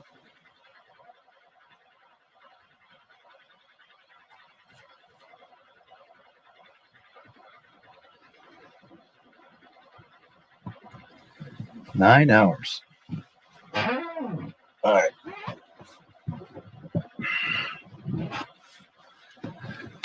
Well, I need to grab some coffee or I'm going to fall asleep. So,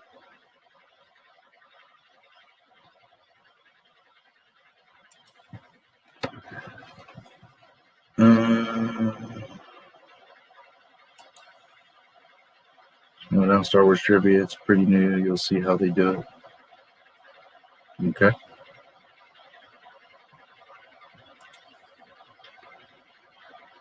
He's doing okay.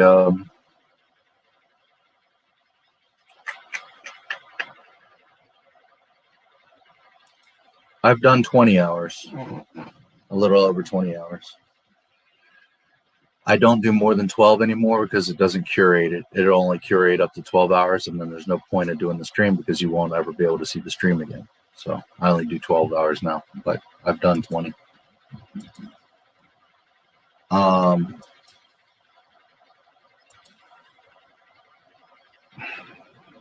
Let's see.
I love it when people have to defend Disney. Dude, you didn't read the book. It's nothing like A New Hope. They're not going to tell you the whole plot of the book in a teaser. Geoda is great. Sure, he doesn't say much, but he really adds to the book. And calling the ship the vessel is a joke, and it's hilarious. It's a big old joke, that's for sure.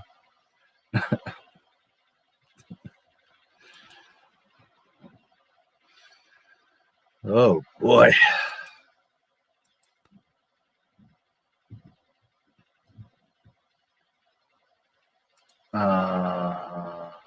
March 27th, 2021. Jonathan, latest marker test is elevated 253, up from 65 or so a month ago. Blood count was okay to good. We'll be talking with oncologists next week, but numbers can vary, spike. Neuropathy from chemo makes it hard to type still, and chemo brain lingers. That is the latest from Mr. Rinzler. Overall, he's hanging in there.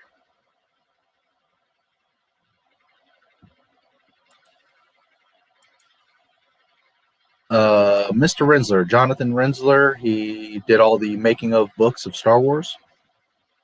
He did a live stream with me like 6 months ago. If you would like to see it, just look through my playlist, live streams, What Star Wars Means to Us with Jonathan Rinzler, executive editor of Lucasfilm Publishing. Not anymore, but he was for like 9 years.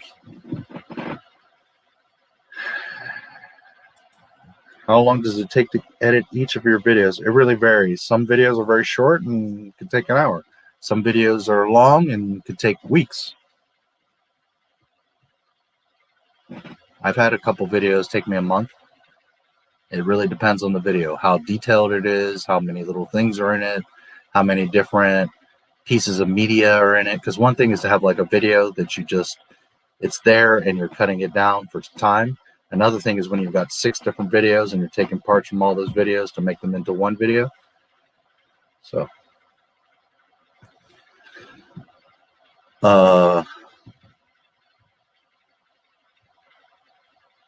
I will be right back. Historical fiction thriller called All Up. Basically, it's supposed to be, I tried very hard to make it an entertaining, page-turning book about the first space age. It comes out on July 14th. It's you can get it as a Kindle book or Apple book, and there'll be an audio book, but it won't be coming out. The audio book will be a little bit later, August or September. And it's, it's a book about what I consider to be, the great adventure of the 20th century, the development of the rocket, which happens during World War II and before World War II with Robert Goddard, and then with the secret German weapons program during World War II, and MI6 is trying to figure out what the Germans are doing. There's a lot of cat and mouse, and a lot of intrigue, and it's all very interesting, I thought. And it was a ton of research behind it. So about 90% of the book, I'd say, is based on what really happened. 10% is either speculation or stuff that can't be proved definitively. But and then it goes into the space race and the Apollo 11 trip to the moon. And I think people who give it a chance and read the first 50 pages will be hooked.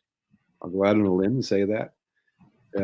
Obviously, no book is for everyone, but I hope people who have read my other books will give it a chance, because it's a behind the scenes book. In the same way that's making a Star Wars and Indiana Jones and Alien the behind the scenes books, this is also a behind the scenes book.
Okay, I had to check something real quick.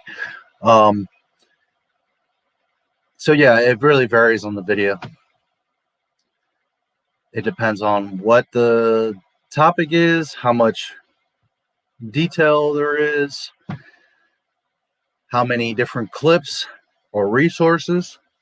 Because again, if it's just one video that you're chopping down, it tends to be much faster and easier than 6 different videos that you're taking pieces of different clips from all these videos and trying to arrange them into one new video. On the reverse of that, like when I do the Mandalorian, all the problems with the Mandalorian videos, those I tend to record and they're like 3 to 5 hours. Then I have to reduce that down to about an hour. But then the hard part comes once it's reduced down, because I got to do screenshots of everything I'm talking about. So that's very time consuming. So it just depends on the video. If there's a lot of video clips, those tend to be faster than having to take a bunch of screenshots. So it just, again, depends on what the topic is, what the video is. It can really vary. Some videos I get done in an hour or 2. Some videos can take a month.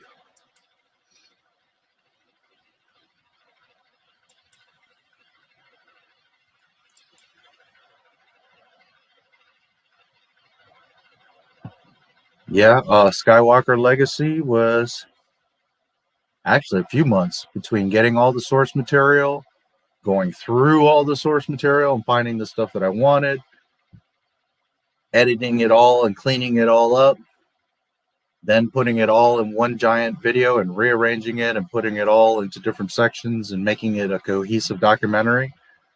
That thing took 2-3 months by the time you did all that stuff. Finding the stuff, watching the stuff, picking out the clips, rearranging it all, editing it, cleaning it.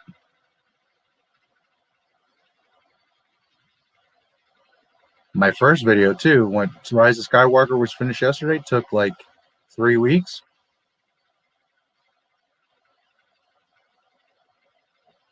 Something like that.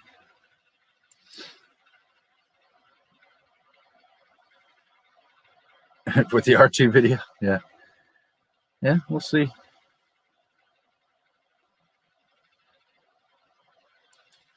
Your top video has over 2 million views.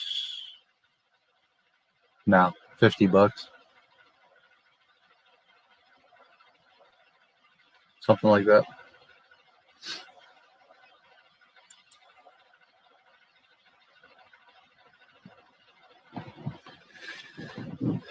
And that's a combination of things. One, because of the genre I'm in, tends to pay lower. 2, because it's a YouTube short. So it's just a short video. It's under a minute. So ads aren't always displayed on that. And because it's a short, it's intended to be seen on your phone. When you watch it on your phone, there's no ads. So a great chunk of those 2 million views were on people's mobiles as a short.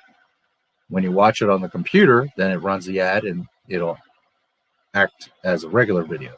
But most people, most of those 2 million views are on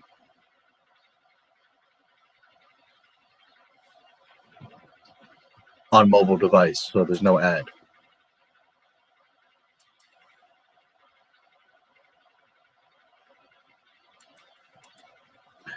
Which I think that's, yeah, getting close to 2.4 million views. It's crazy. 76,000 likes. 5,500 comments. It's incredible. So,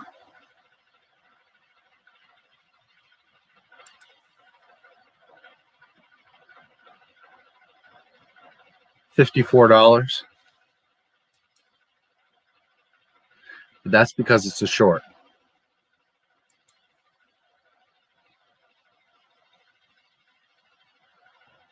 If it was a regular video and got 2 million views, let's say it was like at least a 3 to 5 minute video, even better if it was an 8 to 10 minute video and I got 2 million views, I would have made thousands of dollars probably off that.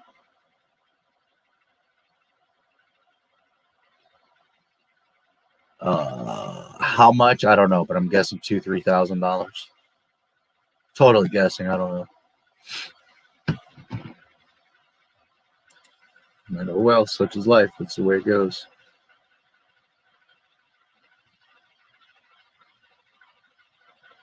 Yep.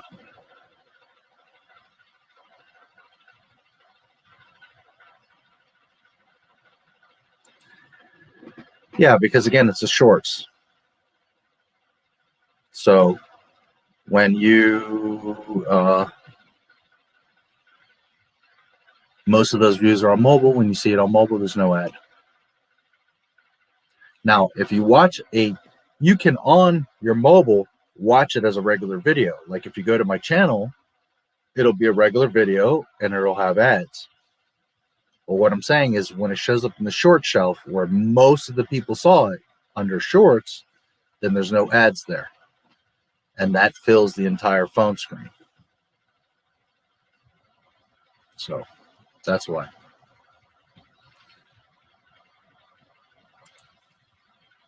Nice picture. Which one? The one here behind my head? Or this picture? Which picture are you referring to?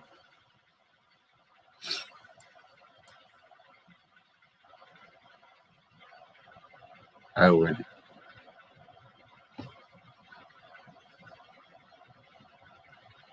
About to sock some fools. Yeah, I mean, it sucks to have 2 million views and you make nothing on it. I get it. But it is what it is. It's part of the channel. That video also got me over, let's see, 7.3 thousand subscribers, 24,000 watch hours. So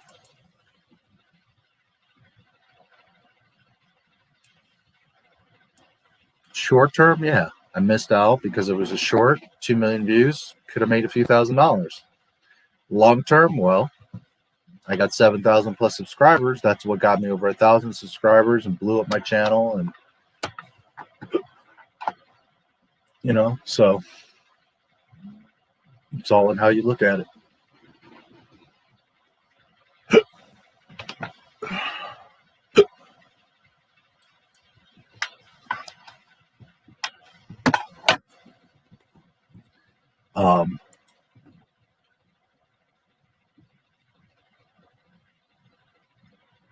YouTubers don't make a ton of money. That's what most people don't understand. Now, if you're like Mr. Beast and you've got millions of subscribers and you put out tons of videos and they're all getting, you know, hundreds of thousands of views, yeah, there are people that make several $1 million a year on YouTube, believe it or not. But that's few and far apart. PewDiePie, I'm sure he makes a few $1 million a year off of YouTube.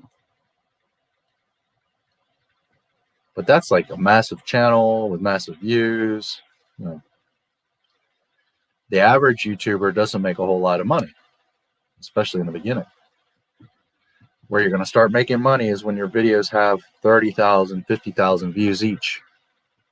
That's where you start to make money. You can make a few thousand a month, 2,000 a month, 5,000 a month. I mean, you can live off of that. But it's like anything, it takes time.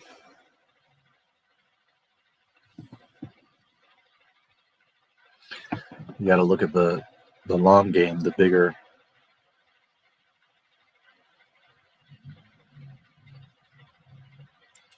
The one behind your head. Shirt's logo is awesome too. Yeah, it's like some like a courtyard with a table, you know, flowers and stuff around, just a dining table.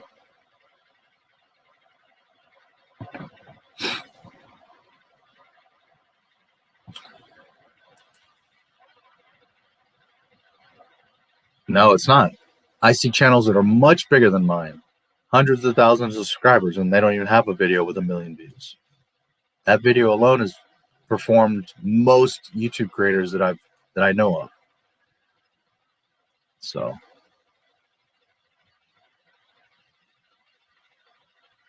Part of it's luck, part of it is setting up the video correctly, the timing, the topic. It's a lot of things. But yeah, that 2 million views for that video is nothing to be shy about, that's for sure.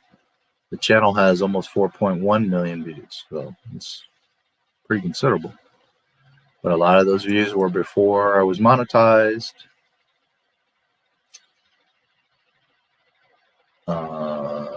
2 million subscribers. 2 million views, not subscribers. I wish I had 2 million subscribers. Holy shit. Yes, I have both. BitChute never really worked. It won't sync my videos. There's an account over there, but I really don't use it.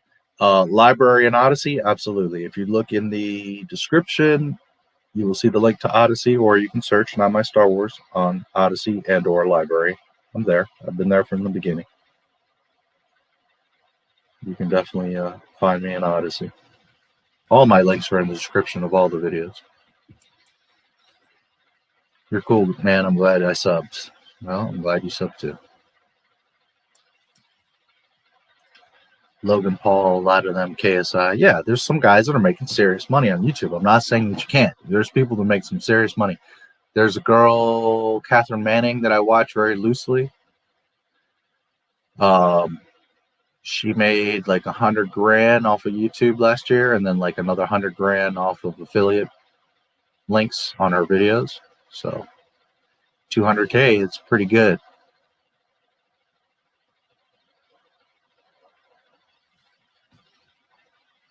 But again, her videos are all getting like 30,000 views. That's where you need to be at, is getting videos with about 30,000 views. Anything above that, you're just making more money. But that's where you really start to 30,000, 50,000 views per video. You're going to consistently make some money. Timing skill for the amount of videos made a week in order to make close to a lot of money. Yes and no. The truth is, it doesn't matter if you upload 3 videos a day or 1 a month. What matters is, at the end of the day, is, are those videos getting views? Subscribers don't really matter. I have 12,000 subscribers and all my videos get 500 to 1,000 views. I know channels with 300,000 subscribers and all their videos are getting 30,000 views. If you have 300,000 subscribers, you would think you'd be getting a lot more views, but subscribers at the end of the day don't really mean much. What matters is views on the video. And there's little things you can do to help that, but at the end of the day, it's up to YouTube to show your video or not. So you could be making great videos, but if YouTube's not showing them to anybody,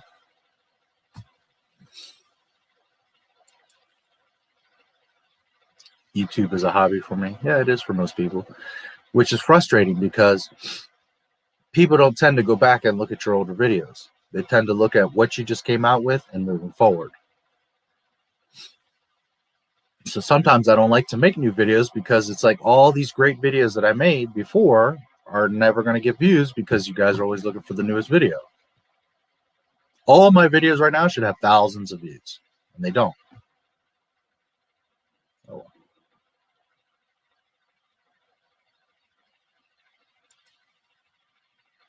Back to rejoin the great Islamic chat.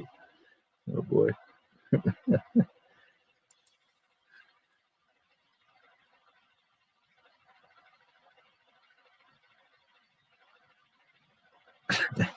This is fast becoming the leading Islamic chat of North America. Oh, all right, I'm gonna head out. See you guys next Friday. Take care. You have a great day. Or is it night there for you? I'm not sure. You have a good day there. Shanks.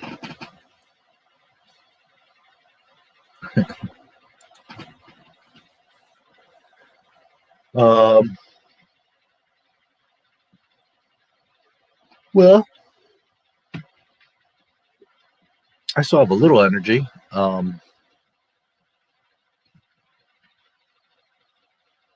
It's up to you guys if you want to keep chatting. There's 13 of you around. I do need to grab some coffee, though, if I'm going to continue.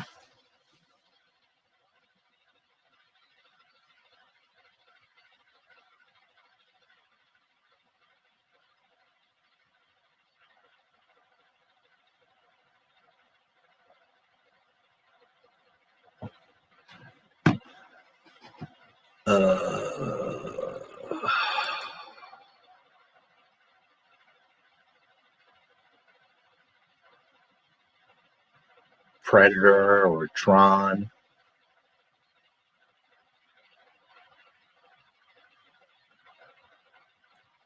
Yeah, I would probably say one of those, Predator or Tron. There's a lot of them I like, but favorite? Yeah. Got to be one of those two, I suppose.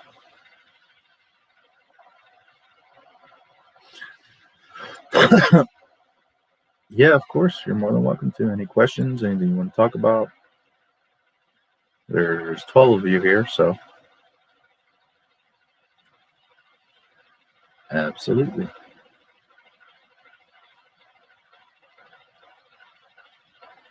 YouTube is not an easy thing.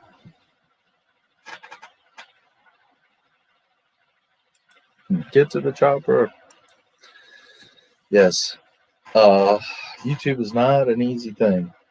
It's not just making videos. It's a whole lot of other shit. And then no matter how good of videos you make, at the end of the day, YouTube either shows them or doesn't. And you could have 10 subscribers and they could show your video and it could get millions of views. You could have 1 million subscribers and they just don't show your video and it's not going to get any views. Your subscribers are funny. They don't always watch your stuff. It's weird. A lot of views you get from people that are not subscribed to you. So you're constantly relying on YouTube showing your video to new people, which it doesn't always do. Usually it doesn't do it.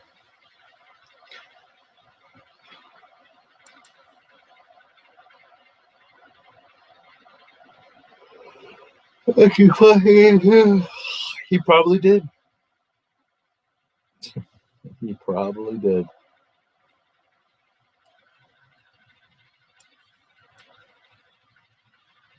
Gotta go. See you later. Nice chatting with you. Bye. You have a good day, Greg.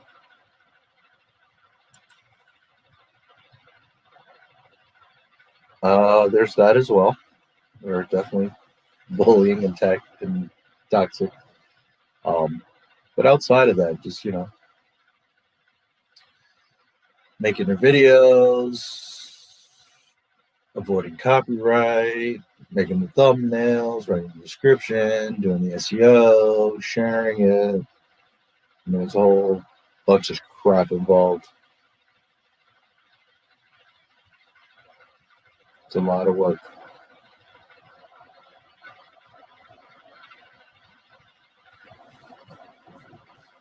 And it's tricky because for the first year or even few years, you might not make anything.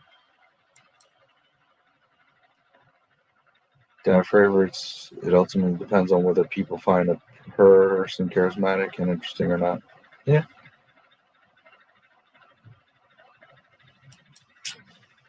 That is for sure.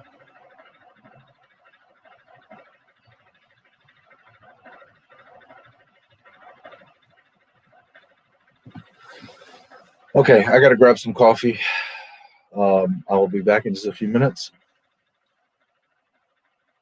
There's 9 of you left, so I'll grab some coffee. And when I come back, if there's still a few of you left and you want to hang out a little more, we can. If not, well, when I come back, I can always just shut down if you're not here. So there's 8 of you now. So anyways, I'll be back in a few minutes. If you guys are still around and want to talk some more, we can. I will answer this when I come back in just a few minutes.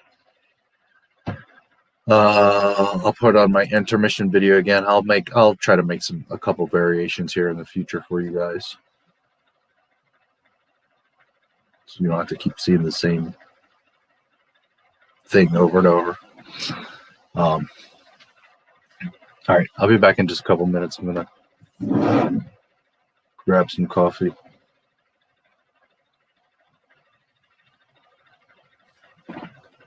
I am getting pretty tired, but I got a little bit left in me. So I'll be back in just a few minutes.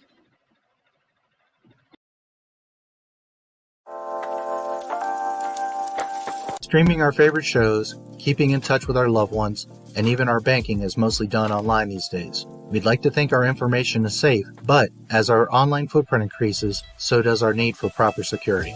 Surfshark adds an extra layer of security when you're online to keep all of your passwords, photos, and videos safe. There's a lot of websites and hackers that take your info without you even knowing it, but you can swim under their radar using Surfshark VPN, a virtual private network. Surfshark is a VPN service that protects your information by encrypting all of the data that you send through the internet. You can stop websites from tracking your info and selling targeted ads to you. With the click of a button, you can forget about data mining and intrusive advertisements. One of my favorite features of Surfshark is that you can see content not available in your area. Disney Plus or Netflix, for example, have different movies for each country. Access should not be tied to a region. In China, YouTube and most social media websites are banned. With Surfshark, you can solve the problem by simply changing your location. Just connect to the service and refresh the page. Surfshark is an app and browser extension that enables you to place your laptop or phone anywhere in the world and allows you to access the internet as if you were in that country. You can watch any content anywhere in the world on any of your devices. Surfshark turns you into an anonymous and hard-to-trace online user and makes the internet a safer and more enjoyable place for you. I use Surfshark every day. It automatically starts up whenever I start my PC, and whenever I need it, I activate it with just one click.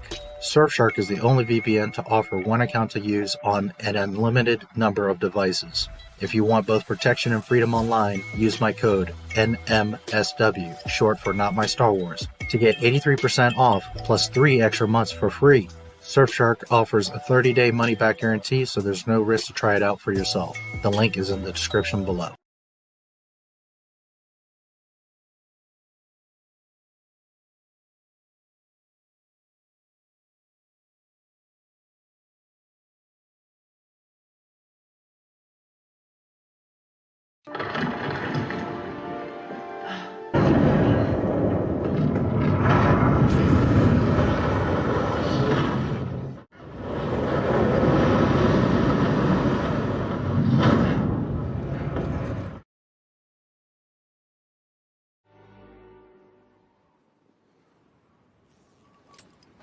My nephew, with that mighty Skywalker blood, and in my hubris, I thought I could train him, I could pass on my strengths.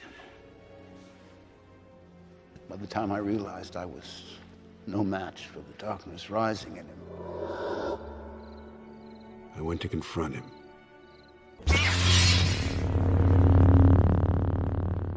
And I was left with shame and with consequence.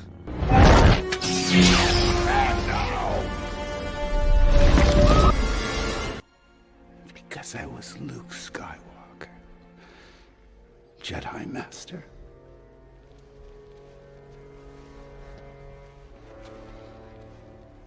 A legend.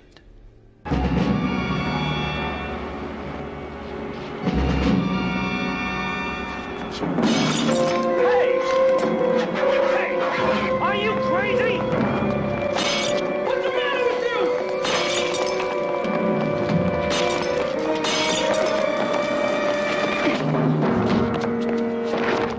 What happened? What do you want?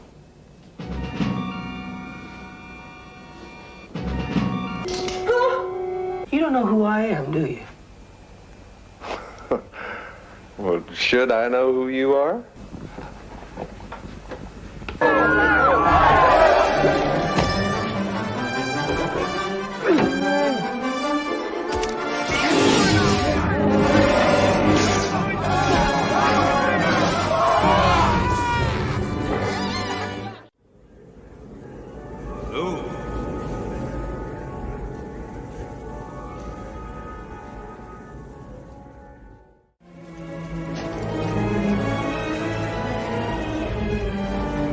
Not much time.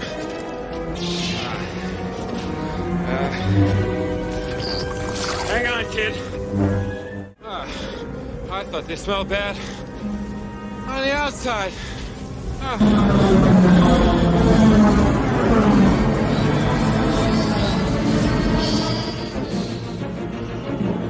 This is Rogue 2.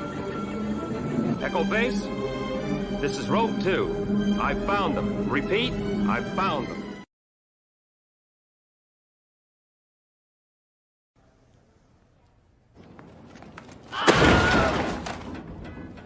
Fade in. This is where the fun begins.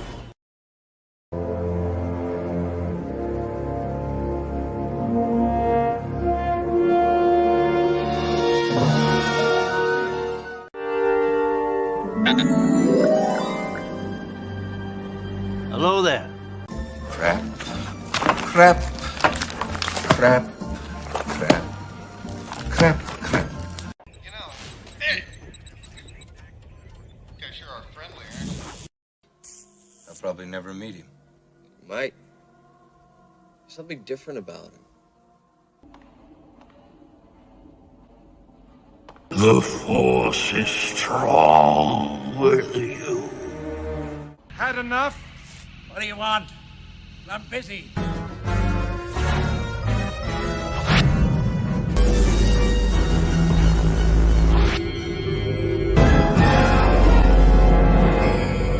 No, we have a race. No. There's nothing special about you. You're Nothing.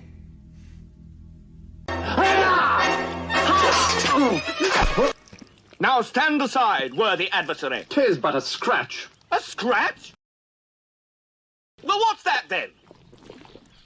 I've heard worse. You liar! Come on, you pansy! Victory is mine! Just a flesh wound. You will each be part of me, and together we will be complete. Use the Force. Let go. The Force is strong with this one. I have you now. What? You're all clear, kid. Now let's blow this thing and go home.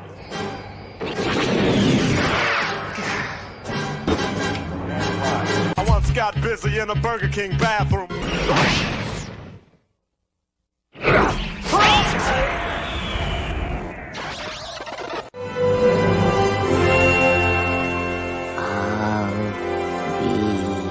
Right here.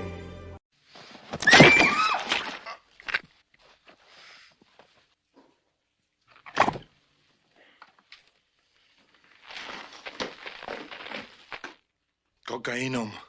Like a rock.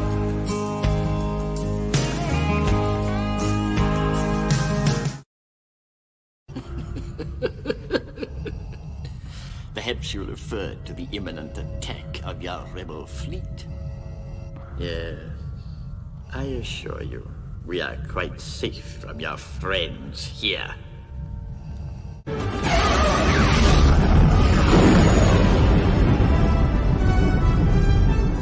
He saved us.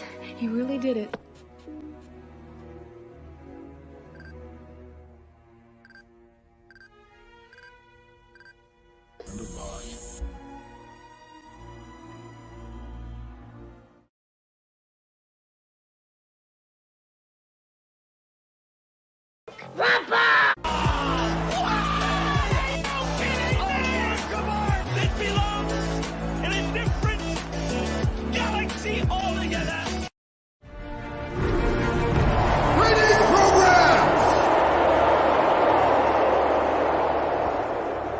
Together, we have achieved a great many things.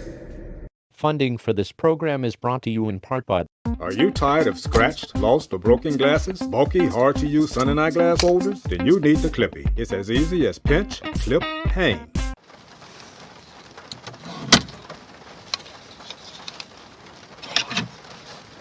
Did you know the average American spends 101 minutes a day in the car? Wouldn't it be great if your customers could see your company logo every time they hit the road? Then you need the Clippy, the perfect, unique, affordable product to promote your brand and with constant marketing exposure. Plus, it's 100% made in the USA. No longer will your promotional investment become someone's unused, unseen, discarded item.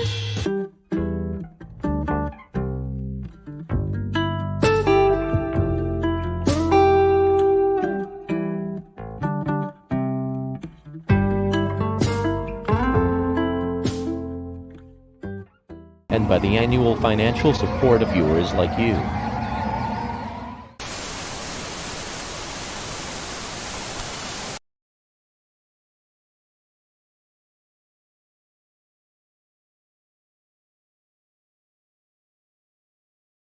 Fade in.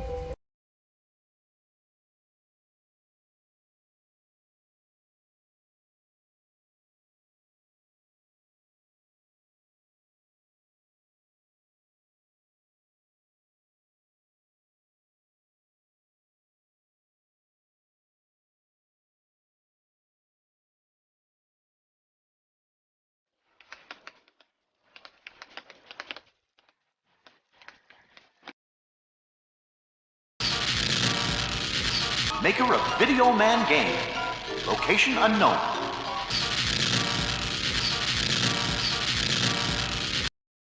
I can wipe you out of existence. Like this.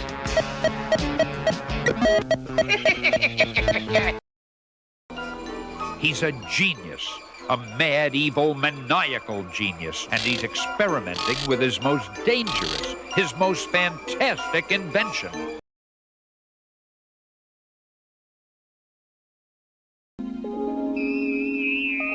My spider sense is tingling. What's next?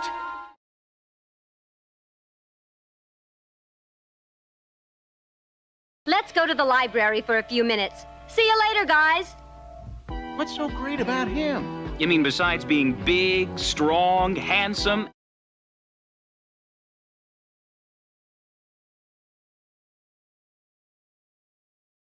I find your lack of faith disturbing.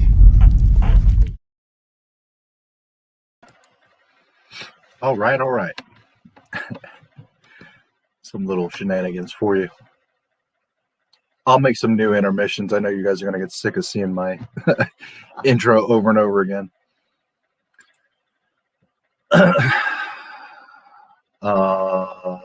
Let's see.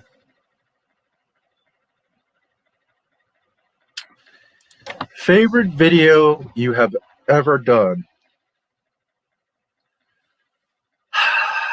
That's a tricky one because I like different ones for different reasons. First of all, I like all my videos. I take a lot of time to research and to edit and to make them. I don't just make videos just to put them out real quick. Sometimes the weeks go by without a video, although lately, past couple of months, I've been putting out a lot of videos pretty frequently, but different videos for different reasons. I can tell you probably like my top 5. My very first video, The Rise of Skywalker, was finished yesterday. Why? Because it was literally the exact sentiment of why I started this channel and how I feel about all of this mess. And I break down how Disney really screwed up everything from the beginning. There's a ton of information in that video. It's not edited as well as they are now. I've definitely gotten better, but the message, it's still a very good video. If I were to do it today, it would be cleaner and better, but it's still a very good video. But there's tons of information there. It establishes what Not My Star Wars is. It really exposes and breaks down Disney. So that's one of my favorite ones. Another one of my major favorite ones is the Boba Fett tribute. There's 2 of them. There's the short MC Chris one, and then there's the actual Boba Fett tribute. I think it's like 16 minutes. Boba Fett is my favorite character, and I put a lot of love into that video. That video is like Boba Fett's kind of history up to the Sarlacc pit. Then he goes into the Sarlacc pit and he goes into like a dream sequence. Like he's drugged and going in and out of consciousness. And he's having like flashbacks of exploits and stuff that he's done up until the part where he went into the Sarlacc pit. And then you see the escape from the Sarlacc pit. And then the last few minutes of the video kind of establishing more of who Boba Fett is. I love that video. A ton of time and love went into that video. And I think it's pretty freaking awesome. It was also very awesome because it has a lot of clips from other people's Boba Fett fan films in different formats. Lego, live action, stop motion. So it's all these different types of representations of Boba Fett put into a tribute. I absolutely love that video, and I think it's fantastic. I would probably say it's the best Boba Fett tribute in all of YouTube, but I'm, of course, going to be a little biased. If I redid it today, would it be a little bit better? Yes. But that was like, I don't know, 6 months into me doing Not My Star Wars, so it's really well done. Can it be a little bit better today? Yes, but not by much. Skywalker Legacy. That's an almost 3-hour documentary, and that was years of footage and behind the scenes and all kinds of little tidbits about Star Wars. In that video, that was the one I told you took a couple months to do. That thing is pretty freaking fantastic. I watched it again very recently because I was taking part from it. So again, if I were to do it today, it'd be a little bit better, a little bit cleaner, but it's very well edited, very well done, and it's a really cool documentary.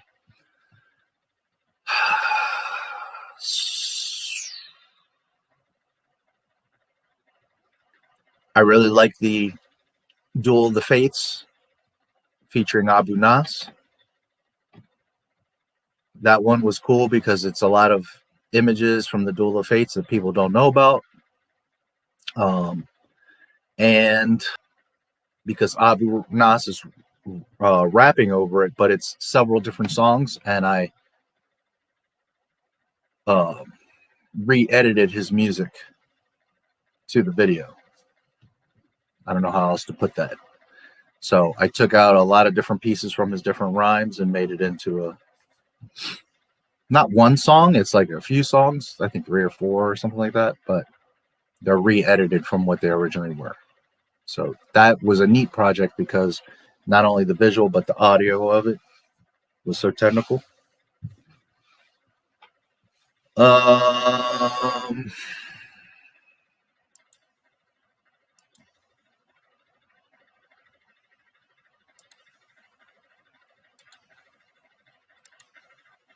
Trying to think of another video that really sticks out. I like all my videos, to be honest with you, but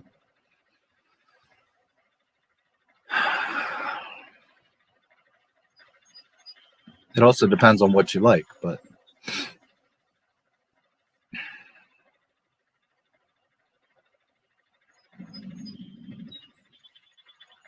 I guess those for now. I really like the Video Man. I really like the episode 8 original treatment, the JJ treatment, how I read the story. I thought that video was neat.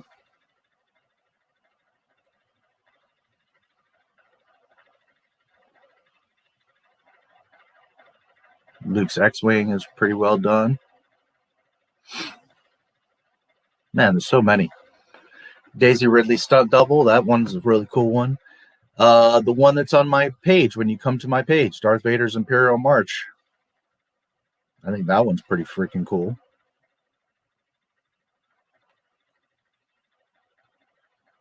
There's lots of good stuff in here. Han vs. Greedo reaction, that one was fun. So, even my first few ones, the Rise of Skywalker leaks, all those leaks that I show there were 100% right. The Rise of Skywalker behind the scenes, that I thought was a pretty humorous and good video. So,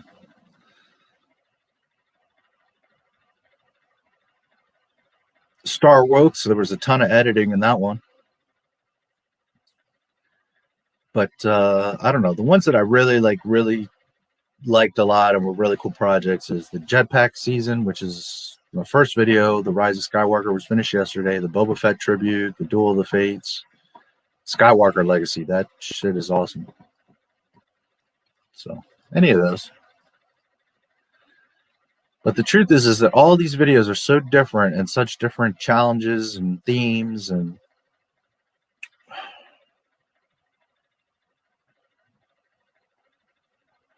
YouTube channels are different. Like some might be like, I don't know, crocheting, right?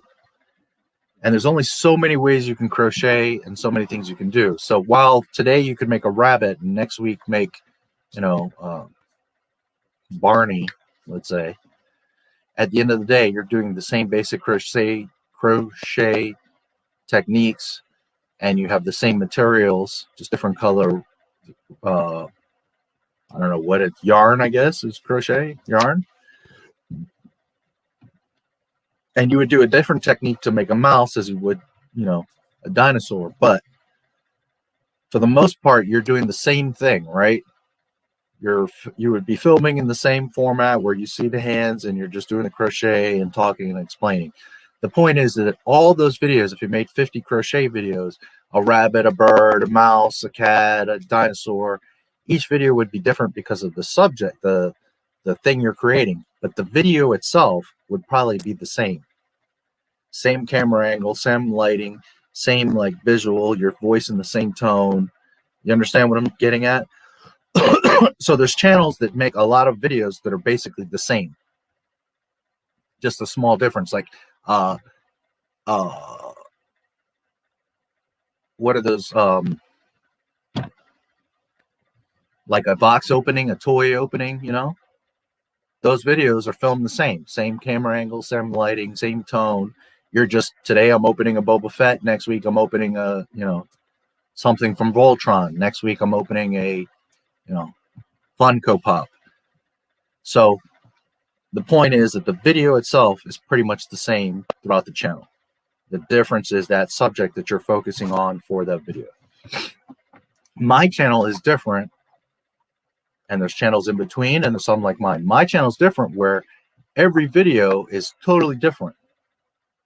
Literally, every video that I have made is totally different.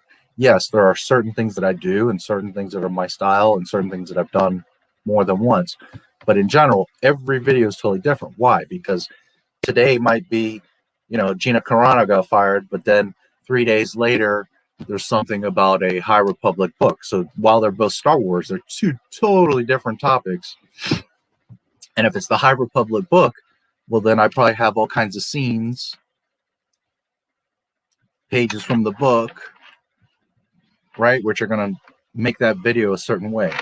The Gina Carano might be like news articles and quotes and video clips of her from different interviews. So that video is going to be very different from the High Republic video. That's going to be totally different from Bob Chapek talking at a seminar. It's going to be totally different to the R2-D2 tribute. You see what I'm saying? Every video is completely different. So what I'm getting at is these pieces of media I'm using are totally different. Some are a lot of screenshots, some are video clips, some are just a picture and me talking. You know, it depends. A page from a book.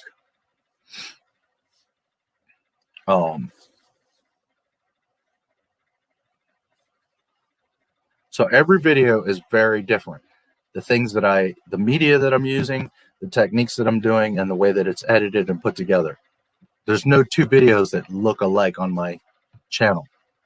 Well, there's maybe some that are somewhat similar, but for the pretty much every video is very different. So what I'm getting at, the big point of that is each video is like a new animal. Each video is like a new challenge. Each video is like a new style. So sometimes it's hard to say which is my favorite because each one has made me do different things and apply different skills and think of things in a different way and learn new tricks and et cetera, et cetera. So definitely there are some videos that I enjoy more than others. All the problems with the Mandalorian videos are just a pain in the ass. That's why they don't get done, because they're just a pain in the ass. And then some of these videos are a lot of fun. Some of them are very easy to edit. Some of them are very complicated. But the point is that they're all different. They're all taken from different resources. Some things I have to research very deeply. Some things I know because I know Star Wars very well. And some things are like the news of the day. So something new, there's not a whole lot to research. It's what it is. So I don't know. I hope that answers your question. It's just, it varies.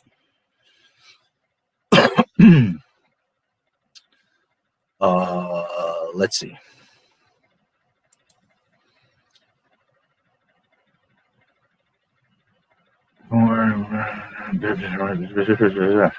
Okay.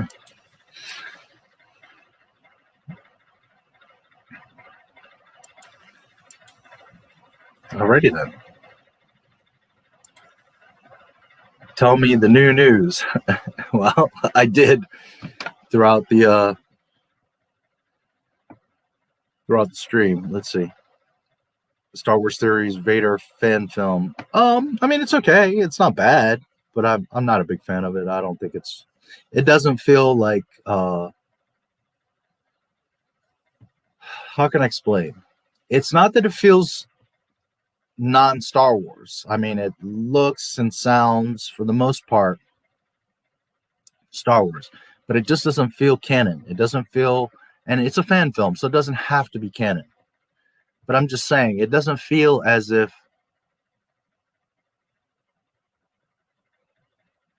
it fits, as if he understands enough to where that story would fit. It's like everything he does, what he wants to see in Star Wars. And I know it's got a lot of views. I know it did very well. And again, I'm not trashing it. I think it's pretty decent. It's not in my top 10 in Star Wars fan films, that's for sure. There's many others that are much better. And he spent $100,000 to do that. I know guys that spent $2,000 and made better fan films. A lot of that is understanding the franchise. He understands it on the surface. He doesn't totally, truly understand it. Therefore, Shards of the Past is only going to be but so good. As far as fan films go, it's in the top tier. It is good. And it does look cool, and he spent the money, and I'm not saying that it's crap, but I'm just saying that it just doesn't feel Star Wars. It doesn't fit. And then there's little things like the voice. I forget. I haven't seen it in a long time, but I think like the Emperor's voice I just hated it. Vader's lightsaber gets shot, and you can see it like sparking, and it's broken. And then like 2 minutes later, he grabs it and is using it. There was just some silly little things in there that I'm someone that cares about details. So when you break little rules, it just takes me out of the whole thing. There was a really good Kenobi fan film that came out 6 months, a year ago. It's really well done. But there's a part where he throws his lightsaber away. Obi-Wan Kenobi would never in a million years throw his lightsaber away. What is that? It's nuts. Especially when he says in the to Anakin, this is your life. Don't lose your lightsaber. Remember? So little things like that, it's like it totally takes me out of that story, that fan film, whatever. To me, listen, you could get a bunch of matches. You could get a bunch of paper clips. And as long as there's some way to distinguish them, like this one's a certain color and this one's a certain color, or this one has a wig and this one has a helmet, some way to distinguish them. It could be freaking sticks. But if the story is told correctly, if the execution is there, then all that paint, all the what looks cool, doesn't matter. What matters is the story, and that it has continuity, and that it fits, and that it makes sense. I'd rather watch toothpicks that are true to Star Wars than watch the prettiest, coolest, oh, Vader did this, or this guy did that, and that Mace lives, and blah, blah, blah, blah, blah. But if it doesn't fit, if it doesn't make sense within Star Wars, then to me, it takes me right out of it. And that's what I felt with Shards of the Past. I think it's cool. I think as far as fan films go, it's fine. It's done good. It doesn't have to be canon. And because it's not canon doesn't mean that it's not good. I'm not saying that.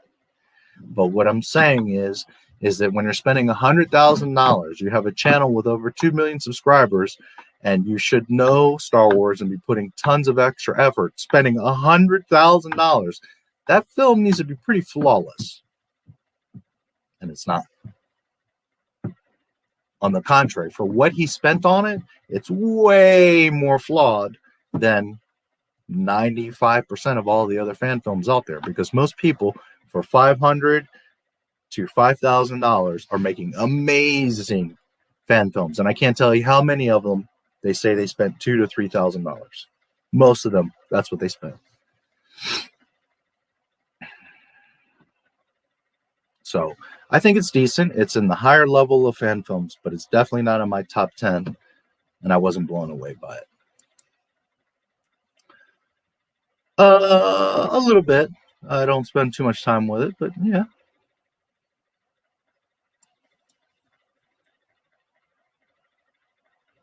Obi-Wan in the summer. Obi-Wan series. Come on. We don't know. They're supposedly going to start filming now in April. That's their last official statement, that they're going to start filming in April. You figure, at least a month of filming, but the last official statement was 4 episodes. People are saying 6 episodes, but the last official thing they said months ago was 4 episodes. So to do even 6 episodes, 4 to 6 episodes, won't take too long to film, I suppose, a month to 3 months. Then you got post-production, which is going to take a good amount of time. Let's say another 3 months. So you're looking at 6 months at least. So if they start in April, May, June, July, August, September, October. So by the time they finish wrapping it up, promoting it, blah, blah, blah, you're talking about, if they put it out this year, because they may hold it till next year, but if they were to put it out this year, then probably October, November, the earliest. Unless they rush it and get it out in the next 3 months or something. But if they do it properly and actually put some time into it, then possibly October, November of this year. I have a feeling either way, you're not going to see it till next year. But maybe they squeeze it in there before Book of Boba Fett. Who knows? We'll see. Officially, I don't know. I do know that officially Star Wars has announced that they begin in April.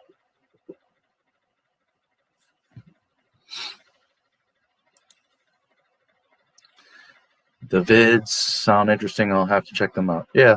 I've been meaning to for a while to make like a top 10 list for anybody that's new. I need to do that. Of like the top 10 essential videos. I mean, really, I would love you guys to watch all my videos. I think they're all worth watching, and some are better than others. I'm not arguing that, but I do need to do that. Make a top 10 list. Star Wars movie ranking. Well, there's different types of rankings, but as far as what I like, it's very simple. 6, 5, 4, 3, 2, 1.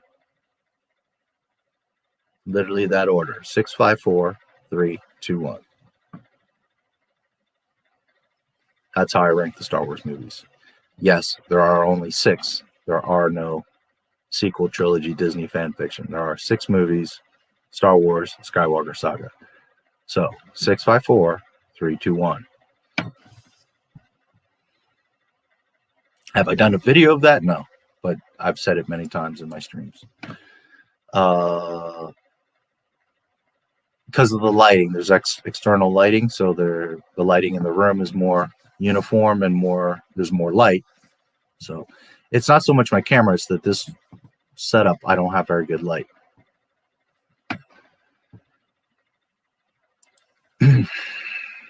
Hail, Tim Possible, how are you, buddy?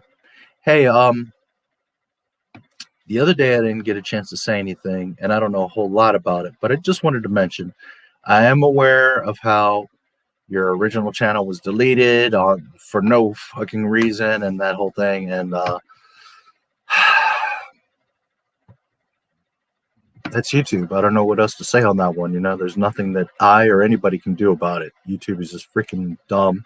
Sometimes their bots pick up stuff the wrong way, and something that's totally innocent, they flag it and make it like, oh my God, it's a hate crime. YouTube's wacky. It doesn't happen to most people. It might have been something in your description or your keyword, your tags. I mean, there's anything that could trigger certain things. I wouldn't know unless I looked at your channel. But just want to say that, first of all, it sucks. Second of all, it happens. I mean, it is what it is. And third, don't stress it. One door closes in life for another one to open. So maybe that channel was never going to go anywhere. Maybe that channel was going down the wrong path for what you know or are passionate about. So don't take that channel as a fall or a negative. Take it as the universe I was going this way, and the universe says, nope, I got to go this way for whatever reason. So I don't know if you already had this channel when you had the other one. What was it? Kylo Tim, right? Or if you even had this before you did the what is it, Snap Crew?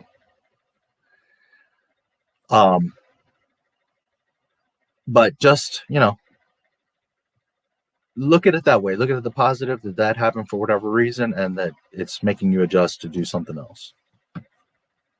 Because there's nothing you can do about it. There's nothing you can change or go back, you know, so you have to move forward. So just look at it that way.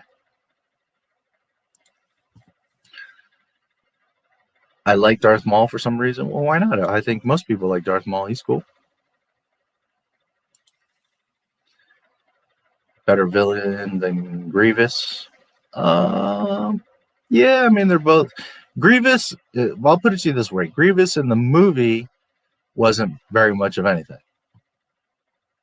Grievous in the Genndy Tartakovsky Clone Wars, if that would have been in the movie, holy shit.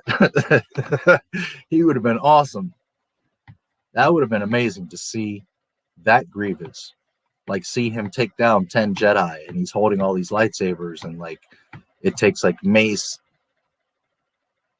Obi-Wan, and Yoda to take him out or something like that, you know? Something just wicked.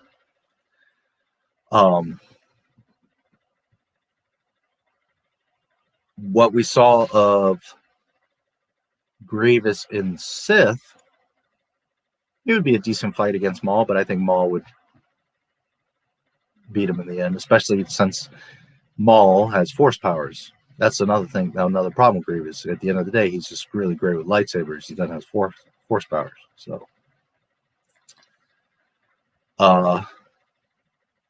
it depends on the Grievous, because if it was Grievous from the Clone Wars, holy shit. He was badass.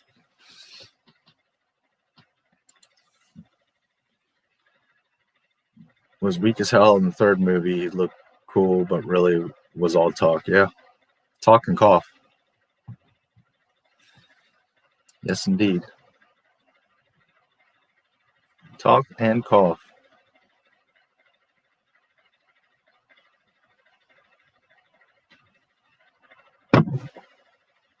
I always liked Maul. I think most people liked him. I thought he was cool. I thought it would have been nice to see a little more of him, and it was unfortunate that he, we saw so little of him and he dies, but I didn't have a problem with why or how he dies. I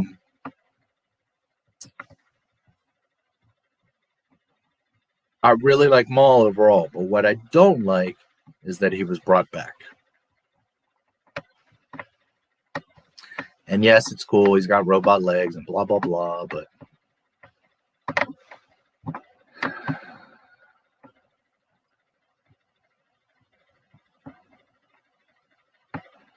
how does he go to the bathroom?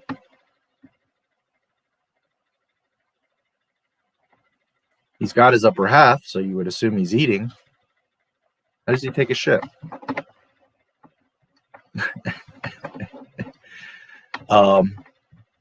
I'm not into like the essence or bringing back people, or that removes the stakes. That's the point, is that people can die.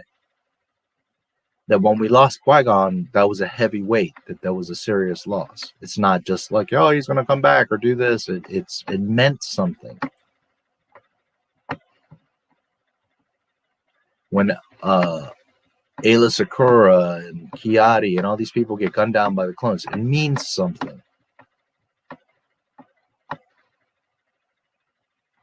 It has weight. It has stakes.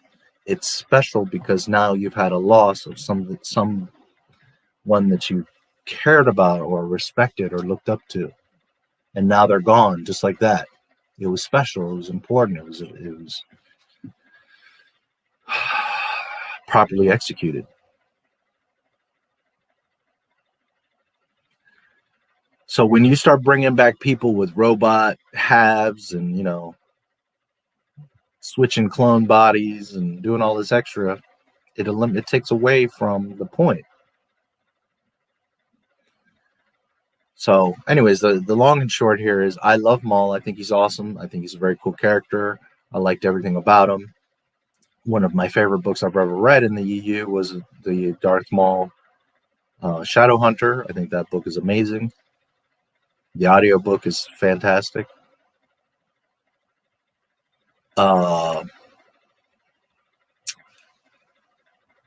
I just am not a big fan of people coming back. You're dead, you're dead. So Maul coming back, doing the whole Clone Wars thing, taking over Mandalore, you know, that blah, blah, blah, blah, blah. Just make a new villain. Make another ambitious guy. Bring in a Maul. It's like,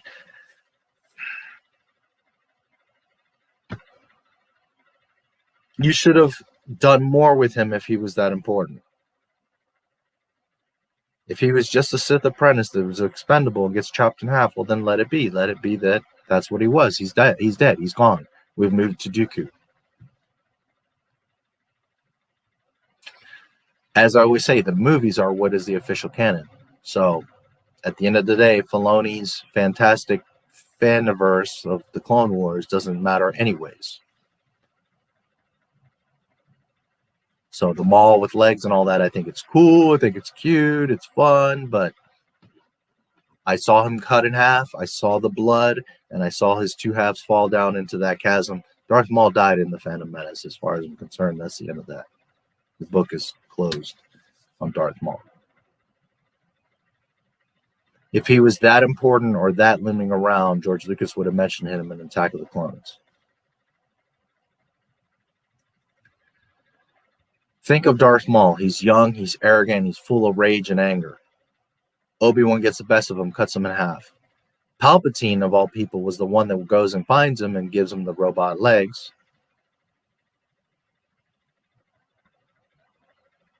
At least that's one version. I don't remember what they did exactly in the Clone Wars, but if I remember correctly, that's what happens. So, why is he not mentioned in the clones? Why is he not involved in anything? He's full of rage and anger. He's going to be out there trying to kill whatever he can. He's not going to sit around like, oh, poor me, my legs. He's going to immediately be like, you know, pissed off and try to go find Kenobi or kill other people on the way. He's not around. Why? Because he's dead. That's why. Because it's Dooku now.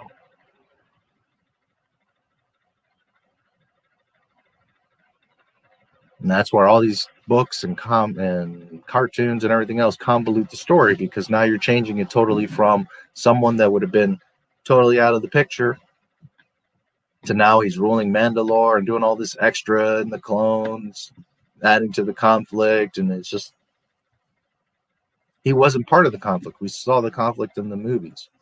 Darth Maul wasn't part of the equation. Grievous and Dooku were. Because if Maul was that important, Maul was that pissed off, Maul was that significant, we would have seen the mention of him. He would have done something. He would have popped up. He would have gotten in the way of something. He would have been chasing Kenobi.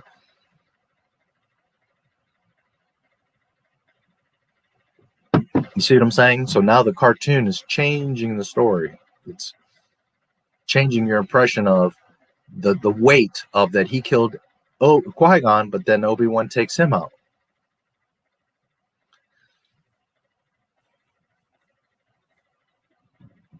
But with all that said, I do like Darth Maul very much. He should have just done more with him from the get-go instead of bringing him back like that.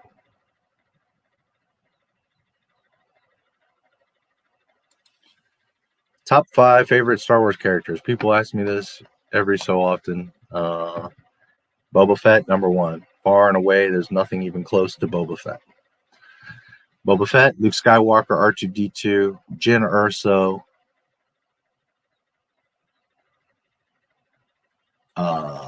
Mara Jade, if we include the EU.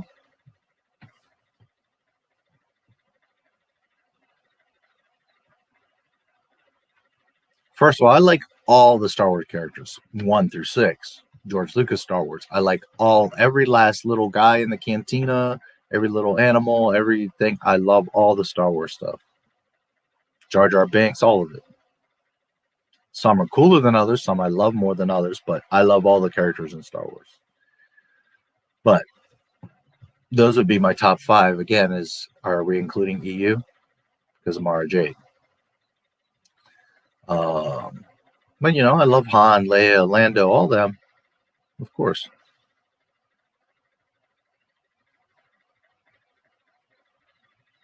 Bib Fortuna.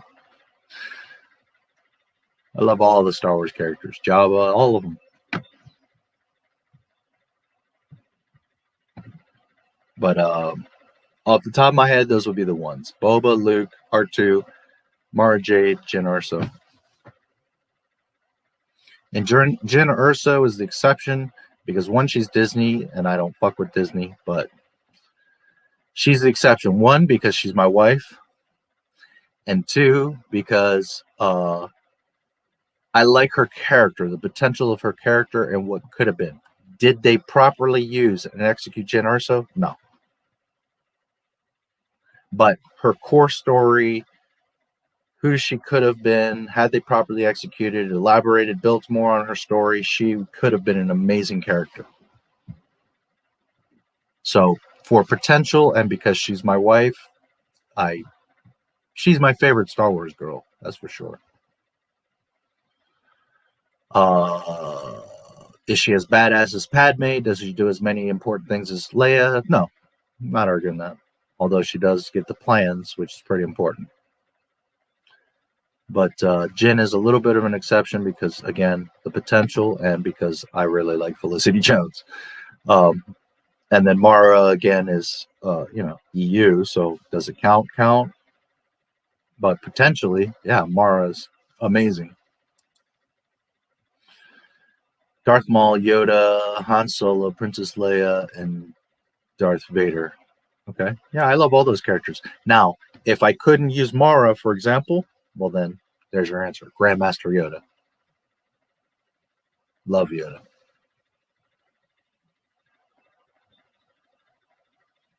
Grandmaster Yoda. So if we didn't have Mara, we're just going by physical characters. Luke, Boba, R2, Grandmaster Yoda, Jyn Erso. There you go. Appreciate the kind words and wisdom. I like Darth Maul as well. I wish they would have developed him more in the movie. He just seemed like a villain of the week. Liked him Clone Wars. Yeah, Lucas could have done a little more with Maul, shown a little bit, like, I don't know. I don't know the answer. Because if they would have showed him killing Jedi before, then it kind of takes away from him killing Qui-Gon. Like, you don't know what's going to happen there, right? How powerful is he? What's going to happen? So that mystery of them getting into the Duel of the Fates, and then he takes out Qui-Gon, it's like, whoa, that's heavy. So in that sense, it was cool. And people forget, there's little scenes, like he's talking to Palpatine. There's little things. They're very short little clips, but he's got little things here and there. But yeah, it would have been nice to see a little more Maul, maybe a few more conversations, or doing something, sneaking around, or killing somebody, or doing some mission, something. But, oh well.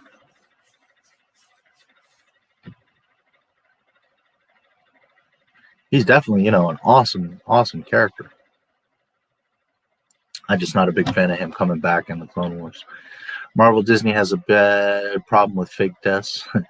No stakes. I still think in some way Iron Man will come back, different timeline, or maybe as AI. Yeah, I'm a real stickler for that. Like, if somebody dies, they're dead. There has to be that impact of that. If they can come back, there's no point. That's the inherent problem with the sequel trilogy, is that you've negated everything that Anakin and Luke did. Like, why did they even bother?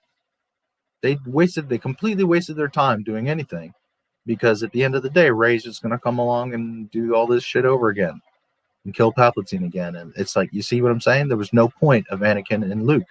And if there's no point in Anakin and Luke, then there is no Star Wars. So therefore, if the sequel trilogy is doing that and breaking that whole point, well, then the sequel trilogy is obviously not Star Wars. Outside of all the problems and all the canon and continuity and all the stupidity, just the inherent fact that is negating what Anakin and Luke did, that in and of itself disqualifies it from being Star Wars.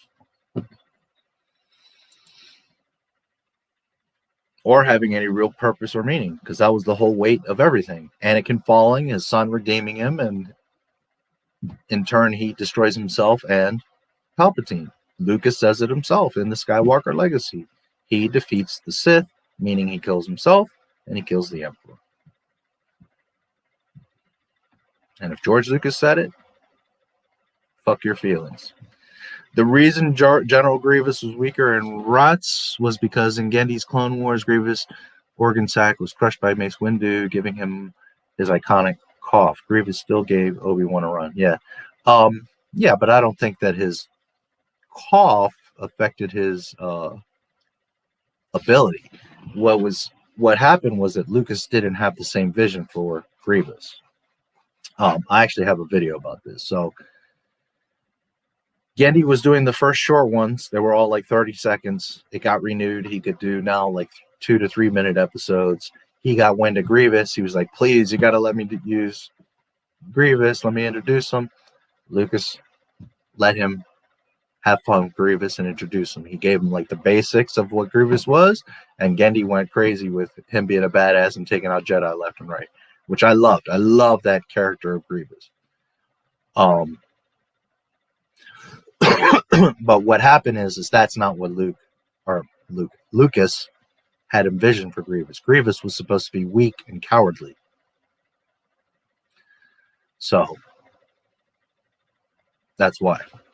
Because that wasn't George's vision to begin with. But to be fair, he didn't really tell Gendy, hey, this is exactly what he needs to be. He just had this character and was like, have fun with him. Because that Clone Wars, technically, it was never canon. It was just a promotion to get you hyped up for Rutz. So it could be as fantastic and crazy as it wanted to be. One, because of Gendy's style, that's how his cartoons are. But also because it didn't have to adhere to strict canon, because it was just a promotional thing to get you hyped up. What was going to be canon was what George's film was about to come out. Nobody knew what was going to come out but George. So I wish it was really my wife. I just say that like as a daydream or a wet dream. I wish, especially her, my lord. Jace, what's up? What's up, buddy? I don't know if you saw my last Discord. I haven't looked back. I've been doing other stuff, but Grievous was extremely cool. He was still effective as a villain like Maul. They just served different purposes in the greater scheme. Grievous was meant to foreshadow Darth Vader, both as cyborgs. Yes.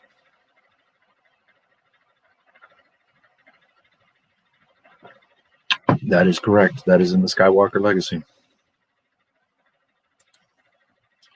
Hello, hello. Good morning. Good morning to you.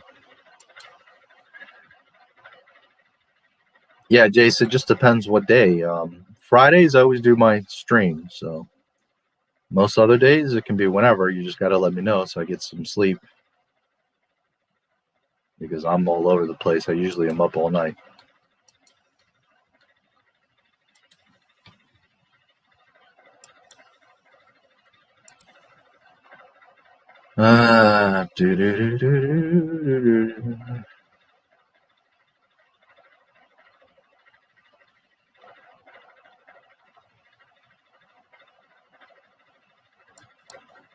Yeah, Lucasfilm is grasping at straws right now.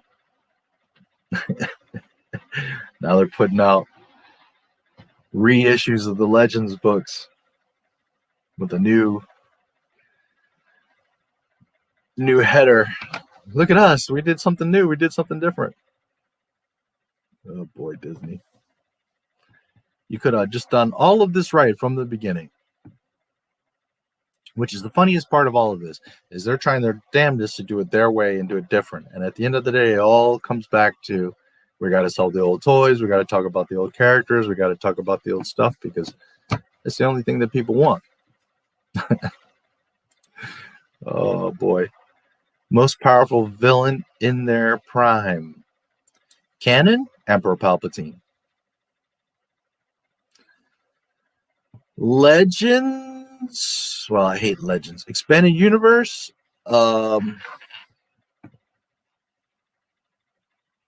You could argue Revan or Bane. Darth Krayt was insanely powerful. He pretty much did learn how to cheat death. Krayt was very wicked, but this is all, again, all EU. As far as someone as a Star Wars fan since '77 that has heard a lot of things, read a lot of interviews, seen a lot of things in books and all that, time and again, I have seen George Lucas say that Emperor Palpatine is the most powerful of all the Sith in history. I haven't heard him say it 50 times, but I've heard him say it like a good 3 to 5 times where Palpatine was. So, and at the end of the day, that's the true canon. So there you go.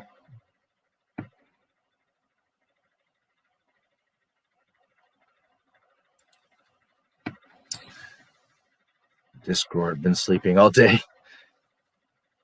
Working on the day. We'll do it maybe Saturday or Sunday or Monday. Just let me know. No problem.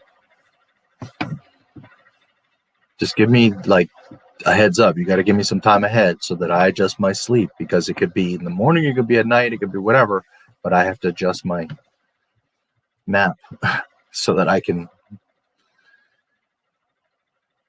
come on with being coherent. Emperor Valkorion from SWTOR is broken.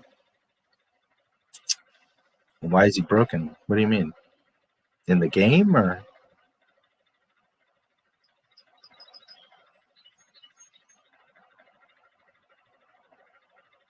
Not sure what you mean.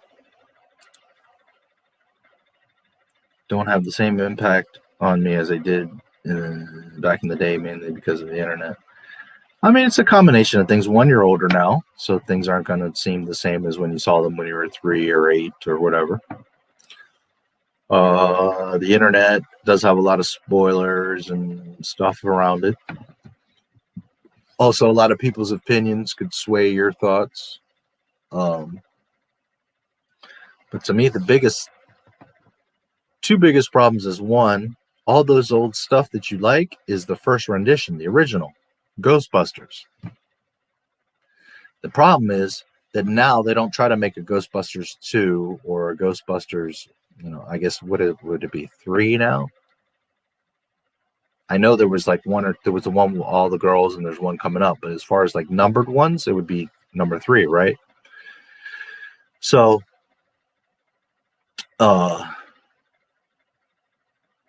rather than them making like a new original story, what they try to do is just reboot the same story, or take the stuff that they know worked in the first one and just redo it. So that's part of it, is not doing anything original. And then the bigger part is love. These newer movies aren't made with any kind of detail, care, concern. They're just made as fast as possible to try to make money at the box office. Make it for as cheap as you can and as glitzy as you can, so that it just makes as much money as it can. At the end of the day, we're not worried about winning awards or making a classic film or impacting lives, sending a good message, healing the world. It's not anything like that. It's just make a movie as fast as you can to make as much money as you can. So there's no love. And when there's no love, there's no detail, there's no extra time and effort and concern with the story or the characters or anything like that. It's just do it as fast and as simple and as cheap as you can. So that's the big difference. When Back to the Future was made, when E.T. was made, when Star Wars was made, all these movies were made with a ton of love. And not just from Spielberg and Lucas, but from all the guys at ILM, all the model makers, all these people that cared. If you go watch the original Star Wars and you look at all the walls, all the furniture, all the things around you. You're going to see everything. There's no wasted space. There's lines, there's shapes, there's buttons, there's knobs, there's lights. Nothing is wasted. So much detail. And that comes from love. That comes from caring. That comes from being so excited every day that you get to work on this amazing project. Not even thinking about how much money it's going to make, or is it going to do good at the box office, or am I going to get my name going to ever be mentioned or remembered? None of that mattered. What mattered is when a kid in 1977 is sitting in the theater and they look at the wall and they see all the buttons and tubes and lights blinking, that they're going to be like, wow, holy shit, I'm in space. That's why those movies were so good, because of love. Because the people making them cared.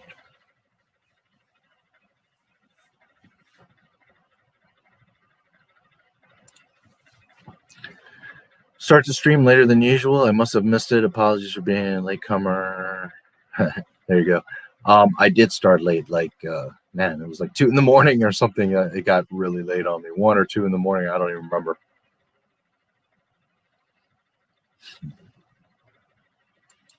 I've just been so busy. And, yeah, just let me know. And I almost kind of considered, like, I'll do it tomorrow, but I don't know. A lot of you are used to Friday night, and I'd hate to not show up. So, but I was definitely late today. Not that I have a specific time, but generally I'd like to start around 7, 8 o'clock. And today I started like at 1 or 2 in the morning. 2, yeah, it was 2. Is kind of never been canon. Like, your story is your story, but a lot of story around it was more or less a little EU canon. Yeah. Again, none of the games, none of the books, none of that stuff is true canon, because it somewhere along the line contradicts.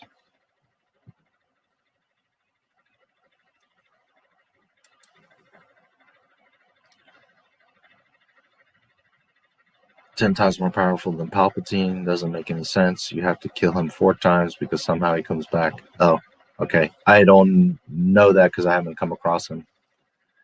I've only played very little of the Old Republic.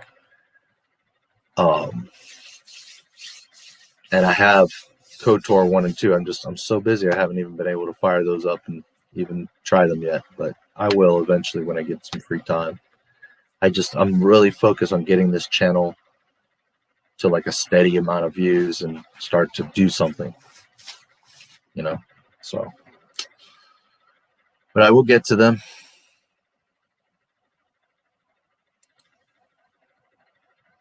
New movies rely on fake morals and people acting holier than thou, acting like they care about race, sexuality, and the moral coil or code. Coil of people when they're all fake too. Yeah. Yeah, unfortunately, you know, movies are about just make a quick buck, put your little message in there. Like, it literally is not about a good story anymore. It's just about, okay, what do I want to say? I want to make a movie. What do I want to say? And then everything will revolve around that. Doesn't matter how well it fits or makes sense or costs or whatever. It just, I want to say this.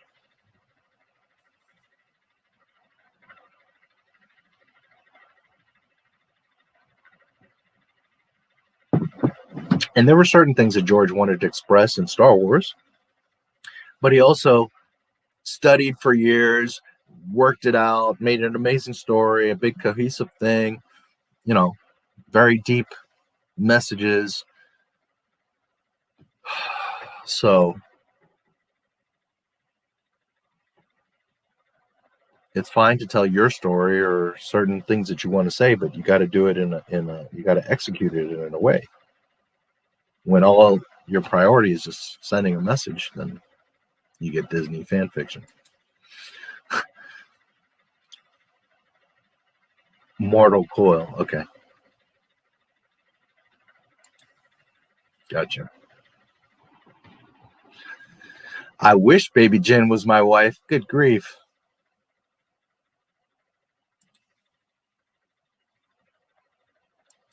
It's okay. She loves me.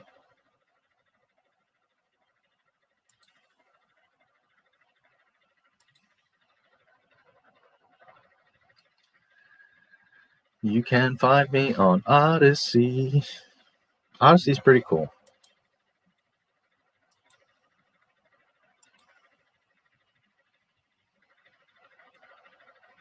Odyssey is pretty cool.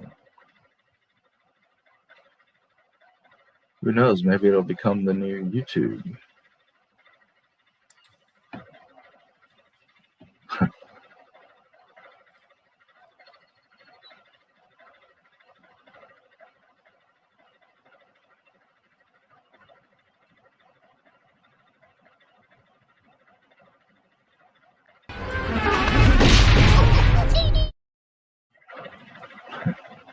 I love that stupid little scene.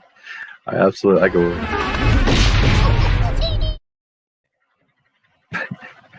I love that. Oh. For whatever reason, this little Jawa's there.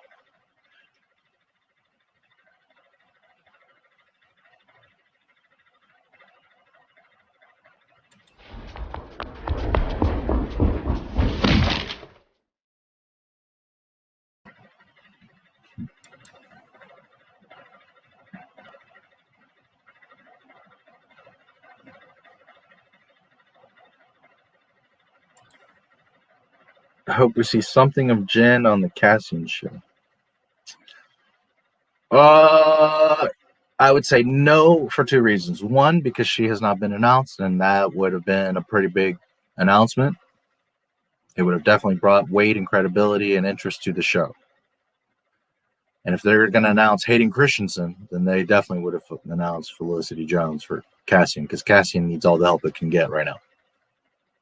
So number one, no for that. And then the second reason, it doesn't make sense, because remember, he meets her in Rogue One, which is later. This is going back as to how he joins the rebellion and him doing stuff in the past. That's my understanding, that it's not, right? Because he dies in Rogue One anyways, right? So we have to go back in the past. So you're going to be seeing stuff we see when he meets Jen and what happens. See what I mean? So there's no reason why Jen, maybe like in passing, her name comes up, she's in some jail or something because they made her into some thief asshole in fucking Rogue One. She's like a criminal, right? She has all these infractions. So it wouldn't make sense to, because he doesn't meet her till later. As much as, me, I would love to have baby Jen around, and I'd give anything to see her again, but she just wouldn't be there. Forward, what would you do with Star Wars? I would like them to go way in the future and explore the Outer Rim, or go back, explore Darth Revan, or Palpatine's backstory. That's a tricky question.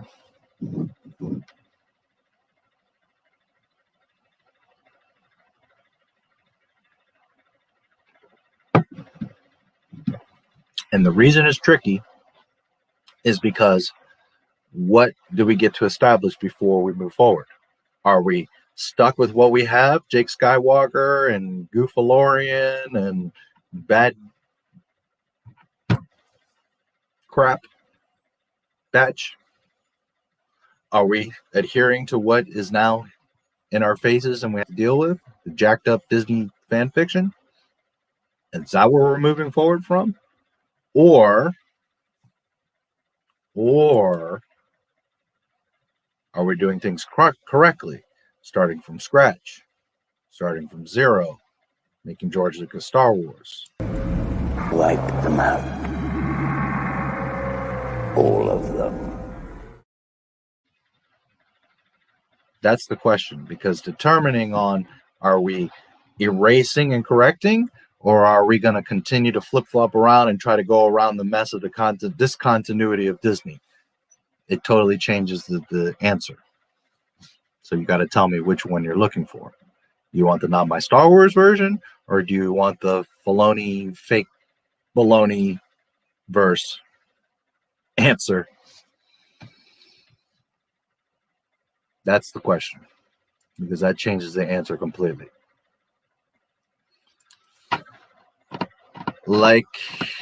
Revan, Darth Nihilus, etc., is EU canon, but a lot of your own story is not any canon since it's your story.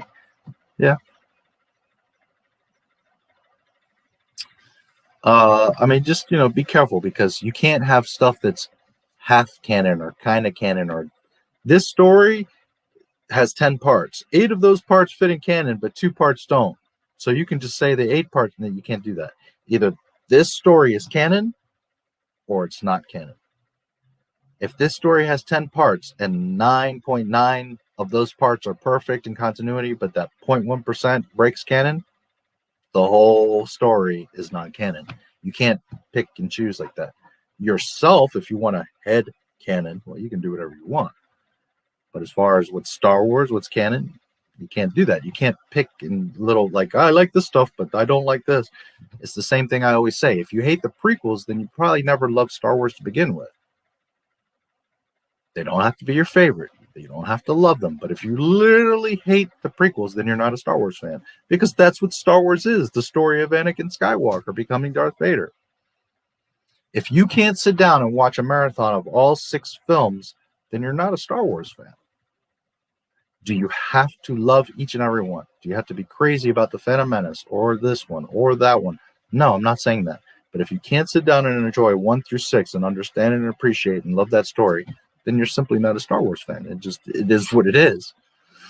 Do you want to watch maybe Attack of the Clones on its own? Okay, maybe you don't. That's fine. I understand. But what I'm saying is, if you can't appreciate the Skywalker saga, you can't sit down with your girlfriend, your best friend, or yourself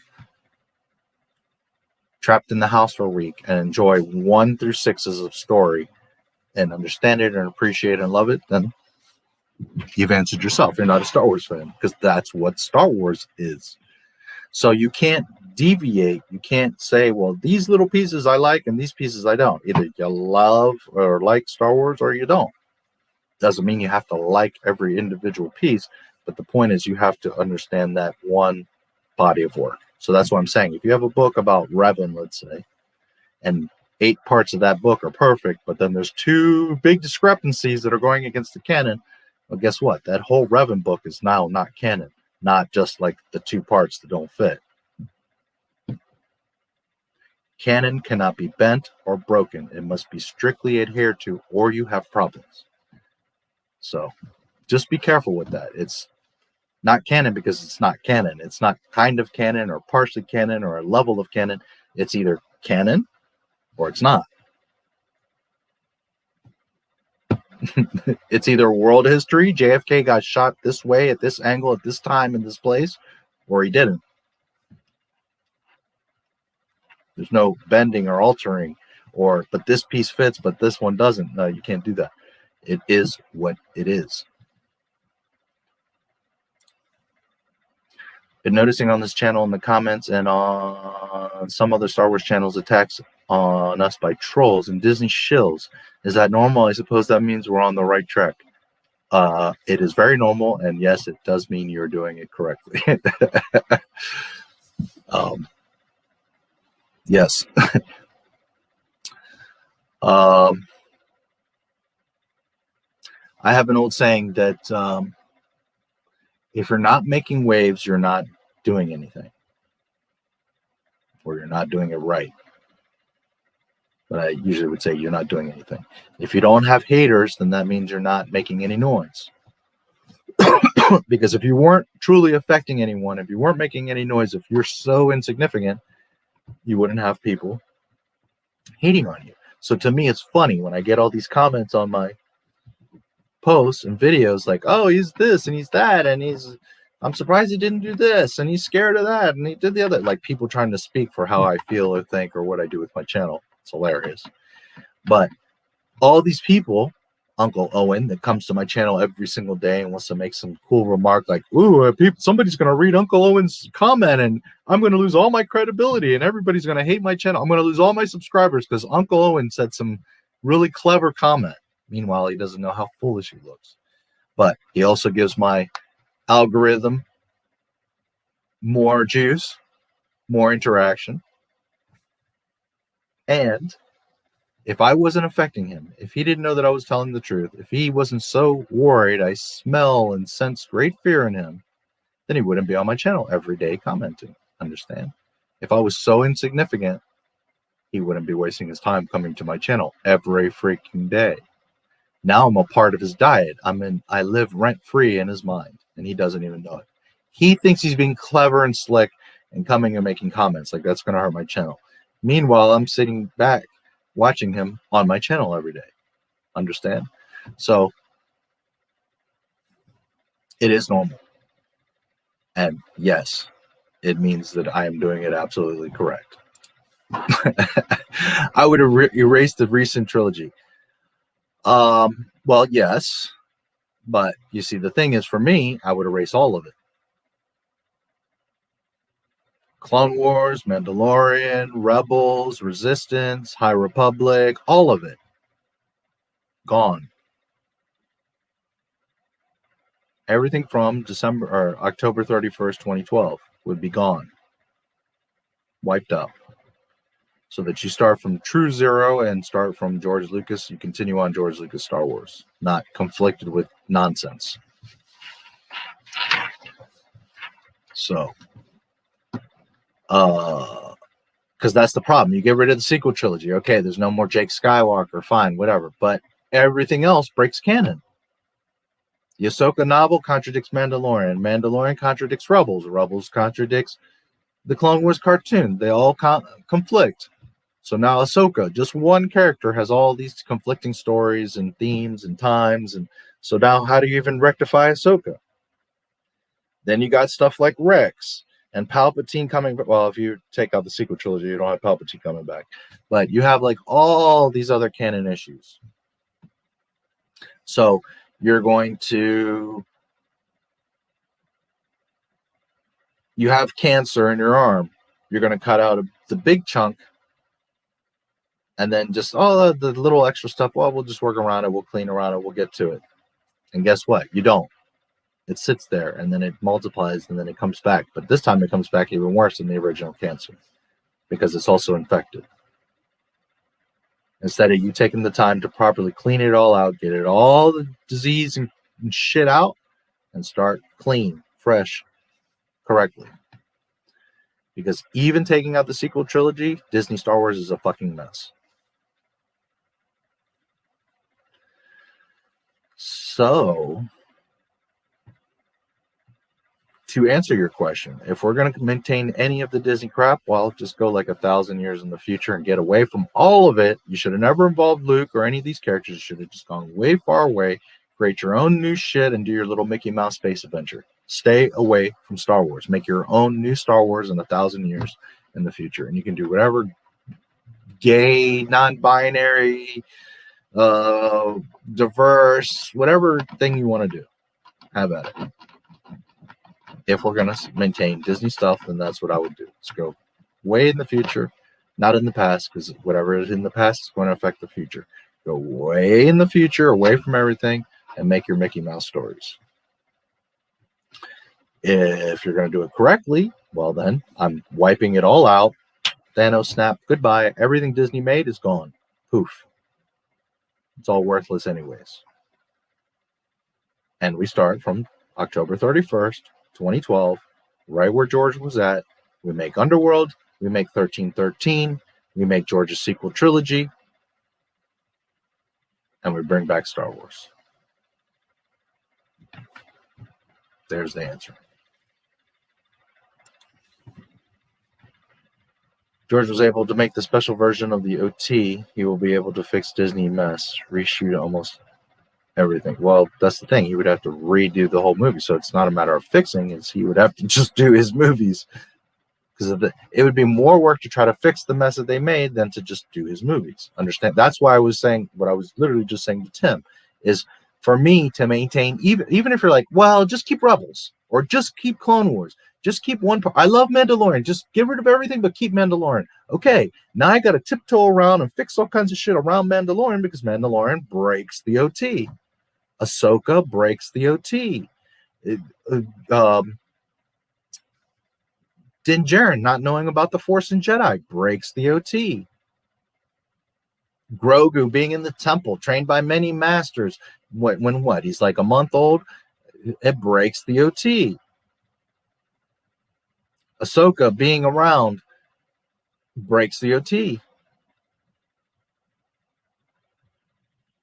Bo-Katan, that's like 25 years old in Mandalorian when she should be like 50, breaks now the Clone Wars, which breaks the OT.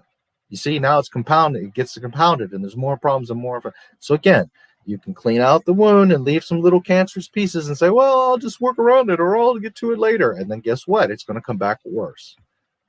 So that's why I'm telling you, the solution is you wipe it all out. You get rid of all this bullshit. It's all trash. And you start fresh from George Lucas. Because for me, if I had Lucasfilm today, and as much as I know about Star Wars, and I spent the rest of my life trying to fix and clean up Disney's mess, would take more time, more money, and more effort and headache than just wiping it out and continuing from what George Lucas did and just make the sequel trilogy and make proper Star Wars. I can fix Star Wars in 3 years, or I can spend like the next 15 years trying to undo the fucking mess of what Dave Filoni and Disney has done. So do you want real Star Wars in 3 years, or do you want maybe Star Wars in a decade?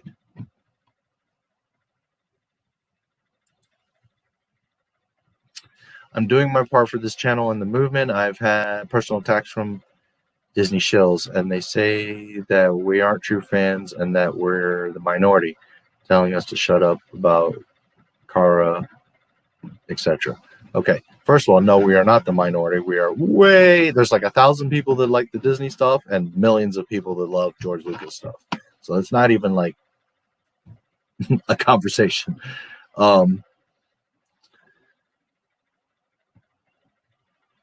If you can watch 7 through 9 and either not get it or actually love the fact that it totally breaks 1 through 6, then you're not a Star Wars fan. It's just that simple. It's not a matter of opinion or you like what you like. It's, here's a peach. You take a bite of that peach and you just don't like it. And then you come here and you eat an apple and you love the apple. And you love the shit out of the apple and you eat the apple. And that's all you want now is apples. Okay, so then you enjoy apples. You don't like peaches. You don't change the peach to taste and look like an apple. It's a peach. For some people, peaches are great. For some people, they don't like peaches and they want apples. The peach is Star Wars. You either like Star Wars, you either like the peach or you don't. You don't get to alter the peach for you. A peach is a peach. You like the peach or you don't. You might like it to a certain degree, but either you understand and appreciate the peach, that you know when you're going to bite into it, what a peach tastes like, the texture, and you're craving that. You don't say, I want a peach, and then you're biting into an orange, and you're like, well, this tastes and this feels totally different. No, you like the peach or you don't. So if Star Wars is a peach, and then you come along with 7 through 9 that's an apple, you can't inherently say you eat the shit out of the apple and you love it and say, well, but I love the peach, when the apple totally contradicts the peach. If you truly love the peach, then you can't possibly love the apple, because one destroys and conflicts the other. Now, be careful with the words there. You can like peaches and you can like apples. There's nothing wrong with that when they're just two pieces of fruit and you're just enjoying them for food, for pleasure, for whatever. You're just enjoying them. But when an apple inherently breaks what peaches are, when one apple gets into a peach orchard and turns them all black and destroys them, the flavor, taste, color, everything, they're no longer peaches, they're rotten apples. Then you can't say that the apple is healthy or that this is true to a peach if this is inherently destroying the peaches. Now, if they both stayed within the same fruit basket or fruit cocktail and they work together fine and there's no conflict and they don't spoil each other, but yet they complement each other perfectly, then that's fine. There's nothing wrong with having different flavors or different things in different times. But when the apple inherently destroys the peach orchard, then you cannot say, I love the apple, therefore I love the peach, when literally the apple destroys the peach. If you love that apple, then you inherently, by definition, do not love Star Wars, the peach. It's really very simple. So if you truly love the peach and you understand the peach and you know when you bite into it that it's a peach, and then you come over here and bite into an apple, it's a totally different thing. Inherently, if you know and love Star Wars, you know the 7 through 9 do not belong, that they are not Star Wars. It's not a matter. You might like the taste of apples better than peaches. That's okay. Go enjoy your apple. Just don't come over here and say, hey, peach gang, I love peaches, when you're eating nothing but apples that are poisoning all the peaches.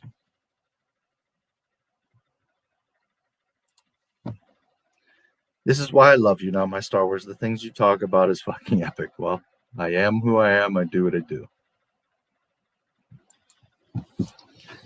People that readily and openly support Disney without question must either not care at all or they're really brainwashed.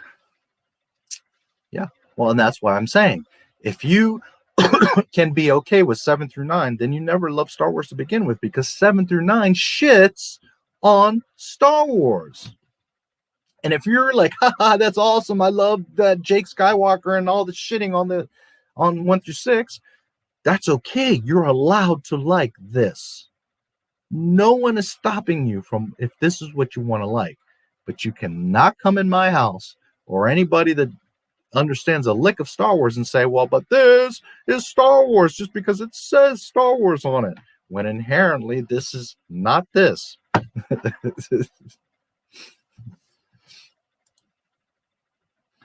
Leia is a bit hard to reach at the moment. R.I.P. Carrie Fisher.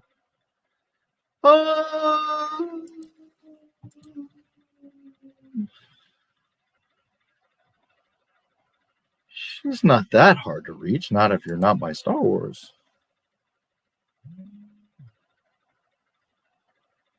Not if you're not my Star Wars.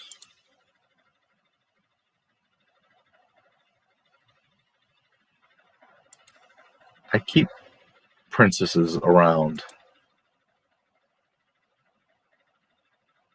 with secret messages.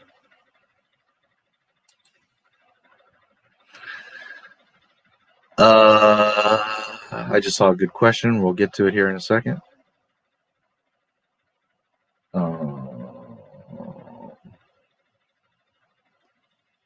Leia's a bit hard to reach.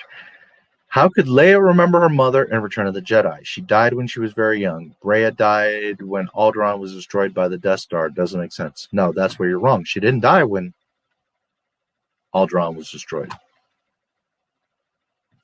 How do you know that? You're assuming that. She died many years before, when Leia was young. Her father, Bail, is still around. If you listen closely to the dialogue, you helped my father during the Clone Wars. I need your help. She doesn't mention her mother. Her mother was passed many years before. Forget about a comic book or what Disney said, or what. Forget about that bullshit. The movies are canon. What did you see? They mention Bail. They don't mention Breya, because Breya died many years before. She remembers Breya, not Padme.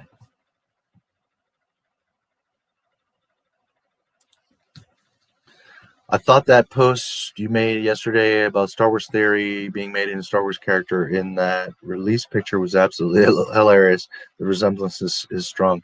Yeah, and again, I'm not like trolling Theory. I wasn't trying to be mean or anything like that. I'm just, observation like, dude, I think they're really making fun of you here. And here's the thing. It's like, knowing Disney's attitude is totally possible.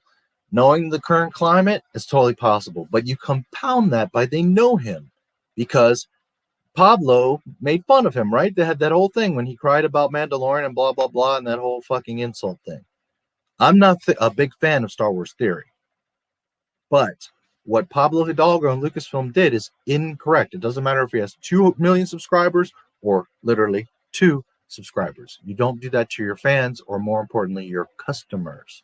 And you less do it on public, like on Twitter, where millions of people are seeing the biggest Star Wars YouTube channel getting punked by Lucasfilm. You don't do that.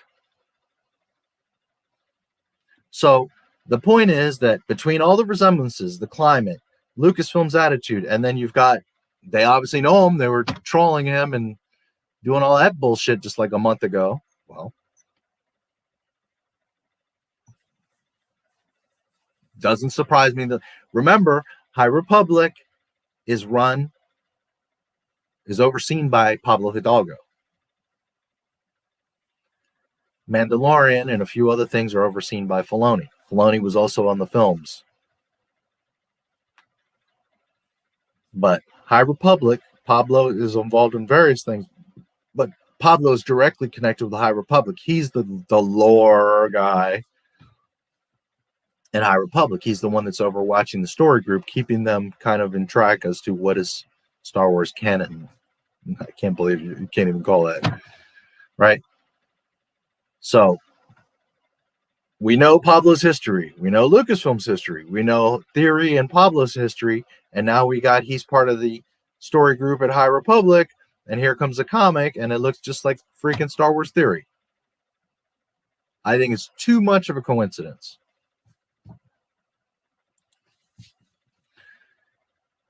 Yes, 11 hours actually in 1 minute. I usually do 12-hour streams. I thought earlier I was tired and I was running out of gas. I got a second wind now. So we've got an hour because I always end them at 12 hours. Old Games 1000. That's a cool name. Who's your avatar? Is that an arcade or can't see it? It's pretty small. That's some dedication. Every Friday I usually do 12 hours. Got to go. Huge battle in Andor again. The rebellion needs me. You have a good day, Tim. Thanks for stopping by, buddy. Always thought the reason Leia was able to remember her mother is because they were force sensitive and she was born before Luke, on top of genetic memory and the strong bond behind mother and child. Reason Leia was able to remember was because they were force. No, that the force doesn't help you remember your mother when you're a newborn.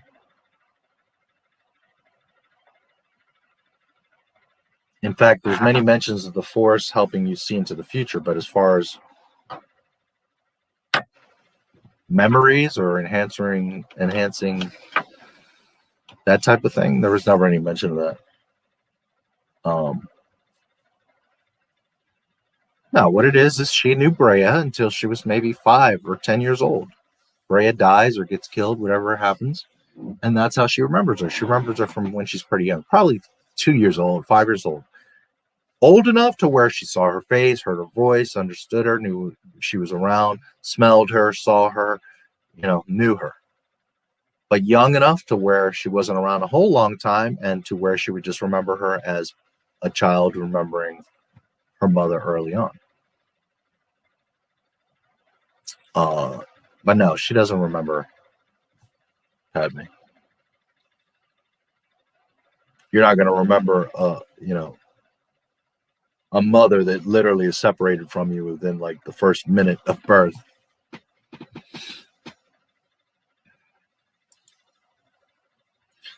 Remember things from before we're supposed to remember. It's not totally uncommon in this world, such as the case possibly for Leia.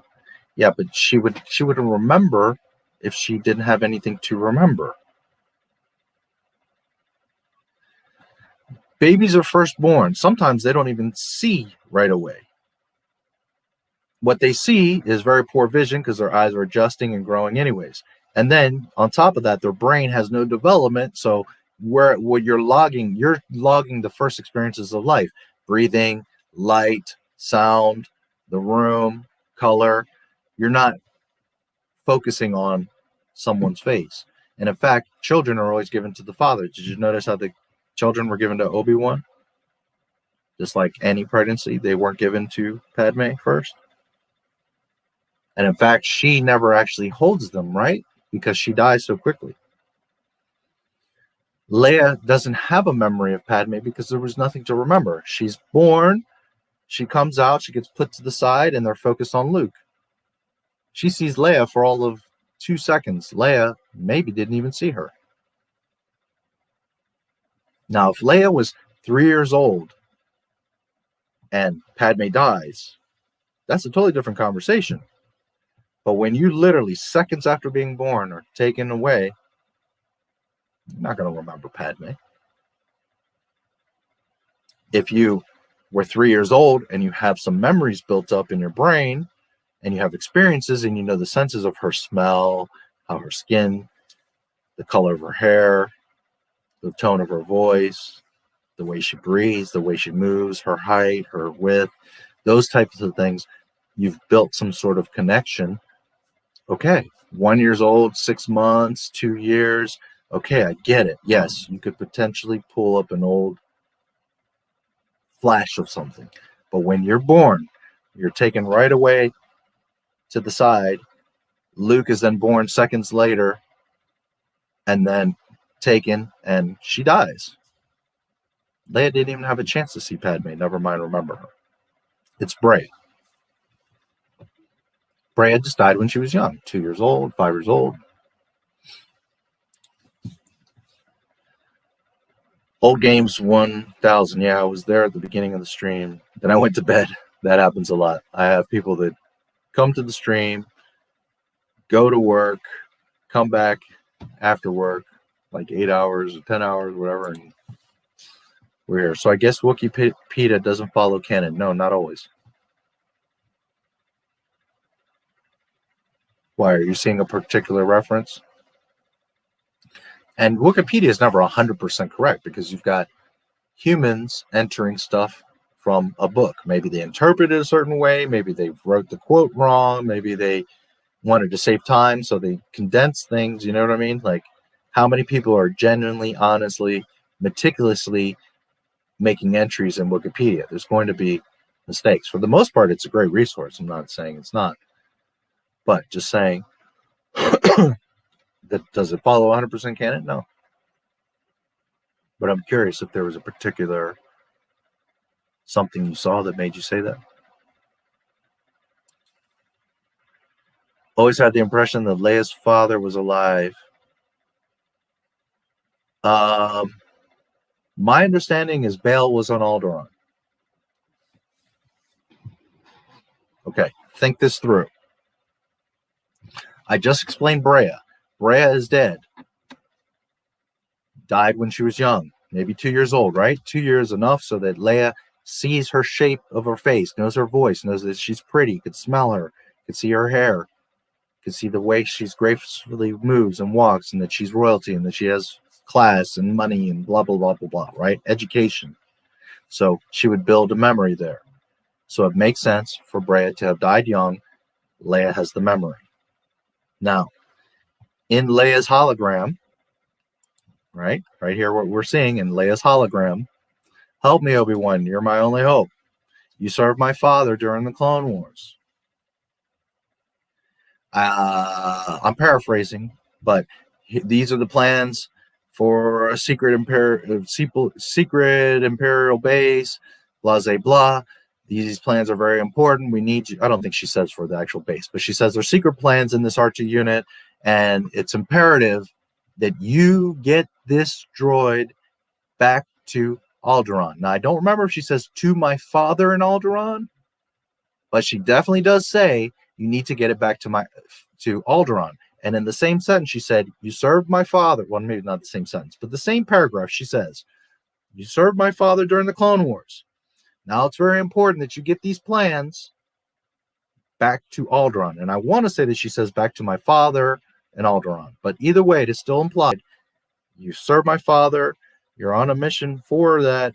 And I need you to get it back to Alderaan so that it can be analyzed. Because notice that her message doesn't say, I need you to bring the droid back to me, or that I need to go with you to Alderaan. She says, I need you to get that droid to Alderaan so the rebellion can decipher it. Why? Because Bail is there waiting to get R2, who he knows who R2 is, he knows about the plans, and he's the direct connection. He's one of the founders of the rebellion. So naturally, she wants Obi-Wan, who is connected to Bail, to take R2 back to Alderaan to Bail. What happens? Bail's on Alderaan, waiting for Obi-Wan. Kaboom. Bail dies on Alderaan when the planet is destroyed. Leia loses her last relative, well, not knowing Luke, right? Loses her father and everyone she knows, and her entire planet, obviously, right? So that's how that whole thing goes down. Now, I would have to pull up the movie and do all that to see the exact dialogue, but you guys know what I'm talking about. That's literally the dialogue that she says, you served my father in the Clone Wars, and that I need you to get this droid back to Alderaan. She specifically says those words. So that right there is telling you that her father, Bail, is waiting to receive R2, to extract the plans, and to get them, share them amongst the other rebels, Mon Mothma in particular, and come up with a plan. Right? Because she didn't say, just get it to Alderaan, to our spies, or just get it. I mean, she very much implies that my father that you served is in Alderaan waiting. What happens? He gets blown up with Alderaan, and there goes that. The whole course changes, and they have to do it on their own. So, he dies in the middle of episode 4 with Alderaan, not 4 through 6.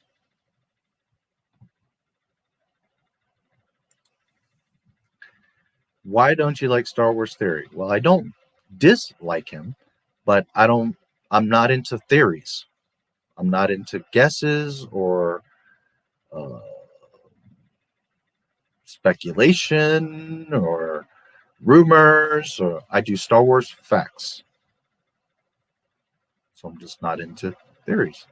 He makes videos of what he would like to see in Star Wars, not what is actual canon and what is actual Star Wars. He has all his faith in Dave Filoni and Jon Favreau, which is a huge mistake because they are some of the biggest problems in this whole mess, especially Dave Filoni.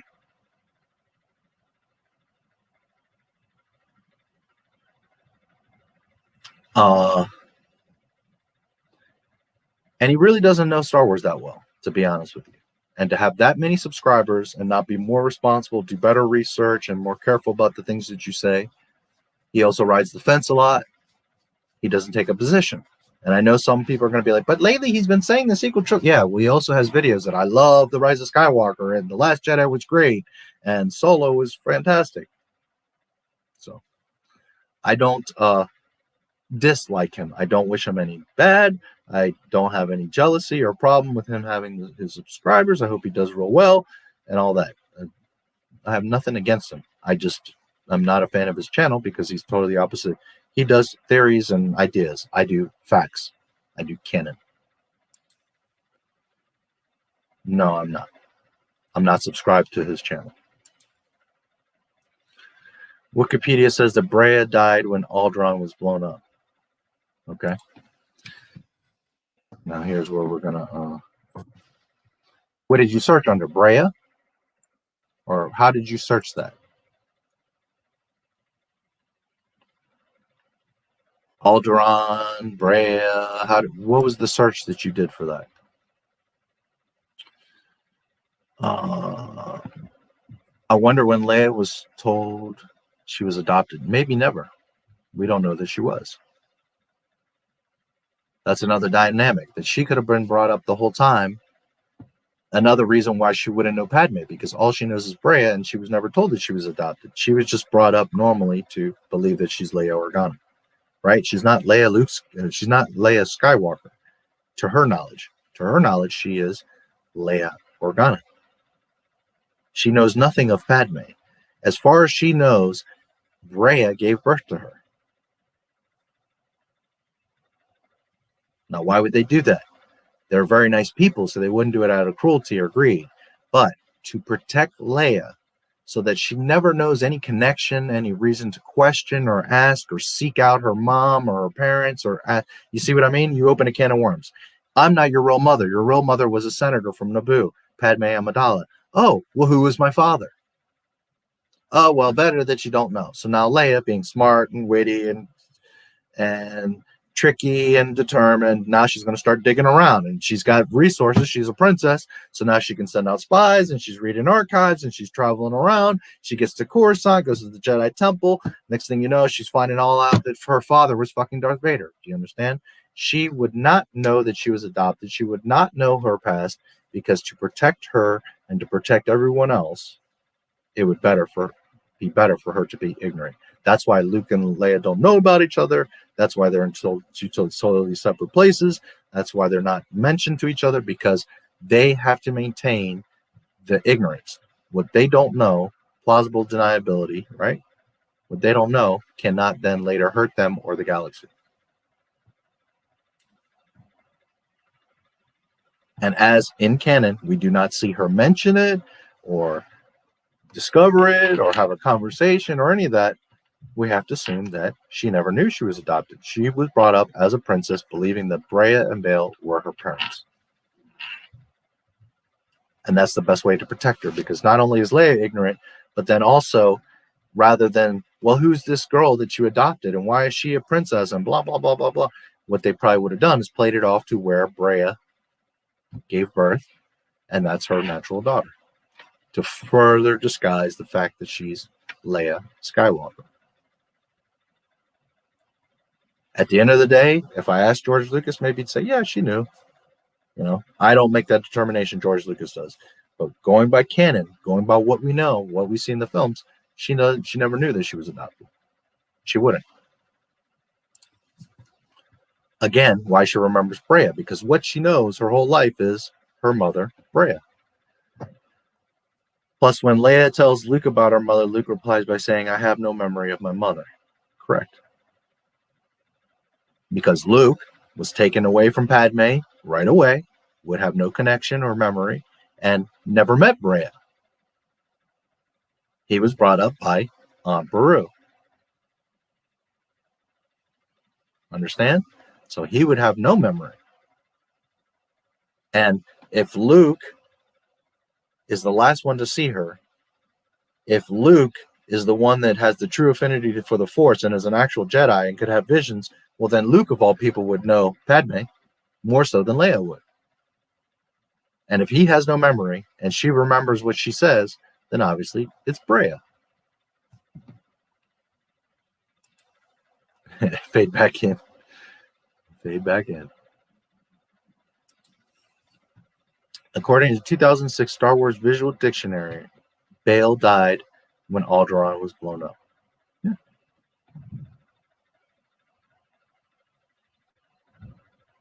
Exactly, because, and again, I don't remember the exact quote word for word, but it's like I said, you served my father in the Clone Wars. I need you to get this droid back to him on Alderaan. He's sitting there on Alderaan waiting like, oh, they finally, she's going to get R2.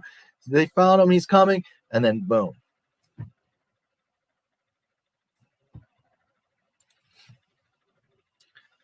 I do think we remember things before we were supposed to as well, but I think that might be too metaphysical depending on the person. Yeah. Yep. Brea Organa. Okay. Under her death. Okay, so let me look, because here's what happens with since you asked, I will look. You looked under canon or legends, number one? Because remember, canon is Disney mess.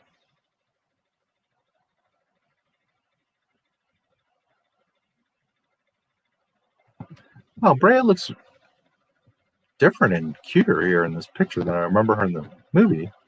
I seem to remember her very different in the movie.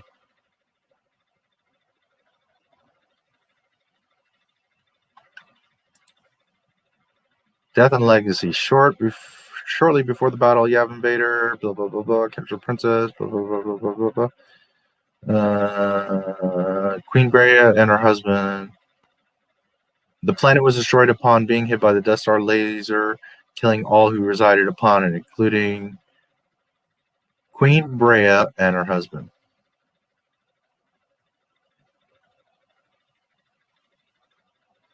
Okay.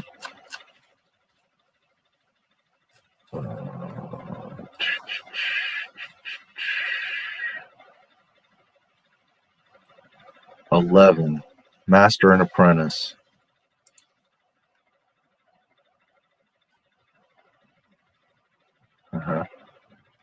Exactly.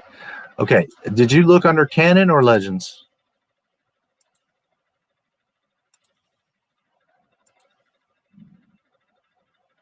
Which is important, so let me know.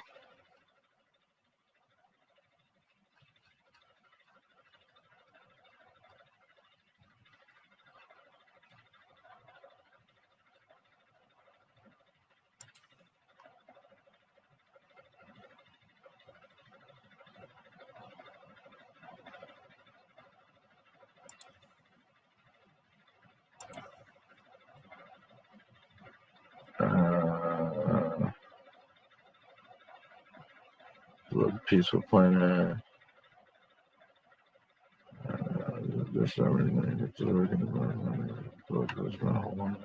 Grant died in the destruction of her world along her husband and millions of loyal subjects. 29, 30, 31. All right.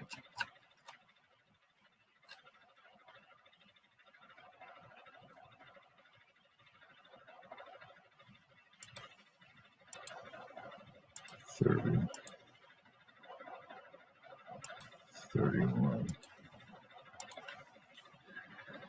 This is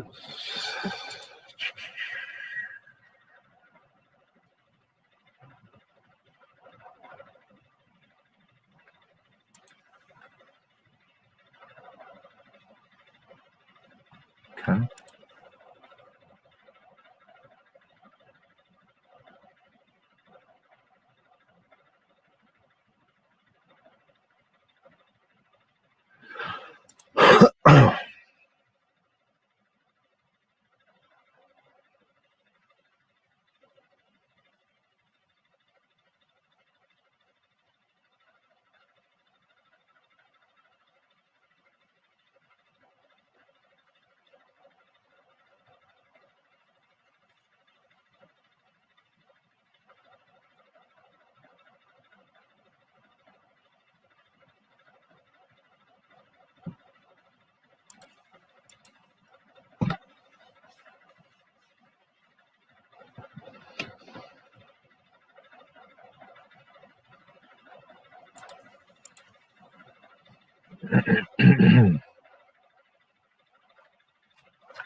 Okay.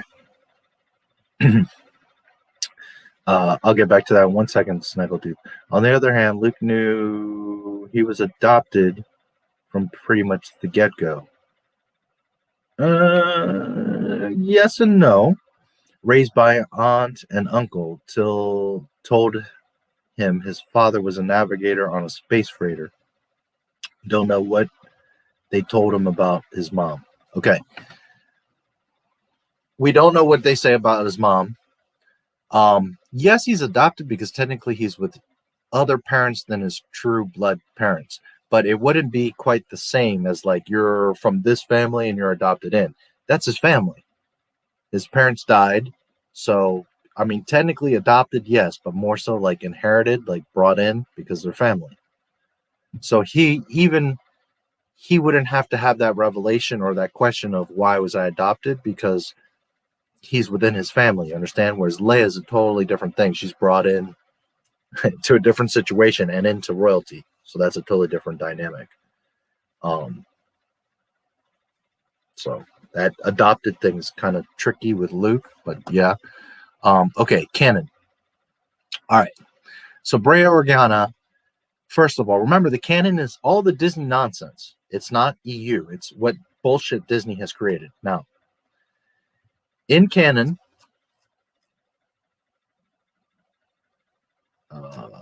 just a second. Death and Legacy. On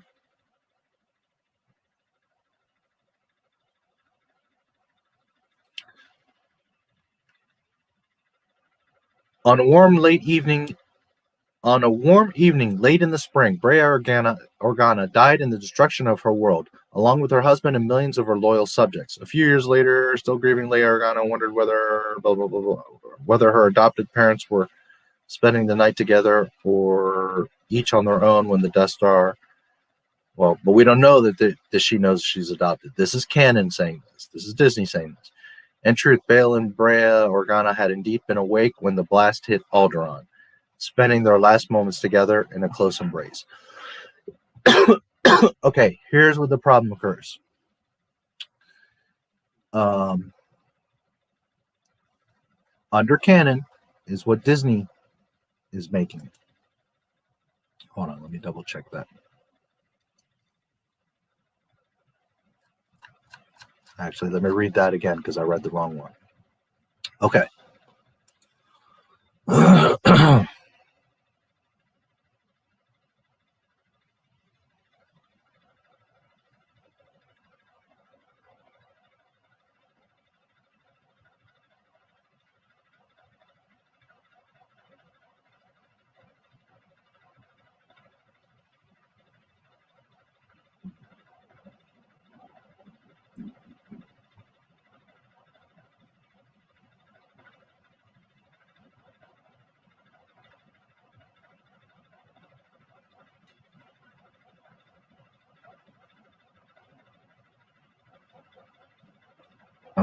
Where did this reference go that I saw it earlier? Wasn't it number 11? Just a moment. Queen, Death, and Legacy. It's got to be here.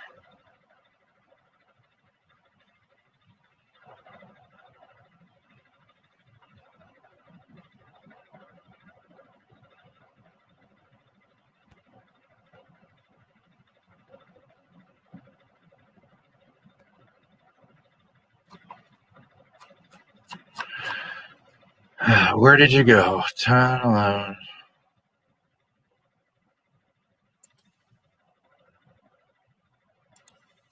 11. National Apprentice. What the hell? Where did you go?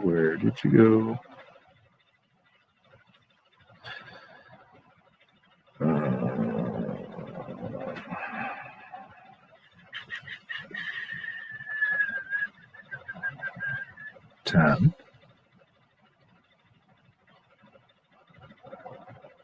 Where did reference 11 go?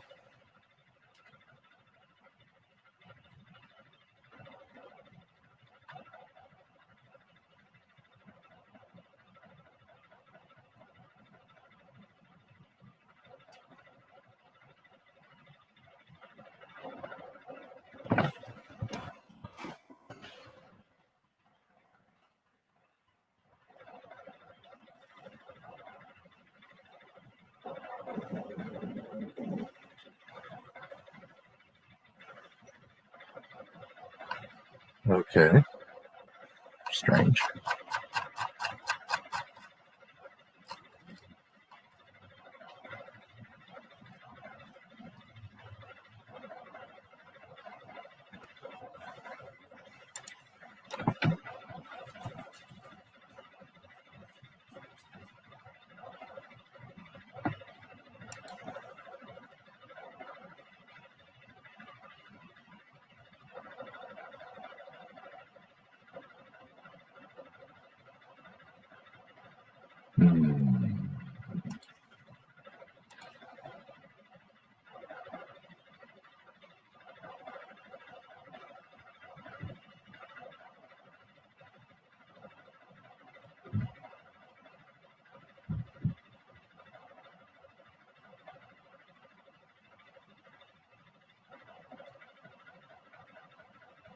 That's so wacky. I had it a minute ago, and now it's like totally.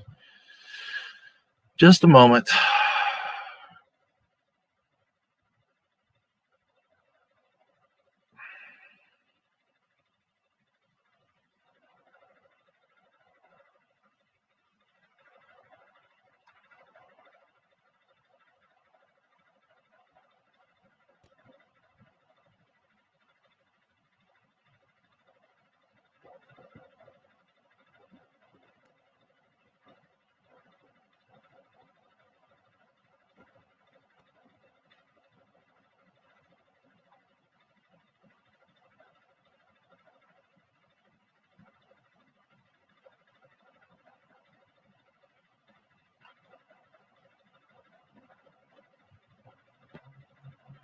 $21 maybe is what it was. Let's see. Maybe that's what it was. 21.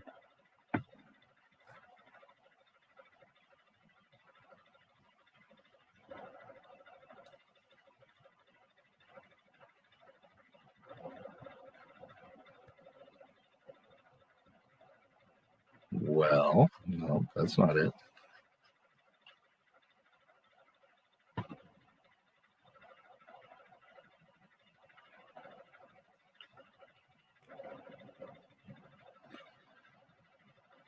Ten 21.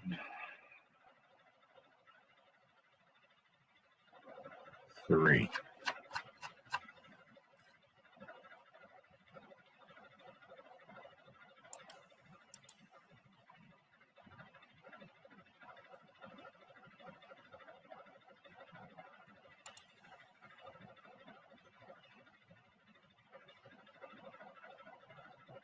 Okay. Under canon, Brea. There's 3 references citing the 3 sources being cited. First source is Star Wars: A New Hope, the movie.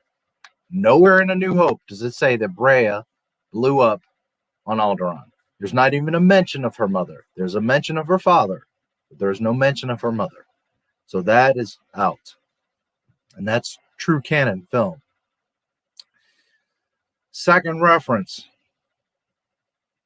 Eclipse from a certain point of view. And then third reference, number 3, is Princess Leia number 1. All right, just a second.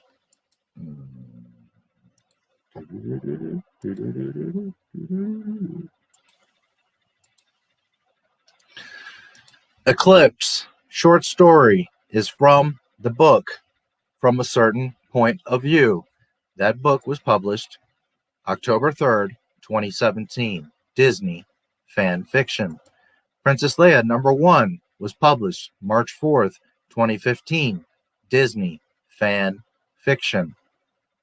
So those can be already thrown out, not correct. Another reference book, Master and Apprentice, written by, guess who? Claudia Gray of the High Republic, the one that's making everything up. Published April 16, 2019. It's Disney rubbish. You can throw that out. We know it's not in the movie. Okay, so now, under Legends, which is EU, again, not true canon, but EU.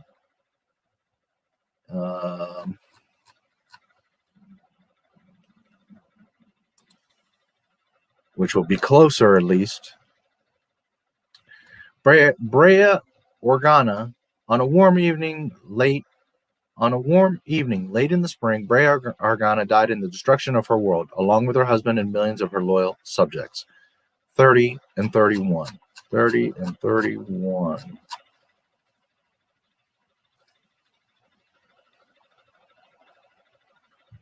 Children of the Jedi, Star Wars: A New Hope, illustrated cards, and then the movie A New Hope. Again, the movie out because there's no mention.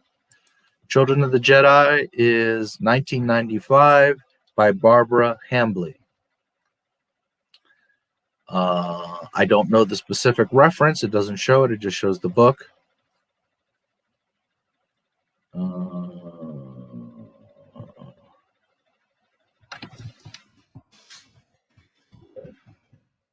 So without actually having the book to check the actual reference, I can't say, but it's a U. So therefore, either way, it's not.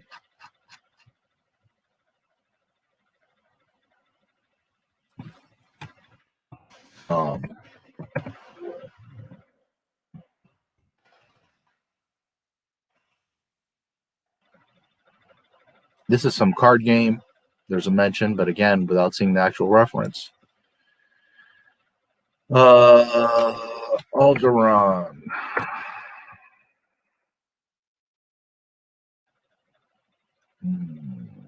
There's a mention of Breya, not her death. Destruction of Alderaan.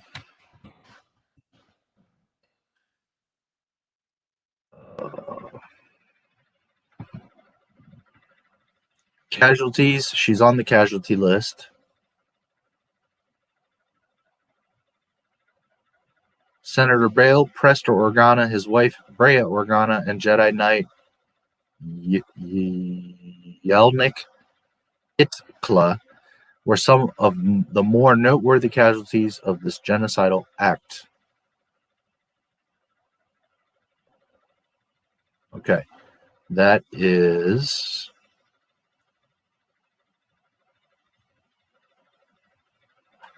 14 and 15.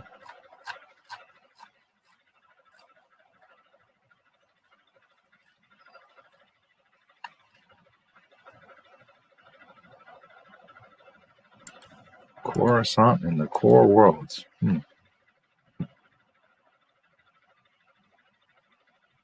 Source book for Star Wars role-playing game. Okay. So again, not true canon. They're basing that off of a role-playing game, and this is also off a role-playing game. Okay. So nothing that is truly solid canon is saying that Breya died with Alderaan. This is other authors speculating. And on a card game, no less, is the source. Not even like a visual dictionary or a well-known book. Children of the Jedi is pretty known, 1995. The problem is it doesn't show me the reference here of what they actually say. That's the problem. So it's hard to say.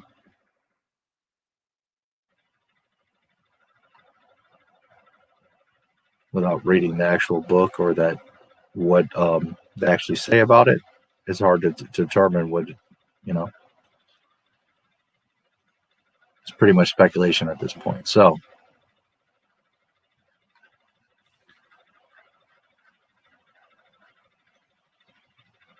regardless of other material, canon is always the films. The films show us one thing, but then you compound that by there's no solid evidence in lore in the EU as to what happened. There's in a card game a mention of that she died in Alderaan. So that's just the card game manufacturer filling in the blanks. So we have to again go by the film. How would she only have a memory of her mother? Because she died young enough in Leia's life where she only has a memory. But how would she have a memory to begin with? Because she died old enough when Leia already had some connection and some recognition of her mother.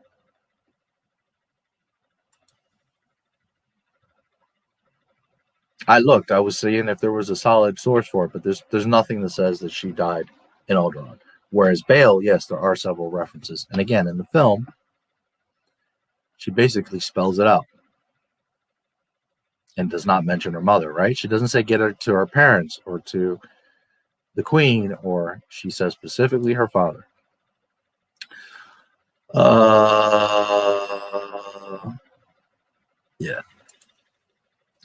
Greetings, D. Look what the early bird found. I think that when Luke told Leia in Return of the Jedi that she was his sister was when the revelation that she was adopted really and actually hit her. In books after Return of the Jedi, she is visited by Father's ghost. Yeah, I don't think that she would have any thought of it. She would have been brought up, again, to protect her and everyone involved. She would have never been told she was adopted. Under normal circumstances, again, I believe that Bail and Breha were very loving, and they would have done the right thing and told her. But this is different. You are Darth Vader's daughter.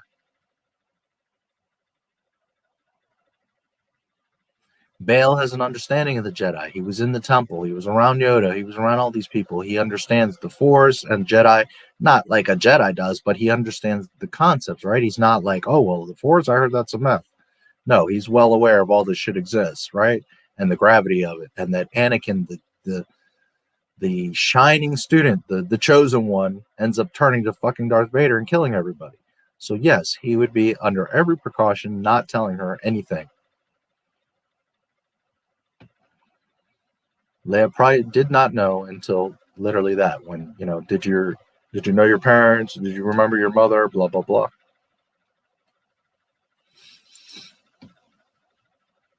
All right. Hello there. Before Disney era, Leia was visited by her father's ghost. Leia was unforgiving. And she also did a lot of research on her real parents and came to better know them that way. When you say her father's ghost, Anakin or Bail? Which father? Under Star Wars logic and rules, it would have to be Anakin. But I'm just saying, is Bail the one that she's seeing? Who is she seeing? Because I noticed you didn't say Anakin. You said her father's ghost. So that makes me curious. And if she's seeing Bail's ghost, well, that automatically breaks canon right there. So, therefore, that whole story wouldn't be canon. General Kenobi. The way George wrote the story seems that her mother died when Leia was a child. Yeah, exactly. She would have died in Alderaan at some point.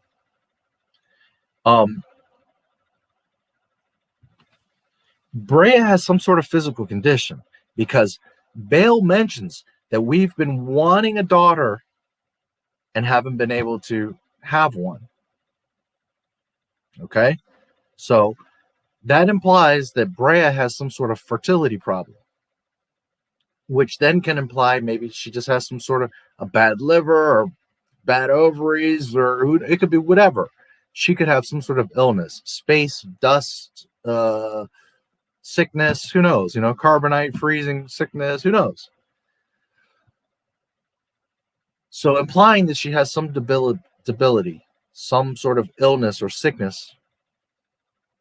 I mean, you know, maybe I'm speculating a lot here. I'm just saying, if she has an issue where she can't have children, then therefore she may have some sort of physical issue. Maybe something that's not even normal to us, like some Star Wars space disease or illness or deficiency or whatever, right? Okay. So, therefore, it is very logical that she could have died much earlier because she already is known to have a problem as she can't have a daughter to begin with. And as far as Leia remembering her, and as far as her not being around when Leia's older, there you go. Just by the power of deduction, you know, she had to have died when Leia was young.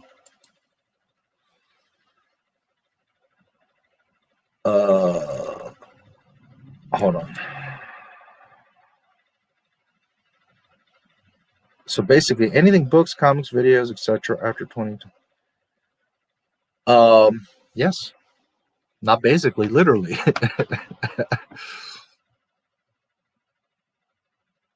Yes, it's all a terrible fan fiction. Why? Two main reasons. First of all, because it contradicts what was already previously established in George Lucas' era. It breaks and changes and contradicts all that. So therefore, it decanonizes itself. That is further compounded by it contradicts itself. Never pretend that George Lucas never existed. Star Wars was created October 31st, 2012 by Mickey Mouse. Their own shit is a convoluted mess. So if you can't maintain your own continuity, then therefore there's no true canon. If there's no true canon, then it's not a story that you or anyone is taking seriously. And if you guys yourselves that are making it aren't taking it seriously, then us, the fans, are certainly not going to take it seriously.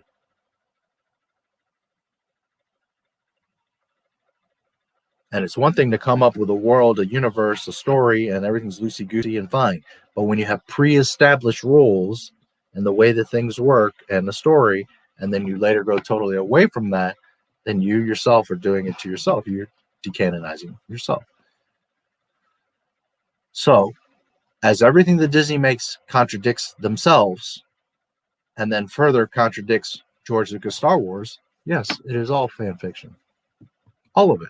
Every last comic, cartoon, everything they've done, it's all a terrible fan fiction. For you last night, but didn't see any notifications. And yes, I checked the community page.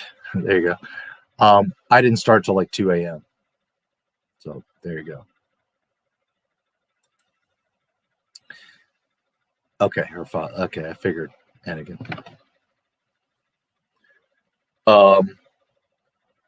Yes, later when she has the revelation that that's her father, and now she has a connection to the Force.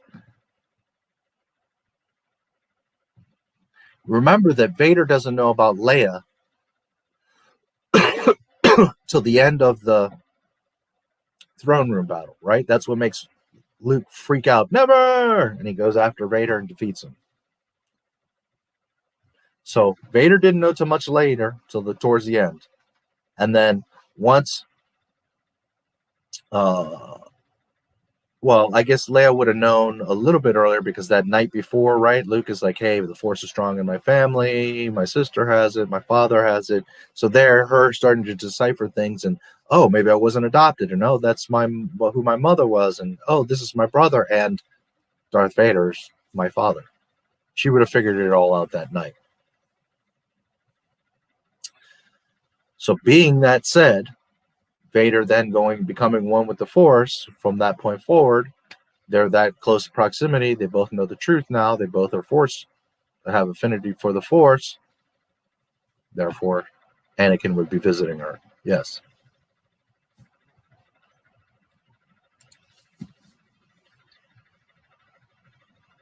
She found it so hard to forgive him. Yeah. You know, it would be difficult. Why would you do that dumb shit, Anakin? You know? You fucked up the whole galaxy for that dumb shit.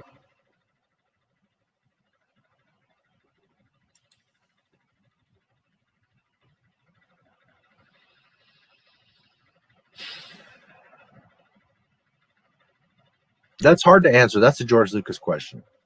Technically, we don't know. Canon-wise, Leia doesn't seem to see anything. She says, what is it? And Luke's like, eh. So she, from what we see canon-wise, no, she doesn't see them there, which is strange to me. She should have seen Obi-Wan, Yoda, and Anakin.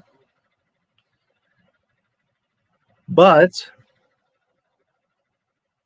from what we see, she doesn't see them.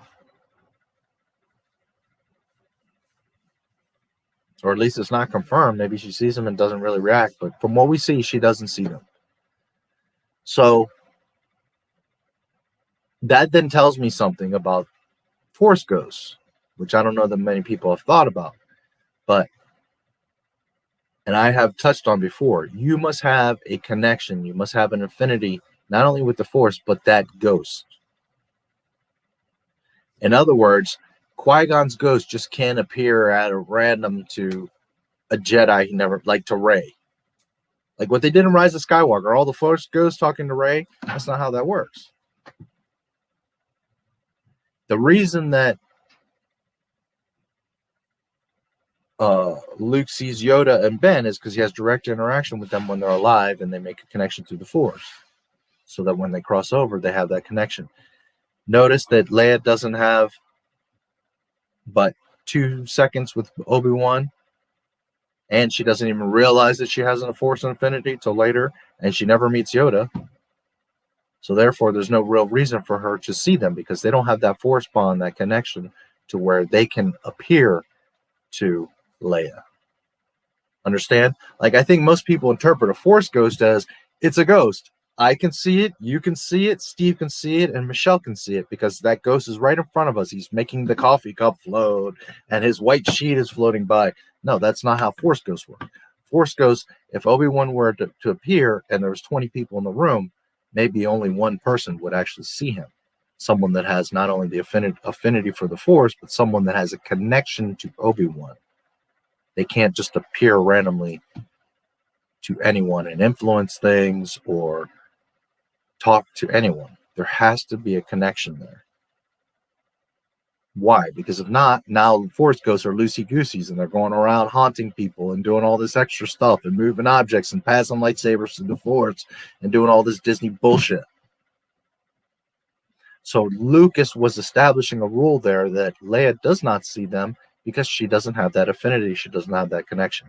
After she dies, she deciphers everything, she understands, and she becomes more in tune with the Force. Then yes, Anakin, plus not to mention Anakin's the chosen one and probably could kind of will that. It is his daughter. She does have an affinity for the Force. So maybe he could have pushed that connection and made it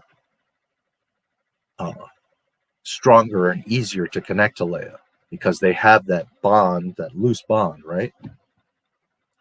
But otherwise, Anakin wouldn't be able to just like Force ghosts show up to anybody. That's not how I ever understood Force ghosts in Star Wars. They're not just a ghost that pops up and floats around and talks to whoever and moves objects. That's not how they work. They have an affinity to a certain person, a connection, and that's why they can be seen and interacted with. That's why Qui-Gon had to teach Yoda how to commune with the other side. Qui-Gon couldn't just teach whoever.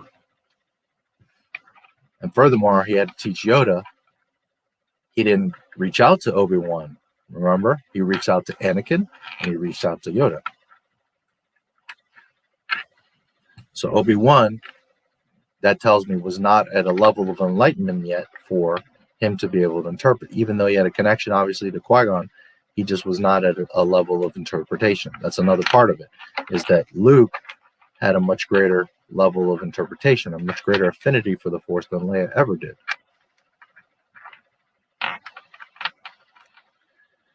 We have to assume that that's how Force ghosts work, because that's what George showed us, but also, again, because if they are just Casper the Ghost, then they can go everywhere. They could just affect things, and they could show up in the cockpit of the AT-ATs attacking on Hoth, right? Obi-Wan could have just showed up inside the cockpit, used the lightsaber, a ghost lightsaber, to cut down the pilots and make the AT-AT walk away and not shoot the shield generator. Right? There's a million things that Force Ghost could have done. Yoda could have died right there, became a Force Ghost, and gone and fought Vader.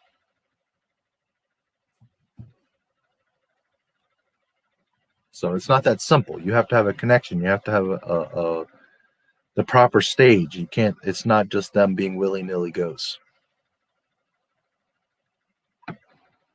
Now, it certainly makes sense that later, yes, they commune because that's her father.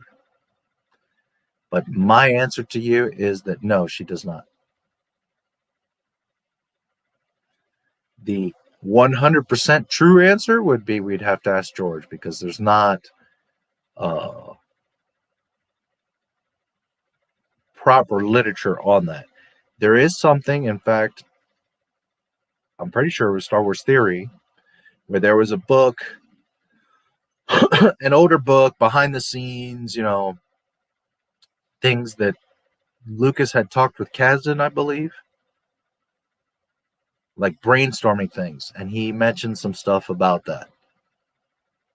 But that is, like I always say, those behind the scene type of things you can't take into consideration as canon, because that's not what was on the screen. Tomorrow, George Lucas could come along and be like, no, that's not how that works. The way it works is what I show you on the screen, the canon. So those behind the scene things like Lucas had 12 script. No, he had 9. Nobody did this, but he changed this, and he didn't know that Luke and his father and blah, blah, blah, and his sister and blah, blah, blah. None of that matters. What matters is what you see in the films. You do not get to go behind the curtain and analyze. You see the films. As a fan, you want to dig deeper and look behind the curtain. Fine, I'm all for that. I do that too. But when you're objectively looking at what Star Wars is, the story, does it have continuity, then you can't bring in, but George said this in a secret meeting with Lawrence Kasdan on that. That's irrelevant. What matters is what we see, does it have continuity, and does it make sense? Yes, it does. So you can't start bringing in, but George said that, and there was this note on a piece of paper from 72, and you can't do that. You have to go by what the stories are, what the canon is. So doing so, then no, Leia did not see them, and Leia was not capable of seeing them. And you're talking about 3, arguably the most powerful Jedi, Yoda, Obi-Wan, and Anakin. So if they, on their end, had anything to say about it, she would have definitely seen them. But she doesn't see them. So that just goes to prove that she is not of the affinity or prepared state to perceive those ghosts. At the end of the day, could George Lucas be like, yeah, she saw him, she just didn't say anything? Yeah, hey, at the end of the day, he's the one, right? But going by what's canon, by what we see, no, she doesn't see them because she has no reaction. You understand? She knows Obi-Wan. She's never seen Yoda, so she'll be like, what the hell's that little frog? She doesn't know the other guy. She knows Obi-Wan. Okay, so power deduction. She would see Obi-Wan and be like, oh, that's Obi-Wan. The little guy, well, I have no idea who he is, but I have heard the name Yoda, Master. Maybe that's his master. Who's this handsome, tall, young guy that just died? That must be my father. That must be Anakin. You understand? So right there, she's going to have a reaction to Obi-Wan, Andor, Yoda, Andor, Anakin. And she doesn't have a reaction. Why? Because she doesn't see them.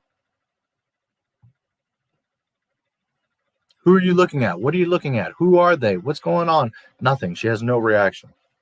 What is it? Nah. So no, she does not see them. Can Lucas say different? Absolutely. Is there some book that somewhere says something about it? I believe there is.